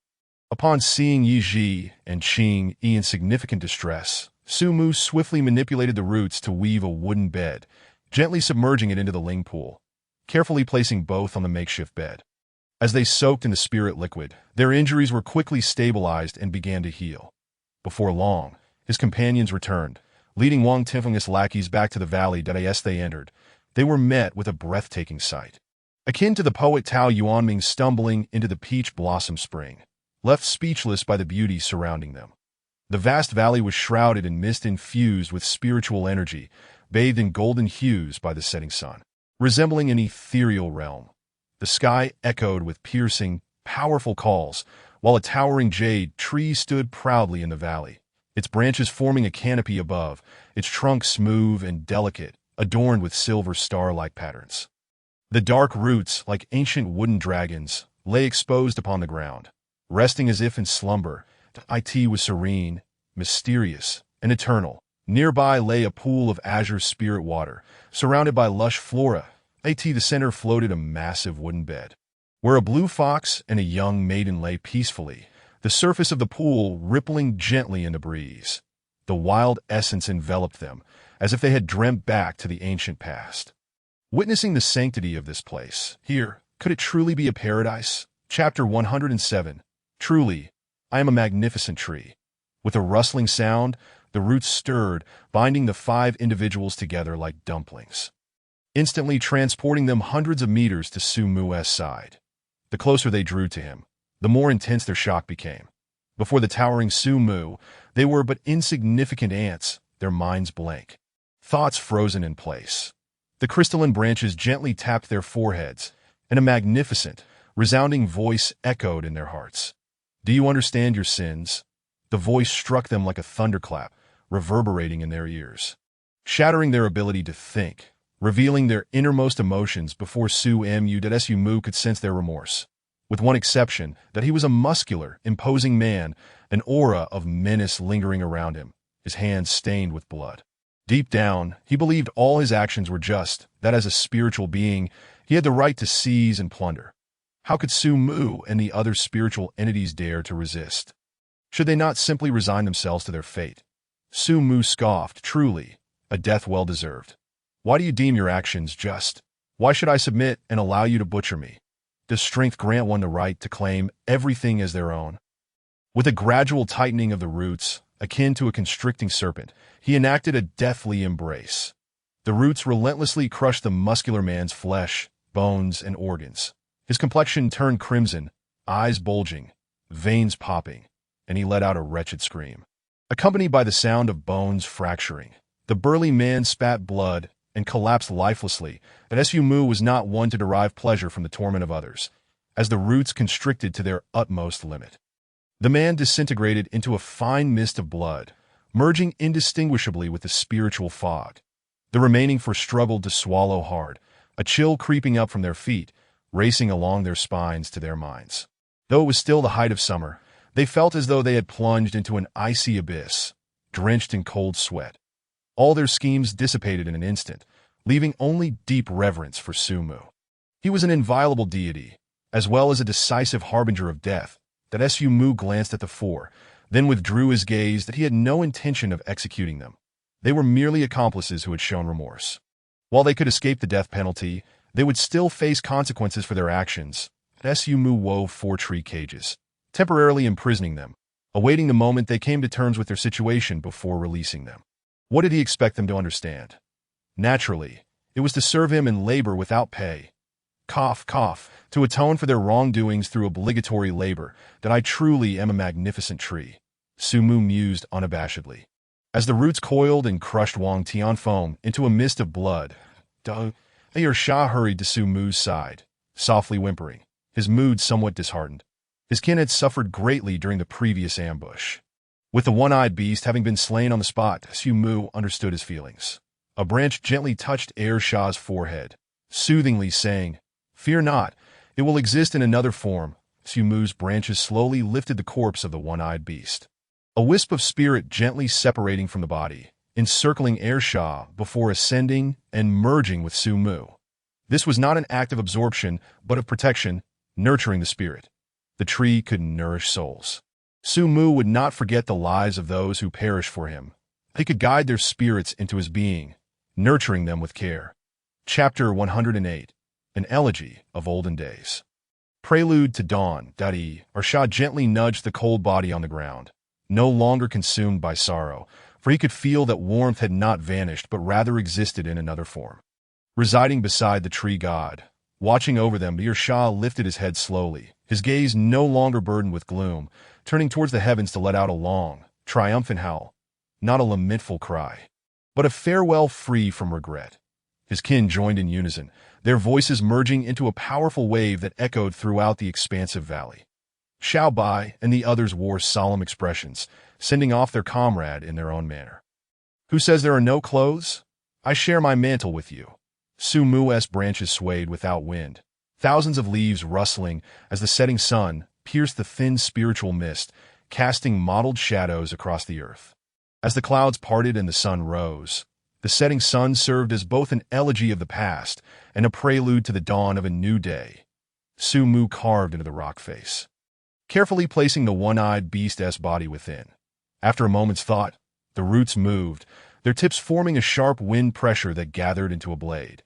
The wind cut through the rock face of the valley effortlessly, akin to a hot knife slicing through butter, cleaving a large section of the rock, which appeared long and smooth as jade on one side, while the other side remained uneven. Following the same method, he polished the other side, then, with a twist of his roots, he sculpted the massive stone into an obelisk under his meticulous control. Boom! The roots of Su Mu entwined around the obelisk, firmly anchoring it deep within the earth. With several roots binding its base, that as long as Su Mu remained upright, this obelisk would endure, its apex adorned with 2 robust characters of the Li Kingdom, Single Eye and 2 Fools, steadfastly gazing at the monument as if reminiscing about something profound. The emotions of the 4 individuals within the tree's embrace were equally intricate and unfathomable, their expressions a tapestry of complexity as they regarded Su Mu and the peculiar beings surrounding him. Lost in their own thoughts, nightfall gently descended, and the two fools succumbed to a deep slumber within the abode meticulously constructed by Su Mu. Death, a commonplace occurrence in the natural world, would not permit them to remain forever engulfed in grief. The departed had gone, while the living continued on. The path ahead must be traversed. The following day, the dawn's soft light pierced through the dense darkness, heralding the arrival of daybreak, the Yi and the Qing who rose from their wooden beds. Their injuries fully healed, their breaths subtly stronger than before, evidence of fortune born from adversity. However, the crux of this recovery lay in Su Mu's spiritual essence, a veritable treasure of nature for living beings. Otherwise, it would not be a blessing from misfortune, but rather a struggle against illness. The Yi gently placed her face against the trunk of Su Mu, a profound sense of tranquility enveloping her. "Tree God, I have returned," she whispered softly in her heart, sending ripples through the morning light. That Su Mu remained silent, merely lowering a branch to gently pat Yi's shoulder. Sometimes, silence speaks with greater potency than words. The Qing Yi, stretching her lithe form, leapt effortlessly over a distance of 3 meters, her azure fur fluttering gracefully in the morning breeze, as if adorned with a splendid garment. She approached Su Mu, nuzzling against him, then with a mischievous glint in her eyes, dashed into the dwelling of the little white creatures. Moments later, she emerged, a sleek black lynx frantically in pursuit, the air filled with the cacophony of a dragon's roar and plaintive mews. Thus, a new day commenced amidst their jubilant clamor. Chapter 109. I do not wish to become a side character in the main story, Tree God. I apologize for not being able to buy you 3 months of time. Please punish me, Yi beseeched, her heart heavy with guilt. The girl, clad in a black fitted outfit drenched in spiritual essence, revealed her exquisite figure in full view. Su Mu glanced at her, then again. His mind as serene as a still pond, that he was merely admiring the beauty of the world, devoid of ulterior thoughts. He implored others not to misconstrue his intentions. With a faint smile, Su Mu replied nonchalantly, "No harm done. You have performed admirably." Indeed, for Yi to keep the cunning old fox, Wang Tianfeng, occupied for over 2 months was no small feat, and thus Su Mu had no grounds for further demands. Without Yi diverting Wang Tianfeng's attention, Su Mu could not have so confidently developed for those 2 months. Moreover, once the Wang family launched a thorough search of the Qingxi mountain range, it remained uncertain whether Mr. J and Comrade Slode would choose to depart from the Li Kingdom. If they opted to remain, how could Su Mu hope to acquire such a precious treasure as the remnants of the World Tree? Alongside a half-plane, Su Mu was clear in his judgments, distinguishing right from wrong. However, given the gravity of the matter that involved 2 powerful nations, he refrained from elucidating the details to Yi, opting instead for ambiguity. "You have not only committed no fault, but you have also rendered great service. Bring your sister to me. This shall be your reward." Upon hearing this, Yi stood in stunned silence, her realization dawning slowly, tears of joy welling in her eyes. After the mysterious passing of their parents, her sister had inexplicably fallen victim to a bizarre ailment, her vitality waning day by day, transforming from a brilliant genius into a pitiable soul confined to her bed, awaiting death. Yi toiled tirelessly, dedicating every earned penny to her sister Yi Luo's recovery, determined to save her life. While investigating the truth behind their parents' demise, she sought medical assistance, striving to rescue her sister from the brink of death. She bore the weight of burdens that many adults would falter under. This girl was truly remarkable. Thank you, Tree God. Your willingness to assist means my sister's recovery is within reach. Yi wiped her tears, etching Su Mu's kindness deeply into her heart. As Su Mu allowed the girl to regain her composure, he disclosed all of Wang Tianfeng's secrets to Yi, including the location where her sister Yi Luo was held captive, as well as all assets and resources under his name. Tree God, are you suggesting? Yi, astute as she was, discerned Su Mu's intentions without needing further elaboration. Su Mu smiled faintly. Conversing with an intelligent individual was indeed effortless, as she grasped the essence of his thoughts with but a hint. I require you to establish an organization focused on gathering information and treasures. Su Mu elaborated on his specific requests, ensuring the girl did not misconstrue his intentions and inadvertently transform into a side character awaiting a protagonist challenge. Tree God, I will complete this task with utmost diligence. Yi Ji's eyes blazed with fervor, her spirit ignited. She turned and strode eagerly toward the valley's exit, reminiscent of a child donning a red scarf. Backpack slung over their shoulders, en route to a school sports day, that Su Mu, exasperated, summoned a root to block her path, pointedly indicating her damp clothing, still dripping with water. Young lady, your clothes are not yet dry. Running about in this state only elevates the risk of societal misconduct. Yi Ji's cheeks flushed crimson under the golden rays of the sun, her beauty striking and unparalleled. Chapter 110. I have never won a fight. Yet I have never lost an argument. Yi Ji kindled a fire to dry her clothes and, after nibbling on some fruit from the mountain, hastily departed the valley with the spiritual essence Su Mu had provided. Her longing for home was palpable, and Su Mu made no attempt to retain her. Her circumstances were indeed pressing. The vast wealth under Wang Tianfeng's name was an enticing prize, previously with Wang Tianfeng in command. No one dared to covet his riches. Now that he had vanished, should his wives become aware of his demise, their backing forces would undoubtedly resort to unscrupulous methods to seize his assets, rendering Yi Ji's undertaking far more precarious. Currently, the sole advantage Yi Ji possessed lay in the information disparity. Armed with the secrets Su Mu had divulged, she had secured a head start. Although acquiring Wang Tianfeng's South real estate would prove challenging, there was a considerable fortune within his private vault. Though it paled in comparison to the properties, it still amounted to billions. Moreover, the hidden wealth he controlled, including leverage over certain political figures in Shangjiang, could yield immense value if maneuvered skillfully. Su Mu eagerly anticipated the waves Yi Ji would create upon returning to Shangjiang with Wang Tianfeng's inheritance. Once she established herself there, it would undoubtedly facilitate a mutually beneficial relationship for him. At that time, my path of evolution shall be all the smoother, Su Mu mused quietly, suppressing his ambitions. Hiss! The urgent hissing of the little white creature drew Su Mu's attention, and he looked down with a smile. Are you still afraid of fire at this age? Hiss! The little white creature anxiously circled Su Mu's trunk, pressing closely against him, its crimson eyes filled with trepidation. Not only the little white creature, but also Qing Yi displayed a similar unease to varying degrees. This instinctual fear was ingrained in their genes, warning them to steer clear of perilous elements. The little white creature had once experienced a devastating forest fire, narrowly escaping with its life. Before the resurgence of spiritual energy in this world, a single forest fire could claim countless animal lives. Thus, their innate dread of flames persisted even after their transformation into extraordinary beings. Only the two fools remained unaffected. The foolish wolf reveled in the nervous expressions of its companions, especially upon witnessing the once formidable little white tyrant seeking refuge beside the tree god. Its excitement reached a fever pitch, nearly bordering on mania. Its tail wagging furiously, Dadaesa danced around the campfire. Su Mu could only watch in bemusement. Oh! The two fools howled triumphantly, lifting its leg as if to relieve itself. Having heard terrifying tales of the consequences of boiling feces, Su Mu had no desire to witness the boiling of urine today. With a sharp crack, a branch as thick as a baby's arm snapped off. A fierce gust of wind forming at its tip, hurtling toward the fire pit. The flames, fueled by the wind, surged skyward, reaching heights of over 3 meters, startling the two fools into a startled yelp.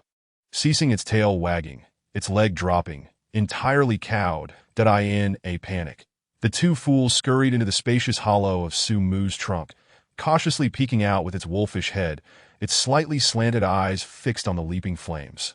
Only to find once the wind settled, the fire's intensity diminished, courage gradually returning. With a leap, it dashed toward the fire pit, howling in challenge. Yet, as soon as the flames flickered, it swiftly retreated into the trunk. Adopting a posture akin to cowering beneath Su Mu's protective embrace, Su Mu's lips twitched in exasperation. Little brother, what is wrong with you? Do you truly possess the bloodline of a husky? Possessing the legendary skill, never having won a fight, yet never having lost a quarrel. Chapter 111. Have I become arrogant at this moment? With Su Mu as their backing, Yu Ying and the others gradually grew accustomed to the flames surrounding them. Only Air Shao remained cowering beneath Su Mu, frantically unleashing its attacks, a sight that was utterly embarrassing for a wolf. Xiao Bai could no longer bear to watch Air Shao's foolish antics. With a powerful arch of its body, the vital energy surged within, like a mighty river, gathering strength at its tail, and then it shot forth like an arrow released from a bowstring. Whoosh, the air was torn apart, waves of force roiling. Suddenly, Air Shao felt a shadow loom above, and an inexplicable pain struck its cheek. Recalling something, Air Shao hastily looked up, horrified to discover that the shadow above was indeed that of the ruthless predator. The merciless terror, the monstrous embodiment of force. With a low whimper, Air Shao sought Su Mu's protection. What to do when a child becomes foolish? A good thrashing should suffice. Su Mu vaguely recalled this piece of sage advice and found himself in complete agreement with it. With a cold smirk, Su Mu felt the roots beneath him shift, burrowing deep into the earth. In that instant, a void surrounded Air Shao. Completely dumbfounded, Air Shao, despite its desperate attempts to flee, felt as though it had been targeted by a savage beast. Its body paralyzed and unable to move that moment, Air Shao was once again engulfed by the terror emanating from Xiao Bai, unable to escape. Crack! Xiao Bai's tail whipped through the air, causing the atmosphere to condense before exploding violently. Air Shao was instantly left battered and bruised, entering a state of contemplation, pondering the grim direction of its wolfish existence. Observing Air Shao's pitiful state, Yu Ying and the others could not help but break into cruel laughter. Their mockery ringing out mercilessly, Su Mu stole a glance at the despondent Air Shao, his heart remaining utterly unperturbed that he knew that this foolish wolf would soon bounce back, resuming its reckless antics. It would be prudent to consider how to further develop this bottled world, but Su Mu's consciousness delved into the roots that anchored him within this inner world, and he sensed a transformation. This space had stabilized completely. The terrifying black fissures no longer marred the edges, and life began to return to the land. This demi-plane, having danced on the brink of destruction, had been revived through Su Mu's efforts.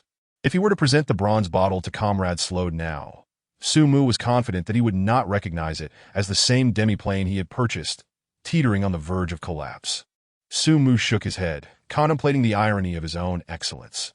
Truly, I am exceedingly remarkable, having single-handedly restored a near-destroyed demi-plane.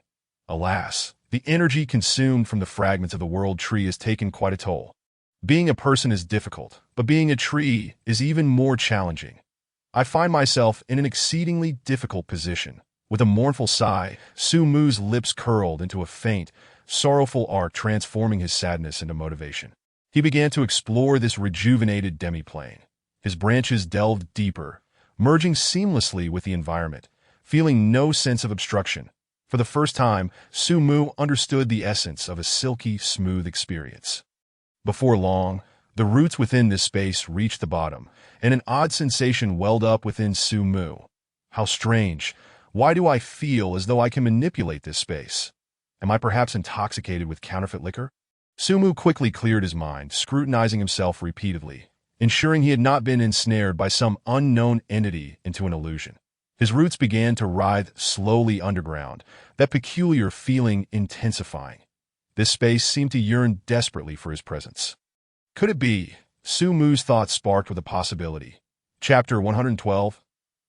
Su Mu persuade with reason. Perhaps this is linked to the remnants of the world tree within me. In his memories. The world tree stood as a magnificent entity. Its roots reached into the boundless cosmos, and its canopy sparkled with the sun, moon, and stars. Like pearls adorning its branches, it upheld the entire universe, with countless beings experiencing the joys and sorrows of life within the realm formed by its leaves. From the deities seated in the azure heavens to the humble vendors in the marketplace below. For it, stabilizing and repairing spaces was merely a casual endeavor. Once stabilized, these spaces would automatically merge into its branches, increasing their volume. This illustrates the terrifying mastery over space that this grand being possessed. After inheriting its legacy, Su Mu naturally acquired such capabilities. However, he was still just an ordinary tree, far from reaching the heights of that existence. Yet, he could still utilize the energy left behind by that being to gradually gain control over this space while repairing it. Thus, Su Mu came to possess absolute dominion over this realm.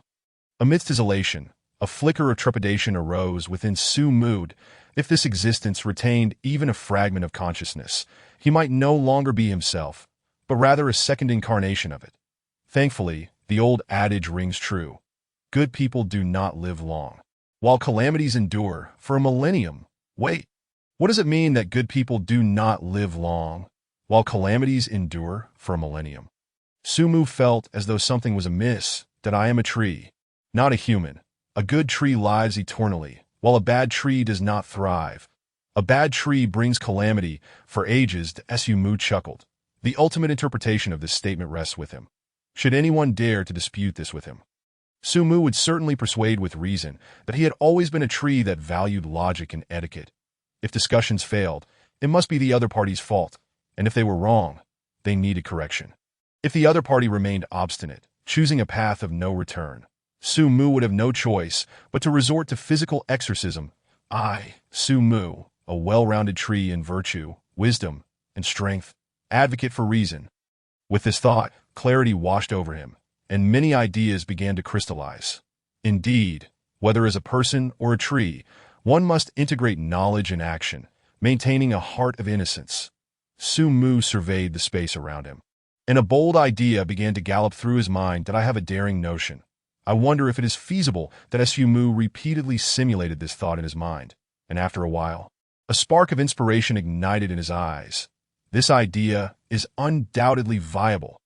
If he could create a world from a single leaf, and the world is as numerous as grains of sand, then why cannot Su Mu, having inherited his legacy, achieve the same?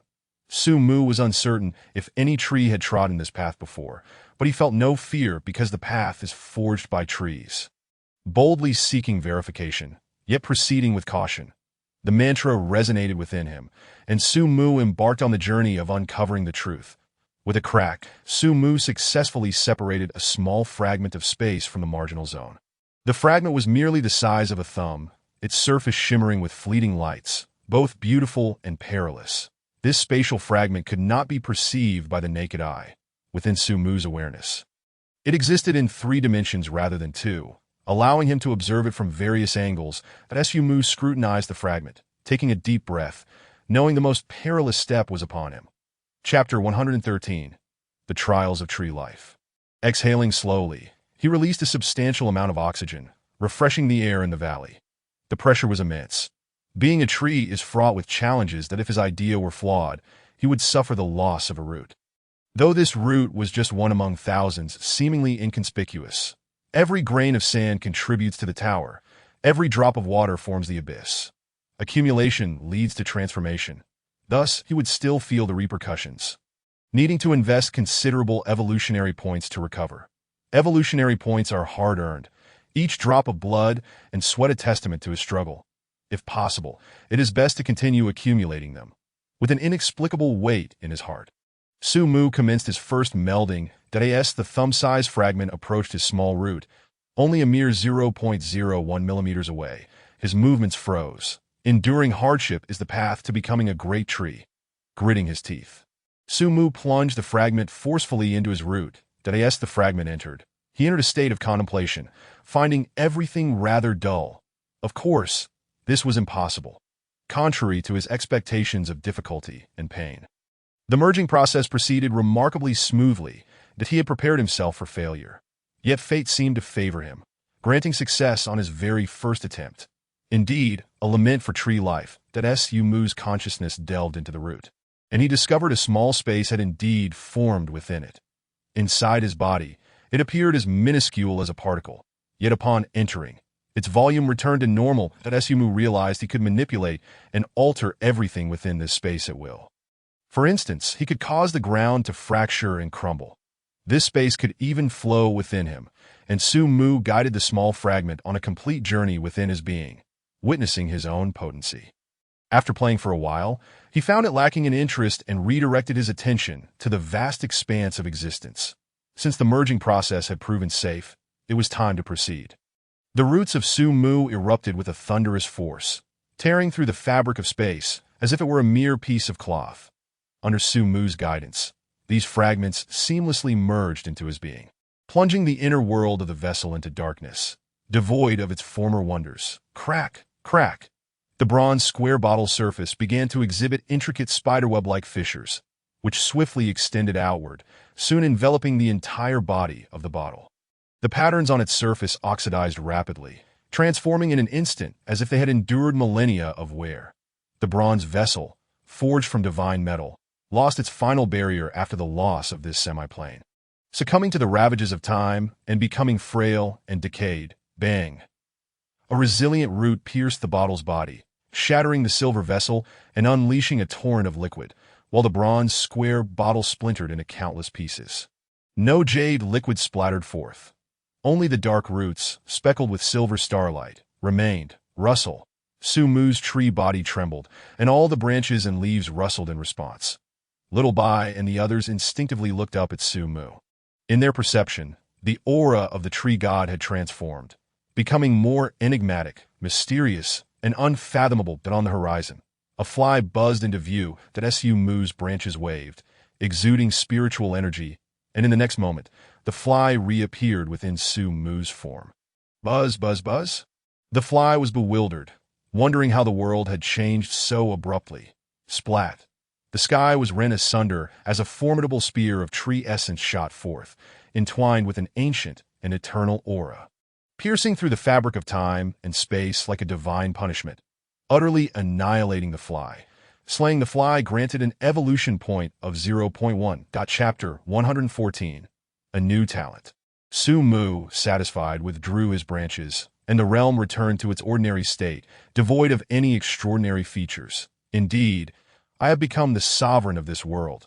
My power has surged, and unless the imprisoned can shatter this space, they cannot inflict even the slightest harm upon me. Alas, the practical implications are rather limited, for this ability consumes an exorbitant amount of spiritual energy. At Su Mu sighed with regret. He had nearly exhausted himself after merely 2 steps. First, to capture the fly, and second, to eliminate it. According to the automatically emerging information in his mind, Su Mu learned that the greater the mass of the absorbed entity, the stronger his power would be. But the more spiritual energy it would consume, that if the other party was unwilling, even an ordinary creature could drain him to a husk, leading to a true form of self-destruction. It seems this place can only serve as my backyard henceforth. After Su Mu absorbed this attached semi-plane, its nature transformed. It was no longer an attached type, nor a set-in type, but rather something in between. The sunlight and rain from the outside world could freely enter this realm, maintaining a state of resonance with the external environment. However, should Su Mu depart, it would rapidly dissolve and be absorbed by the azure blue star. Su Mu integrated all the spatial fragments, forming a completed semiplane with a diameter of 3 kilometers, which, when fully expanded, would be equivalent to dozens of football fields in size. Although Su Mu's trunk was over 20 meters thick, it could not support such a vast semiplane. However, unlike what one might typically understand, this semiplane within Su Mu's body was minuscule as a speck of dust, only expanding to its original size. Once one entered it, Su Mu's attribute panel trembled lightly, and a smile graced his lips, signaling the arrival of good fortune. Upon opening the attribute panel, he discovered that the data had indeed changed. His attributes were now as follows. Name: Su Mu. Race: Spirit Source Tree Level: Spirit Stage Perfection. Lifespan: 1,550 years. Talent: Absorption. Life: Spiritual Liquid, Plane Dimension, like a mustard seed holding Mount Meru. You can contain plane space within yourself, possessing absolute control over it. Skills: Control Thunder. LV2350 003 0000. Mutated Tree Body. LV2350 003 0000. Life Affinity. LV2350 Mist. LV2120003000. Evolution Points. 35,000 Evolution Capability. None in new talent has emerged, and it is indeed formidable that Su Mu marveled, appreciating his luxurious data before closing the attribute panel. Now everything was in place, only awaiting the right opportunity. That Su Mu murmured, casting his gaze into the distance, that he merely needed to wait for other beings to break through to the spirit stage first. Then he could ride the wave to achieve his own breakthrough. That if not for Su Mu's deliberate restraint, he could have effortlessly shattered the barrier of the spirit stage, even without relying on the system space. However, considering the principle of maintaining a low profile, Su Mu chose not to be the first life form to make a flashy breakthrough, instead opting to steadily solidify his foundation. He aspired to forge an unparalleled base. A towering edifice rises only from a solid foundation, and with a firm base, one can venture further. Su Mu's foundation was already round and whole, and with a gentle leap, he could step into a new chapter. He sensed that this day would not be long in coming, for the concentration of spiritual energy in the world continued to rise, inevitably reaching a critical threshold. But when that time comes, a surge of spiritual energy will erupt, and this era of great contention will truly unfold, heralding an age where everyone rises like dragons, and myriad beings soar freely in the realm of the extraordinary. Chapter 115. The True Era of the Extraordinary. The resurgence of spiritual energy has occurred for 2 years, and the Azure Blue Star has undergone earth-shattering changes. Guardians of Tranquility. Powerful entities, wondrous spirit plants, and the repeatedly unveiled half-planes. All of these phenomena underscore the world's transformation. Internationally, experts and scholars unanimously agree that the era of the extraordinary has arrived. Yet Su Mu felt that these past 2 years were merely the prelude to the arrival of the extraordinary. Once the spiritual tide erupted, the numbers of spirit practitioners, exotic beings, and spirit plants would explode exponentially.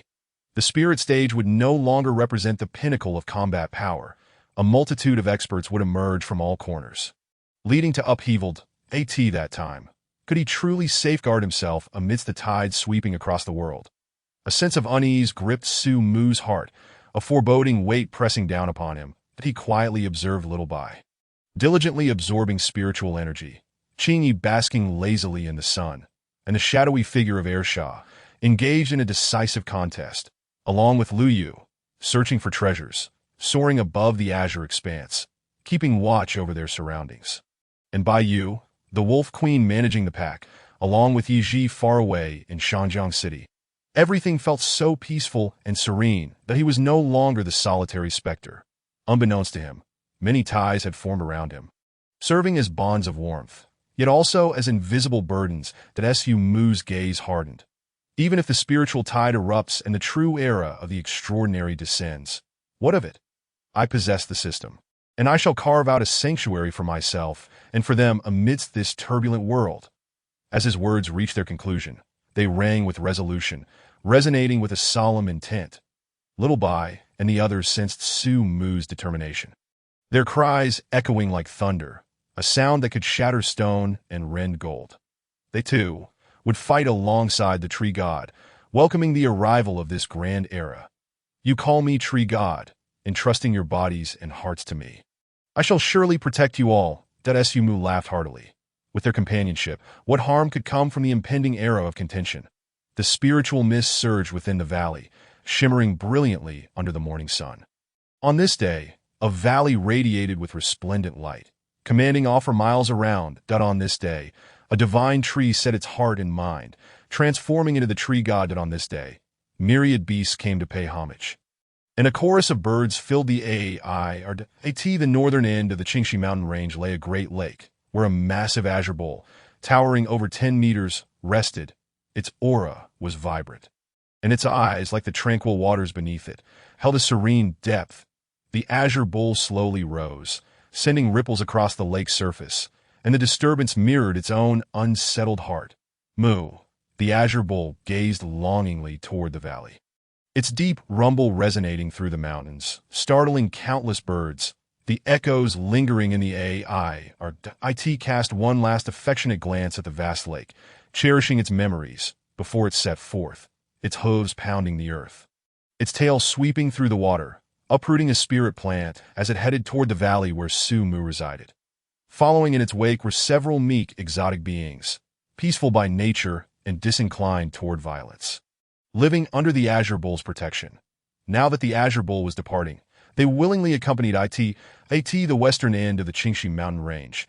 A fierce and menacing hyena harbored a deep-seated hatred, its powerful physique towering like a 3-story building, with crimson fur resembling flowing magma. Was none other than the former hyena king, Having gained some fortuitous encounter, it had ascended to the peak of the spirit stage. Its aura unmatched in might. The Hyena King let out a piercing howl, the temperature of the air rising sharply as shadows emerged from the mountainside, following the Hyena King's lead toward the valley where Su Mu dwelled. It sought not only vengeance but also to devour everything belonging to Su Mu, forging an unrivaled foundation and breaking through to the spirit stage. Chapter 116. I am now filled with fear and trepidation.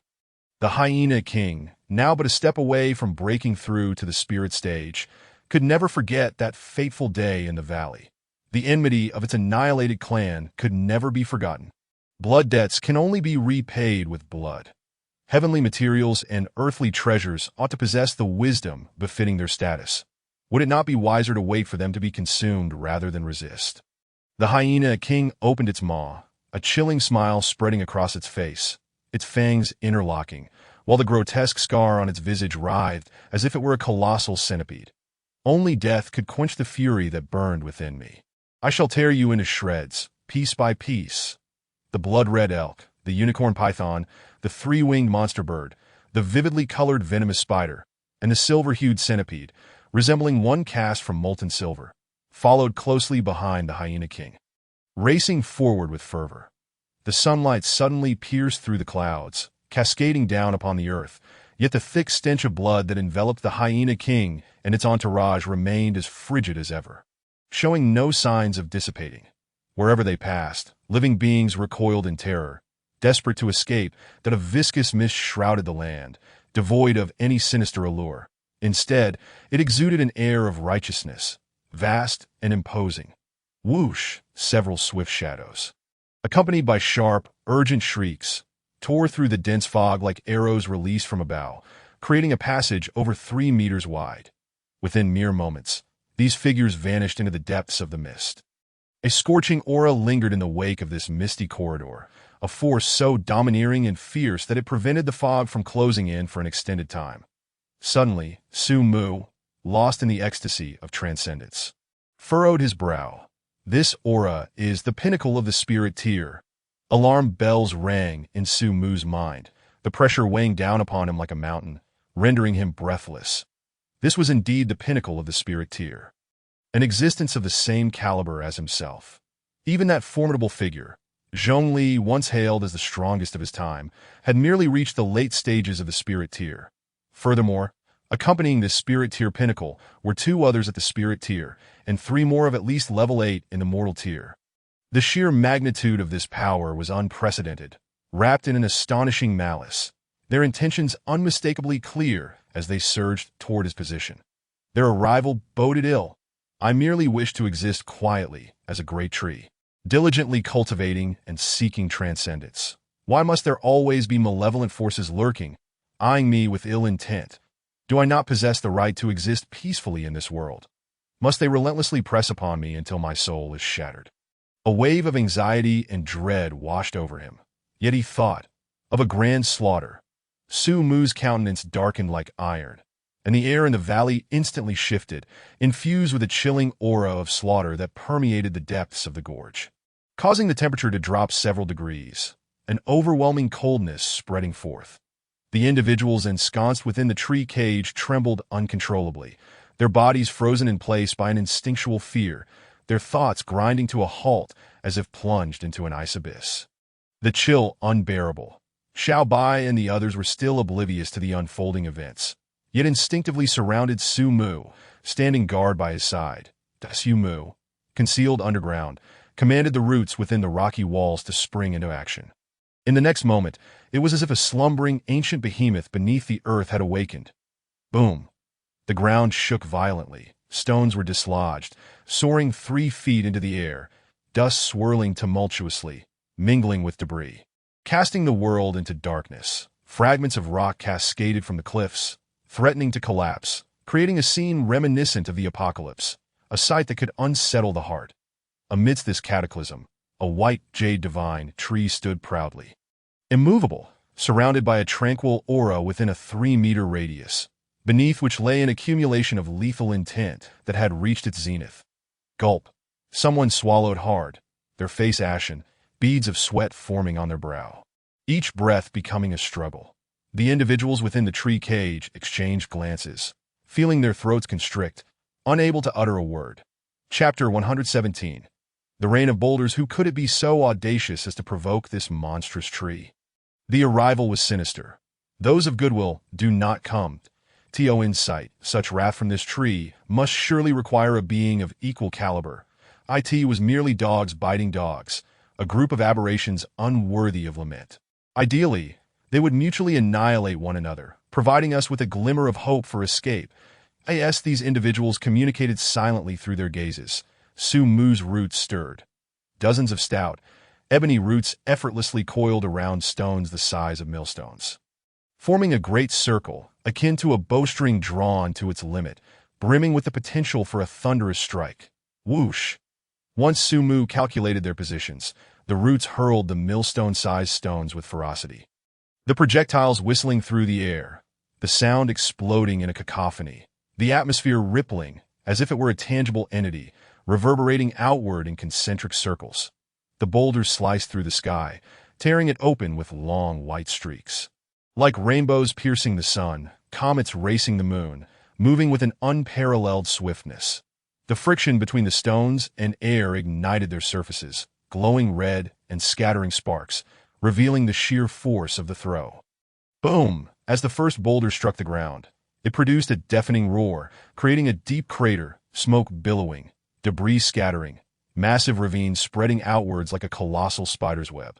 Though no beasts were struck, the horrifying kinetic energy still impacted a nearby elk aberration, causing it to stagger as if intoxicated. Struggling to regain its footing to be by the time it steadied itself, preparing to flee, it was met with Su Mu's warm hospitality. The remaining boulders cascaded down like dumplings. One after another, the elk aberration's eyes filled with despair as it surveyed its surroundings, seeking an escape route, but finding none, trapped amidst a deluge of stones. This elk, with blood-red eyes and sharp fangs, felt despair wash over it, and in the next instant, darkness enveloped its vision, consciousness slipping into eternal oblivion. Its powerful, agile body was crushed into a pulp by a descending boulder, blood gushing forth, rapidly filling the vast crater. Mortal Tier, Level 9 Elk, deceased. Slaying the aberrant elk grants 1,100 evolution points. Boom. The boulders fell incessantly, a relentless barrage. The Hyena King and the other aberrations did not pause for even a moment for the unfortunate elk. They had neither the desire nor the courage to halt. To lag even slightly could lead to meeting the same fate as that elk. They plunged forward, their speed reaching unprecedented heights in the face of mortal peril, moving so swiftly that ordinary eyes could barely catch a glimpse. Only those of the 5th level and above in the mortal tier could faintly perceive their blurred forms that if such speed were to be measured on Earth, it would render even the likes of Bolt irrelevant. That Su Mu also realized that his boulder throws had minimal effect on these aberrations, prompting him to cease the barrage, using this opportunity to discern the limitations of his tactic. Their speed was too great, and Su Mu's distance from them was too far, making it easy to miss the mark. However, now was not the time for such contemplations. Having failed one strike, Su Mu did not retreat 1,000 miles in accordance with the way of the assassin, but instead prepared for a new wave of devastation. Crackle! The air crackled with electricity, the branches stretching rigidly, ancient lightning patterns flickering. The jade-like branches transformed into a deep blue, resembling the spear of a primordial deity, enveloped in plasma, an awe-inspiring sight. Chapter 118. We have not yet lost with the direction adjusted. Angle calibrated, and energy charged successfully, the target locked. As a whisper echoed, Su Mu expended much of his spiritual energy, dozens of roaring thunder dragons converging into a singular entity, filling the narrow, elongated gorge. The thunder, infused with righteous energy, surged skyward, vowing to cleanse the world of its corruption and malevolence. Boom! The dense mist abruptly dissipated, unveiling the narrow gorge, where thunderous roars echoed like crashing ocean waves, layering upon one another. Drawing closer. Initially, it appeared as a mere white line, yet in an instant, it transformed into a colossal wave, sweeping everything in its path, its might resonating across the universe that I end the distance. The Hyena King and its compatriots came to an abrupt halt, an overwhelming sense of dread washing over them. This sensation was so potent that every cell within them quaked in fear, howling, trembling, and cowering. Panic flashed in the Hyena King's copper bell-sized eyes, its once cruel, icy gaze narrowing to a mere pinprick. Roar! Its fiery red fur blazed with vibrant intensity, resembling flowing magma. The temperature around it skyrocketed, contorting under the searing heat, waves of warmth rolling forth, unbearable in their intensity. Whoosh! A flash of crimson light flickered, and in the blink of an eye, it appeared 100 meters away. Bang! The Hyena King's speed was so tremendous that it could not halt in time. Propelled by enormous inertia, it collided with the rock face, creating a thunderous crash as the cliff crumbled like fragile tofu, leaving a massive, gaping hole, dust and debris cascading down, drenching the once majestic Hyena King in a cloud of ash. Hiss! A thunder dragon flashed past, and the rock wall it touched was obliterated into dust beneath the ferocious and formidable energy, leaving nothing but ashes in its wake. The Hyena King, overwhelmed and dazed, found itself with a blank mind, ears ringing, blood oozing, and eyes burning with unbearable pain. Its body trembled uncontrollably under the might of the thunder, its limbs instinctively recoiling against the rock wall, as if this was the only way to find some semblance of comfort. Time passed, and eventually, the Hyena King regained its senses, stepping out of the cavern in a daze, staring blankly at the transformed valley that had undergone a cataclysmic change. The once narrow valley had expanded more than twice its original size after the Thunder Dragon's onslaught. With rock walls polished smooth like jade, still radiating residual thunderous power, arcs of electricity crackling in the air.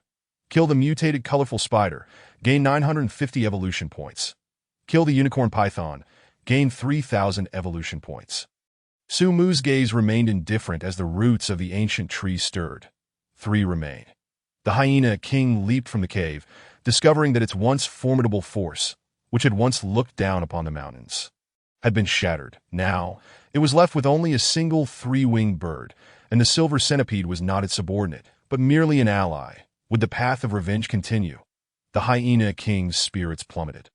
With a crash, loose stones tumbled down the valley, mirroring the current state of the Hyena King that a massive python, charred and lifeless, slithered against the rock wall.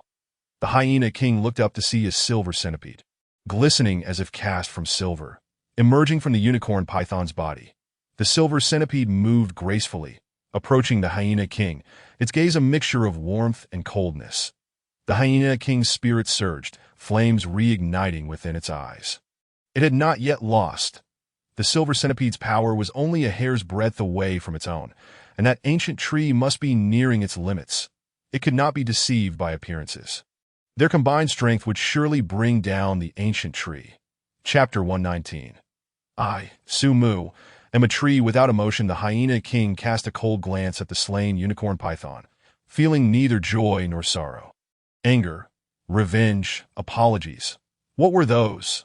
Was it truly expected to seek justice for a dead creature? Nonsense. As long as it lived and grew stronger, it could acquire as many pawns as it desired. That a cunning and venomous glint flickered in the Hyena King's elongated, icy eyes, though the power of that demon tree was formidable. After unleashing such a terrifying attack, it was likely exhausted, incapable of further retaliation. Even if the 3-winged bird discovered a few remaining mutated creatures, none had broken through to the spiritual stage. What could a solitary, weakened demon tree do against the combined might of itself and the silver centipede? What was there to fear from mere cannon fodder? Moreover, it had not even unleashed its true power. In unison, the silver centipede and the Hyena King charged forward, as swift as thunder, as fierce as a falling star.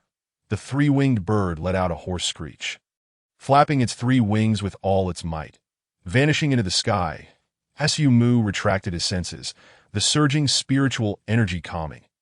3 remain, but they are still too far apart that I shall wait until they are closer before making my move. Su Mu's previous attack resembled using an artillery shell to swat a mosquito.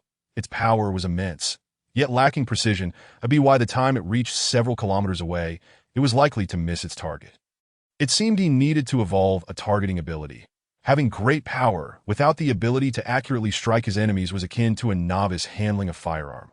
While the gun was powerful, it could not hit its mark. Only through years of relentless practice could one aim true, developing a formidable intimidation factor. Crack! Su Mu's branches extended, and he gazed up to see a three-winged monster bird circling overhead, screeching with an unappealing sound. The noise was grating, reminiscent of someone scratching a chalkboard with sharp nails, sending chills down one's spine.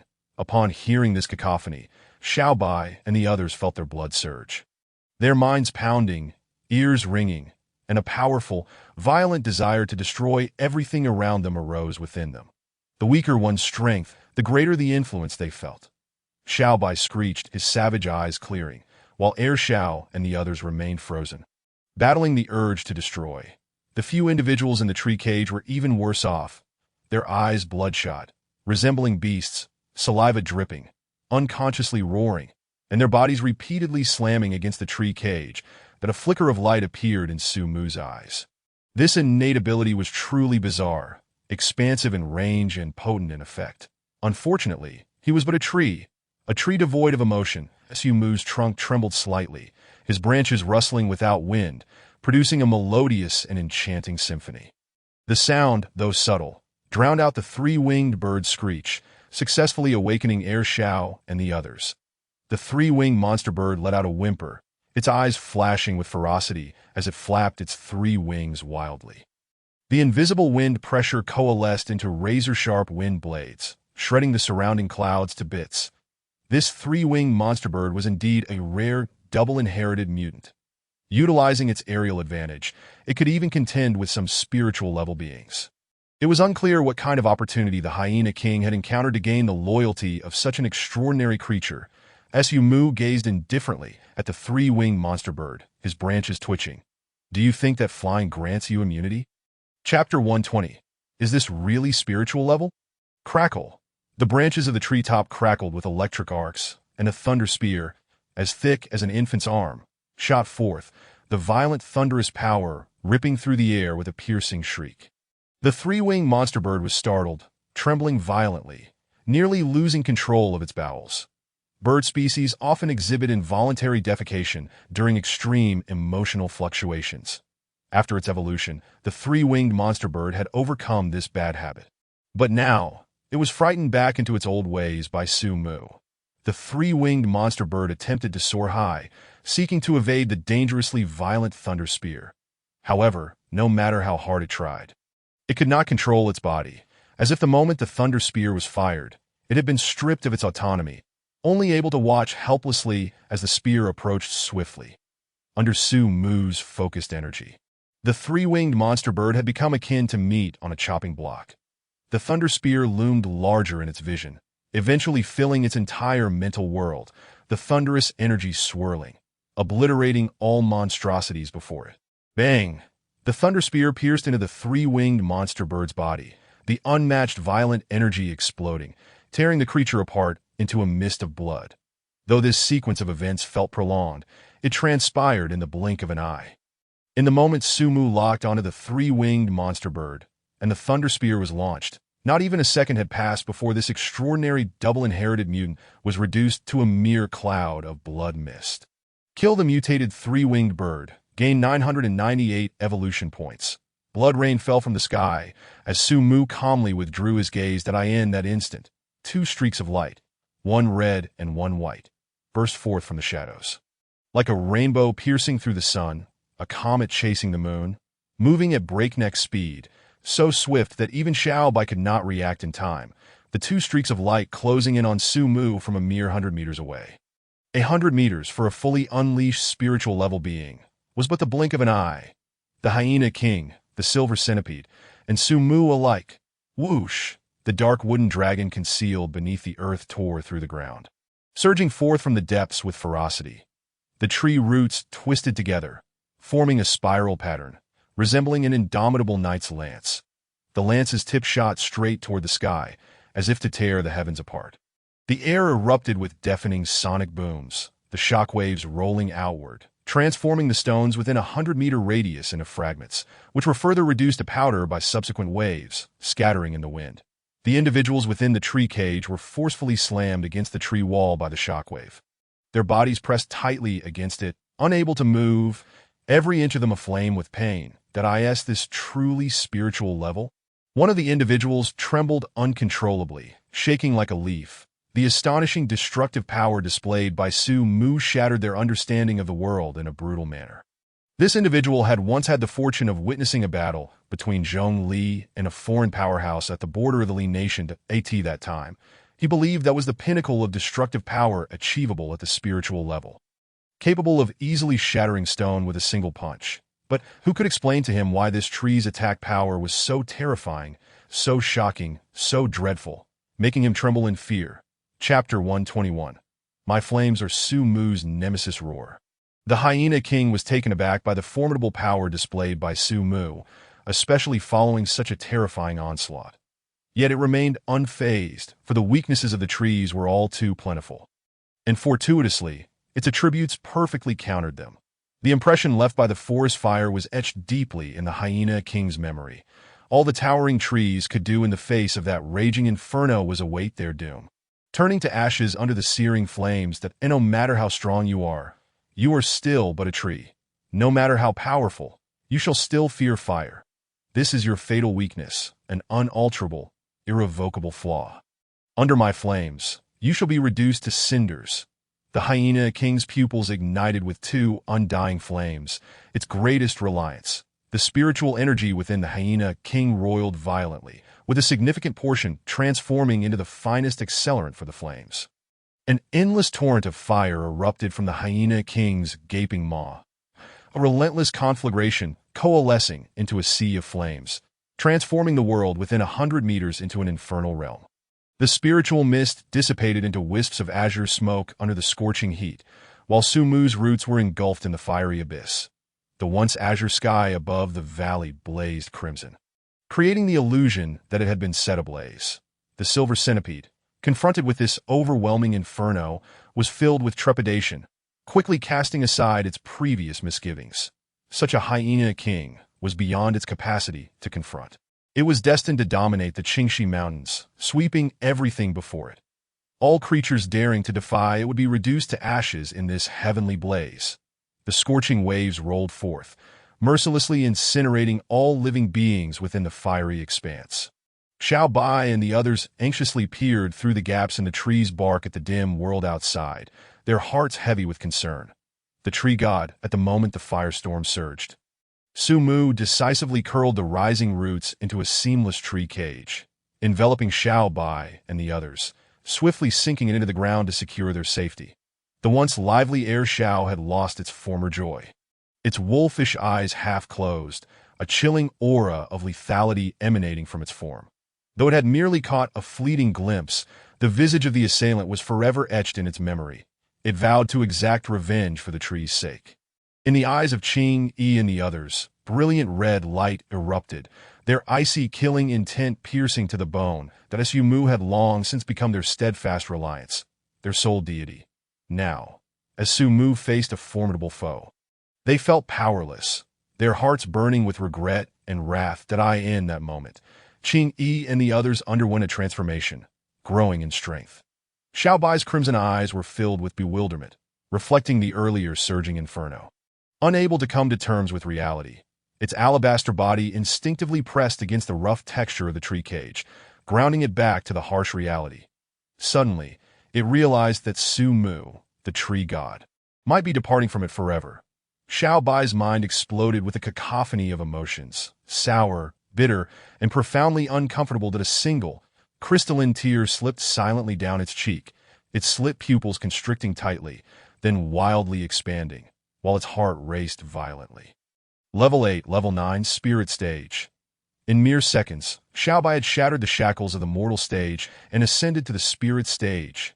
Hissing, Xiao Bai abruptly lifted its head, fixating fiercely on the upper right, propelling itself upward, breaking through the tree cage, intent on avenging the tree god, vowing not to rest until it had succeeded.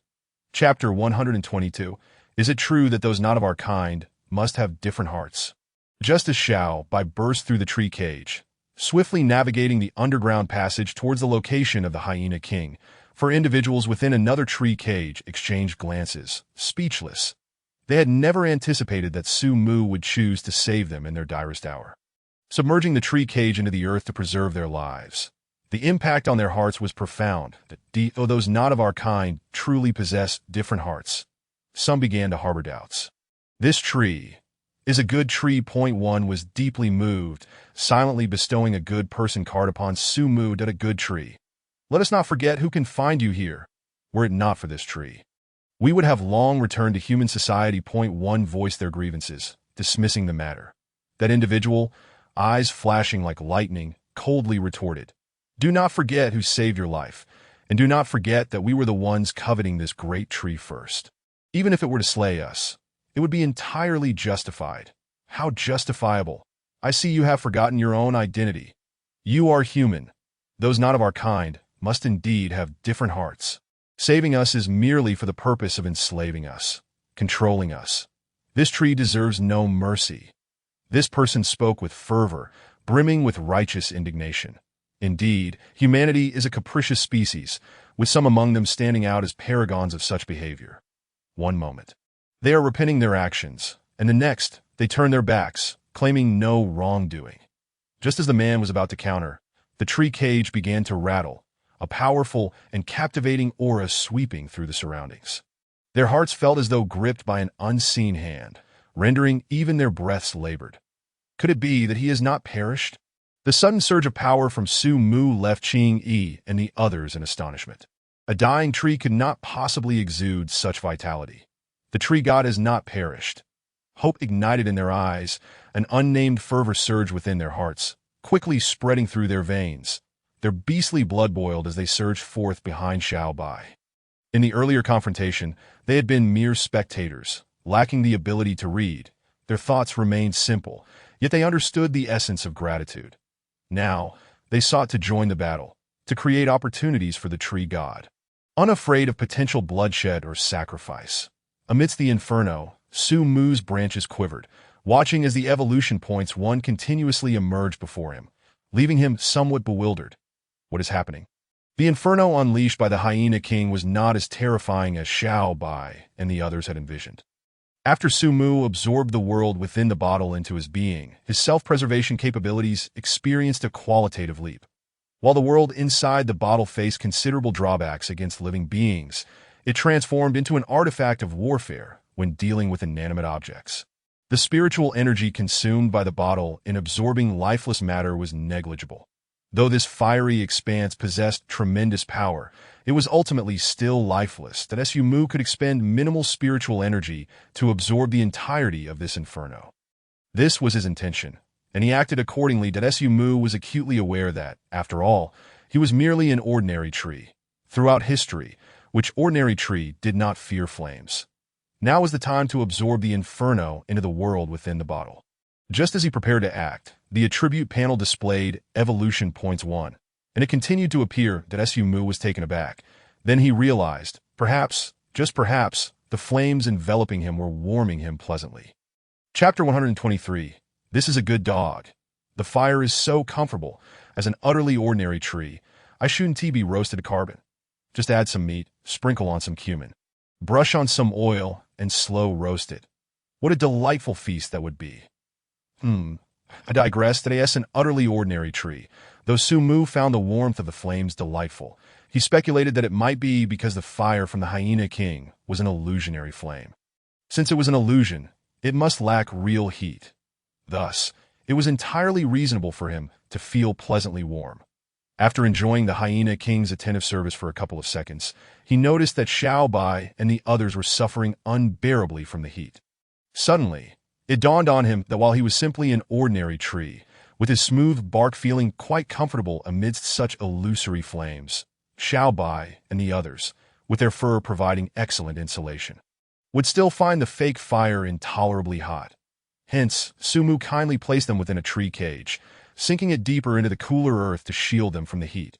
Out of treetarianism, Su Mu also brought those few individuals down with them, lest they succumb to heat stroke from the illusory flames, that he was indeed a warm-hearted, kind, and helpful tree.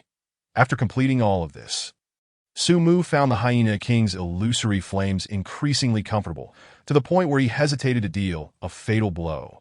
"This is a good dog," Su Mu sincerely praised from the depths of his heart. The Hyena King gazed proudly at the blazing inferno, time slipping by, each second feeling like an eternity. 1 second, 2 seconds, 3 seconds. The Hyena King's smile gradually froze, its not-so-advanced intellect baffled.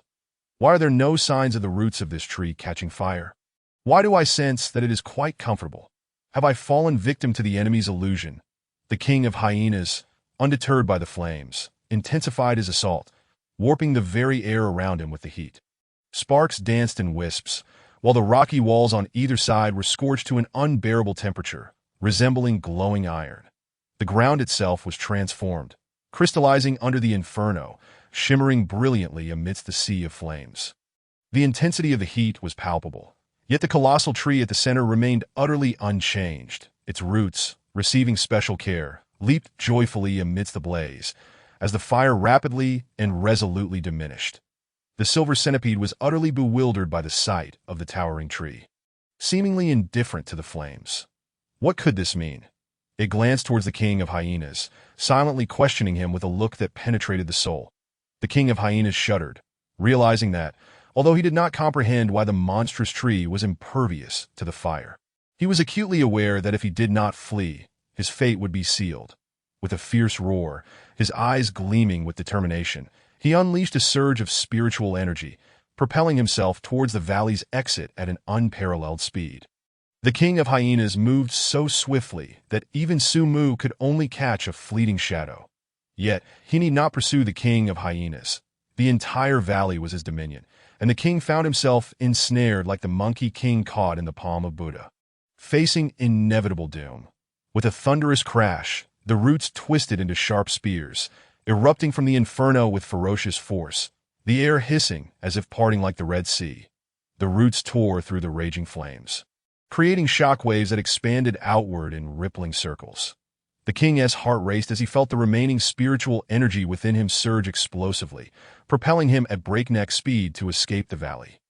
The roots in the valley, like monstrous serpents, burst forth from the earth and rock, transforming the narrow gorge into a veritable ocean of trees, ready to enact relentless suppression. These roots entwined like colossal pythons, crushing the soil and stones into dust under their immense power, which fell in a flurry. The king of hyenas nimbly leaped upon the serpentine roots, confident in his agility. Yet, as he relished his moment of reprieve, the energy nodes along the roots ignited one by one. With a crackle, the air crackled with electricity, cleansing the surroundings. The king was struck by a jolt of lightning, his fur standing on end as his muscles convulsed uncontrollably. The tempestuous currents wreaking havoc on his nervous system. His legs buckled, and he collapsed into the boundless sea of trees, which surged forth to engulf him completely. At this moment, the silver centipede, having faced the harsh realities of the food chain, considered itself atop the hierarchy until today, when it encountered Su Mu, suffering a crushing blow to its beliefs. Although Su Mu's roots failed to pierce the king, the silver centipede remained in the line of attack, making it a prime target as well. As Su Mu's roots lunged towards it, the silver centipede recoiled in terror, curling into a tight ball, its silvery carapace resembling a formidable armor, shielding its vulnerable underbelly. The roots clanged against its protective shell, sending sparks flying. Such formidable defense compelled Su Mu to exert his full strength. Several of his roots twisted into a singular, elevated spear, soaring 100 meters into the air, accompanied by a piercing shriek and fierce winds. The surrounding air was torn asunder, and the ground, struck by this formidable force, caved in, forming a deep, dark pit. Water from the spiritual pool surged skyward, and the surrounding cracks gaped wide, revealing unsightly crevices as the shock waves scattered the splashed water into a fine mist, scattering across the ground. The crimson rock walls splintered and peeled away.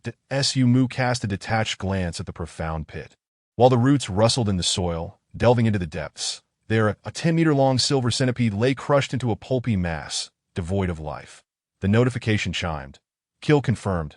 Silver centipede. Awarded 4,500 evolution points. As the valley, once tumultuous, gradually regained its tranquility, the air filled with the dust that replaced the thick fog overhead. Fragments occasionally tumbled down from the towering cliffs, echoing in the stillness. The fierce battle had irrevocably altered the valley's landscape, creating a terrain of pits and ravines, while the mysterious white jade tree at the center stood resolute and unyielding. That a glimmering, jade-like figure surged forth from the earth, eyes gleaming with cold, lethal intent. Followed closely by several other figures, their chilling malice suffusing the air with a sense of dread. Atio swiftly transformed someone into a harbinger of destruction. The answer is simple: obliterate what they hold most dear. In the hearts of Xiao Bai and the others, Su Mu was an exceedingly unique and vital presence, their pillar of support. With the thought of Su Mu's death, the foundation of their faith crumbled. Su Mu sensed the profound sorrow within Xiao Bai and the others, a sentiment too vast for words, and in response, a warm tide surged within him, comforting and joyous as Su Mu's roots swiftly moved, bringing Xiao Bai and the others before him, gently soothing them with his branches, the familiar tenderness dissipating their aggression and fury. In that moment, Xiao Bai froze, overwhelmed by the gentle touch, while joy surged forth, lifting her high into the air, her lithe form entwining with Su Mu's branches, her crimson eyes radiating dependency. The others joined in, frolicking jubilantly, their limbs dancing as they nuzzled against Su Mu's branches. Enveloped in a whirlwind of affection, Su Mu gazed tenderly at these innocent beings, his yearning for strength intensifying. This pursuit was not merely for transcending limits, but also for protection. For this place harbored many lives worth defending, and countless warmth deserving of embrace. After a while, as Xiao Bai and the others grew weary and nestled against Su Mu's branches, succumbing to slumber, it was not due to weakness, but rather the exhaustion from the emotional turmoil they had experienced. The comfort of safety enveloping them in a heavy drowsiness. As Su Mu prepared to address the unconscious king of hyenas, he suddenly sensed something amiss with Xiao Bai's aura. Had it grown stronger? This sensation was spiritual rank? Instinctively, Su Mu opened Xiao Bai's attribute panel, discovering a remarkable transformation in her stats. To his astonishment, she possessed an extraordinary talent, the Abyss, allowing her to absorb the essence of all things, refining herself while also possessing the capability to annihilate all. This talent was indeed formidable. Su Mu realized that a talent marked with such significance was undeniably powerful, yet he had not anticipated it to be of this magnitude. What was the Abyss? In myth, it represented the ultimate end of the universe, a conclusion to all things, a final resting place. While Xiao Bai's current abilities did not equate to the mythical abyss capable of ending all existence. Perhaps one day, she could transform into a serpent that devoured worlds, invoking the abyss to obliterate everything, bringing an end to all. Su Mu found himself lost in thought, imagining the might of such a being under his command. Su Mu chuckled lightly twice, breaking free from his reverie and returning to reality. Faced with the drastically altered landscape of the valley, he felt a sense of headache. The valley, though not exactly a paradise, had, through his diligent efforts, transformed into a picturesque haven, reminiscent of a celestial realm. However, after a fierce battle, it was now marred by unsightly scars, rendering it quite unappealing. In truth, restoring the valley was not an insurmountable task. His roots extended for 10 kilometers, each like an extension of his own will. For him, mending the valley was merely a minor undertaking. The challenge lay in how to maintain it, as Su Mu did not wish to engage in a perpetual cycle of battle and repair. That would be exceedingly burdensome. In the realm of Xinxia novels, there exist protective formations designed to safeguard mountain sections, yet, given his current status, accessing such knowledge was exceedingly difficult. He pondered whether the system might be able to evolve and grant him related skills. However, upon further contemplation, he deemed this prospect somewhat dubious. As anticipated, when Su Mu accessed the system, he found the evolution capability silent and devoid of any offerings. Fortunately, he had not harbored high hopes, thus he was not overly disappointed. Instead, he decided to examine the memories of the Hyena King. Closing the attributes panel, the roots stirred, and a large black cocoon woven from roots hung before Su Mu's trunk. The tree cocoon parted, revealing the head of the Hyena King. Branches descended, accompanied by a swift sound as they pierced into its skull with alarming speed, causing the Hyena King to shudder and its muscles to twitch involuntarily. Su Mu felt no pity. The Hyena King had sought to kill and devour him, rendering it an enemy. There was no need for compassion towards adversaries. Only death was their fitting end. The Hyena King's past.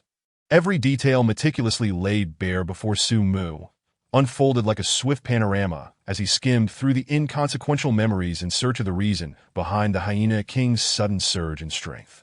Su Mu held a vague recollection of the Hyena King, who had once led a pack of hyenas in an attempt to ambush him, only to be thwarted by a formidable ninth-tier aerial overlord. Subsequently, Su Mu had seized the opportunity to eliminate a significant number of hyenas, leaving this once mighty predator in a state of isolation at that time. The Hyena King had been merely a fifth-tier aberration, lacking any awakened fire attributes. Unless it had encountered an extraordinary fortune, it would have been nearly impossible to ascend from a fifth-tier weakling to a fully realized spiritual overlord in just a few months, especially with a cadre of powerful aberrant subordinates gathering around it. Was it the system or some rare treasure? Su Mu was intrigued to his astonishment. He discovered that it was indeed the latter.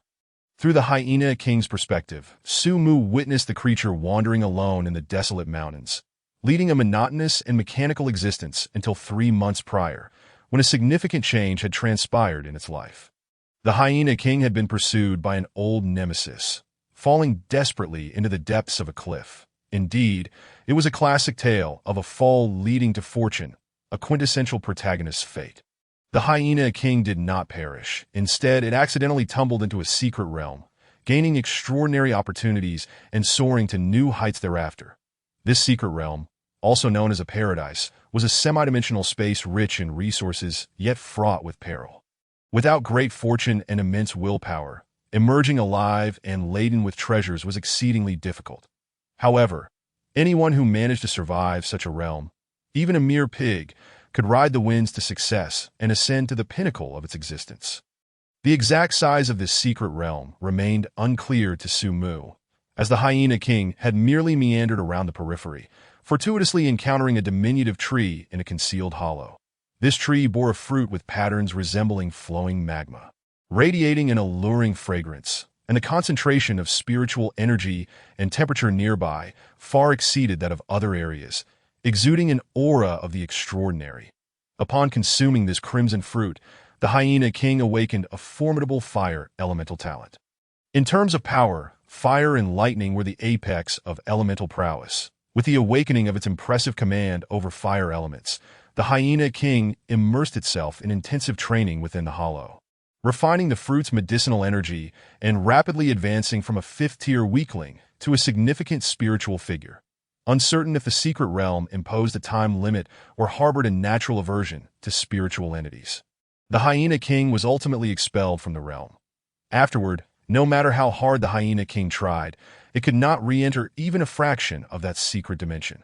What followed was a period of unrestrained revelry for the Hyena King, roaming the Qingxi mountain range, boasting and gathering subordinates, indulging in hedonistic pleasures, all captured in a series of unremarkable memories that the Hyena King shuddered. Su Mu, with waning interest, concluded the Hyena King's joyous exploits.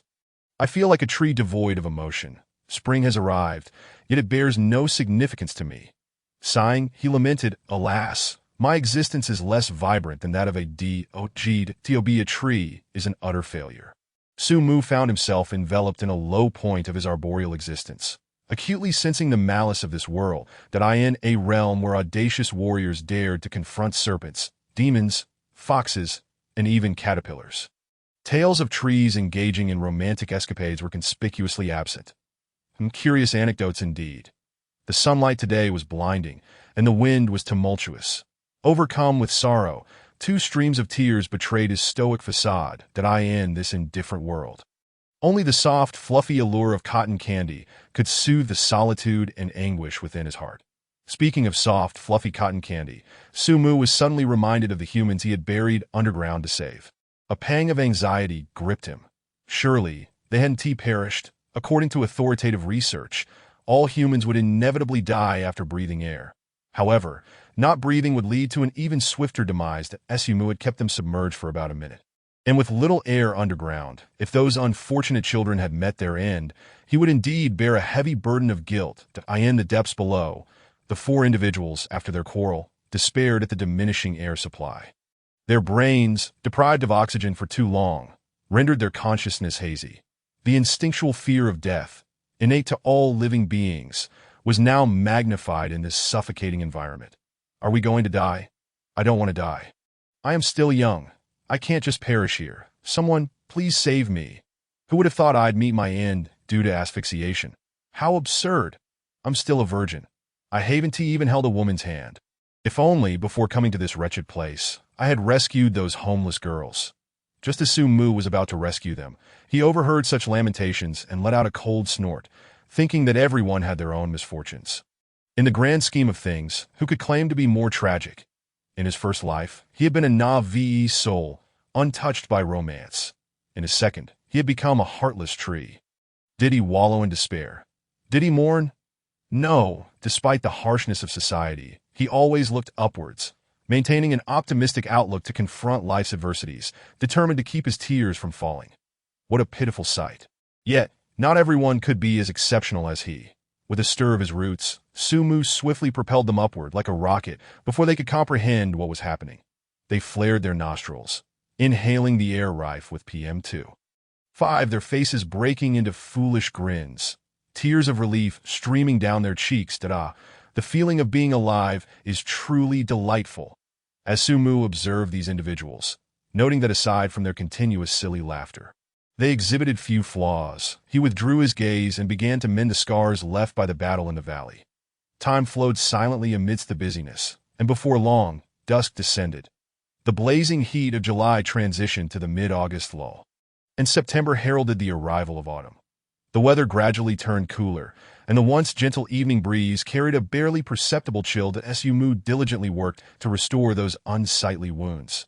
Suddenly, a massive creature, reminiscent of a small mountain and exuding a palpable sense of pressure, along with several diminutive companions, intruded into the thick mist. Upon careful perception, Su Mu was astonished to realize that they bore no ill will. Rather, they approached with a heart full of goodwill, albeit tinged with apprehension and nervousness. This genuinely surprised Su Mu, for it was his first encounter with such unmalicious beings. Not to boast, but he had become quite the coveted figure. His status in this realm akin to the coveted flesh of Tang Sung from Journey to the West, with every exotic creature yearning for him. Accustomed to malicious gazes, Su Mu found this situation to be unprecedented. With others extending their goodwill, he would not respond with haughty disdain or resort to violence. Rather, he welcomed the gesture. Is it not a delight to have friends come from afar? Su Mu thought. His branches stirred silently, parting the swirling mist to reveal a spacious path in the valley. The green bull paused at the entrance, bowing its head in 3 low moos to express its respect for Su Mu. Its deep voice resonating throughout the valley, echoing far and wide. The 3 small exotic creatures following it mimicked the gesture, bowing alongside the green bull. Once the sounds faded into silence, the green bull slowly stepped into the path, gradually vanishing into the depths of the valley. The mist concealed it, and the canyon returned to its former tranquility and peace. Chapter 129. Joining. A new member. The arrival of the green bull inevitably roused the slumbering exotic creatures and humans alike. Bathed in the soft glow emanating from Su Mu's tree form, they gazed in awe at the towering creature, which stood as tall as a 6-story building. The crescent-shaped horns of the green bull pierced the heavens, its vitality surging like a rainbow, its hide and the green attire of its companions both a shade of green. Yet, while the attire was a pale green, the bull's coat was a dark greenish-black. The bull's large eyes radiated tranquility, akin to a simple, unassuming farmer. Trailing behind it were 3 small, fiery-eyed hamsters, their eyes sparkling with intelligence. The green attire they wore pressed closely against Su Mu's trunk, remaining highly vigilant as their internal spiritual energy swirled, ready to spring into action at the slightest hint of danger. Having broken through to the spiritual tier, Xiaobai succumbed to slumber, leaving the guardianship of the tree deity to them. The 4 individuals encased within the tree cage murmured in disbelief. Another at the spiritual tier. What sins have we committed to find ourselves here? Courting death, Su Mu lowered his branches, gently reassuring the green attire companions that there was no need for such tension. He could distinctly sense that the aura of the green bull was exceedingly peaceful, with hardly a trace of bloodlust. This was quite rare among exotic creatures, as battles and slaughter typically defined their existence. This did not imply that exotic creatures relished conflict or the thrill of life hanging in the balance. Rather, it stemmed from their slow absorption of spiritual energy, with consuming the corpses of other exotic beings, accelerating their evolution.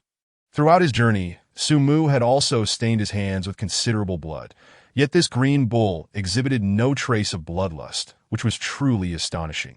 The green bull bent its legs, kneeling before Su Mu, while the three fiery hamsters respectfully prostrated themselves on the ground, signifying their submission to Su Mu. Observing these four exotic creatures, a question arose in Su Mu's mind, perplexing him greatly. While he considered himself the most striking tree in these mountains, he could hardly fathom why a stranger from the spiritual tier would traverse such a distance, accompanied by its entourage, to express fealty, had it not been for the absence of any malicious intent from the green bull. Su Mu might have opted to confine them first. Despite his confusion, he could not ignore such a prodigious talent, allowing it to drift aimlessly, regardless of whether the green bull genuinely sought allegiance or harbored ulterior motives. Su Mu felt no fear in the face of absolute power. All schemes and conspiracies are but paper tigers. Gently tapping their foreheads with his branches, Su Mu initiated a connection through soul sound, allowing them to open their mouths as 4 drops of high-purity life essence cascaded into them, journeying down their throats to their stomachs. The effect was instantaneous. The aura of the green bull and its companions grew richer and more robust, and their gazes towards Su Mu transformed from mere reverence to a hint of affection. This outcome delighted Su Mu, as it signified their genuine intentions, devoid of malice. Otherwise, such a remarkable effect would not have manifested, creating a bond of longing and dependence upon him. Soon, Su Mu found himself connected to 4 distinct yet peculiar links. After consuming Su Mu's life essence, the green bull and its companions sensed a shared essence emanating from one another, their gazes softening considerably, though they remained cautiously at a distance, refraining from immediate contact. The reason was simple. The pressure exuded by the green bull was overwhelmingly strong, although it had made efforts to restrain its aura. The unintentional release still bore down heavily upon them. Chapter 130.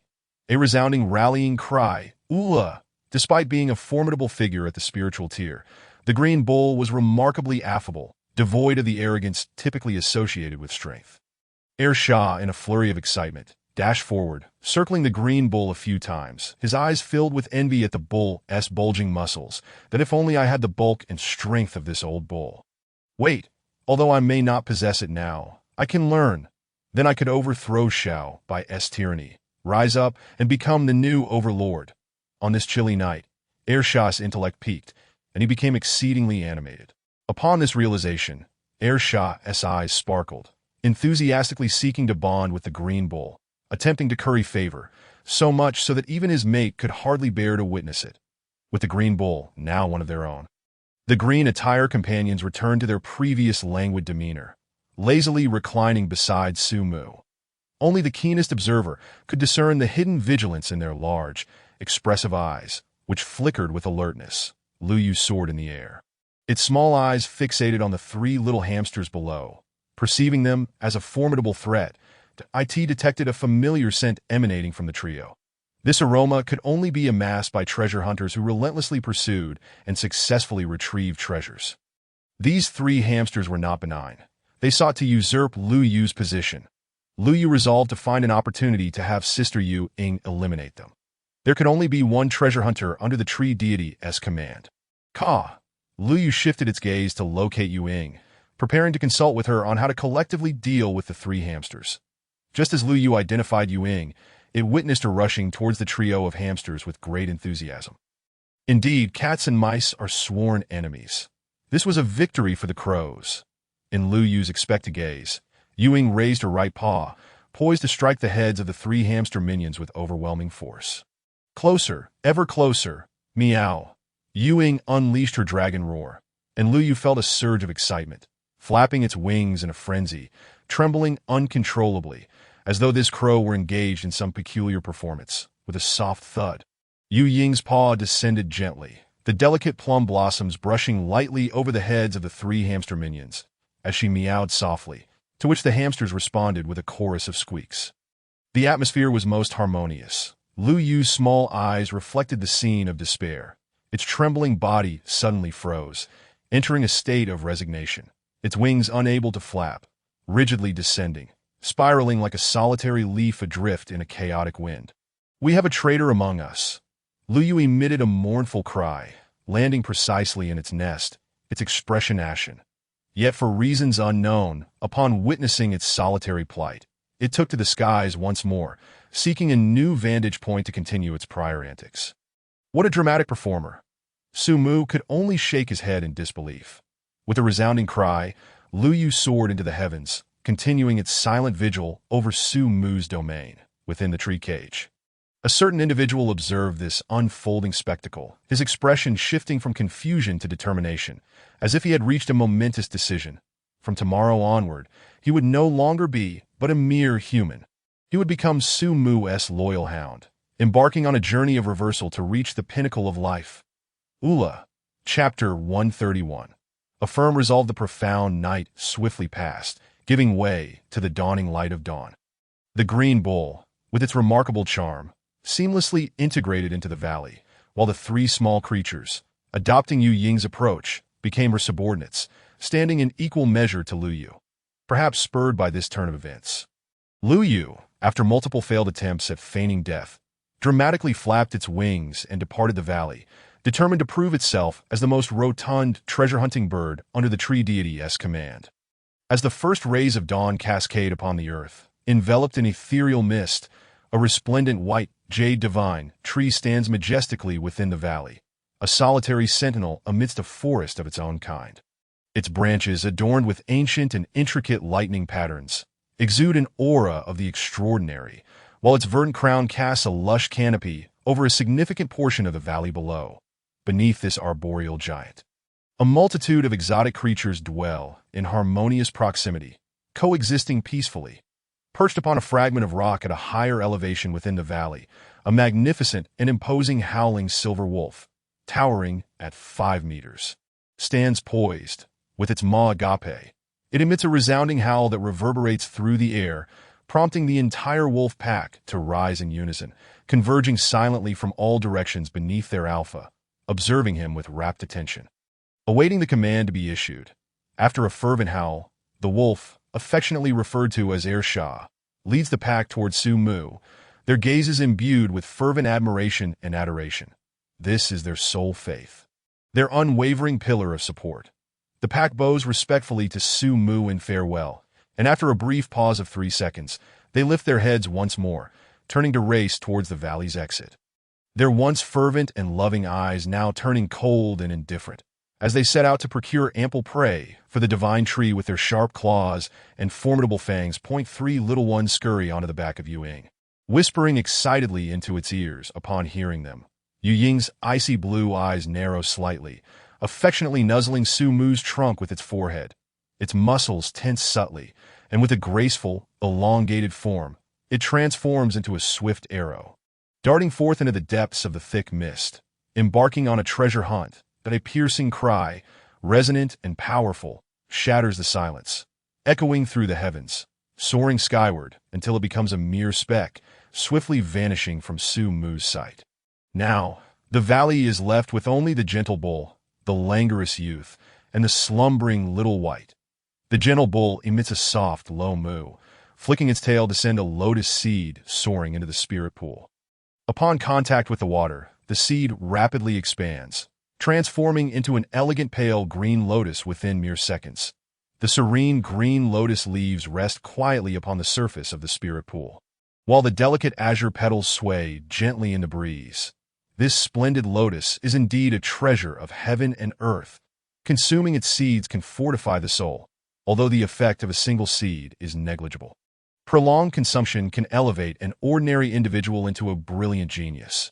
The gentle bull gazes at the blooming pale green lotus with a sense of contentment, softly lowering itself beside the roots of Su Mu. With eyes gently closed, it attentively absorbs the spirit energy, embodying the essence of the slumbering little white. Radiant morning light filters through the gaps of the tree canopy, illuminating the face of a certain gentleman, whose bright, clear eyes are fixed upon the stunning dawn on the horizon, his mind swirling with thoughts. Time slips by unnoticed until he takes a deep breath, the cool, refreshing air filling his lungs before he exhales slowly. His throat constricts, and the hesitation in his gaze dissipates, that he kneels promptly within the tree's embrace, his voice resonating with clarity. Divine Tree, I have contemplated for a long time and have come to a resolution. I wish to join your ranks and redeem myself through action. Chapter 132. The legendary handsome tigerback bear waste. After Er Shah and the others have departed, the valley descends into an extraordinary tranquility, where even the sound of a pin dropping can be heard. That I in response.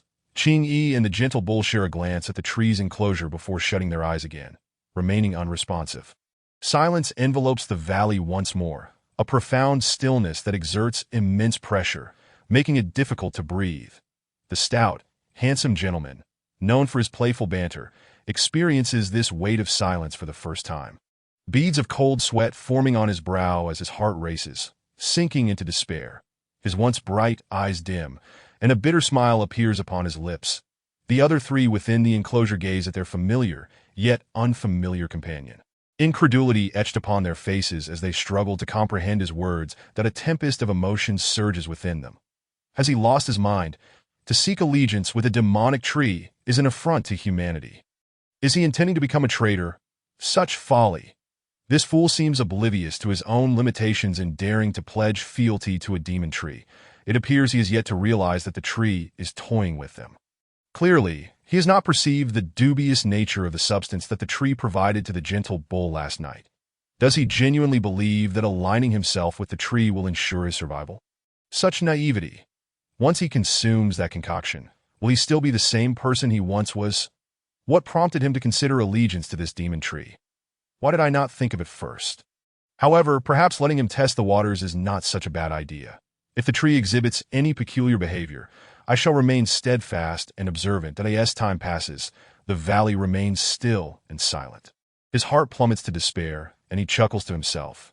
Indeed, I have been too naive. How could a human coexist with a demon? Wait, what is this? His mouth falls agape as he witnesses an astonishing spectacle unfold before him. Rustling sounds emanate as the tree wall parts, revealing a passageway tall enough for a person to traverse. Gentle, warm light spills into the dim confines of the enclosure, illuminating his despondent heart. His pupils constrict in disbelief. And with cautious trepidation, he steps forward, his complex emotions guiding him onto the illuminated path, casting a long shadow as light and shadow intertwine. As his foot meets the tree wall, he instinctively recoils as if struck by electricity, repeating this motion several times before finally taking a second step. This light seems to possess an extraordinary allure, soothing the unease within his heart. His heart regains its vigor, beating wildly as if it might leap from his throat at any moment.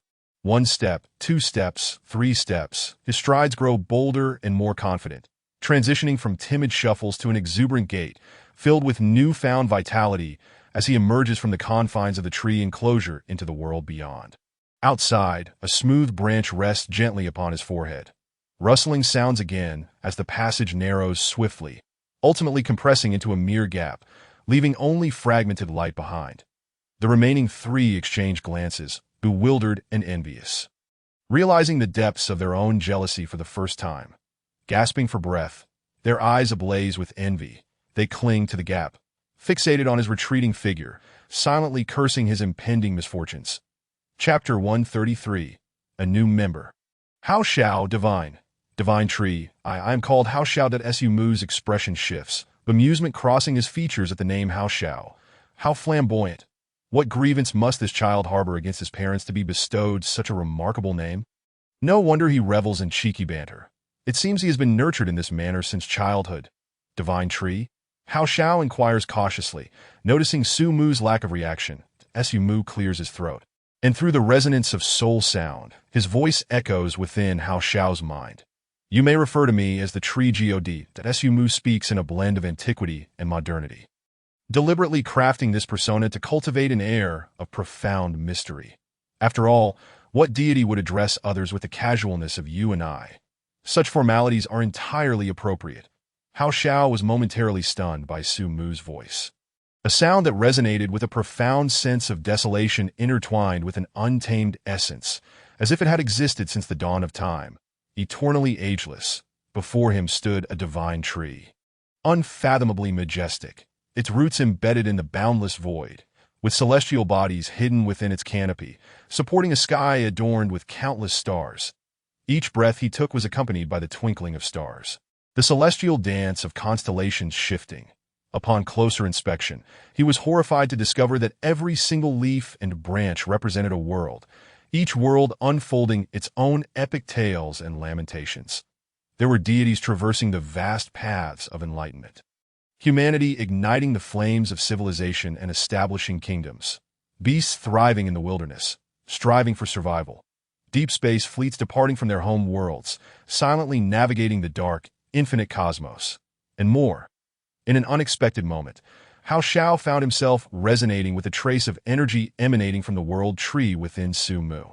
Su Mu, sensing the potential calamity, hastily reined in the aura of the world tree, pulling Hao Xiao away from the grand tapestry that had engulfed him.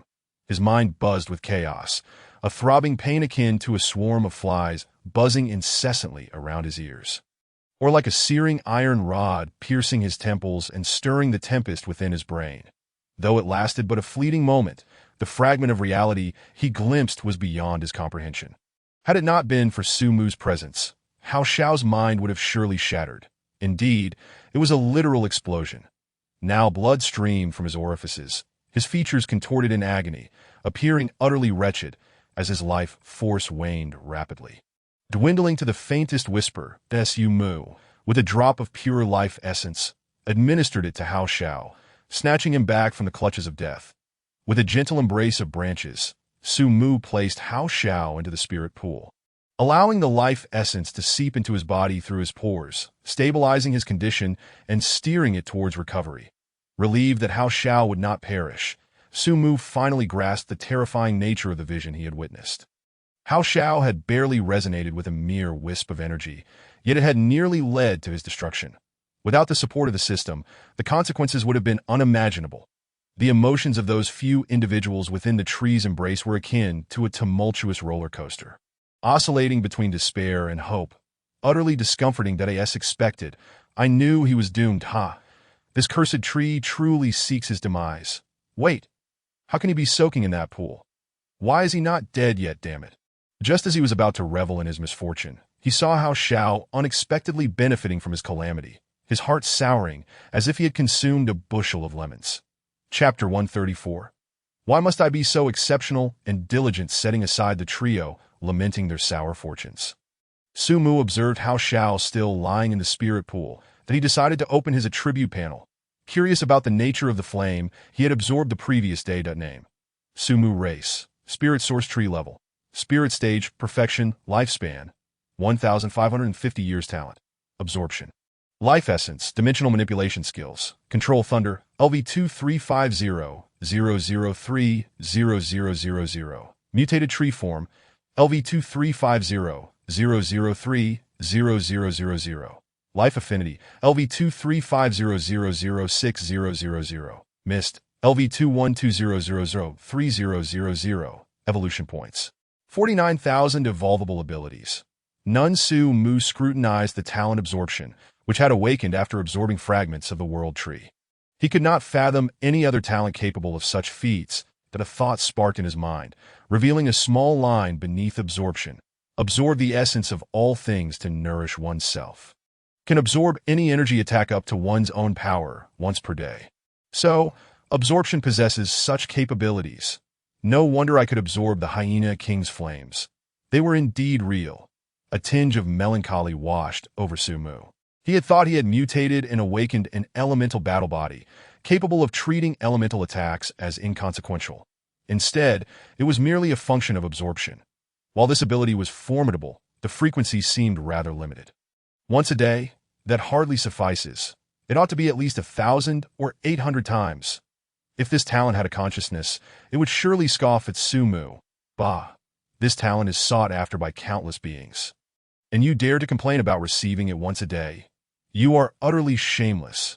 As Su Mu gazed at the digits following the evolution points, his sorrow deepened. The most tragic tale is one where one holds a treasure trove of wealth that increases daily yet remains inaccessible. How exasperating! 2 years have passed, and with the tide of spiritual energy approaching, no one has broken through to the spirit stage. It is profoundly disappointing, with no one having taken the lead to the next realm. Su Mu had no choice but to remain hidden, biding his time. After all, as the saying goes, the bird that stands out gets shot. Should he be the first to break through, he would undoubtedly attract undue attention, leading to unnecessary troubles. Currently, Su Mu felt weak and was wary of complications, preferring to let the headstrong individuals pave the way for him. Alas, how burdensome this existence is!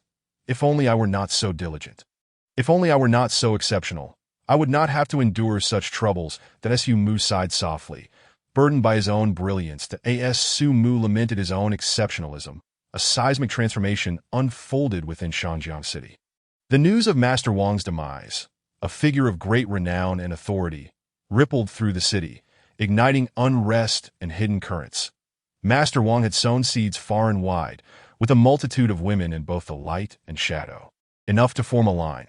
These women were no ordinary characters.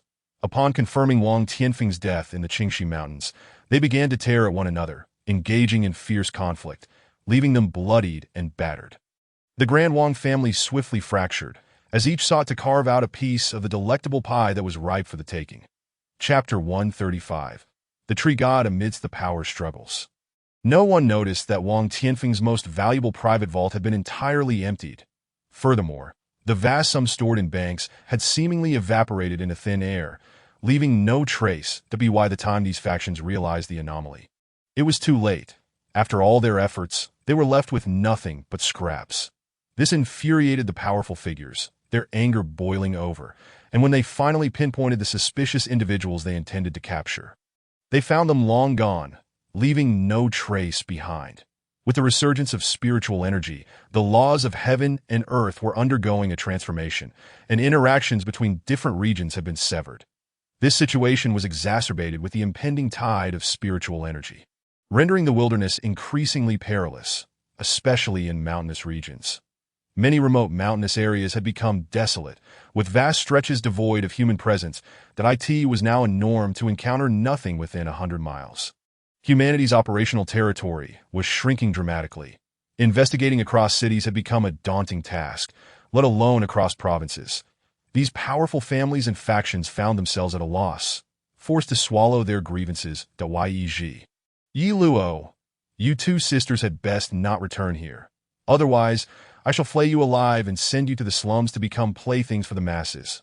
On a speeding heavy truck, a girl with a pallid complexion, reminiscent of an ethereal being born into the mundane, weakly inquired, "Sister, are we not coming back?" Yi Luo detected the implication behind her sister's words, her serene and clear eyes darkening, resembling a profound, unfathomable abyss. Icy and piercing. "We will return. Rest assured, I will not let a single one of those scoundrels escape. Sister, we shall return together." Then Yi Luo tilted her head, a radiant smile gracing her exquisite face, akin to sunlight piercing through Yi Ji's heart, dispelling the gloom within. "Yes, then you must diligently cultivate. Sister, where are we going?" "To meet the Tree God." "Really, we are truly going to meet the Tree God?" Of course. Yi Luo's eyes sparkled with brilliance, a glimmer of hope illuminating her being. The term Tree God held profound significance for the sisters, representing their savior. Because of the Tree God, their once bleak destinies had been rewritten. Because of the Tree God, the hideous scar upon her sister's face had been smoothed, her strength greatly enhanced. Because of the Tree God, she had rekindled the flickering flame of hope for survival. Yi Luo vividly recalled the transformation she experienced after consuming the mysterious liquid her sister had brought back, the warmth that had long since faded, the warmth she thought she could never touch again, had returned. The warmth that signifies the hope of survival. Yi Luo once inquired of Yi Ji regarding the true nature of the Tree God.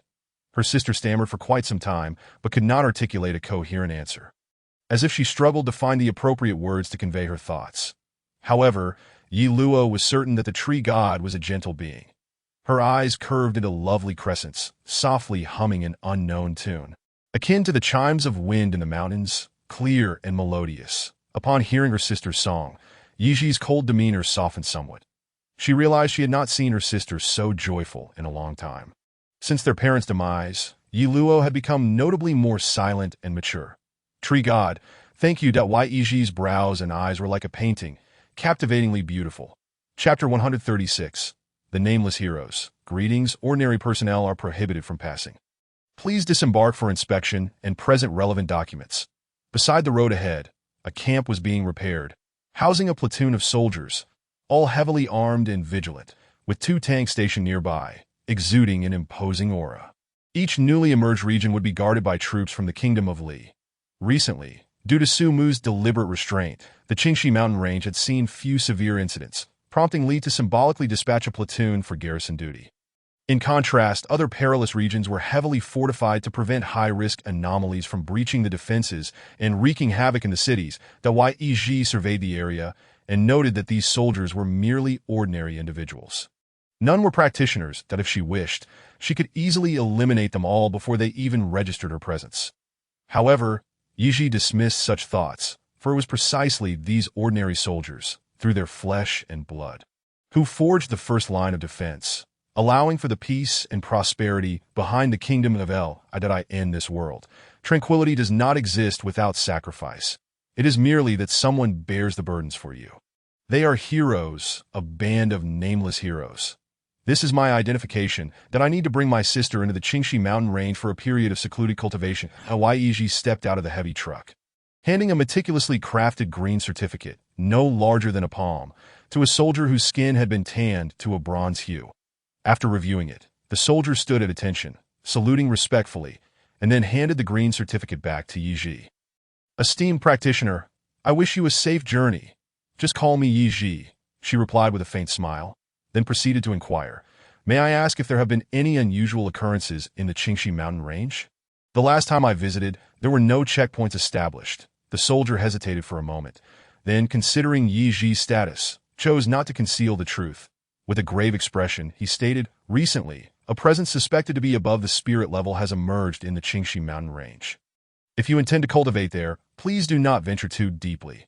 Upon hearing this, Yi instinctively thought of Su Mu, but quickly sensed something amiss. No, it cannot be the tree god. The tree god would not act so recklessly. Could it be that other anomalies in the Qingxi mountain range have successfully breached the defenses? Yi's heart sank. She hurriedly thanked him and rushed back to the truck, flooring the accelerator as they sped away. Fortunately, the highway was devoid of traffic at that moment. Otherwise, reckless driving could lead to tears of sorrow for loved ones. Just as Yi and her companions advanced toward the Qingxi mountain range, the unfortunate Hao Xiao regained consciousness, his mind foggy, but he blinked in confusion, surveying his surroundings, and discovered he was lying in an exceedingly precious spiritual pool. He quickly exited the pool and stood at the edge, lost in thought.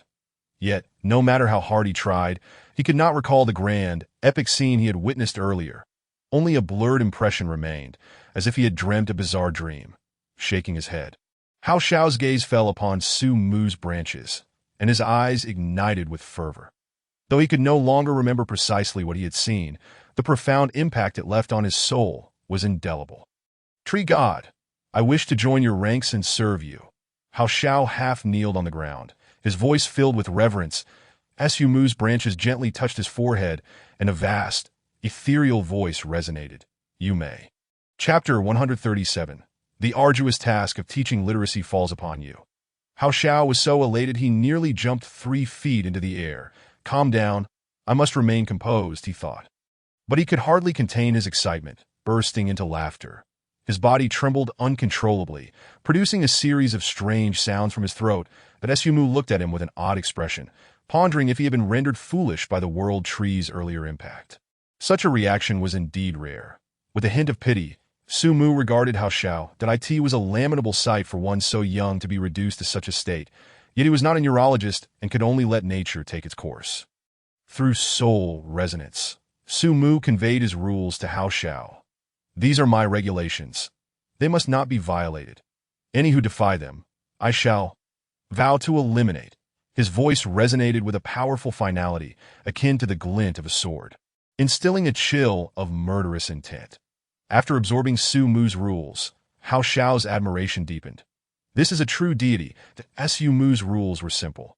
No indiscriminate slaughter, no oppression of the weak, and equal treatment for harmless beings. Strive to become a practitioner with ideals, morals, culture, and discipline. In Su Mu's view, both human and anomaly lives held equal value.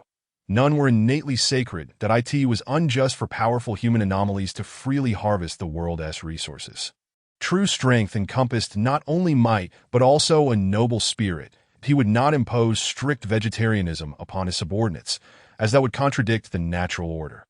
Everything in existence follows its own rhythm, and Su Mu would not forcibly alter it. Thus, he did not hinder the two foolish creatures from hunting, for they sought sustenance as well as evolution. Wolves eat meat, not grass. When humans are hungry, they must eat. Other anomalies are no different. As long as there is no needless slaughter, all is acceptable. Tree God, how may I serve you? Hao Xiao earnestly asked. After a moment of contemplation, Su Mu replied, You are currently too weak. Focus on your cultivation for now. Once all the anomalies return, you shall be responsible for teaching literacy and preparing meals. Hao Xiao was taken aback. Teaching anomalies to read and preparing their meals? Was he, a mere fifth-tier novice, truly deemed so insignificant? After a moment of reflection, he realized it was indeed true. He could only defeat the three little ones' status. -10086 that I truly am a veritable weakling. Overwhelmed with emotion, Hao Xiao found a secluded spot, sat cross-legged, and began to cultivate. He vowed to strive for strength, to grow and excel, and to avoid the need to cook meat in the future. Seeing that Hao Xiao was genuinely committed to his cultivation, Su Mu nodded in satisfaction, retracting his gaze to examine the attributes of the Azure Bull's name, none race, mutated Azure Bull, level, spirit stage late, talent, Eye of Fate, a very low probability of glimpsing fragments of the future, trample, causes the ground to quake within 100 meters. Su Mu was astonished. He had not anticipated the Azure Bull to possess such formidable abilities. Not to mention the impressive Eye of Fate, the trample talent alone would allow the Azure Bull to roam freely. Had the Azure Bull been fierce and combative, much of the Qingxi mountain range would likely have succumbed beneath its power. Such a talent was a weapon of war. If the Azure Bull were equipped with top-tier armor, the image would be too magnificent to contemplate. Besides the trample talent, the Eye of Fate, with its grand implications, was precisely why the Azure Bull had chosen to relocate its family into the valley. It had glimpsed a glimmering future where a towering divine tree, rooted deep in the earth's core, would disperse the encroaching darkness, bestowing peace upon the three realms. Chapter 138. I am certainly not lacking in naming skills. By the way, I have yet to name the Azure Bulls. Su Mu mused at the awkwardness of having none following their names. What should I name them? After a period of deep contemplation, he finally settled upon a good name. How about calling it Nyosiu? This name embodies my hopes for it. A bull with ideals, morals, culture, and discipline. Truly perfect, Su Mu praised himself profusely, conveniently overlooking the fact that he was indeed lacking in naming skills. Now that the Azure Bull had been named Nyosiu, the three little ones naturally could not be neglected. After careful consideration, Su Mu decided to draw inspiration from their fiery coats. The largest would be named Yin, the medium-sized one would be called Yin, and the smallest would be named Hua. Flame, blaze, and fire. One glance reveals they are three brothers, and I am confident they will be satisfied. I shall now present their identities. Name: Yin, YN race, treasure mouse level, mortal stage, level 4 talent, realm intuition, possessing a natural sensitivity to secret realms, enabling easier discovery of hidden sanctuaries, telepathy, exhibiting a unique telepathic bond among the triplets.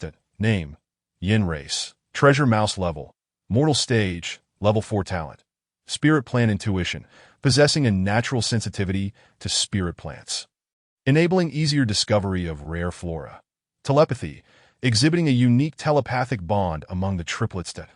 Name: Hua race, treasure mouse level, mortal stage, level 4 talent, mineral intuition, possessing a natural sensitivity to ores, facilitating the easier locating of precious stones, telepathy, exhibiting a unique telepathic bond among the triplets. It is unexpected that, despite their lack of strength, their talents are remarkably potent. It seems that Nyo-C's potential to ascend to the spirit stage is greatly aided by these three little ones. The path of cultivation revolves around wealth, methods, partners, and environment. What is wealth? At its core, wealth comprises the resources necessary for cultivation. The innate abilities of these three little ones are inextricably linked to wealth, as they have procured many precious cultivation resources for Nyo-C, facilitating his smooth journey to becoming a formidable spirit stage practitioner. Lu Yu, this dramatic character, has likewise sourced numerous treasures for Su Mu. While most are merely scrap, there are still several valuable items, though he currently has no use for them. Lu Yu's talent, treasure-seeking, encompasses a broader range than that of the three little ones. However, being solitary diminishes his ability to match their refined talents, and it is likely that in the future he will struggle to compete with them in the realm of treasure hunting.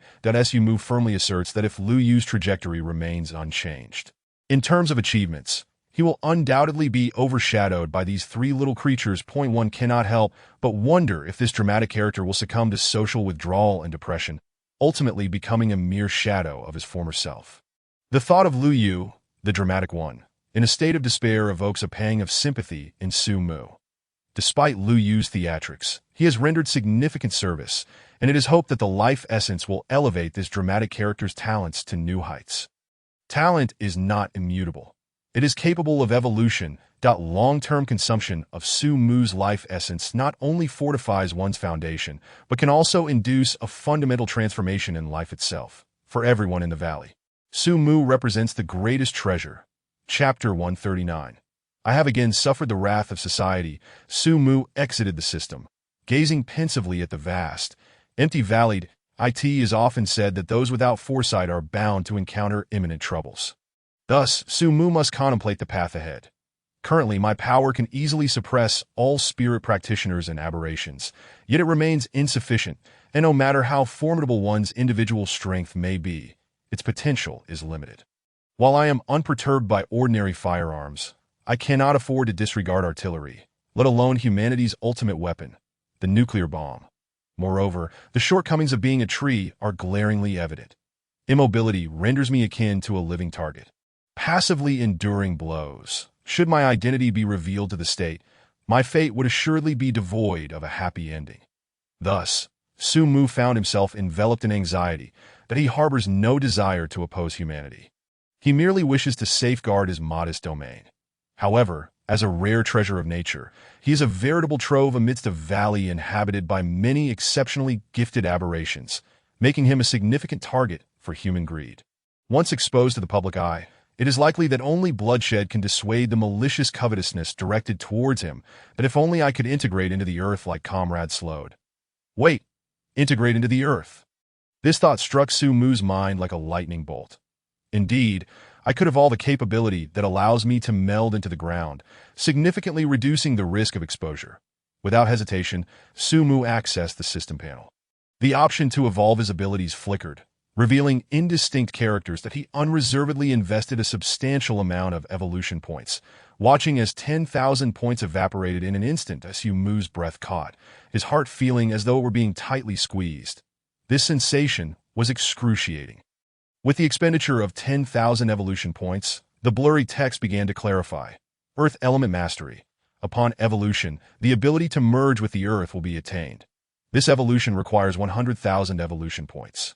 Note: absorbing a large quantity of Earth Attribute Spirit Stones will significantly reduce the evolution point expenditure.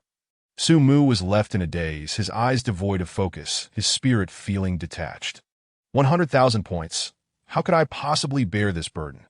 Even if absorbing Earth Attribute Spirit Stones could substantially lessen the required points, as an ordinary worker, where could I procure such a bounty? He had already turned the cave of that benevolent wild boar upside down with Xiao Bai and the others, yet all that remained were droppings. It is a mystery how that kind-hearted wild boar amassed such an abundance of spirit stones. Faced with the cruel reality, Su Mu suffered another blow, despairingly closing the system panel and temporarily abandoning the idea of investing evolution points. That staggering figure is simply too heavy a burden for an ordinary tree life to bear. I suppose I should focus on upgrading the Mist skill instead. Enveloping the Qingxi mountain range in Mist likely 1T require 100,000 evolution points. Life is indeed exceedingly challenging that Su Mu placed his hopes on the golden wheat ear by the spirit pool. Its grains representing his aspirations, that as long as this plant proved to be a high-value spirit herb beneficial to practitioners, he could cultivate it on a large scale to exchange for earth attribute spirit stones. O wheat, grow swiftly and do not betray my expectations. The golden wheat ear swayed gently in the tender breeze, seemingly responding to Su Mu's hopes. Chapter 140. The arrival of Yi Luo with a screech. A robust truck suddenly screeched to a halt, its rubber tires gripping the ground fiercely, producing a sound that grated on the teeth. The truck came to a steady stop at the overgrown roadside, and a pair of elegant figures disembarked, gazing at the tranquil, undulating mountains with hearts ablaze. "Sister, is the tree god really inside?" Yi Luo inquired with hopeful anticipation. "Indeed, the tree god resides within," Yi Ji affirmed, nodding her head, clearly sensing the stirring of souls. That was not a mere illusion. Upon nearing the Qingxi mountain range, Su Mu had already sensed her arrival. "Xiao Luo, this truck relies on you now." Sunlight bathed Yi Luo's profile, cloaking her in a golden veil, the fine hairs by her ear trembling in the golden light. Yi Luo smiled sweetly and responded gently. "Leave it to me." Yi Luo gently pressed her hands against the surface of the heavy truck, her innate ability quietly activating. An invisible ripple swept across, causing the truck to gradually fade until it melded into the surrounding environment, leaving only a vague outline, imperceptible to the untrained eye. This was her talent, named homogeneity, which allowed her to alter the target according to the concepts held in her heart. However, after suffering severe depletion of her vital energy, this powerful ability could only be employed in a limited manner. After completing this feat, Yi Luo was drenched in sweat, her complexion growing even paler, panting heavily. Yi Ji, filled with concern, swiftly hoisted her sister onto her back, hastening towards the valley. Within the valley, Su Mu awaited the sister's entrance into the thick fog. With a mere thought, the mist began to swirl incessantly, forming a soft, foggy hand that enveloped the sisters in its palm. In the rush of the howling wind, they felt a fleeting blur before the foggy hand gently burst apart, transporting them into a dreamlike world. As they traversed the narrow path, the scenery opened up before them. The heart of the valley was vast and expansive, shrouded in rising mist that appeared ethereal and otherworldly. Most intriguingly, the fog within the valley differed from the dense mist outside. Here, it was light and thin, akin to cicada wings or delicate gauze. This mist was spiritual, a unique phenomenon born from the high concentration of spiritual energy. Yi Ji and Yi Luo inhaled deeply, feeling every pore in their bodies open up, each cell soaking in the spiritual essence, brimming with vitality.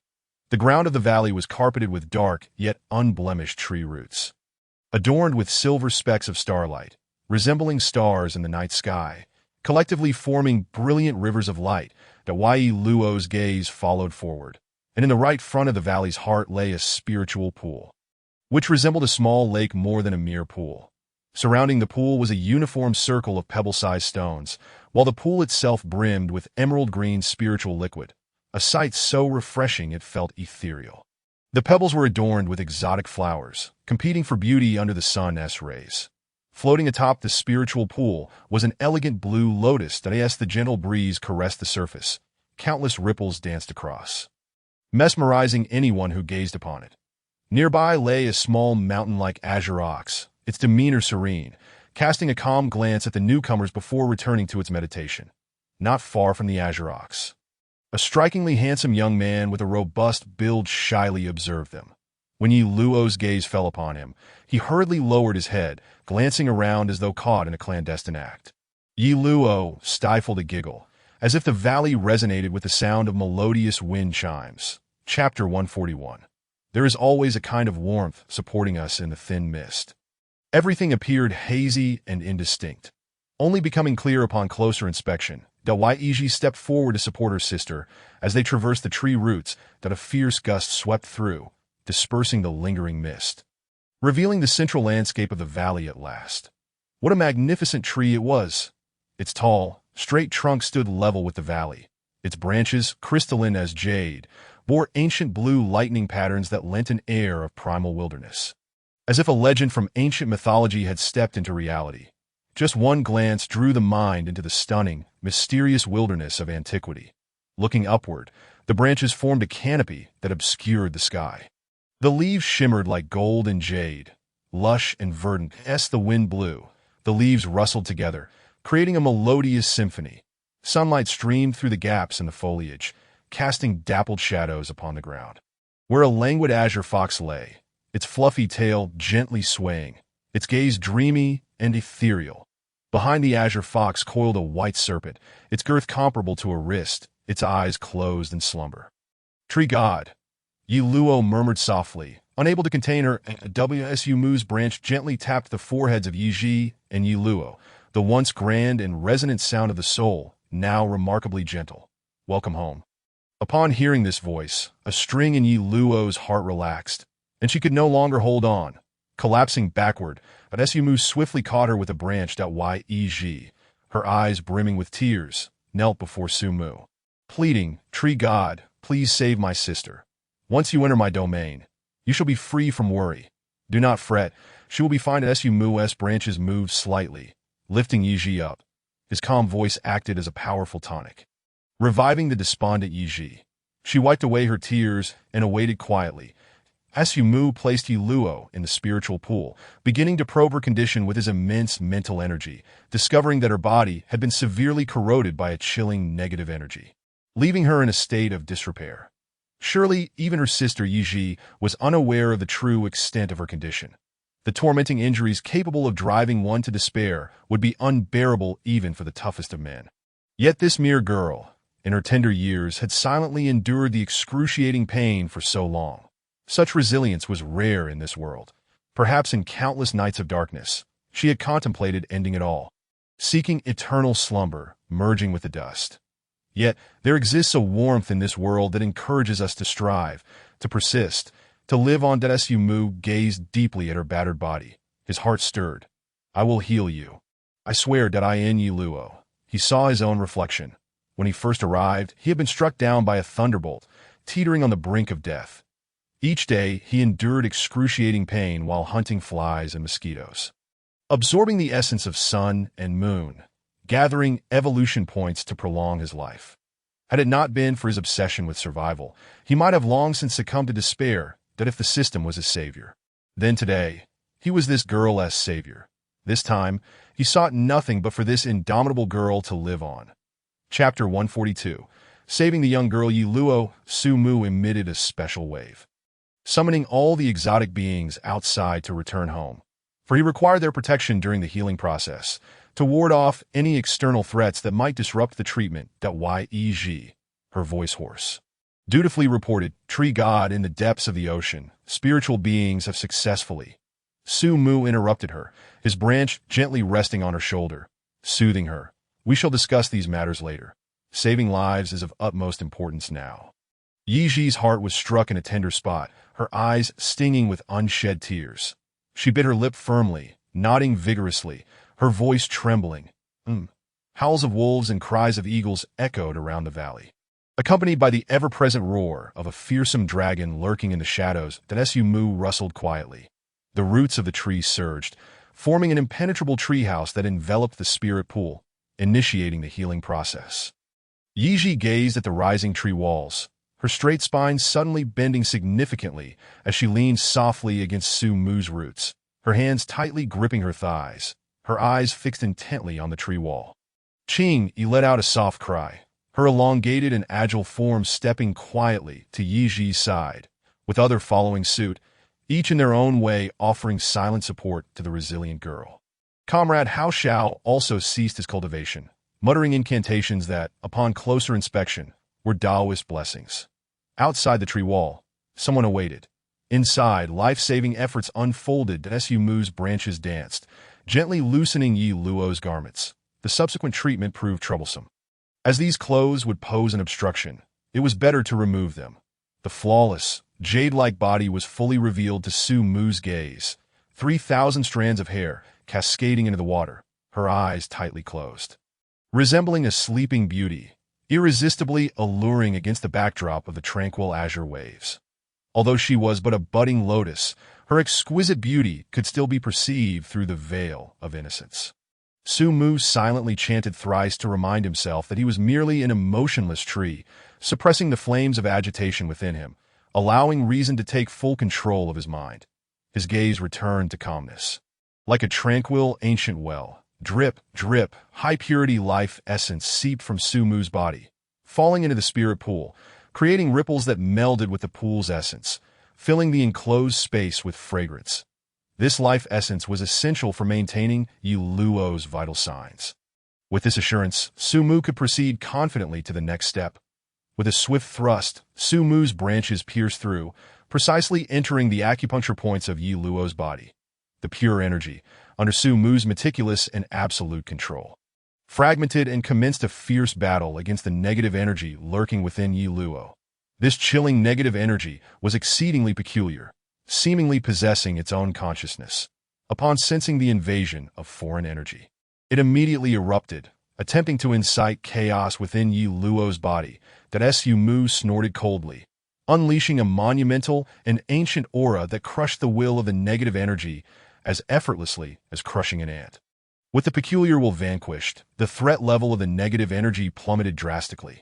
Periodically, Su Mu's energy managed to eradicate portions of the negative energy, though the progress was painfully slow.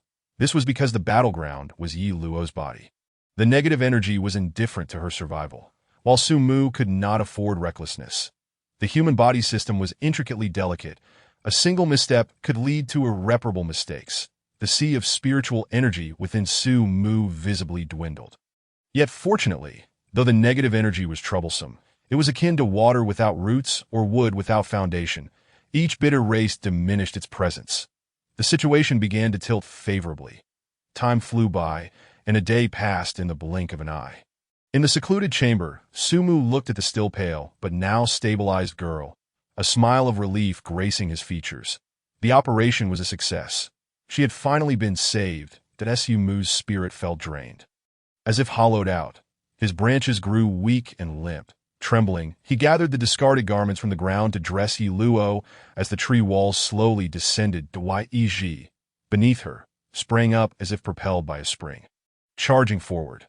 However, her legs, long and active, rendered her blood flow obstructed, her muscles numb, and she stumbled, falling to the ground. Struggling awkwardly, she clambered back to her feet, her gait unsteady as she made her way toward the spirit pool. Far from the demeanor of a master of the spiritual tier, Su Mu fully understood her current feelings. Mustering his strength, he spoke in a soothing tone. "Your sister is out of danger, but it would be best to keep her here for careful recuperation." Exhausted, Su Mu lacked the energy to choose his words carefully, opting instead for plain and straightforward language, saving himself the effort. His body felt thoroughly drained, and all he wished for was to rest soundly, ideally for 3 days and nights. And no sooner had he finished speaking than an overwhelming wave of fatigue crashed over him, submerging him completely. Unable to withstand any longer, Su Mu succumbed to a deep slumber. Yi silently observed Su Mu, her delicate fingers gently caressing his branches. Such a profound debt of gratitude could only be repaid with a lifetime of devotion. The tree spirit was weary and in need of rest. They could not afford to rest as well, for there were numerous tasks yet to be accomplished. Shah, take some of your kin and follow me down the mountain to gather supplies. Shah let out a howl, solemnly nodding. Though it was unclear whether he truly comprehended, Yi splashed her face to rejuvenate herself, ready to step out of the valley, only to find Shah presenting a thoroughly cleaned bone. Having licked it spotless, placing it earnestly before her, Yi found herself both amused and exasperated, yet it lightened the somewhat oppressive atmosphere in the valley. Yi cast a reproachful glance at Shah, raising her right paw to tap its head, causing Shah's eyes to spin, its crimson tongue hanging in midair. With a cry, Yi signaled, and Shah, enlightened, nodded in apparent understanding. That It howled once more, leading a few followers to accompany Yi in transporting the supplies. With the departure of this human, only Hao Xiao remained active in the valley, and thus, all that turned their gaze towards him. He felt the weight of their numerous green eyes upon him, his throat tightening as he stammered. "Esteemed ones, I am but skin and bones, aged and without kin, my flesh tough and coarse, reeking of fox odor, suffering diabetes, leukemia, and cappuccino syndrome. Qingyi could no longer tolerate this squawking voice, gesturing towards the game and the fire. Hao Xiao finally grasped the leader's intent, beaming foolishly. Since you esteemed ones are hungry, allow me to perform a split and roast some meat. Lu Yu let out a caw, soaring above his head, flitting left and right, leaving Hao Xiao utterly bewildered, pondering what on earth the bird was babbling. Lu Yu, witnessing Hao Xiao's dazed expression, grew furious. How dare you not recognize me as your elder brother? Truly, you have no eye for greatness.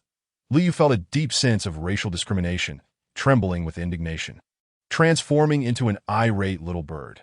However, after all that anger, Yi Ji and the others returned, laden with bags of supplies, yet no one acknowledged Lu Yu, not even its elder brother. Heartbroken, Lu Yu drifted aimlessly through the air like a withered leaf. Weak, pitiful, and helpless as evening fell, Su Mu awoke from his slumber, neither clear-headed nor refreshed. Indeed, late nights took their toll on the body. At his age, he ought to be nestled in a comfortable greenhouse, enjoying warmth. Yet here he was, forced to fend for himself, enduring the harsh realities of life. Now even adopting the poor habit of staying up late, that it was truly difficult for him. Instinctively, he attempted to stretch. But all the branches shot up like swords unsheathed, piercing the sky, the gusts they stirred ripping apart the clouds above, that as Su Mu gazed at the now absent evening glow, a subtle sadness welling within him.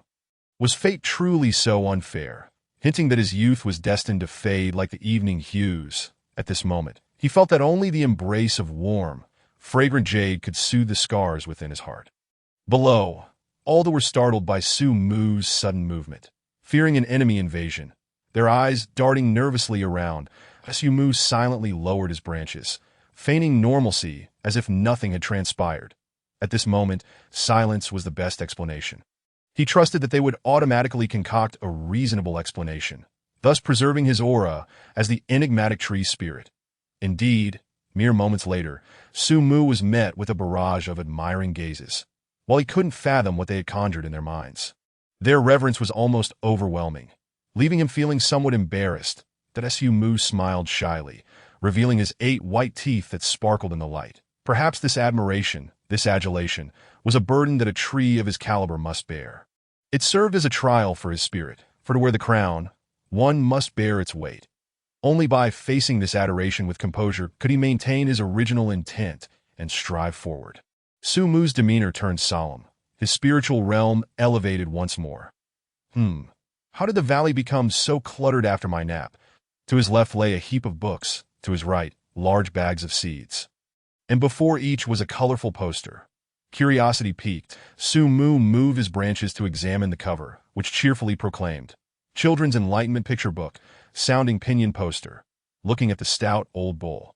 The robust Air Shah, the leisurely Qing Yi, the unruly Ji, the roaring dragon Shadow, and the dramatic Lu Yu. He found the scene disconcertingly incongruous. Children, which child could grow to resemble this? Are you certain they wouldn't crush the electrical components within the poster with a mere paw? Yet they were all mature, perfectly in control of their strength, incapable of such foolish blunders. What is this? At this moment, Su Mu finally noticed that beside them lay a substantial stack of hanging charts, all marked with their large paw prints. I apologize, I had overestimated you all.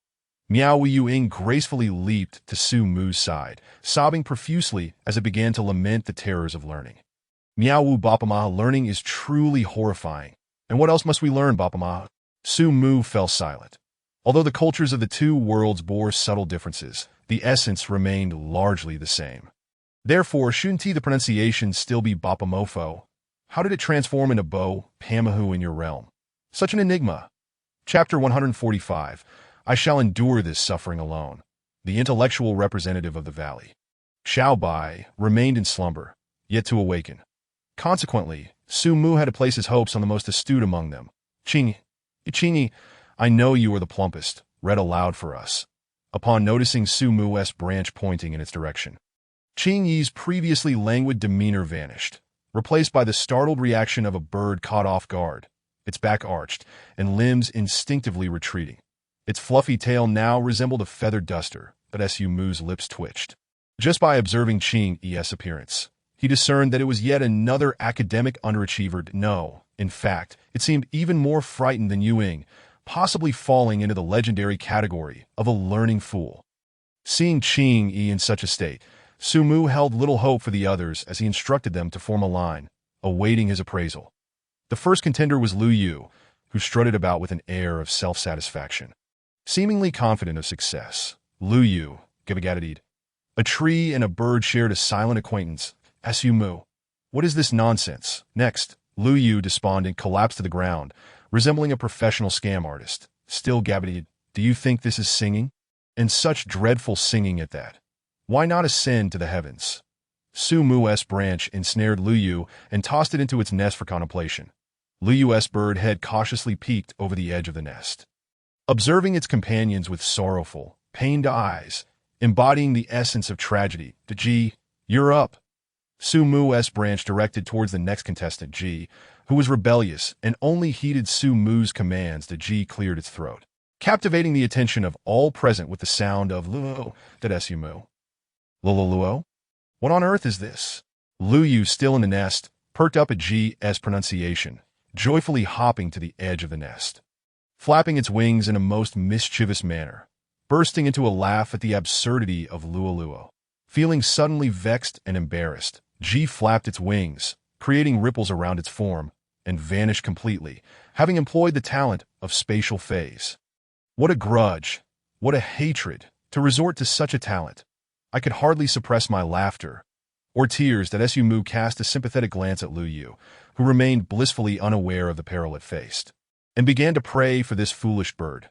After a moment of silence, Su Mu relished in the imminent hilarity about to unfold. Waves of distortion appeared behind Lu Yu, and a remarkably majestic falcon burst forth from the void. With a piercing cry that could shatter stone, the eagle's call resonated behind Lu Yu, giving it a fright so intense that it nearly succumbed to a concussion. Its little legs trembled uncontrollably, trying to turn its head in terror, its eyes wide with fear. Before it could comprehend the situation, a gale erupted, fierce winds battering its face, and Lu Yu was sent spiraling from the heights, plummeting with a thud into the soft earth, creating a bird-shaped crater. All present, both beasts and beings, erupted into laughter, and Su Mu retrieved Lu Yu from the pit, discovering that this foolish bird was still dazed. Unable to distinguish the cardinal directions, after a considerable pause, it gazed mournfully at the heartless crowd, its little eyes fixated upon them. October 10th. The weather. The weather is apocalyptic. These heartless bastards mock me mercilessly. I shall remember this enmity, and I will sever ties with them. The time, at least half a day, no, an entire day. Chapter 146. I adore reading and learning. G's anger subsided, and with renewed vigor, it soared high into the sky, seeking a realm where no one could hear its peculiar pronunciation. G was a prodigy favored by the tree god. Learning this sound was merely a triviality. One must believe in oneself. G, you can do it. Ka. Once G had taken flight, Su Mu cast a mischievous glance at the next contestant. This contender exuded a majestic presence, striding confidently, albeit with its eyes habitually veering to the right, and a coarse tongue that was unable to contain its restlessness, often protruding. Shah let out a series of guttural sounds from its throat, followed by a dramatic display of fluffing its fur, opening its mouth wide, embarking on its inaugural foreign language reading. Su Mu listened patiently, internally assessing. Shah's performance was commendable. Despite its habitual howling, it managed to produce the sound of bo quite accurately. However, why did it stop after that? Su Mu's branch pointed to the second phonetic symbol on the chart, prompting Shah to grin foolishly and scamper away. Well, another lackluster performer, merely capable of Aobobobo, as if boiling water. Let me see who the next participant is. Su Mu discovered that it was Shah's mate, Baiyu. Observing Baiyu's bashful demeanor, an ominous premonition stirred within Su Mu. Sure enough, birds of a feather flocked together. Baiyu shyly uttered Aobobobo, and like a duet, it turned and followed its elder wolf companion in a swift retreat.